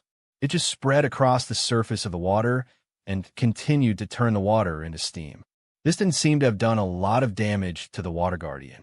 It was just that the red lightning refused to die down and continued to spread across the surface of the walls of water down the sides of the water column until it reached the ground. The World Guardian was still safe at the bottom of the water column, and the red lightning couldn't reach her, so she thought everything was safe. She raised her hand to continue making walls and tentacles of water to grab Loki. But she realized that something was wrong because anything that left the column of water quickly evaporated. The walls and the tentacles of water were all coated by the red lightning and quickly turned into steam. So she couldn't grab Loki. Then she noticed that the water column was no longer rising. In fact, the water column seemed to be falling in height and shrinking. This was clearly because the water in the water cylinder was turning into steam faster than it could be replenished. She hadn't noticed this early on because the effect wasn't as obvious as the evaporation of the thin walls of water. This made her roar in anger and shoot blades of highly pressurized water at Loki in the air. But as soon as these blades of water left the water column, they were destroyed by the red lightning and turned into steam. Soon, it became too difficult to create any form of projectiles with water to launch at Loki. This was because all of her power was spent on trying to maintain the water column and not let it shrink until she was exposed. This made her realize that her tactic to use an immense amount of water to prevent Loki from being able to do anything to her might be successful. But it is only for a while, and the success doesn't mean that she will be able to attack him. Meanwhile, the Guardian of Lightning had also realized that he was unable to harm Loki with his lightning bolts. Since the will of the world had told him about how effective the speed of the yellow flash had been against Loki, he turned himself into a bolt of lightning and rushed at Loki. His speed as a bolt of lightning was very fast, and he covered the distance of a kilometer between them in the blink of an eye. He had also attacked from Loki's back, so there was no way Loki would be able to block or evade his attack. But just as he got close to Loki, he froze. His elemental fist, made of lightning, was poised for a punch, but instead of punching Loki, he froze and simply crashed headfirst into Loki's back. His eyes and thoughts remained frozen even after crashing into Loki, and he did nothing even though his elemental state was disrupted and he had reverted to his physical form. So Loki was able to grab his head easily. As Loki grabbed his head, he made the part of his second skin that was holding the head grow into a drill. Then he made the drill spin and tunnel into the head in his grasp. Throughout the process, the World Guardian didn't wake up. So the Guardian of Lightning did nothing to resist and was obedient as he was violently and ruthlessly lobotomized. The Guardian of Lightning died just like that. With him dead, Loki held onto his corpse and began to extract his power core to devour it. While he was doing this, he combined two cannons into one and compressed the energy within them even further. This converted the two bomb launchers into one laser cannon. Then he released the laser cannon in the direction he was looking. Comments. Chapter 385. There was no one in the direction that he fired the laser into. There are only some harmless-looking trees. But he seemed so sure that there was someone there and fired the laser at one of the trees. The laser struck the tree and punctured a large hole through its trunk. The hole wasn't clean and smooth at all. It was rough and lined with red lightning. Cracks also spread from a hole into the tree trunk. This made him say, "Impressive tree. A normal tree would be ashes right now." What he got in reply was a roar of pain. A tree was roaring in pain, but it didn't surprise him because of what he was seeing through the power identification ability. Race, human. Dow status, 5. Energy quantity, 90. Energy density, 20. Energy rank, 5.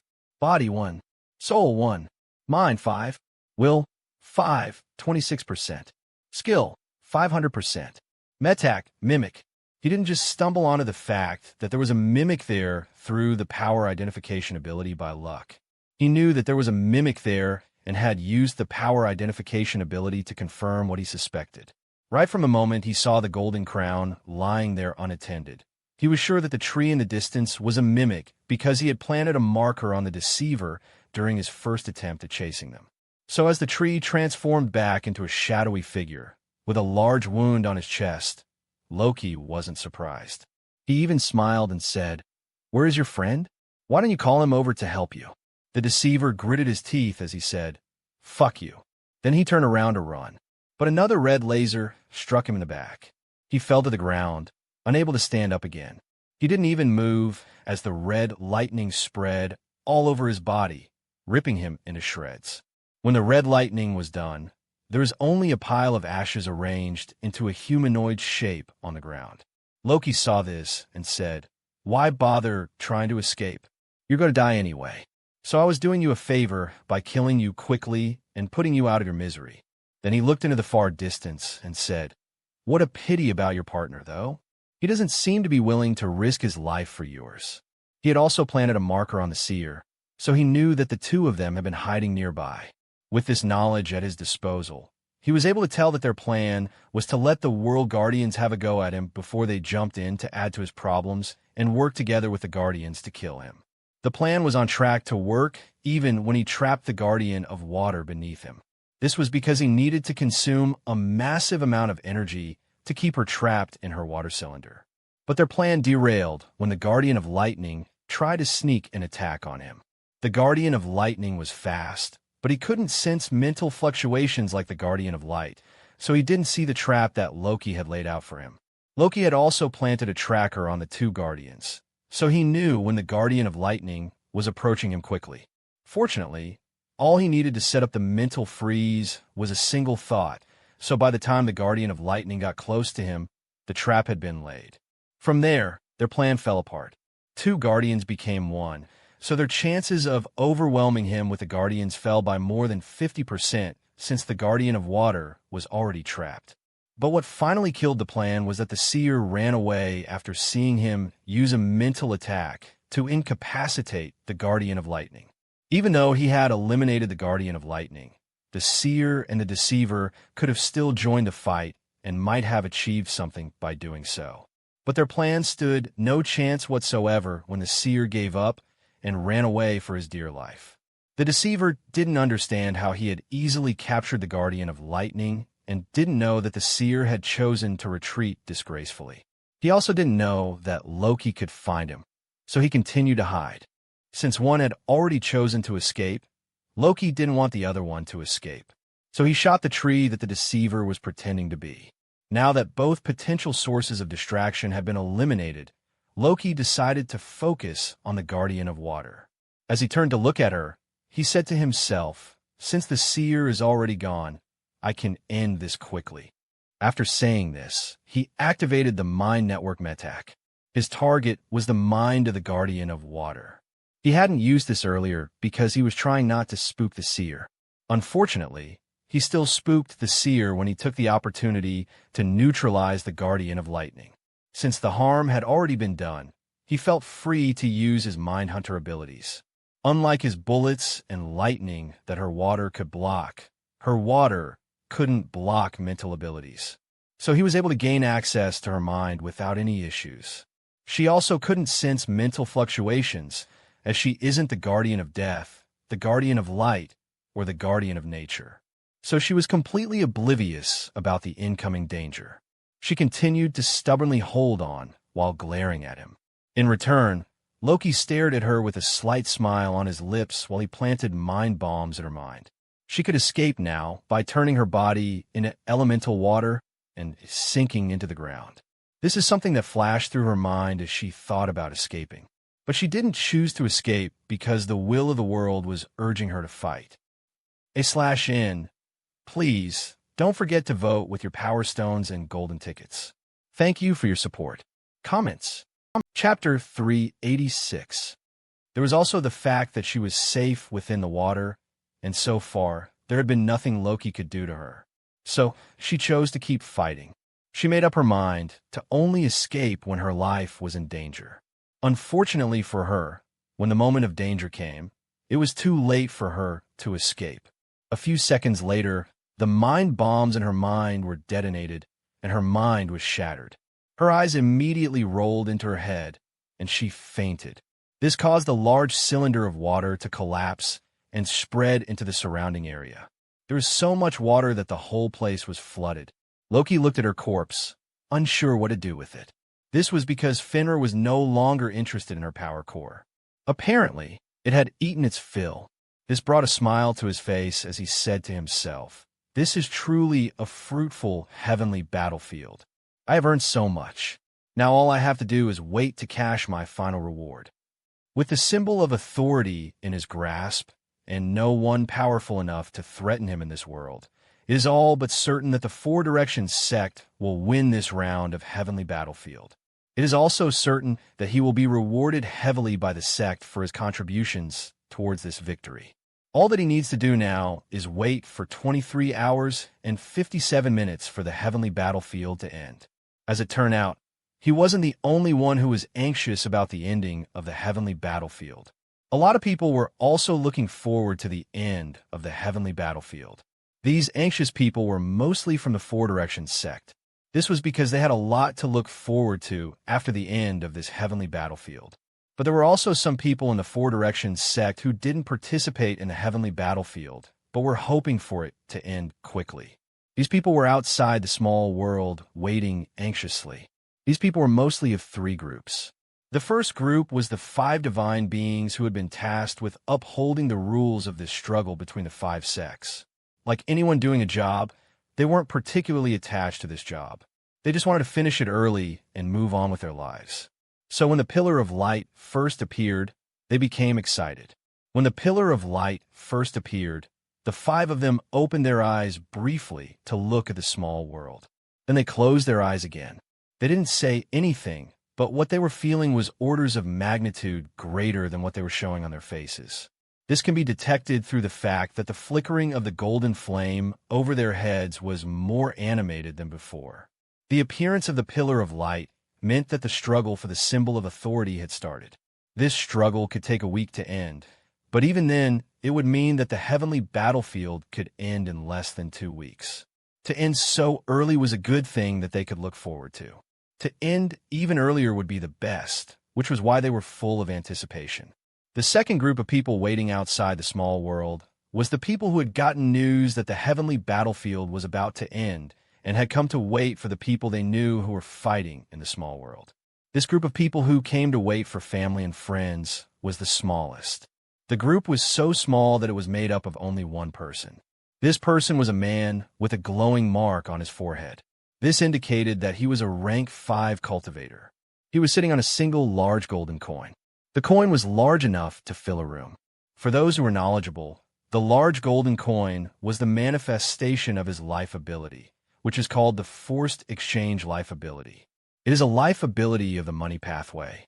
With this life ability, this rank 5 cultivator can forcefully buy anything another person owns as long as he has the money. If he doesn't have the money but still tries to initiate a forced exchange, he will receive a backlash. This backlash can be so strong that he will lose his life. So this life ability has to be used carefully. So this singular rank 5 money cultivator came to wait for a loved one. No one would believe this if he said it was his purpose for coming. Everyone was more likely to believe that he came to waylay and ambush someone. After all, this was what the rest of the people who came had come to do. Of this third group of people who have come to ambush people, only Kelvin was visible in the group. This didn't mean that he was the only one who came to capture people, though. It only meant that he was the only one who could be seen. It should not be a surprise that the people who have come to ambush people are hiding themselves and their intentions. So Kelvin wouldn't be surprised that there were other people in hiding nearby. As for him, he didn't bother to hide because he didn't think that he needed to hide. According to the information he had about the target that he came to capture, he didn't need to resort to any scheme. His target is a rank 4 forger.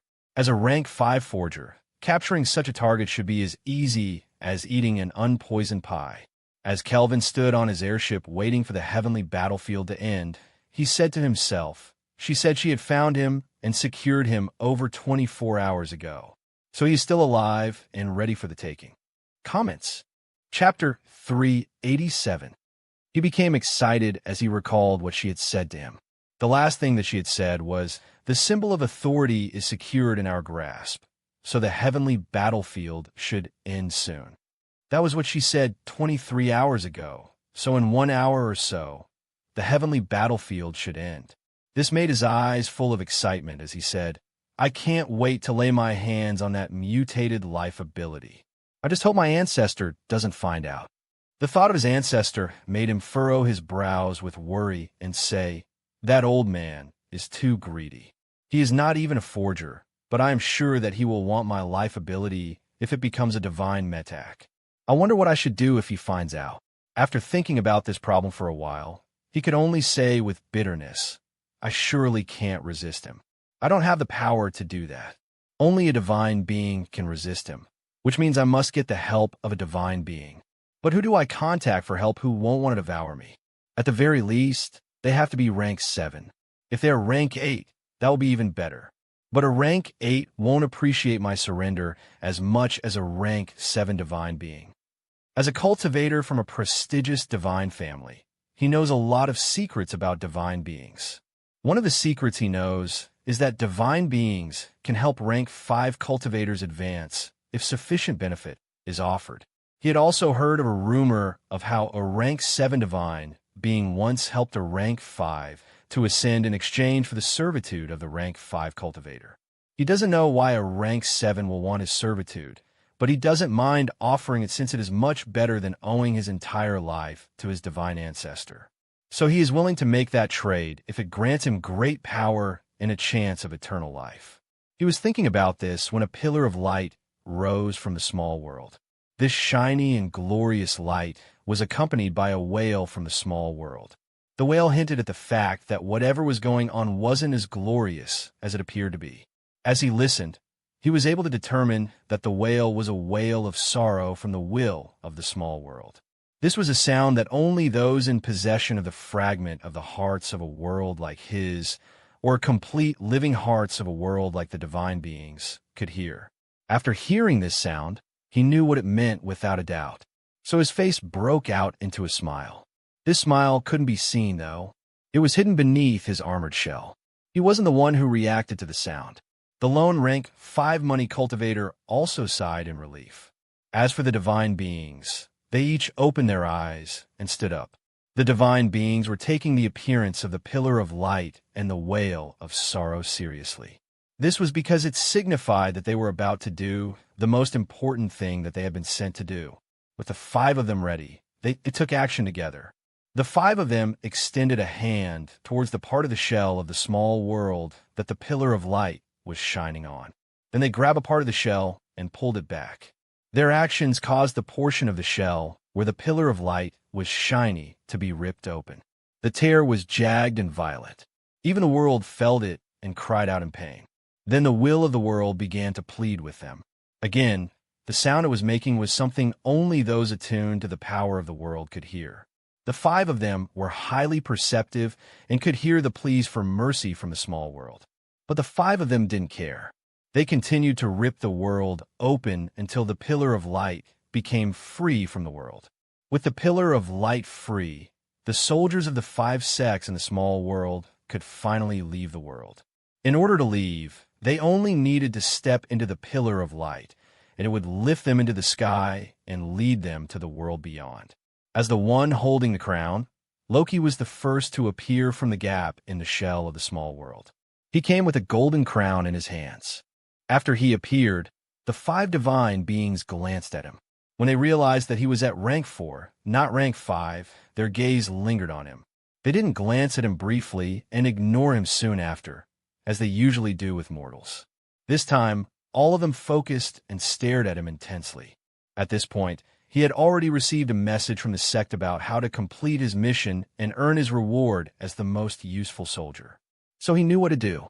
He stepped forward, bowed his head, and offered the golden crown to the designated divine being from his sect and said, "I have done my duty. Please bear witness." But the divine being didn't take the golden crown from him. No one appeared to care about the golden crown in his hands. The divine being from the myriad phenomenon sect looked at him in confusion and said to the others, "Is he stupid, or does he think we are blind?" Loki didn't know what to say, but things took an even worse turn. Space was torn open beside the 5 divine beings, and a shiny white robot with a golden flame burning on its head appeared through the tear. Comments. Chapter 388. Immediately after appearing, the humanoid robot said to the giant, "I want his second skin." "No, I need his second skin, and I'm willing to pay for it." Loki's heart sank when he heard this. Then he cursed inwardly and said to himself, "Damn it." The divine being from the 4 Directions sect, whom he was supposed to give the symbol of authority, said to the new arrival, "Monarch Machine Body, what are you doing here? He just came out of the heavenly battlefield. How did you know that he possessed a divine metak of your pathway so quickly?" The divine humanoid robot said in reply, "I paid good money for this information. Someone thought that he was the reincarnation of a divine being and sold his information to me. At first, I thought I was ripped off because he is clearly not the reincarnation of anything. He doesn't even have a mental world. But I can tell that he does possess a divine metak of the forging pathway, so that's fine too." The divine being of the Nexus of Truth sect looked at Loki and wondered aloud, saying, "I do wonder how he managed to transform his life ability into a divine metak without even being at rank 5. Where did he get the resources to do something like that?" Monarch Machine Body stared hungrily at Loki as he said, "You can find that out when you scour his mind. But I must get the divine metak first." The divine being of the Martial Body sect said, "What a pity that his divine metak isn't useful to me, or this would be my extra lucky day." The divine being from the 4 Directions sect sighed and said, "It is what it is. We can only be content with getting lucky enough to officiate this heavenly battlefield and stumbling onto this treasure." Then he turned to Monarch Machine Body. "It seems your strength will increase soon. But first, you must pay us a lot to get the divine metak from us." Monarch Machine Body snorted and said, "I already said that I will pay. I don't intend to take it by force. But I'm in a hurry about this. I don't want to waste too much time and draw too much attention to this." The 6 of them didn't care about what he thought as they spoke. But when it was time to negotiate, they began to negotiate secretly among themselves without speaking. They also didn't take their eyes off of him or accept the symbol of authority from him. Right now, he was just a piece of meat to them. The matter at hand was to decide how to divide the piece of meat among the 6 of them. As for him escaping, they didn't think it was a possibility at all. This was because there were 6 of them, but only one of him. Even 6 mortals like him couldn't escape from one of them, so they didn't have any reason to worry. Now he knew what the first divine being meant when she asked if he was stupid or if he thought they were blind. It is clear that they are not blind at all. Kelvin, who had been waiting anxiously for the rank 4 forger to arrive, didn't know that this was the rank 4 forger that he was waiting for, because Loki had changed the way he looked and didn't look like a forger at all. If the divine beings hadn't been paying close attention to Loki, he wouldn't have paid attention to this rank 4 cultivator at all. But now that 6 divine beings were paying attention to this rank 4 cultivator, he too began to wonder why a rank 4 cultivator was the one who came out with the symbol of authority. Just as Loki was preparing to run for it, someone popped out from the pillar of light behind him. That person was AMU, who had a fight with someone named Fern on the airship on the way here. This AMU looked around and spotted the rank 5 cultivator in the distance. Then he broke out into a smile and rushed over to the rank 5 cultivator. As he flew away, he said with joy all over his face, "Daddy, I'm back." The rank 5 cultivator also rushed forward to catch him, saying, "I knew you would make it. Daddy always had faith in you." As soon as the 2 of them met, they embraced each other tightly. The 2 of them then put their faces together and began kissing each other. It was a raunchy sight.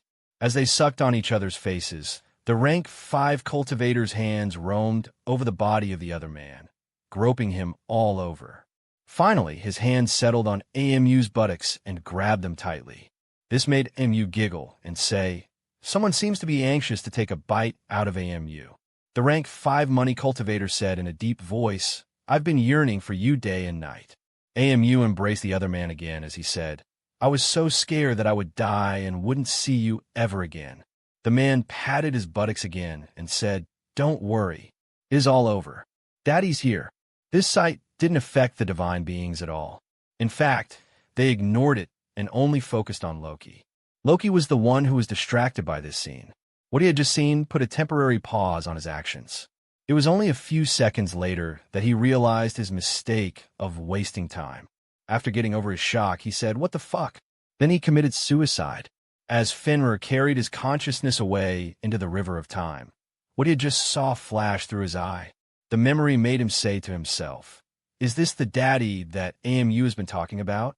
Is that why Fern despised and was full of disdain for him? A/N. I am current rubbing the palm of my hands together and laughing maniacally. I got you, didn't I? Now, who's your daddy? Comments. Chapter 389. He couldn't help but ask, saying, was Fern jealous that AMU was rich because AMU was someone's boy toy? Then he thought of a more terrifying possibility, which made him shiver and say, or was Fern just jealous that he was no one's boy toy and didn't have a sugar daddy? This was the first thing that he thought about after dying, because what he saw was so impactful on his senses. But after a few seconds of thinking about it, his mind wandered to thinking about more important things. The sight of 6 divine beings surrounding him brought him back to why he had committed suicide. So he said, I'm not stupid. I just didn't know. But now that I know that they aren't blind, I know that I can never appear before them wearing my shifting armor unless I want trouble from them. Since I'm not stupid, I think it is appropriate to believe that even if I didn't have the shifting armor all over my body and it was tucked safely away in my energy well, they would still notice the vengeful bones metak on my body because they are not blind. Then he gritted his teeth in frustration and said, if I am right and they have a way to identify divine metaks on sight, then I can never appear before a divine being unless I have the power to defeat them and keep my divine metak. But he soon remembered something worse, which made him say to himself, besides, there is still the three-eyed freak. Even if I can hide from the normal divine beings, that three-eyed freak will be able to spot the divine metaks on me. He was, after all, the one who found me first when they entered the small world. So he sighed and said, in other words, I can forget about earning the reward for the title of the most useful soldier. In fact, I should forget about participating in the heavenly battlefield to the end. This means I can never use that token I got from that seer to get a natural wonder. Fortunately, I have a more reliable source of natural wonder. As he thought of this, Lady Red flashed through his mind. This time, the thought of meeting her didn't fill him with dread. In fact, the thought of meeting her again brought a smile to his face. He was full of anticipation at the thought of encountering the powerful and rich Lady Red again. As he smiled, he said to himself, I have double my talent, so the boost to my regeneration and power will surely double now. I have also raised my Tao status to level 5 and changed my pathways to more powerful ones. So the heavenly battlefield wasn't a waste by any measure. I just didn't get all that I wanted from it. Now I have to wonder how Lady Red will be able to manage against me. But before I meet her again, I should fulfill all the requirements to advance to rank 5 that I can manage on my own. That way, she can help me handle the parts that I can't accomplish on my own. There are 5 requirements to advance to rank 5. They are the energy density of level 16, or what is called the peak of rank 4, level 5 Tao Heart, 400% energy manipulation skill, a natural wonder, and finally, the rank 5 core metak of the forging pathway. According to Amelia, he must meet the first 3 requirements before he attempts the remaining 2. Right now, he has met 2 out of the 3. These 2 are the energy density of level 16 and the Tao Heart of rank 5. What is left for him to fulfill is the 400% energy skill manipulation rate. But he is more than halfway there and only needs some time to complete it. Once he has achieved this 3rd requirement, he plans to have Lady Red help him fulfill the final 2, starting with the supply of the precious natural wonder, or what is called the fragment of a world heart. As he thought of his plans, he chuckled and said to himself, I have truly come a long way. At first, I was trying to avoid the rank 5 cultivators at all costs. For the rank 5 cultivators on my side, their mental world protected their minds, and I couldn't read their thoughts, so I couldn't tell if they wanted to kill me or not. As for the rank 5 cultivators from the other sects, I was sure that they would kill me on sight, so I aimed to avoid them. But even when I tried to hide, they still found me. There was that time I ran into the Deceiver and his team of mimics. That one was on me. But there was also the time I was hiding in the ground and a seer still found me. I could only be partially blamed for her finding me. If I hadn't been messing around with the Mindhunter pathway, she wouldn't have found me so quickly.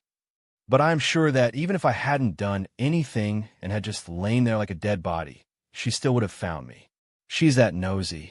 Then he sighed and said, it was truly a dangerous process. Hiding and being careful weren't good enough. Only a strong power was enough to help me secure my life. As he was thinking about his recent experiences, Fenrir reached the end of the road. Then it jumped back down into the physical world with his consciousness. By the time he opened his eyes and could control his body, Slav was already on his knees begging for mercy. Loki's eyes flashed with interest as he looked at the kneeling young man. He also thought to himself, right, there is still Slav and his father scarred to deal with. I should take some time to deal with that in this timeline. Comments. Chapter 390. For now, he didn't do anything to Slav. He only glanced at the boy before ignoring him. Then he left the awakening room with Muni. On his way out, he used the power identification ability on Slav to make sure that he didn't miss anything. When he didn't see anything out of place, he used the power identification ability on himself to see how far he had come and see what was left for him to accomplish. Age: 35 years 1 week / 77 years 9 months. Tao status 5. Energy quantity 2,949,120 times 5 is equal to 14,745,600. 5,898,240 times 5 is equal to 29,491,200. Energy density 16, 16, 16, 16, 16. Energy rank 4. Energy threads 180 plus 180 plus 180 plus 180 plus 180 is equal to 900. Body 0.6. Soul 1.5. Mind 1.5. Will 5. 94%. 5. 97%. Skill 335%. 375%. Core Metak 1. Fenrir, Divine Power Identification. Tracking Seal, Devouring. Siphon, Shifting Armor, Life Ability. 2. Rewind. Splitting Edge. Mind Freeze. Telekinesis. Vengeful Bones. It has been about 1 week since he replaced some of his old pathways with more useful ones.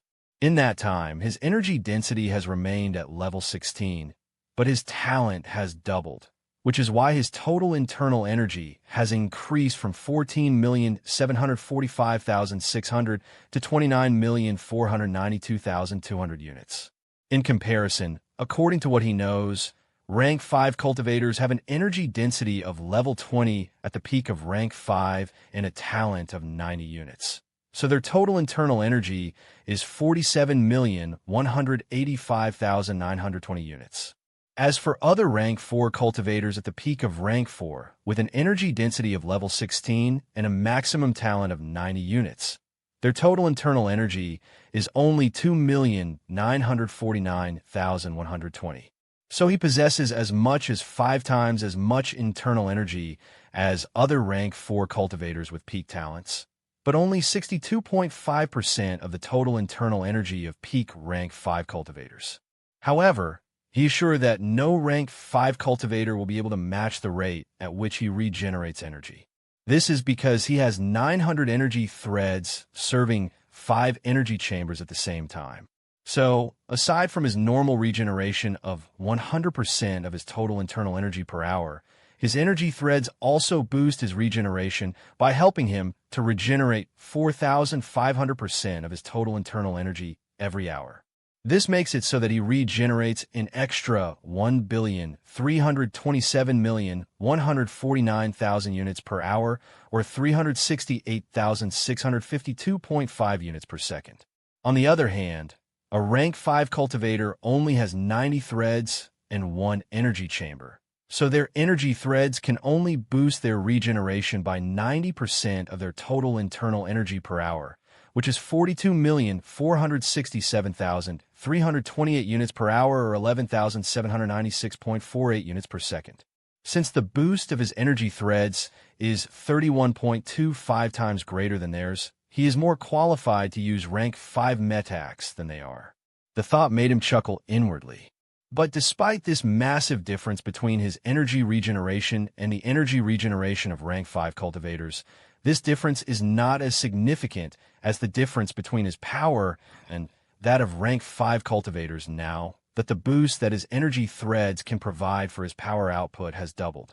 This thought made him say to himself, I guess Lady Red will be the first to find out. However, according to his plans, Lady Red won't get the pleasure of sampling his strength until he has reached 400% energy manipulation skill. Since his energy manipulation skill is currently at 375%, it won't take long for that moment to come. In fact, the time it will take him to reach 400% energy manipulation skill will be far shorter than expected because of the doubling of his energy threads. In the previous heavenly battlefield, he had gained a total of 40% increase in his energy manipulation skill. This was because of all of the fighting and the fact that he was always using a lot of metax in battle. He usually used an average of 10 metax for every attack that he created, which was why he experienced a growth of 40% in his energy manipulation skill in just 6 days of fighting. This is already fast, but he is sure that his progress can become faster with double the talent. As he was making his plans, he went along with Muni doing the normal things that he always did. He took loans, gambled, earned money, paid back loans, and gambled some more. After registering to become a member of the sect and receiving his tokens, he paid off his awakening debt in order to become an inner sect disciple. This granted him access to the public trading platform, which he used to order some things that he needed. Since the branch metax he ordered would take some time to arrive, he went to the central market to get their rank 3 versions to use for now. All of these could have been avoided by going to the Heavenly City and buying everything he needed there at a lower price and in less time than it would take for his orders to be delivered. But he didn't want to leave Crystal City for any reason. He wanted to remain in Crystal City until he had restored his strength and dealt with everything that needed dealing with. So he didn't go to the Heavenly City. As usual, his presence caused the usually calm city to become tumultuous. Every rank 4 cultivator in the city began to look around for him after they heard that someone had awakened and gained rank 4 cultivation immediately after awakening. The rank 4 cultivators were looking for him to learn the secret of advancement to rank 5 from him. This time, he had what they wanted, but he still refused to meet them. Since he hid himself so well, no one could find him. The rank 4 cultivators could only look around for him like headless chickens. /N. Please, don't forget to vote with your power stones and golden tickets. Thank you for your support. Comments. Chapter 391. The exception from this wild goose chase was Skarg. Skarg seemed to be too busy with something and didn't go out looking for the reincarnation that appeared in the city. No one knew where Skarg had gone, and no one asked questions because no one noticed that Skarg wasn't in the city. Only one person noticed that Skarg was gone. As Loki observed the 3 stones and the hole in the cave that Slav and Skarg had just entered, he rubbed his chin and said, I wonder what they are here for. Do they have private property here, or are they just looking for something? He had been keeping an eye on Skarg and Slav, so he saw them sneak out of the city. This was why he didn't want to leave the city for anything. He was afraid that they would leave in his absence. As it turned out, he was right to stay nearby to watch their every moment. He was able to see them leave on the 2nd day of his awakening. Then he followed them here. A few minutes ago, the group stopped in a cave with a dead end and 3 stones. There were some writings on the wall, but it didn't seem like there was anywhere else to go. However, they somehow managed to open a hole in the wall of the cave. Now he is wondering if this is a trap. He has marked the 2 of them, so he can tell that they are still moving around. The mark on them showed that they didn't stop somewhere to wait and ambush him. This gave him the confidence to enter the hole in the wall and go after them. When he entered the tunnel behind the hole, he found only darkness. His eyesight was better than normal because of the influence of Fenrir, so he was able to see in the darkness. This helped him move through the darkness without a light source. This is good because a light source will alert the people he is following to the presence of Stalker. By flying in the air, he also ensured that he didn't produce any footsteps that could announce his presence. He succeeded in evading their perception, but his success meant that he was too far behind them. So he missed it when they suddenly disappeared in the tunnel. Actually, he couldn't tell that they had disappeared. According to the marker on them, they were still standing in the same place. This made him also stay still where he was. When he sensed them stop in place, he said to himself, "Why did they stop? Do they plan to ambush me?" While he was wondering what they were up to, the events that took place in the cave heaven continued without a hitch. Skarg and his human puppets were crushed to dust, while Slav regained the memories of his past life. The difference came about when Slav frowned and said, "What is this feeling? Is there good luck and bad luck nearby? What could it be from?" Then he looked at his body and said, "And what is this on my body? It looks strange. It doesn't possess the characteristics of any pathway I know. Has it been a new pathway in the time I was gone? Who made it? And how did I encounter it?" He didn't know what the mark was for, but he sensed that keeping it could lead him to good luck, so he didn't remove it. As he frowned, he reappeared in the tunnel system where the father and son had entered the cave heaven from. Then he followed his sense of luck towards the source of the good and bad luck that he was perceiving. Some distance away, Loki sensed that Slav had begun to move again. He also sensed that Slav was coming towards him. This made him frown and say, "Where is Skarg? Is he dead? Could it be that Slav is returning? Or are they planning to ambush me?" He couldn't figure out why only Slav was coming back. So he shook his head and said, "If they think they can ambush me, they have another thing coming. I will just grab him and interrogate him." He would have loved to search Slav's mind for answers instead of using force to interrogate him. Unfortunately, he hasn't been able to get the Mindhunter branch metax that he needs to search the mind and read thoughts. This is because they are rank 5 metax, which aren't sold in the city. Skarg hadn't given him enough time to prepare, so this is the only thing he can do.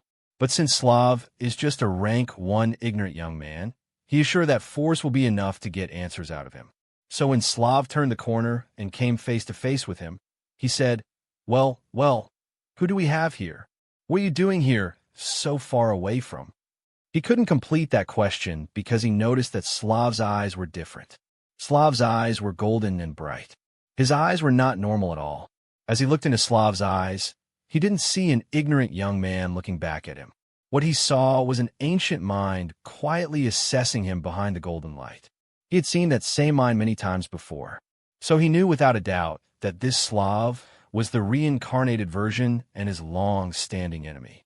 But he still activated the power identification ability to make sure. Race, human. Thou status, 9. Energy quantity, 95. Energy density, 20. Energy rank, 3.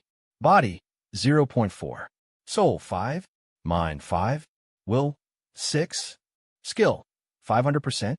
Metac, Fortune Seeker. Supreme. His eyes widened in shock when he saw this. He almost couldn't believe his eyes. After all, from what Fenrir was telling him, Slav was a rank 3 cultivator with an energy density level on par with a peak rank 5 cultivator, a level 9 Dao status, and a supreme metac. Comments. Chapter 392. While he was shocked, Slav's eyes glowed a golden hue as he also examined Loki. What he saw made him furrow his brows and say, "You are quite outstanding. You already have a divine life ability while you are still at rank 4. But I don't see how this is any good for me. Even more strangely is that I can't tell exactly what is so bad about you. Could it be that you're hiding something from me?" After saying this, he beckoned to Loki with his hand and said, "If you're hiding something, let me see it. Let me see what's so special about you." He was talking as if he was asking Loki for the privilege. But he wasn't actually asking and had already made a move to get what he wanted. So, as he spoke, Loki saw a large mental world rise up from Slav's head and sweep towards him. If it were a normal mental world, he would take it seriously, but he wouldn't be afraid. But this mental world was not normal at all. In fact, this mental world looked like solid matter, not a mental construct. So it didn't look like a mental attack was about to strike him. It looked like a solid mountain was about to smash him. The last time he had seen something like this was when that divine being wanted to enslave him in the small world. The mental influence of that divine being had looked like an ocean trying to submerge his mind. But this one was a mountain even bigger than that ocean. However, what made his eyes widen in shock was that he caught glimpses of the scenery of this mental world. As the mental world hurtled towards him, he saw scenes of a fragmented world made of glass. He had seen this world before, and he had even clashed with it before, so he knew that he was no match for it all. He didn't want his mind to be trapped and separated from his body, unable to activate any metac, so he immediately committed suicide. Immediately he did this, Slav's eyes widened in shock, and he said, "The rewind metac. How is it with you?" Then he grinned and continued to force his mental world to smash into him. But this time his mental world grabbed hold of Fenrir, not his mind. Loki began to panic when this happened. He had never experienced such a thing and didn't think it was possible at all. So his shock and fear were immense. Slav seemed to be able to sense his panic and smiled mischievously as he said, "My brother created the rewind metac, and I was there when he created it, so of course I know how it works best and how to beat it. So to bring it before me is folly. If he were here right now with the supreme metac of time, you wouldn't even be able to activate it. I don't have the supreme metac of time, but I still know how to manipulate time well." Then he laughed and said, "This must be why you are a source of good luck to me. With the rewind metac, I can find my second brother. If I can find my third brother, we will be unstoppable." As he spoke, his mental world expanded in size. This was also while the mental world was rushing at Fenrir. So the mental world looked like the expanding mouth of a large whale rushing at Loki to engulf him. And deep within that mouth, a golden star seemed to shine. Loki saw it and knew that this was the supreme metac of the luck pathway. However, as imposing as all of his actions were, Slav was still too late to grab hold of Fenrir. This was because Fenrir didn't freeze and let his mental world grab it. With Fenrir still running away, his mental world also wasn't able to catch up to Fenrir. If Loki had been a second late to commit suicide by a second, it would have been impossible for him to escape. But for some reason, the supreme metac of the luck pathway didn't activate when it should have to make him fumble his escape. This made Slav say in frustration, "Damn it, I can't keep holding back like this if I want to get him. This isn't a situation where I can eat my cake and have it. I have to take some risk." After saying this, he activated the supreme metac. This caused the golden star within his mental world to shine brightly. The golden rays of light from the golden star fell onto Fenrir. As soon as the golden rays touched Fenrir, Fenrir began to slow down. It was as if a heavy load had landed on top of Fenrir. With Fenrir's speed slowed down, it would be easy for the mental world to catch up with him. The power of this move was 9 Tao status times 3 Fortune Seeker metac times 3 Butterfly Effect Life Ability plus 5 Mind plus 90% Energy Well times 9 Perfect Luck Supreme metac times 500% Overdrive, which is 10,812.5 units of power. But Loki refused to give up. Instead of slowing down, he urged Fenrir to burn all of its energy for a burst of speed. Fenrir complied by using up all of its energy chambers and core metacs to resist. So it was able to produce a power of 5 Tao status times 4 Rewind plus 4 Splitting Edge plus 4 Mind Freeze plus 4 Telekinesis plus 4 Vengeful Bones times 5 Shifting Armor Life Ability plus 3 Mind plus 5 will plus 900% Energy Well times 375% Overdrive plus 900% Energy Well, which is 28,050 units of power. This was a desperate move on his part, made with no branch metacs and with a weak mind, but it seemed to have worked. Because of his resistance, Fenrir suddenly exploded and shot forward. In the blink of an eye, Fenrir left the approaching mental world behind and rushed into the river of time. It jumped into the river of time and disappeared immediately. Comments.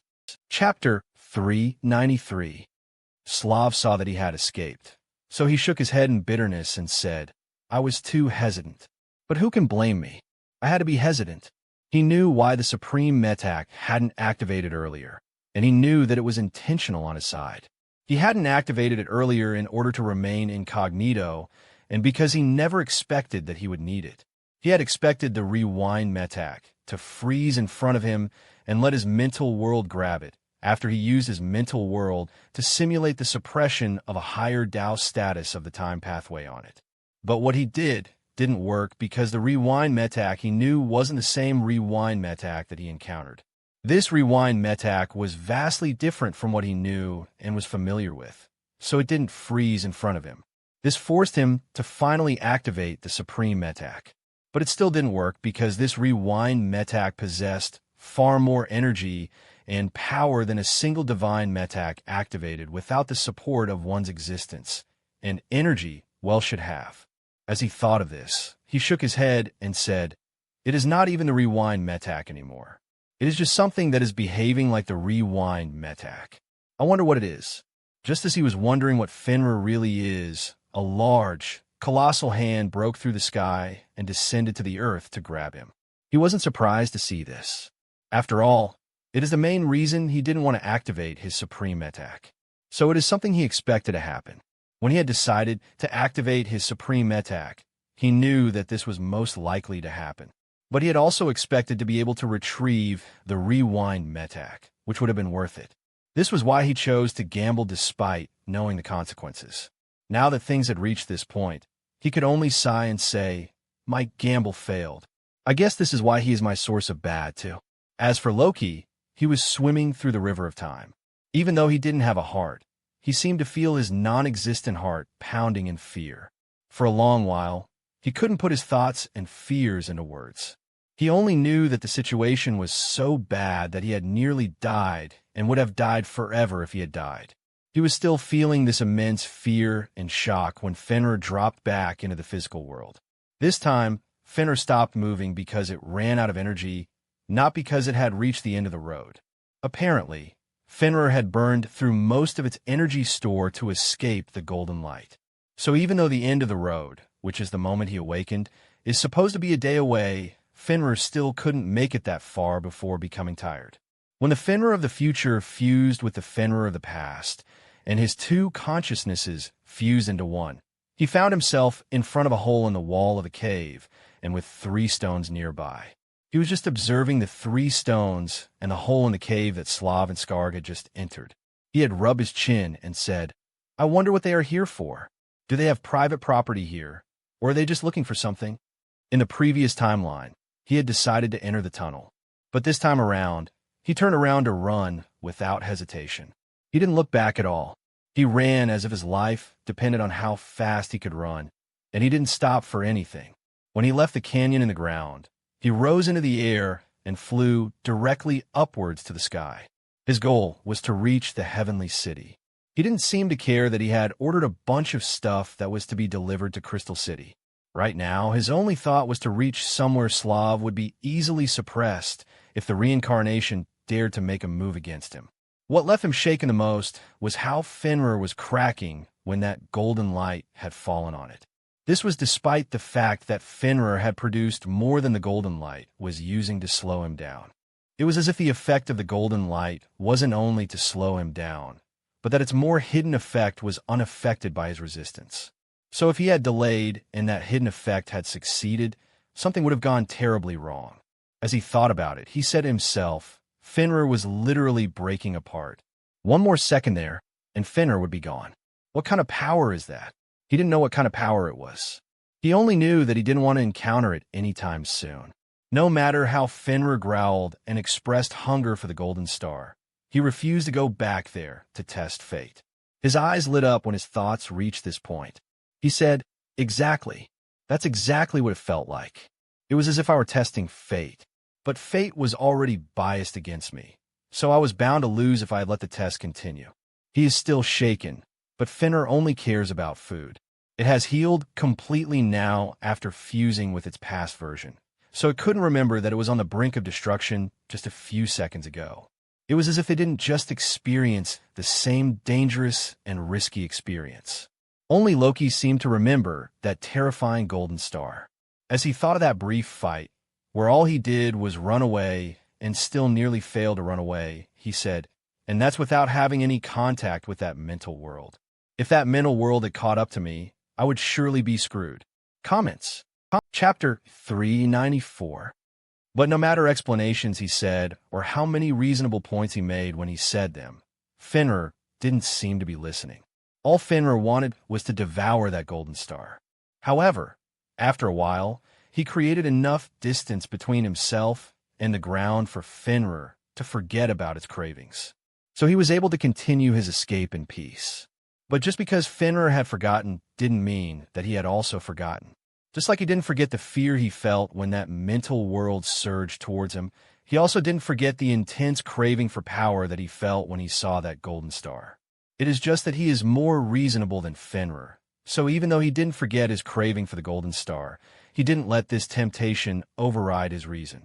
So Fenrir is akin to his basal instinct, and it can't cloud his judgment because he has sufficient restraint. However, his restraint is only for the meantime. Something is likely to change in the future to make his restraint unnecessary. As he thought back to that golden star, he had a look of longing on his face. Then he thought to himself, saying, I don't know when, but I'll be back. According to his estimates, he must have a mental world, and the mental world should be solid if he hopes to contend with Slav's mental world. This was what he was thinking about as he rose higher and higher into the sky. Fenrir had forgotten about it, but he just couldn't forget about it. He kept replaying that encounter again and again in his mind. The more he thought about the brief fight, the more he came to the same conclusion. He would nod and say, yes, I have to be a divine being at least to match that mental world. I know for sure that a rank 5 cultivator can't possibly match that mental world. The main source of his fear for Slav is the mental world, not Slav's power. In fact, that mental world looked too physical to be a mental construct to him. He has experienced the mental world of a rank 5 being with a Tao heart of level 6, and that mental world couldn't compare at all with what he saw Slav carrying around. The mental world felt solid and might as well be a real world. So it felt as if he was about to be hit by a mountain when it came rushing at him. As the memory of that event flashed through his mind, he chuckled and said, if I couldn't take on that hammer from the sky, I surely can't take on that mental world. So let's set a small goal first. If I can take on that hammer from the sky without being pulverized, I can consider myself halfway ready to collide with what appears to be an entire world. Down below, Slav didn't know that he existed at all. Slav only felt that something bad was about to happen to him. This frustrated him because there was nothing he could do about it. He was still within his cave heaven and hadn't gone out yet. In fact, he just recovered the memories of his past and hadn't had time to do anything. But for some reason, the expression on his face wasn't good at all. He was looking at the top of his head. In his vision, there was a golden cloud of luck on his head. The golden cloud was bright and shiny, but there was a small speck of darkness on the cloud. This speck of darkness should be insignificant, but it is growing a little bit at a time, so he has to take it seriously. When he felt the bad luck clinging to his fate and growing every moment, he gritted his teeth and said, what kind of life is this?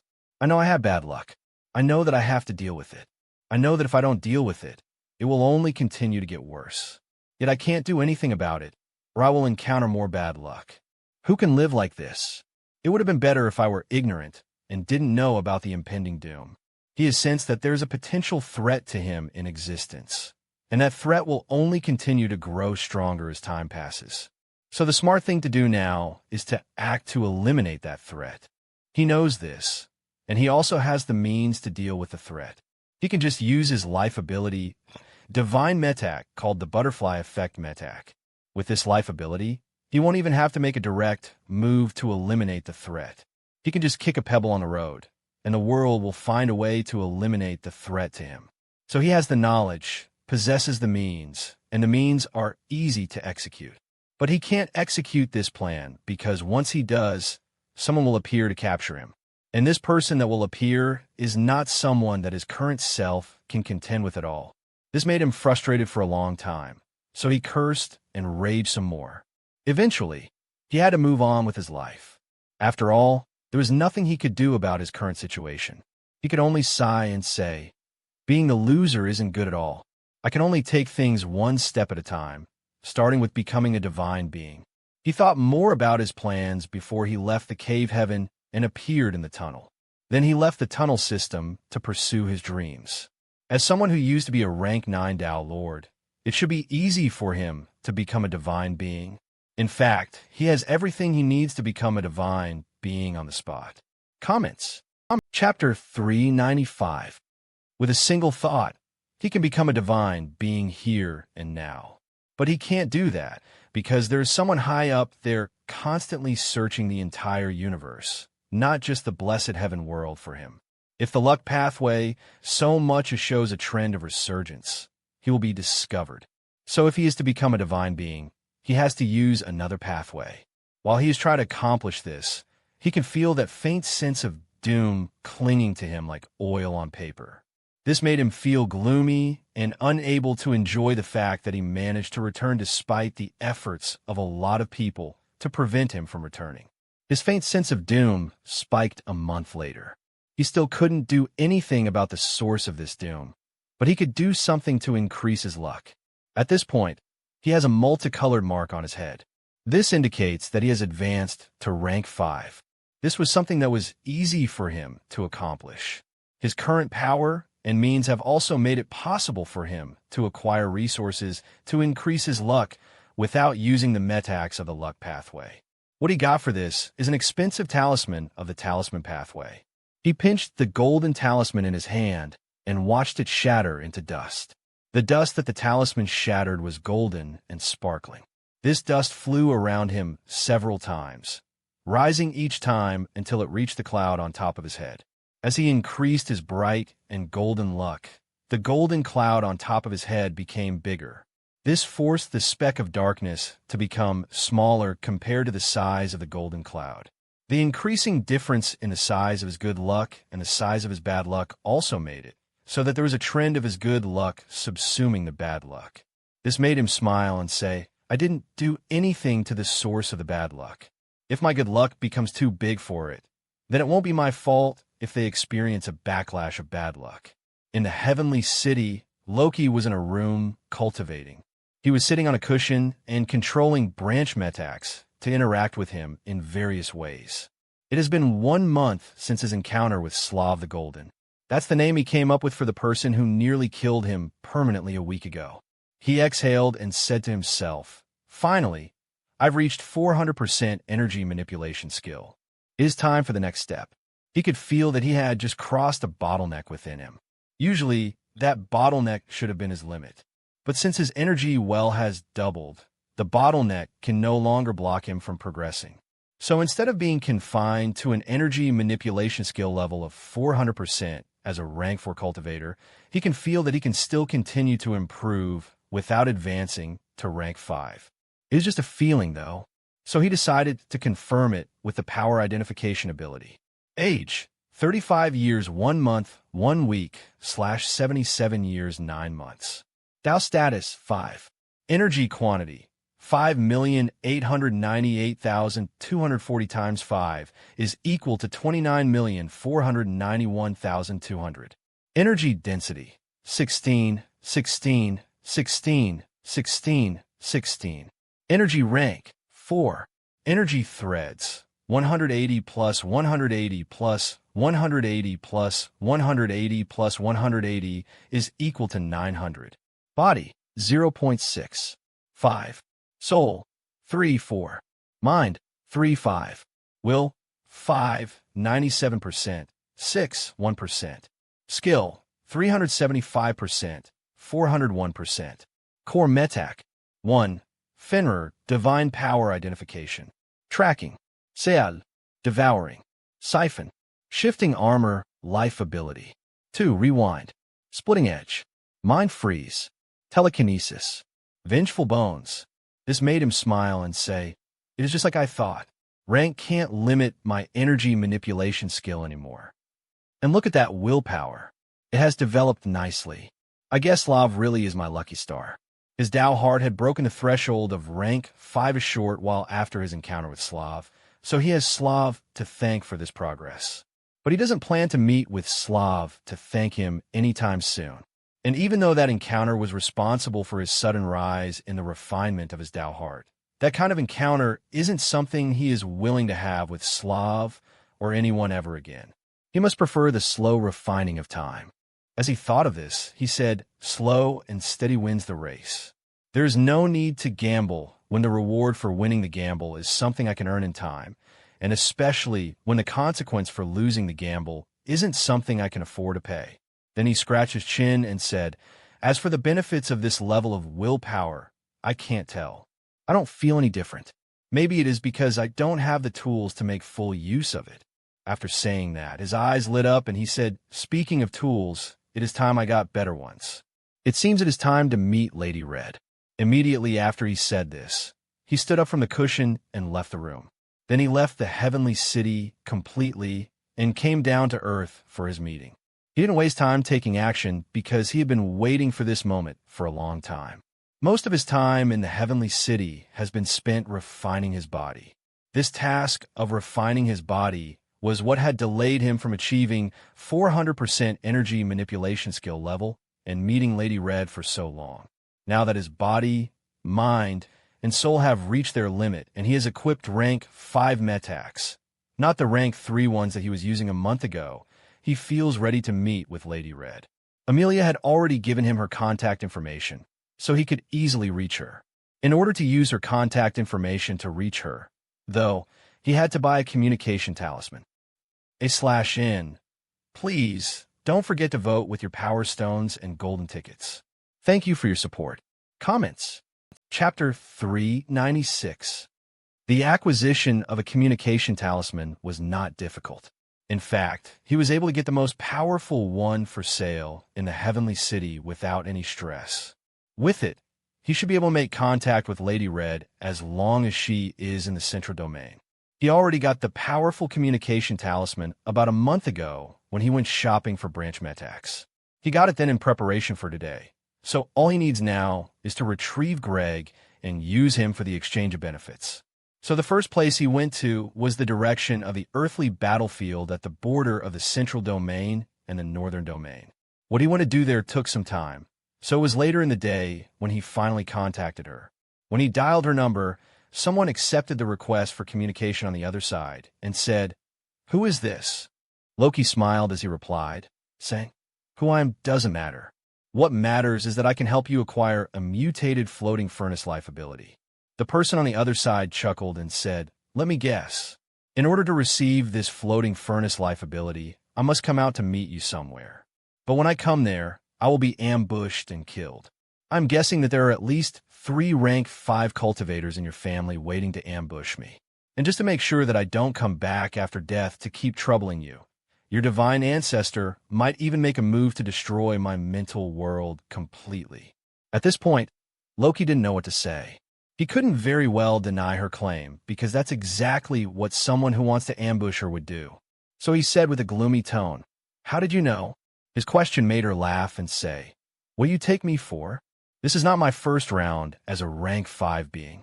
I've been able to survive for so long because I am smart and difficult to ambush. You will have to do better than that next time. Maybe you should use something less valuable next time as bait. And don't use a random number to contact me next time. Use someone I know and trust to reach out to me. Goodbye, amateur." She cut off the connection at that point. He could no longer hear anything from her side, but her laughter was still lingering in his ears. This made him curse, saying, "Damn it." To be honest, he had truly planned to use Greg as bait to ambush her, to force her to give him a natural wonder, and to kill her later. It was a plan that he thought would be easy to pull off. But as it turned out, Lady Red wasn't so easy to fool. She had stomped on him at the very beginning of his planning. Since that plan had failed, he said to himself, "That makes the 3rd one that has failed. Now what do I do?" To be fair, the plan to use a non-existent mutated life ability to lure Lady Red into meeting him wasn't his first plan. His first plan was to go and retrieve Greg from the earthly battlefield. Unfortunately, that plan failed because he couldn't enter the earthly battlefield. When he registered for the earthly battlefield, he was assigned to another one, not the one Amelia and Greg were in. So he couldn't go and kidnap Greg. When that first plan failed, he decided to call Amelia and have her help him arrange to be sent to her earthly battlefield. He didn't mention Greg at all, and didn't ask her to help him send Greg out of the earthly battlefield, so as not to clue her to his real plan. He even offered a lot of benefits, such as helping her win the earthly battlefield if she helped him. But she didn't take him seriously and ignored his request. This was what forced him to try baiting Lady Red without Greg. But this too didn't work. As he thought of this, he gritted his teeth and said, "It is as if I have been having bad luck since I encountered Slav the Golden. I should have arranged to meet Lady Red instead of going to stalk Slav." As he said this, he committed suicide and went back in time to the moment he awakened Fenrir. From there, he became an inner disciple of the Four Directions sect and registered for the rank 4 Earthly Battlefield mission. He still didn't get assigned to Earthly Battlefield E6-137, though. Apparently, Earthly Battlefield E6-137 had no need for him. In his desperation, he reached out to Amelia again to ask her to arrange for him to come to Earthly Battlefield E6-137. This time his plan worked. She accepted his request and sent a contract to him for him to sign. The contract showed that she would help him gain access to Earthly Battlefield E6-137, and in exchange, he would help her conquer the Earthly Battlefield in a year. If he didn't fulfill his side of the deal, he would have to pay a terrible price to compensate her. After he signed the contract, she sent a message to the rank 5 steward who helped her arrange to become the commander of Earthly Battlefield E6-137. In a few minutes, Loki received a message that he had been transferred to Earthly Battlefield E6-137. This brought a smile to his face, and he said, "Finally, things are looking up for me." Apparently, everything was going well for him because when he asked Amelia for a grace of 1 month to prepare before he showed up for duty, Amelia agreed. This meant that he could go to the Heavenly City to buy all of the branch metaks that he needed and have time to refine his body to rank 5. It put him in a good mood. Comments. Chapter 397. However, a month later, when he was done with his preparations, he received a message that he had been dropped from Earthly Battlefield E6-137 and transferred to another Earthly Battlefield that had an urgent need for rank 4 cultivators. This new Earthly Battlefield was the same one that he had been assigned to in the previous timeline when he tried to enter Earthly Battlefield E6-137 1 month later. Amelia told him that he had been assigned there because he hadn't reported for duty in Earthly Battlefield E6-137 yet. Apparently, because he hadn't reported for duty yet, the sect could still mobilize him to another Earthly Battlefield. So now he could forget about getting access to Earthly Battlefield E6-137. This time, he didn't bother to try luring Lady Red out. He also didn't tell Amelia to help him send Greg out because he knew that she had no reason to do that for him when she obviously had plans for Greg. So he committed suicide and went back in time to start again. This put him in a bad mood because he had been stuck in the same place for 2 timelines and hadn't made any major progress ever since he decided to tail Skarg and Slav. If he knew that his stagnation was all because of Slav, he would be in a worse mood. If he knew that Slav was causing him to have bad luck, he would also kill Slav as soon as he awakened in the awakening room to prevent Slav from troubling him. But he is greedy and wants to be able to track Slav, so he placed a mark on Slav while he went ahead with his things instead of killing Slav. This time, he reached out to Amelia first and didn't bother signing up for the Earthly Battlefield. Like the previous timeline, Amelia accepted his offer and sent a contract to him. After he signed the contract, she made moves to help him get assigned to Earthly Battlefield E6-137. So even without registering for the mission, the sect sent a request for him to take up a position as a captain in Earthly Battlefield E6-137. The sect wasn't forcing him to take the mission. He could accept it or reject it. Without thinking about it, he chose to accept the mission. Then he rushed over to Earthly Battlefield E6-137 as soon as possible. He reported for duty and stayed inside earthly battlefield E6-137. Then he ordered the branch metax and the other resources that he needed. A month later, when he was ready, he went to Amelia and asked her to help him contact Lady Red. Amelia became skeptical when she heard his request. She said to him, "Who is Lady Red?" This question made him roll his eyes at her and say, "Don't play games with me. I don't have time to waste with you. Don't worry. I want to make a deal with her. I am not looking for her to bring trouble to you." Amelia still didn't believe him. So he said, "How about this? In order to show my sincerity, I am willing to sign a contract with you. If you help me arrange a meeting with Lady Red, I will do you a favor when you reach rank 5. You can also add in the contract that I mustn't create trouble for you, and that if you have to pay any price for arranging this meeting with her, I will have to pay you double the price you paid." His offer was tempting, so Amelia said, "Make it quadruple the price." But Loki shook his head and said, "Triple the price is as much as I can go." The two of them haggled for a while longer. The process was tedious, but it ended in success. He had to sign a disadvantageous contract, but Amelia agreed to help him contact Lady Red. She said, "If not for the fact that you're useful to me and will help me conquer this earthly battlefield, I wouldn't do this for you. I am not doing it just because of the benefits that you offered." Loki nodded in understanding and said some perfunctory words. Then he read through the contract to ensure that there was nothing like enslavement within it. As long as he wasn't going to lose his freedom to reverse time anytime he wanted, he was willing to sign anything. But as usual, Amelia didn't try to steal his freedom. All her tricks were just for her to rip him off and earn more in the deal. After getting her contract, Amelia got to work immediately. The first thing she did was to prepare an excuse to expel Greg from the world. Amelia couldn't just ask to meet Lady Red and bring a stranger along with her. She had to have a good reason for asking for the meeting, so she used the same old method of sacrificing Greg. Loki could already guess how she would get Lady Red to appear, and he thought about following Greg and kidnapping the loudmouth when they got outside.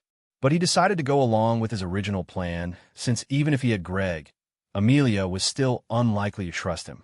However, he waited for Greg to be dismissed for a long time without any news. When news finally arrived, it was bad news.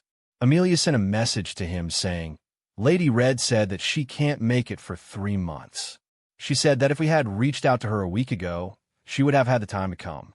But she is too busy now." This news surely put him in a bad mood. He cursed his bad luck for a while. Then he committed suicide to start over again.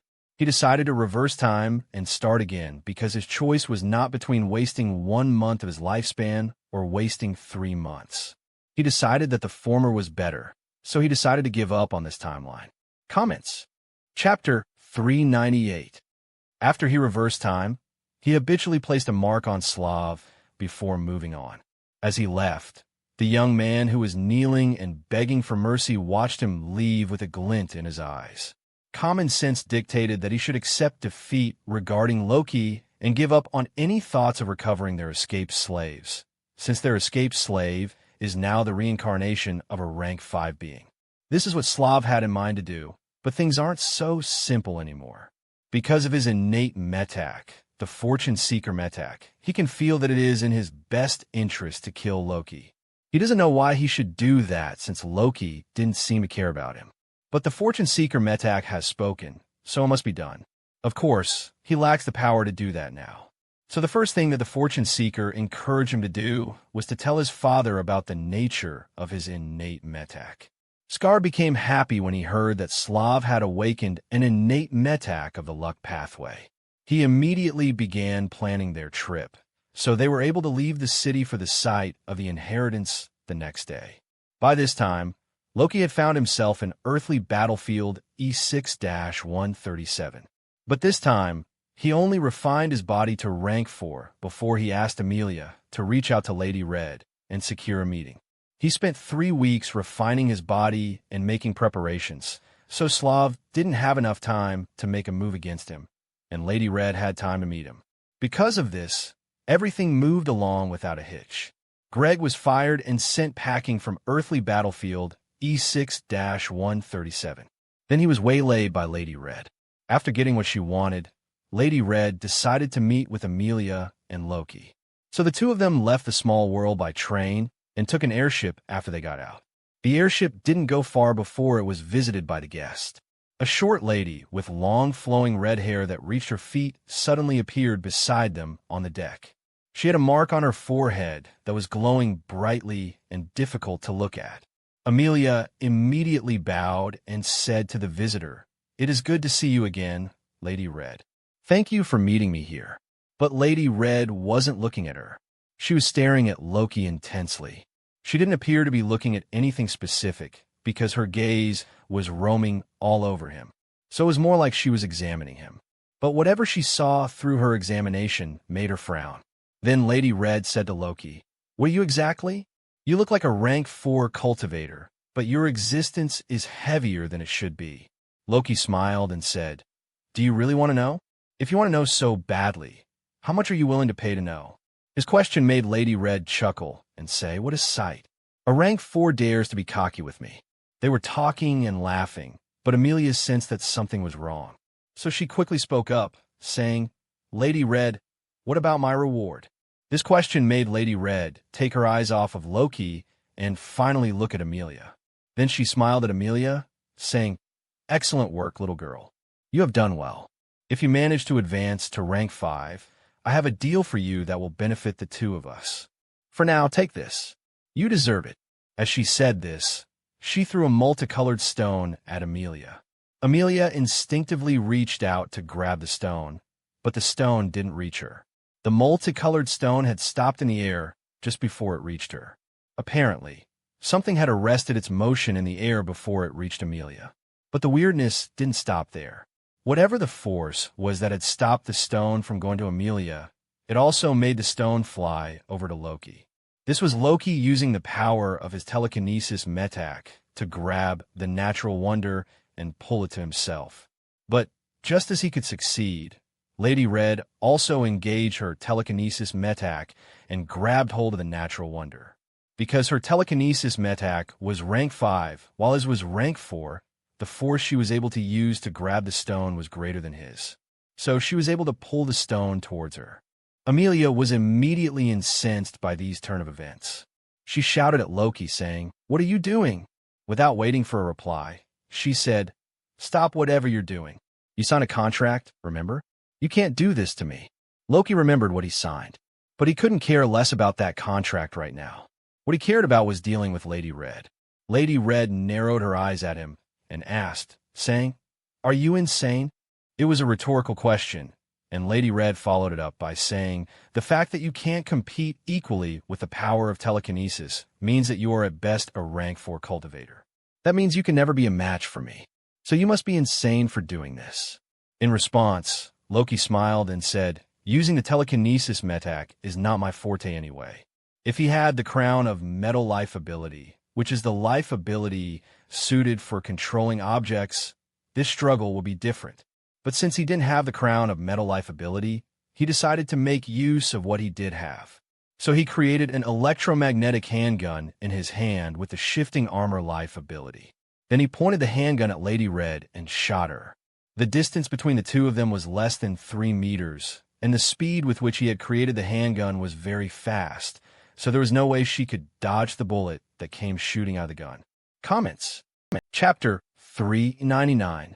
In fact, Lady Red's eyes were still widening in shock at the sight of Loki's skin morphing right before her eyes in a way that no forger should be capable of when he shot the gun at her. She could only hastily put up a desperate defense when she sensed the danger. With a single thought, she made her mutated life ability erupt from her. So fire exploded outward from her as if she were a volcano erupting violently. The airship beneath them immediately took the brunt of the explosion. It was directly broken in two by the force of the explosion. Then the fire clung onto the airship and began burning it.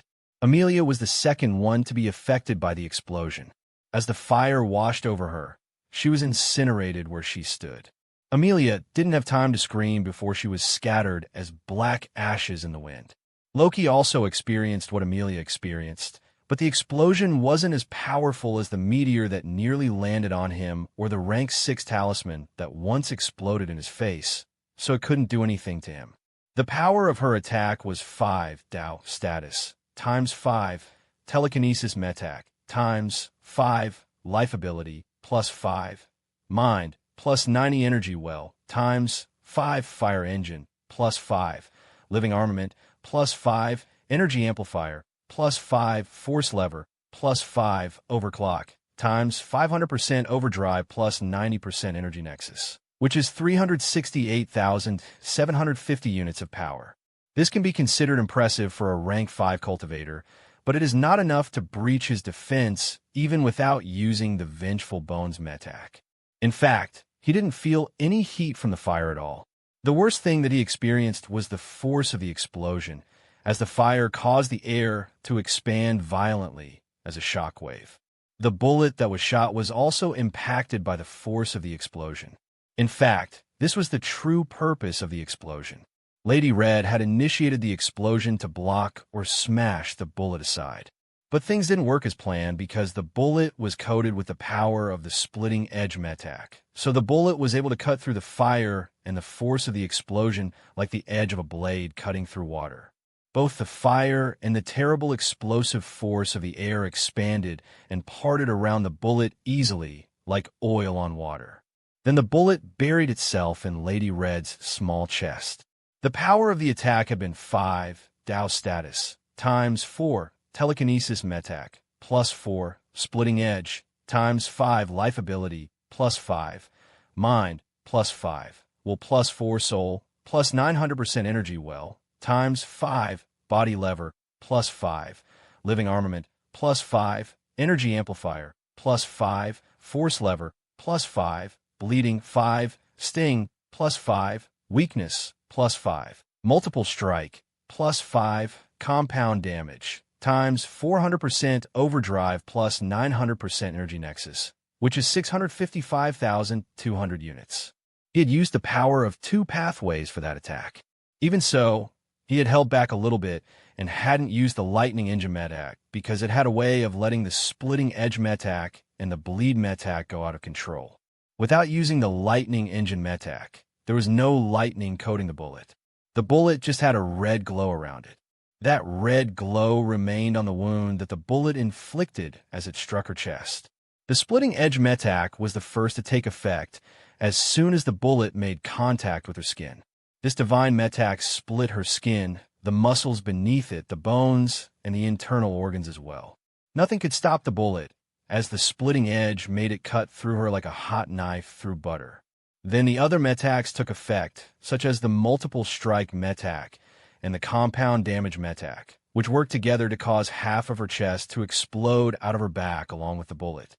Next, the Sting metak and Weakness metak transformed the debilitating physical injury into a debilitating mental injury that made her lose consciousness immediately.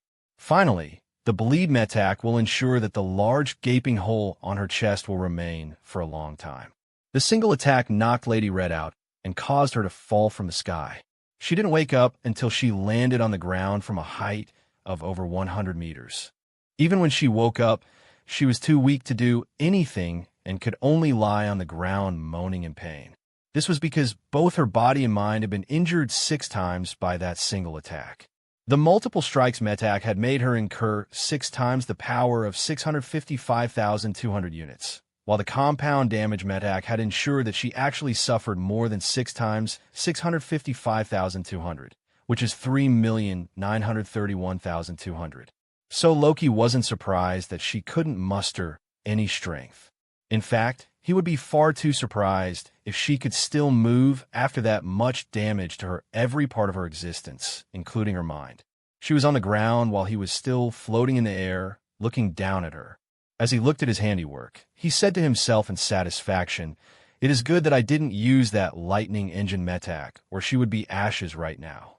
If he had used the Lightning Engine metak, the Splitting Edge metak, and the Bleed metak, they would have attached to the lightning to produce red lightning capable of cutting anything and everything. The Bleed metak would make the red lightning attach and stick to anything that the Splitting Edge cut. Because of this, the red lightning wouldn't disperse and would instead continue to spread. As the red lightning spreads, it will cut more things, and as it cuts more things, it will attach to them, which will cause it to spread more instead of dispersing. So the red lightning will continue to consume his energy to wreak havoc until all that is left are white ashes. This thought made him chuckle and say, that lightning engine metak is always trying to do too much. Comments. Chapter 400. As he chuckled, he reached out to grab the natural wonder. Then he flew down to meet Lady Red. In order to ensure that she wouldn't die, he decided to deactivate the effect of the bleed metak. That way, the gaping hole in her chest stopped trying to kill her.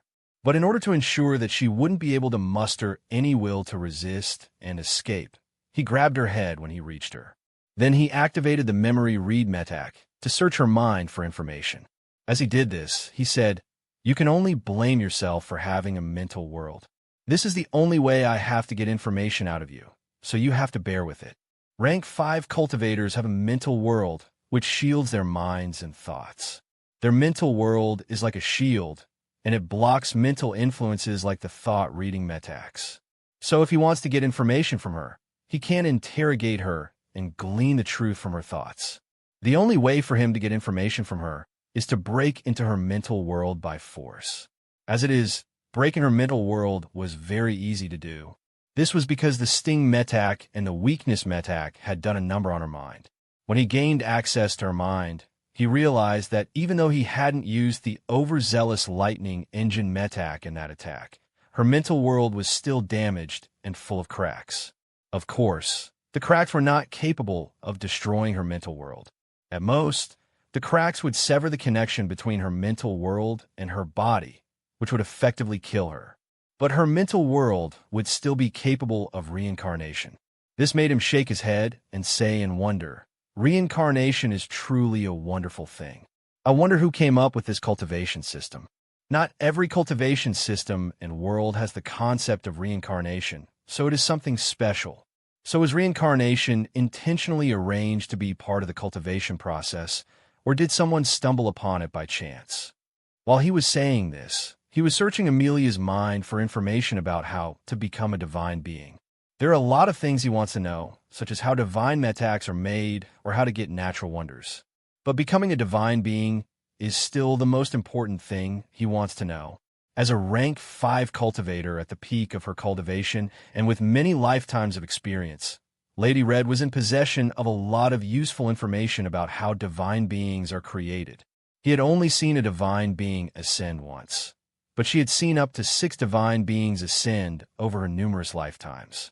She had even known one of the people who ascended to become a divine being and still maintained a good relationship with them. There is also the fact that she had been making a lot of preparations to advance after she got her mutated life ability. So his search for information on how to advance to rank 6 turned out to be fruitful. What he saw made him smile and say, "Thanks to you, I won't have to spend many lifetimes searching blindfolded for a way out." Then he removed his hand from her head. He is letting her mind relax so that he can search it again. Unlike the minds of rank 4 cultivators and below, her mind is not so fragile. After all, she possesses a mind that can survive her death and go through the arduous process of reincarnation. He estimates that he can search it up to 3 times for information. In fact, he should have been able to search her mind at least 4 times if not for the fact that his attack had put her mind in shambles. While her mind was resting, he took one look around them to see if this place was safe. When he saw the burning airship in the distance, he decided that it was a good idea to leave. So he grabbed her neck and flew away. As it turned out, it was the right option to leave because many people came to put out the fire and rescue people from the fallen airship. These people came from the city nearby. They hadn't gone far when Lady Red jumped onto their airship, so they're still close to the world barrier. It took a while for Loki to cross a distance that he thought was safe enough. Then he dug a hole in the ground for them to hide in. After securing safety in the ground, he took the multicolored stone and absorbed it into his energy well. The stone began to react with his energy well immediately. The two of them began to fuse. This fusion was weird because Fenrir wasn't devouring the natural wonder. It was more like the time Fenrir allowed the life ability to fuse with it. So Fenrir was being changed by this fusion like that time. Since his mind palace also reflected the changes going on in his energy well, the fusion of his energy well and the natural wonder was also reflected in his mind palace. Normally, this reflection would be fake, as the things in the mind palace are phantom copies of the things in his energy well. But the reflection of a natural wonder in his mind appeared to be real. The reflection of a natural wonder was not a gray-white phantom object like the other core and branch metacs in his mind. The reflection was solid and colorful and shining with multicolored light. It was exactly the same as the one that he was fusing with his energy well. The reflection of the fusion between his mind palace and the natural wonder also appeared to be real because it was causing real and permanent change in the mind palace. /N. Please, don't forget to vote with your power stones and golden tickets. Thank you for your support. Comments. Chapter 4:01. Because of the realness of the colorful natural wonder in his mind, the changes going on in his energy well and his mind palace made it as if the natural wonder was actually fusing with both his energy well and the mind palace. There was a flickering multicolored light around both his energy well and his mind palace. For his energy well, the fusion with the natural wonder made it more solid. So his energy well stopped being an intangible object within the void at the center of his existence and became a physical object called a power core. As for his mind palace, the changes were mostly caused by the colorful light of the natural wonder. The colorful light from the natural wonder diffused into his mind palace and spread throughout, touching everything in it. As the colorful light touched the phantom copies of the metacs in his mind palace, it passed through the phantom copies of branch metacs as if they weren't there. But the colorful light was stopped and absorbed by the core metacs and his life ability. His core metacs and his life ability stopped being translucent phantoms after the colorful light shone on them. They became solid and real as they absorbed the colorful light of the natural wonder. The same thing was going on with the tiny copy of himself in his mind. In fact, his whole mind was becoming colorful and real with every moment. Then the colorful light reached the boundaries of the crystal mind palace and began to expand it. This made the mind palace grow bigger, while the core metacs and life ability in his mind palace grew more solid by the moment, as if they were real. This sight made him click his tongue and say, "So this must be how rank 5 cultivators can reincarnate with their core metac and life ability." The core metac and the life have been solidified in their minds, so when they reincarnate with their mental world, they can bring their core metac and life ability along. How ingenious! He hasn't reached that stage where he can reincarnate with his mental world yet, as that will still take some time to accomplish. So he decided to do something useful to pass the time during the process. As it is, the only thing he could do right now is think, and the only thing he could think about is how to become a divine being. After all, he is about to advance to rank 5, so the next step after that will be to advance to rank 6. He started his train of thought by sighing and saying to himself, "To think that after 17 years, I too will be seeing a glimpse of rank 6 and preparing to become a divine being. How time flies." After sighing, he thought, according to her, becoming a divine being is divided into 2 parts. These 2 parts are the divine metac and the divine position. These 2 are called the key and the door, respectively. The divine metac is the key, and it grants access to the divine position. The divine position is the door. It will only open for a specific key. So just because one has a divine metac doesn't mean that they will be able to gain access to any divine position. A divine position is usually only opened by a single specific divine metac. In fact, according to her experience, having both the key and the door isn't enough to become a divine being, because one would still need to go through the passage that has been opened in the door. So if one can't survive the process of passing through the door, they will die and die permanently without any chance of reincarnation instead of ascending. At this point, he sighed again.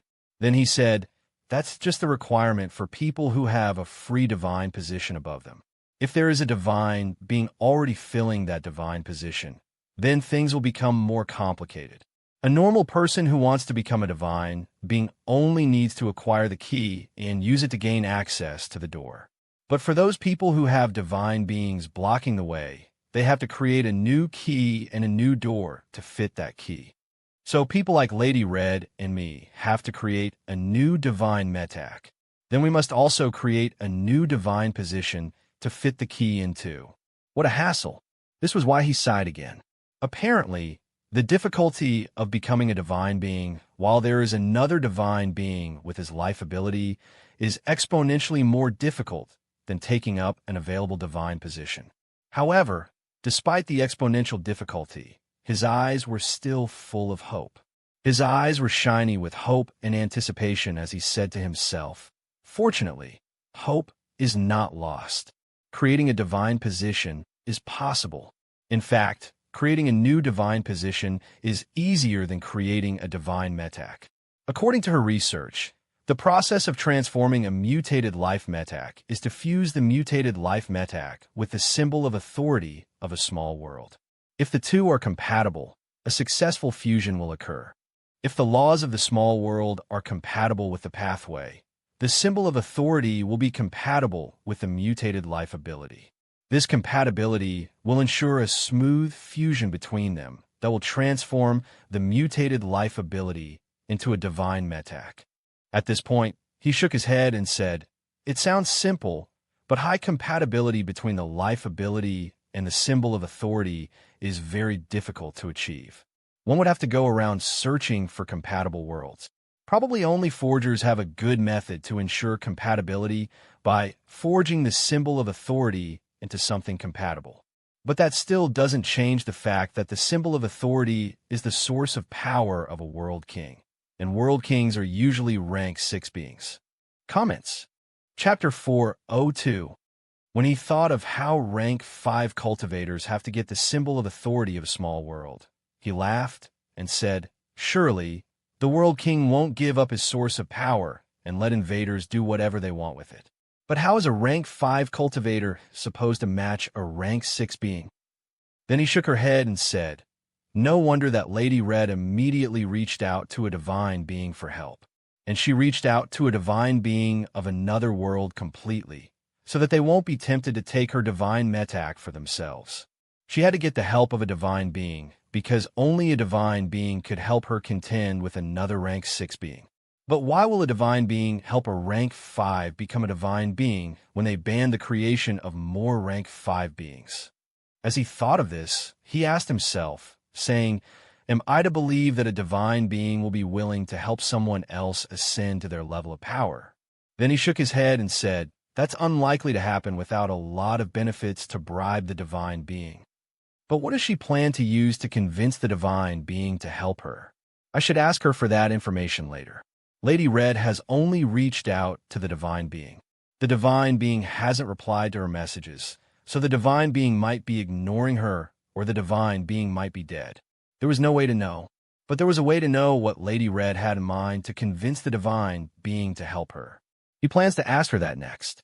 In the meantime, he continued to think about how to become a divine being. So he said to himself, "At least creating a divine position is easy. All one needs to do is destroy the small world, rip out its heart, and take the complete living heart back to the blessed heaven world. Once the living heart of a world arrives in this world, the blessed heaven world will accept it.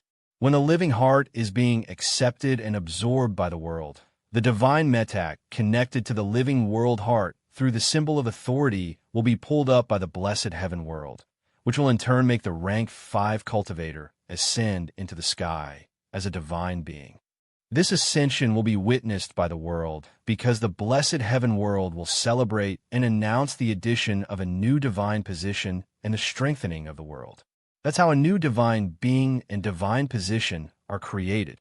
As he thought of this, he remembered the sight of the angel he saw 5 years after his awakening. This made him say, "What was her name again? Wasn't it Monarch Winter Sword?" According to Lady Red, the world will announce the ascension of a divine being, but it won't celebrate it unless the divine being ascended by creating a new divine position. So that monarch winter sword probably created a new divine position. That's impressive. He had thought that her ascension was impressive the first time he saw it. But now that he knew how much she had to get done to create a new divine position, his admiration for her achievement has increased further. After all, even though it is difficult to take up a divine position, it is possible to do so alone with one's power. But creating a new divine position sounds impossible without the help of another divine being. So even though it was highly likely that she didn't achieve her ascension with her own power, her achievement has only gotten more impressive because she managed to get someone stronger than her to help her. After appreciating her achievement, he sked and said, defeating a world king and the resistance of a whole world to create a divine metak isn't something that a rank 5 cultivator can do. But if they can accomplish this, then creating a divine position will be the easy part. The only problem is if they fail to ascend after doing all of that work. Then they would have done all of that work just for someone else to enjoy it. According to common sense, someone who can create a new divine position that can accommodate a divine being should not fail in withstanding the process of transforming into a divine being. He has seen such a seamless breakthrough himself, so he can confirm this. But according to Lady Red, failure or success might not be up to the person ascending. Just like a divine being can help them create a divine position, so can another divine being interfere in their breakthrough for one reason or another. This thought made him shake his head in wonder. As he did so, a glowing mark had appeared on his forehead. The glowing mark was shining with bright, multicolored light. This signified that the fusion was nearly done. Since he still had some time on his hands, he grabbed Lady Red's head and searched her mind again. This time, he searched for information about the power of divine beings. He wanted to know how powerful divine beings were so that he could determine if he could take on a small world and a world king on his own. Unfortunately, Lady Red didn't know much about the power of divine beings. He learned some things about the power of divine beings, but it wasn't as much as he wanted. This made him take his hand away from her head in disappointment. After he stopped searching her mind, he said to himself, she only knows that the foundation of the power of a divine being is their cave heavens and life fire. Then his eyes began to shine as he said, so that golden flame on their head is called a life fire. Comments. Chapter 4:03. He licked his lips as he said, apparently, the life fire is the foundation of their longevity. As long as their life fire is burning, they will not die. Age or injury won't kill them as long as their life fire is lit. As he said this, his eyes were shining, but his eyes dimmed a little bit as he said, however, they can't live forever. If their life fire goes out for some reason, they will die. She also learned that the life fire is divided into grades. The higher the grade, the more extra lifespan they will have, and the more powerful they will be. As for the cave heaven of divine beings, it is actually created from their mental world. The cave heaven will attach to the divine position, so that as long as another person doesn't take their divine position and their cave heaven isn't destroyed, divine beings can always reincarnate and retake their divine positions. What a wonderful power. I can't wait to have it. He didn't learn just how powerful divine beings are, but what he learned was still impressive.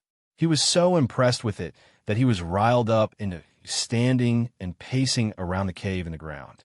As he paced around, the light of the mark on his forehead grew brighter and brighter. This time, he could tell without looking at the light that he was nearing the end of the fusion. This was because his stomach felt full as if he had just eaten a big meal. But this only made him more excited. He couldn't calm down, so he rushed over to Lady Red and grabbed her head to search her mind again. This time, he searched for how she planned to convince the rank 6 divine being to help her advance to rank 6. But what he got this time was more disappointing than before. Apparently, Lady Red had made a promise and signed a contract with the divine being more than 300 years ago when the two of them used to be mortals. The two of them made a deal to help each other ascend. Lady Red did her part and helped the other person ascend. So now that it was her turn, she was hoping the divine being would help her. This made him sneer and say, if they help her, that would be great. But if they don't, then that promise is worthless. Either way, the promise is useless to me. I can't very well steal a promise. He began to pace around again as he thought about how to solve the problem of creating a divine position. His thoughts made him say to himself, "The good news is that I have the coordinates of a world from her memories that she planned to use. I can use it to create a divine position for myself. The bad news is that I might have to go it alone. To be honest, I don't know exactly how bad this is. I'm currently much stronger than a peak rank 5 cultivator, and this is with me still being at rank 4. When I advance to rank 5 and reach the peak stage of rank 5, I will be much stronger, so taking on a World King won't be as difficult for me. But I won't know just how difficult or easy it will be for me until I've achieved the peak of rank 5 and given it a shot. So the verdict on difficulty is still on hold." Then he smiled and said to himself, "Fortunately, I have the rewind metac and can use it to escape even if things turn bad. If I can use the rewind metac to escape from 6 divine beings, I should be able to use it to escape from 1 divine being." He was feeling confident in himself when he suddenly remembered something about the last time he had to escape from 6 divine beings. What he remembered made his eyes light up in excitement. In his excitement, he said, "Come to think of it, that small world has already been captured and subdued. The World King had been killed, and even the will of the world had been silent. Can't I just waltz in and take the world for myself?" As he thought of this, the pros and cons of the plan flashed through his mind one after the other. So he said, "On the plus side, I won't have to beg any divine being to help me. I can just take everything I want in that small world. On the bad side, the divine beings and the 5 sects will surely be cross that I stole from them. But who cares?" He didn't know about other people, but he was sure without a doubt that he didn't care about offending anyone by hollowing out the heart of the small world. All he cared about right now was confirming if the plan was feasible or not. So he went over to Lady Red again to search her mind. This time, he wanted to know if anyone had done what he had in mind and if anyone had succeeded. Unfortunately, her mind was too scrambled to get anything out of her. So he said, "What a pity. It seems she has outlived her use." Actually, there was one last use for her. Since the natural wonder was done fusing with him, he decided to proceed with the last use for Lady Red. Currently, her head was still in his hand. So in order to kill her, he made the second skin on his hands turn into a clawed gauntlet. Then he combined the power of his body with the power of the explosion that he stored within the vengeful metac to crush her skull. This killed her and caused her mental world to detach from her body. Her mental world remained for a while before it began to fade away into the afterlife. Comments. Chapter 404. He saw her mental world do this through his Mind Hunter pathway. Then he attacked her mind with the Mind Hunter pathway and the Killing pathway combined. He used the trusty mental stab metac to create powerful mental attacks that stabbed into her mind. The splitting edge metac was also used, and it worked well since this divine metac is capable of cutting everything it comes into contact with, be they elemental, physical, or spiritual. He was giving this attack as all, even though she was already dead. On the other hand, her mental world didn't resist his attacks. Her mental world acted as if it didn't see his attacks or saw them, but thought they weren't threatening. To be fair, the laid-back attitude of her mental world was because it couldn't resist at all. But Loki didn't have mercy just because his target was helpless to resist. He ramped up his attacks until all of his mental attacks scattered her mental world and destroyed it. This sealed off reincarnation for her. That way, the secret of his power and capabilities will die with her here and now. With this done, he got to work extracting her power core from her corpse. After the power core was devoured by Fenrir, this fulfilled the last requirement, and he officially advanced to rank 5. This advancement was a little bit dramatic. This was because as soon as Fenrir devoured the rank 5 telekinesis metac, the last piece of the puzzle in his mind was solved, and his colorful mind palace immediately solidified and became something similar to an energy well. This change wasn't exactly unexpected since the mind palace had already been amplifying his power and could use internal energy from the moment it was created. The only thing that the energy well could do that the mind palace couldn't do was possess core metacs and produce internal energy. As for the possession of energy threads and the amplification of his power, both his energy well and mind palace possess this. So this change had only finished what was started and turned the mind palace into an energy well by converting it into a mental world. As Loki experienced the feeling of possessing a mental world, what exactly is the mental world? Is it a mental construct or a spiritual construct? He wasn't sure about the answer to this question because the mental world should be mental, but for some reason, possessing the mental world unlocked the soul stat, which means he can now raise his soul above his rank, and it means that he will reincarnate. There's also the fact that the mental world now contains metacs, which are physical objects. He doesn't think this should be happening if the mental world is a mental construct. When he thought of this, he remembered one of the foundations of the power of divine beings, so he said to himself, then again, the mental world will become a cave heaven later. The cave heaven is a physical world, so maybe the mental world is both a mental, spiritual, and physical object. As he was thinking about this, the miniature version of himself in his mind was strolling through his mental world. His mental world isn't like Lady Red's mental world. There are no flames anywhere. There is no earth either. The ground beneath his feet is made of water. So his mental world is an ocean world.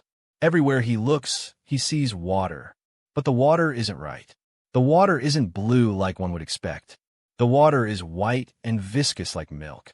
However, the water isn't milk. This is because the water is corrosive. So the ocean in his mental world is an ocean of acid. Nearly everything that falls into it will be corroded and dissolved. Only the strongest materials can escape the fate of being dissolved. You can see some of the things that escaped the fate of being dissolved. They were crystals made of gems of various colors and had been polished to the extent that they shone like diamonds. That was what was at the bottom of his mental world. At the top of his mental world is the manifestation of Fenrir. This manifestation is a black hole. The black hole in the sky is surrounded by 5 twinkling small objects. These 5 objects are his core metacs and life ability. Even though his core metacs and life ability are divine metacs, they look small and tiny next to Fenrir. They appear to be as small as Earth revolving around the sun in his past life. The black hole is also exerting a terrifying gravitational influence on every part of his mental world. While his core metacs and livability appear to be immune to this gravitational influence, everything else is being dragged and pulled towards the black hole. Even a large ocean below, which is much larger than the black hole, is not exempt from the gravitational influence of the black hole. The pulling force has caused the white acidic ocean to rotate and turn into a whirlpool beneath the black hole. At the point right beneath the black hole, the white ocean rose into the air from the ground in a single pillar of twisting water to meet the black hole in the sky. This time, the gems couldn't survive. They entered the black hole and disappeared, never to shine or be seen again. So the black hole is devouring the white ocean and everything inside it. The process is slow and has formed a balance that doesn't put his mental world in danger. Or it can be said that the process of the black hole devouring the acid ocean is what his mental world is. After walking around for a long while, Loki scratched the chin of the miniature self and said, "As far as I can tell, the white ocean is the world. It is cruel, and only the best, strongest, and brightest can survive it." Comments.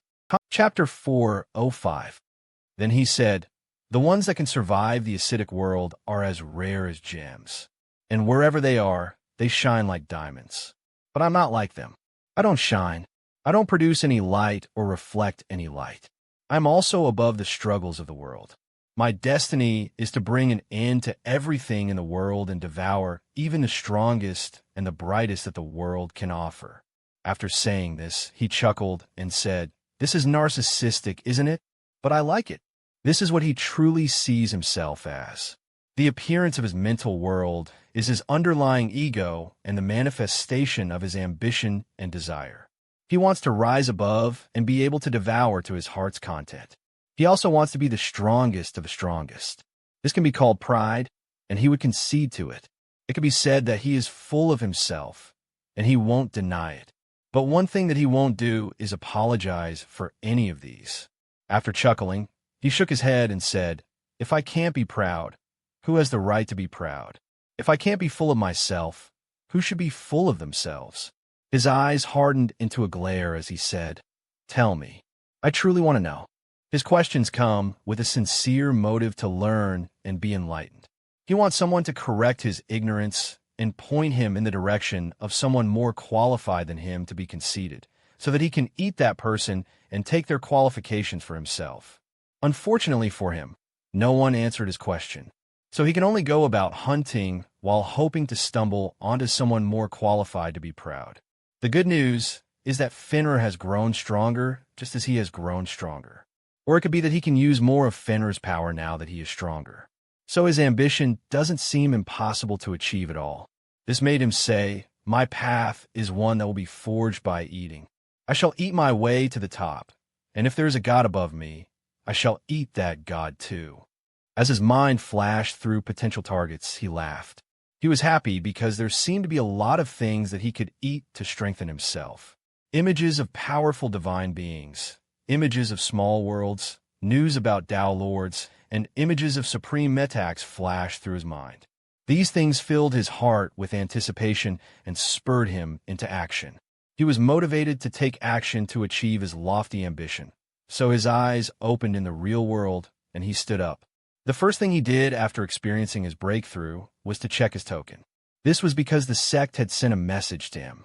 The message said, "Congratulations on reaching a monumental stage in the path of cultivation. To celebrate your success, the Four Directions sect is elevating you to the level of steward of the sect. Your rights and privileges have been updated. You have unlocked the personnel setup privilege. You have unlocked the mission setup privilege. You have unlocked the awakening arrangement privilege. You have unlocked the sect expansion privilege. You have unlocked the city building privilege." Aside from these 5, there were more notifications about the privileges that he had unlocked. But he focused on these 5 because he found them most interesting. Of the 3, the awakening arrangement privilege is what he considered to be the most important because it gives him the right to arrange for an awakening room to be set up. With this right, he can start an initiation program somewhere else. Then he can petition the sect to build a sect ground around the initiation program through the sect expansion privilege. Once the sect grounds have been built, he can use the city building privilege to establish a city around the sect grounds.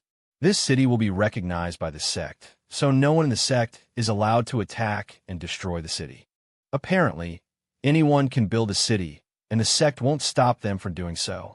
But only cities built with these privileges will be recognized by the sect. Anyone in the sect who destroys the city will have to pay a fine for doing so. However, the sect won't do anything to protect the city. The sect also won't fine other sects or people and animals who don't belong to the sect for destroying the sect. This made Loki curl his lips and say, "So it is just like the life insurance. It is only valuable within the sect, and the sect won't actually try to protect me. At least, the city will be registered as my property and will remain so even if I die and reincarnate. That has to count as something." This is another benefit of building a city with the city building privilege. When he thought about it, he remembered Crystal City, which made him say, does that mean that the person who built Crystal City is still alive? Or maybe they've already become divine beings. Either way, rank 5 or rank 6, it will explain why the city lord is rarely seen. Then he looked at the privileges again and said, but the sect is truly greedy. They make it sound like it is a privilege for us, but isn't it just a guise to use rank 5 cultivators as free labor? He felt like the sect was ripping off rank 5 cultivators because utilizing the awakening arrangement and the sect expansion privileges wasn't free, and the benefits for doing so are meager. If he truly used these 2 privileges, he would actually have to pay from his pocket to build the awakening room and the sect grounds. And the cost of building these things aren't cheap, so he has to be very rich to make use the so-called privileges. /N. Please, don't forget to vote with your power stones and golden tickets. Thank you for your support. Comments. Chapter 406. In exchange for spending all of that money, the sect will give him 10% of the awakening fees of everyone who uses the awakening room that he built, and he will earn 10% from all of the missions and sources of profit of the sect's ground that he built. So he will do all the work and only get 10% of the profit, while the sect does nothing, loses nothing, and earns the remaining 90% of the profits. This is why he felt that even though it was called a privilege, it sounded like a scam to him. As he thought of this, he chuckled and said, "I have no difficulty believing that the Four Directions sect created the money pathway and the enslavement pathway. They have a terrifying grasp on earning money and using people for free." In his opinion, only the city building privilege, the personnel setup privilege, and the mission setup privilege don't sound like a ripoff. Of these three, the city building privilege is the best. This is because it grants him property that actually belongs to him. For the awakening arrangement privilege and the sect expansion privilege, the things that he will build with his own money don't actually belong to him. Those things are sect properties and can be used by the sect however they want. He will only be an investor. But the city he builds around the sect ground will belong to him. In exchange, he will have to pay the sect a yearly tax so that they can continue to recognize his ownership of the city. When he read this part in his token, his lips quivered with barely subdued rage. Eventually, he could only laugh. At the end of the day, he concluded that every privilege was going to benefit the sect in one way or another. He also determined that the most useful privileges to him are the personnel setup privilege and the mission setup privilege.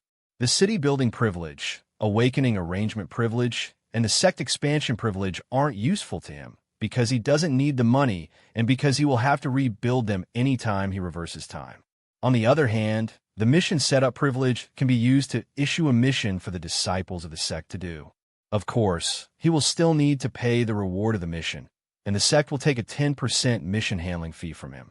Then there's the personnel setup privilege, which he can use to assign sect disciples to specific missions. He can't use this privilege to force anyone to do anything, though. His personnel arrangements can still be rejected by the disciples without any consequences. But regardless of the success or failure of his personnel arrangements, he will still have to pay the sect some money. This made him say in annoyance, "So I can't use this to force Greg to come out of the earthly battlefield and meet me. What a scam." After grumbling some more, he put away the token and thought about where to go next. He didn't take long before he decided on where to go. He decided to go to the heavenly battlefield. So he took out his token and signed up for the heavenly battlefield. His main goal for going to the heavenly battlefield is to gain access to a lot of cultivators that he can eat for free. He wants to eat so as to expand the size of his power core and increase its amplification from 9 units to 900 units. He also wants to eat so that he can raise his cultivation from the early stage of rank 5 to the peak stage. So he has a lot of reasons to eat, which is why eating is his main goal. His second goal is to use the heart of the small world to create a divine position. For this one, he doesn't know if it will work, and he needs to be at the peak of rank 5 for it to work, which is why it is his secondary goal. Of course, he could use the mission setup privilege to achieve these goals without lifting a single finger. For the first goal, he can use the mission setup privilege metak to set a mission for cultivators of the sect to come to him willingly so that he can eat them. For this mission to succeed, he will have to offer a premium on the purchase of their lives. He also has to pay up front, and he has to pay the sect an extra 10% of the premium that he is paying for people to let him eat them. For his second goal, he can also set a mission where someone has to deliver an intact and living heart of the world to him. Just like the first mission, he has to pay up front. He also has to give the sect 10% of the value of the heart of a living world. So the mission setup privilege can help him achieve these two goals, but it will require a lot of money. If he could take the goods and pay later, he would use the mission setup privilege in a heartbeat. But he has to pay up front, which limits what he can achieve with this privilege. Take the living heart of a world, for instance. It will cost at least 1 trillion energy stones. And the sect will take an extra 100 billion energy stones to let him use their network of manpower to achieve his goal. He doesn't have that kind of money, and even if he did, he doubts that anyone would take money from him and give up the opportunity to become a divine being. His doubts aren't baseless either. since it is a fact that no one is selling divine metax for money. With this kind of uncertainty on the matter, even if there was a method to earn 1 trillion energy stones, it would still be better for him to use that time and energy to go and take the living heart of a world for himself. Comments. Chapter 407. Since he has to get a living heart of a world for himself, and since Fenrir isn't picky about what he eats to expand his existence and improve his cultivation like before, he can go about eating everything he encounters on his quest to secure the living heart of a world. Because of these things, he didn't have any reason to reconsider his decision to go to the heavenly battlefield. In just a few seconds, he finished signing up and was ready to do battle. Unfortunately for him, he wasn't assigned to his previous heavenly battlefield. This was because the slots for that heavenly battlefield had already been filled. In fact, things were worse than that. He wasn't actually assigned to any heavenly battlefield. What the sect did was to put him on a wait list of rank 5 cultivators who would be assigned when a slot opened up. The sect gave him an explanation for this. They said it was because there were too many rank 5 cultivators signing up for the heavenly battlefield, but very few heavenly battlefields for them to fight in. He was placed at number 6 on the list, so he won't be assigned to the next heavenly battlefield either. Not unless 3 out of the 5 people above him became unavailable. This made him scratch his chin and say, "If only I knew who these 3 people were and where they are, I could eliminate them and create space for myself." Then he shook his head and said, "Even if I know their identities, it will still be difficult to eliminate them because I will have to find them first. Even divine beings who hate rank 5 cultivators so much can't find all of them to get rid of them. So how can I manage it?" If he were a seer, he could give finding the 3 rank 5 cultivators and killing them a shot. But even after going through so much effort and succeeding in killing them, there would still be 5 people above him to replace the 3 that were killed. All he will receive for his effort will be a lot of debt for killing 3 rank 5 cultivators of his sect and 1 month less time of waiting. Then he will have to reverse time 1 month later in order to avoid paying the debt to the sect, which will only delay him. This underwhelming reward and the fact that he didn't need to be familiar with the small world to tear it apart made him give up on eliminating the 3 rank cultivators that he knew. So, for now, unless the people above him become too busy with one thing or another, he will have to wait for at least 3 months before he can participate in any heavenly battlefield. Since he couldn't rush things, he decided to check out the other things that he could do as a rank 5 cultivator of the sect. Since rank 5 cultivators were so powerful, he expected them to be very useful to the sect. So he expected to see a lot of missions for rank 5 cultivators. As it turned out, he was right to expect this. He found a lot of missions for the sect that involved hunting other rank 5 cultivators who had broken a rule of the sect or refused to pay their debts. He also saw a lot of missions of people hiring rank 5 cultivators to help them kill other cultivators. All of these missions rewarded merit points if they were set up by the sect, or the reward for the missions would be a lot of money if they were set up by cultivators. Since merit points are usually more valuable than money, the missions that were set up by the sect were usually in short supply and with higher demand than the missions that were set up by cultivators. One of the missions that was set up by cultivators caught his eye, though. This was because it was set up by a divine being. The mission description said, "You are invited to join a celebration of fighting prowess being held throughout the blessed heaven world. Come and fight with 99 other rank 5 cultivators from all 5 sects for a chance to earn a living world heart. Come and display your prowess to a crowd of divine beings, and use this to convince them of your worthiness to become a divine being yourself. Losers will die permanently with no chance of reincarnation, while the last man standing of the total 100 will have the opportunity to become a divine being." After he read this description, his lips curled, and he said, "So it is a battle royal.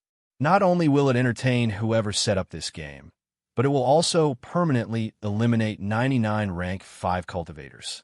The bait is obvious, and the danger is real. This thing is essentially using the possibility of becoming a divine being to eliminate 99 rank 5 cultivators. But who can resist?" He checked to see how many divine beings had signed up for the battle royale. What he saw indicated that rank 5 cultivators weren't fools.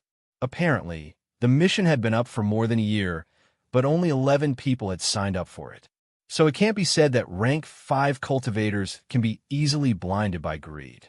This made him shake his head and say, "What lucky ducks. They have something so good, yet they hesitate at the doorstep of greatness. It is a pity that I can't take this invitation and partake in the opportunity to become a divine being. It is truly a pity." While most rank 5 cultivators thought that this opportunity was a pitfall and refused to go near it with a stick, he felt that this opportunity was tailor-made for him. This is because he is not afraid of death like other cultivators. In fact, he looks forward to deadly and dangerous situations if they can provide meaningful benefits that will make the risk of death worth it. Comments.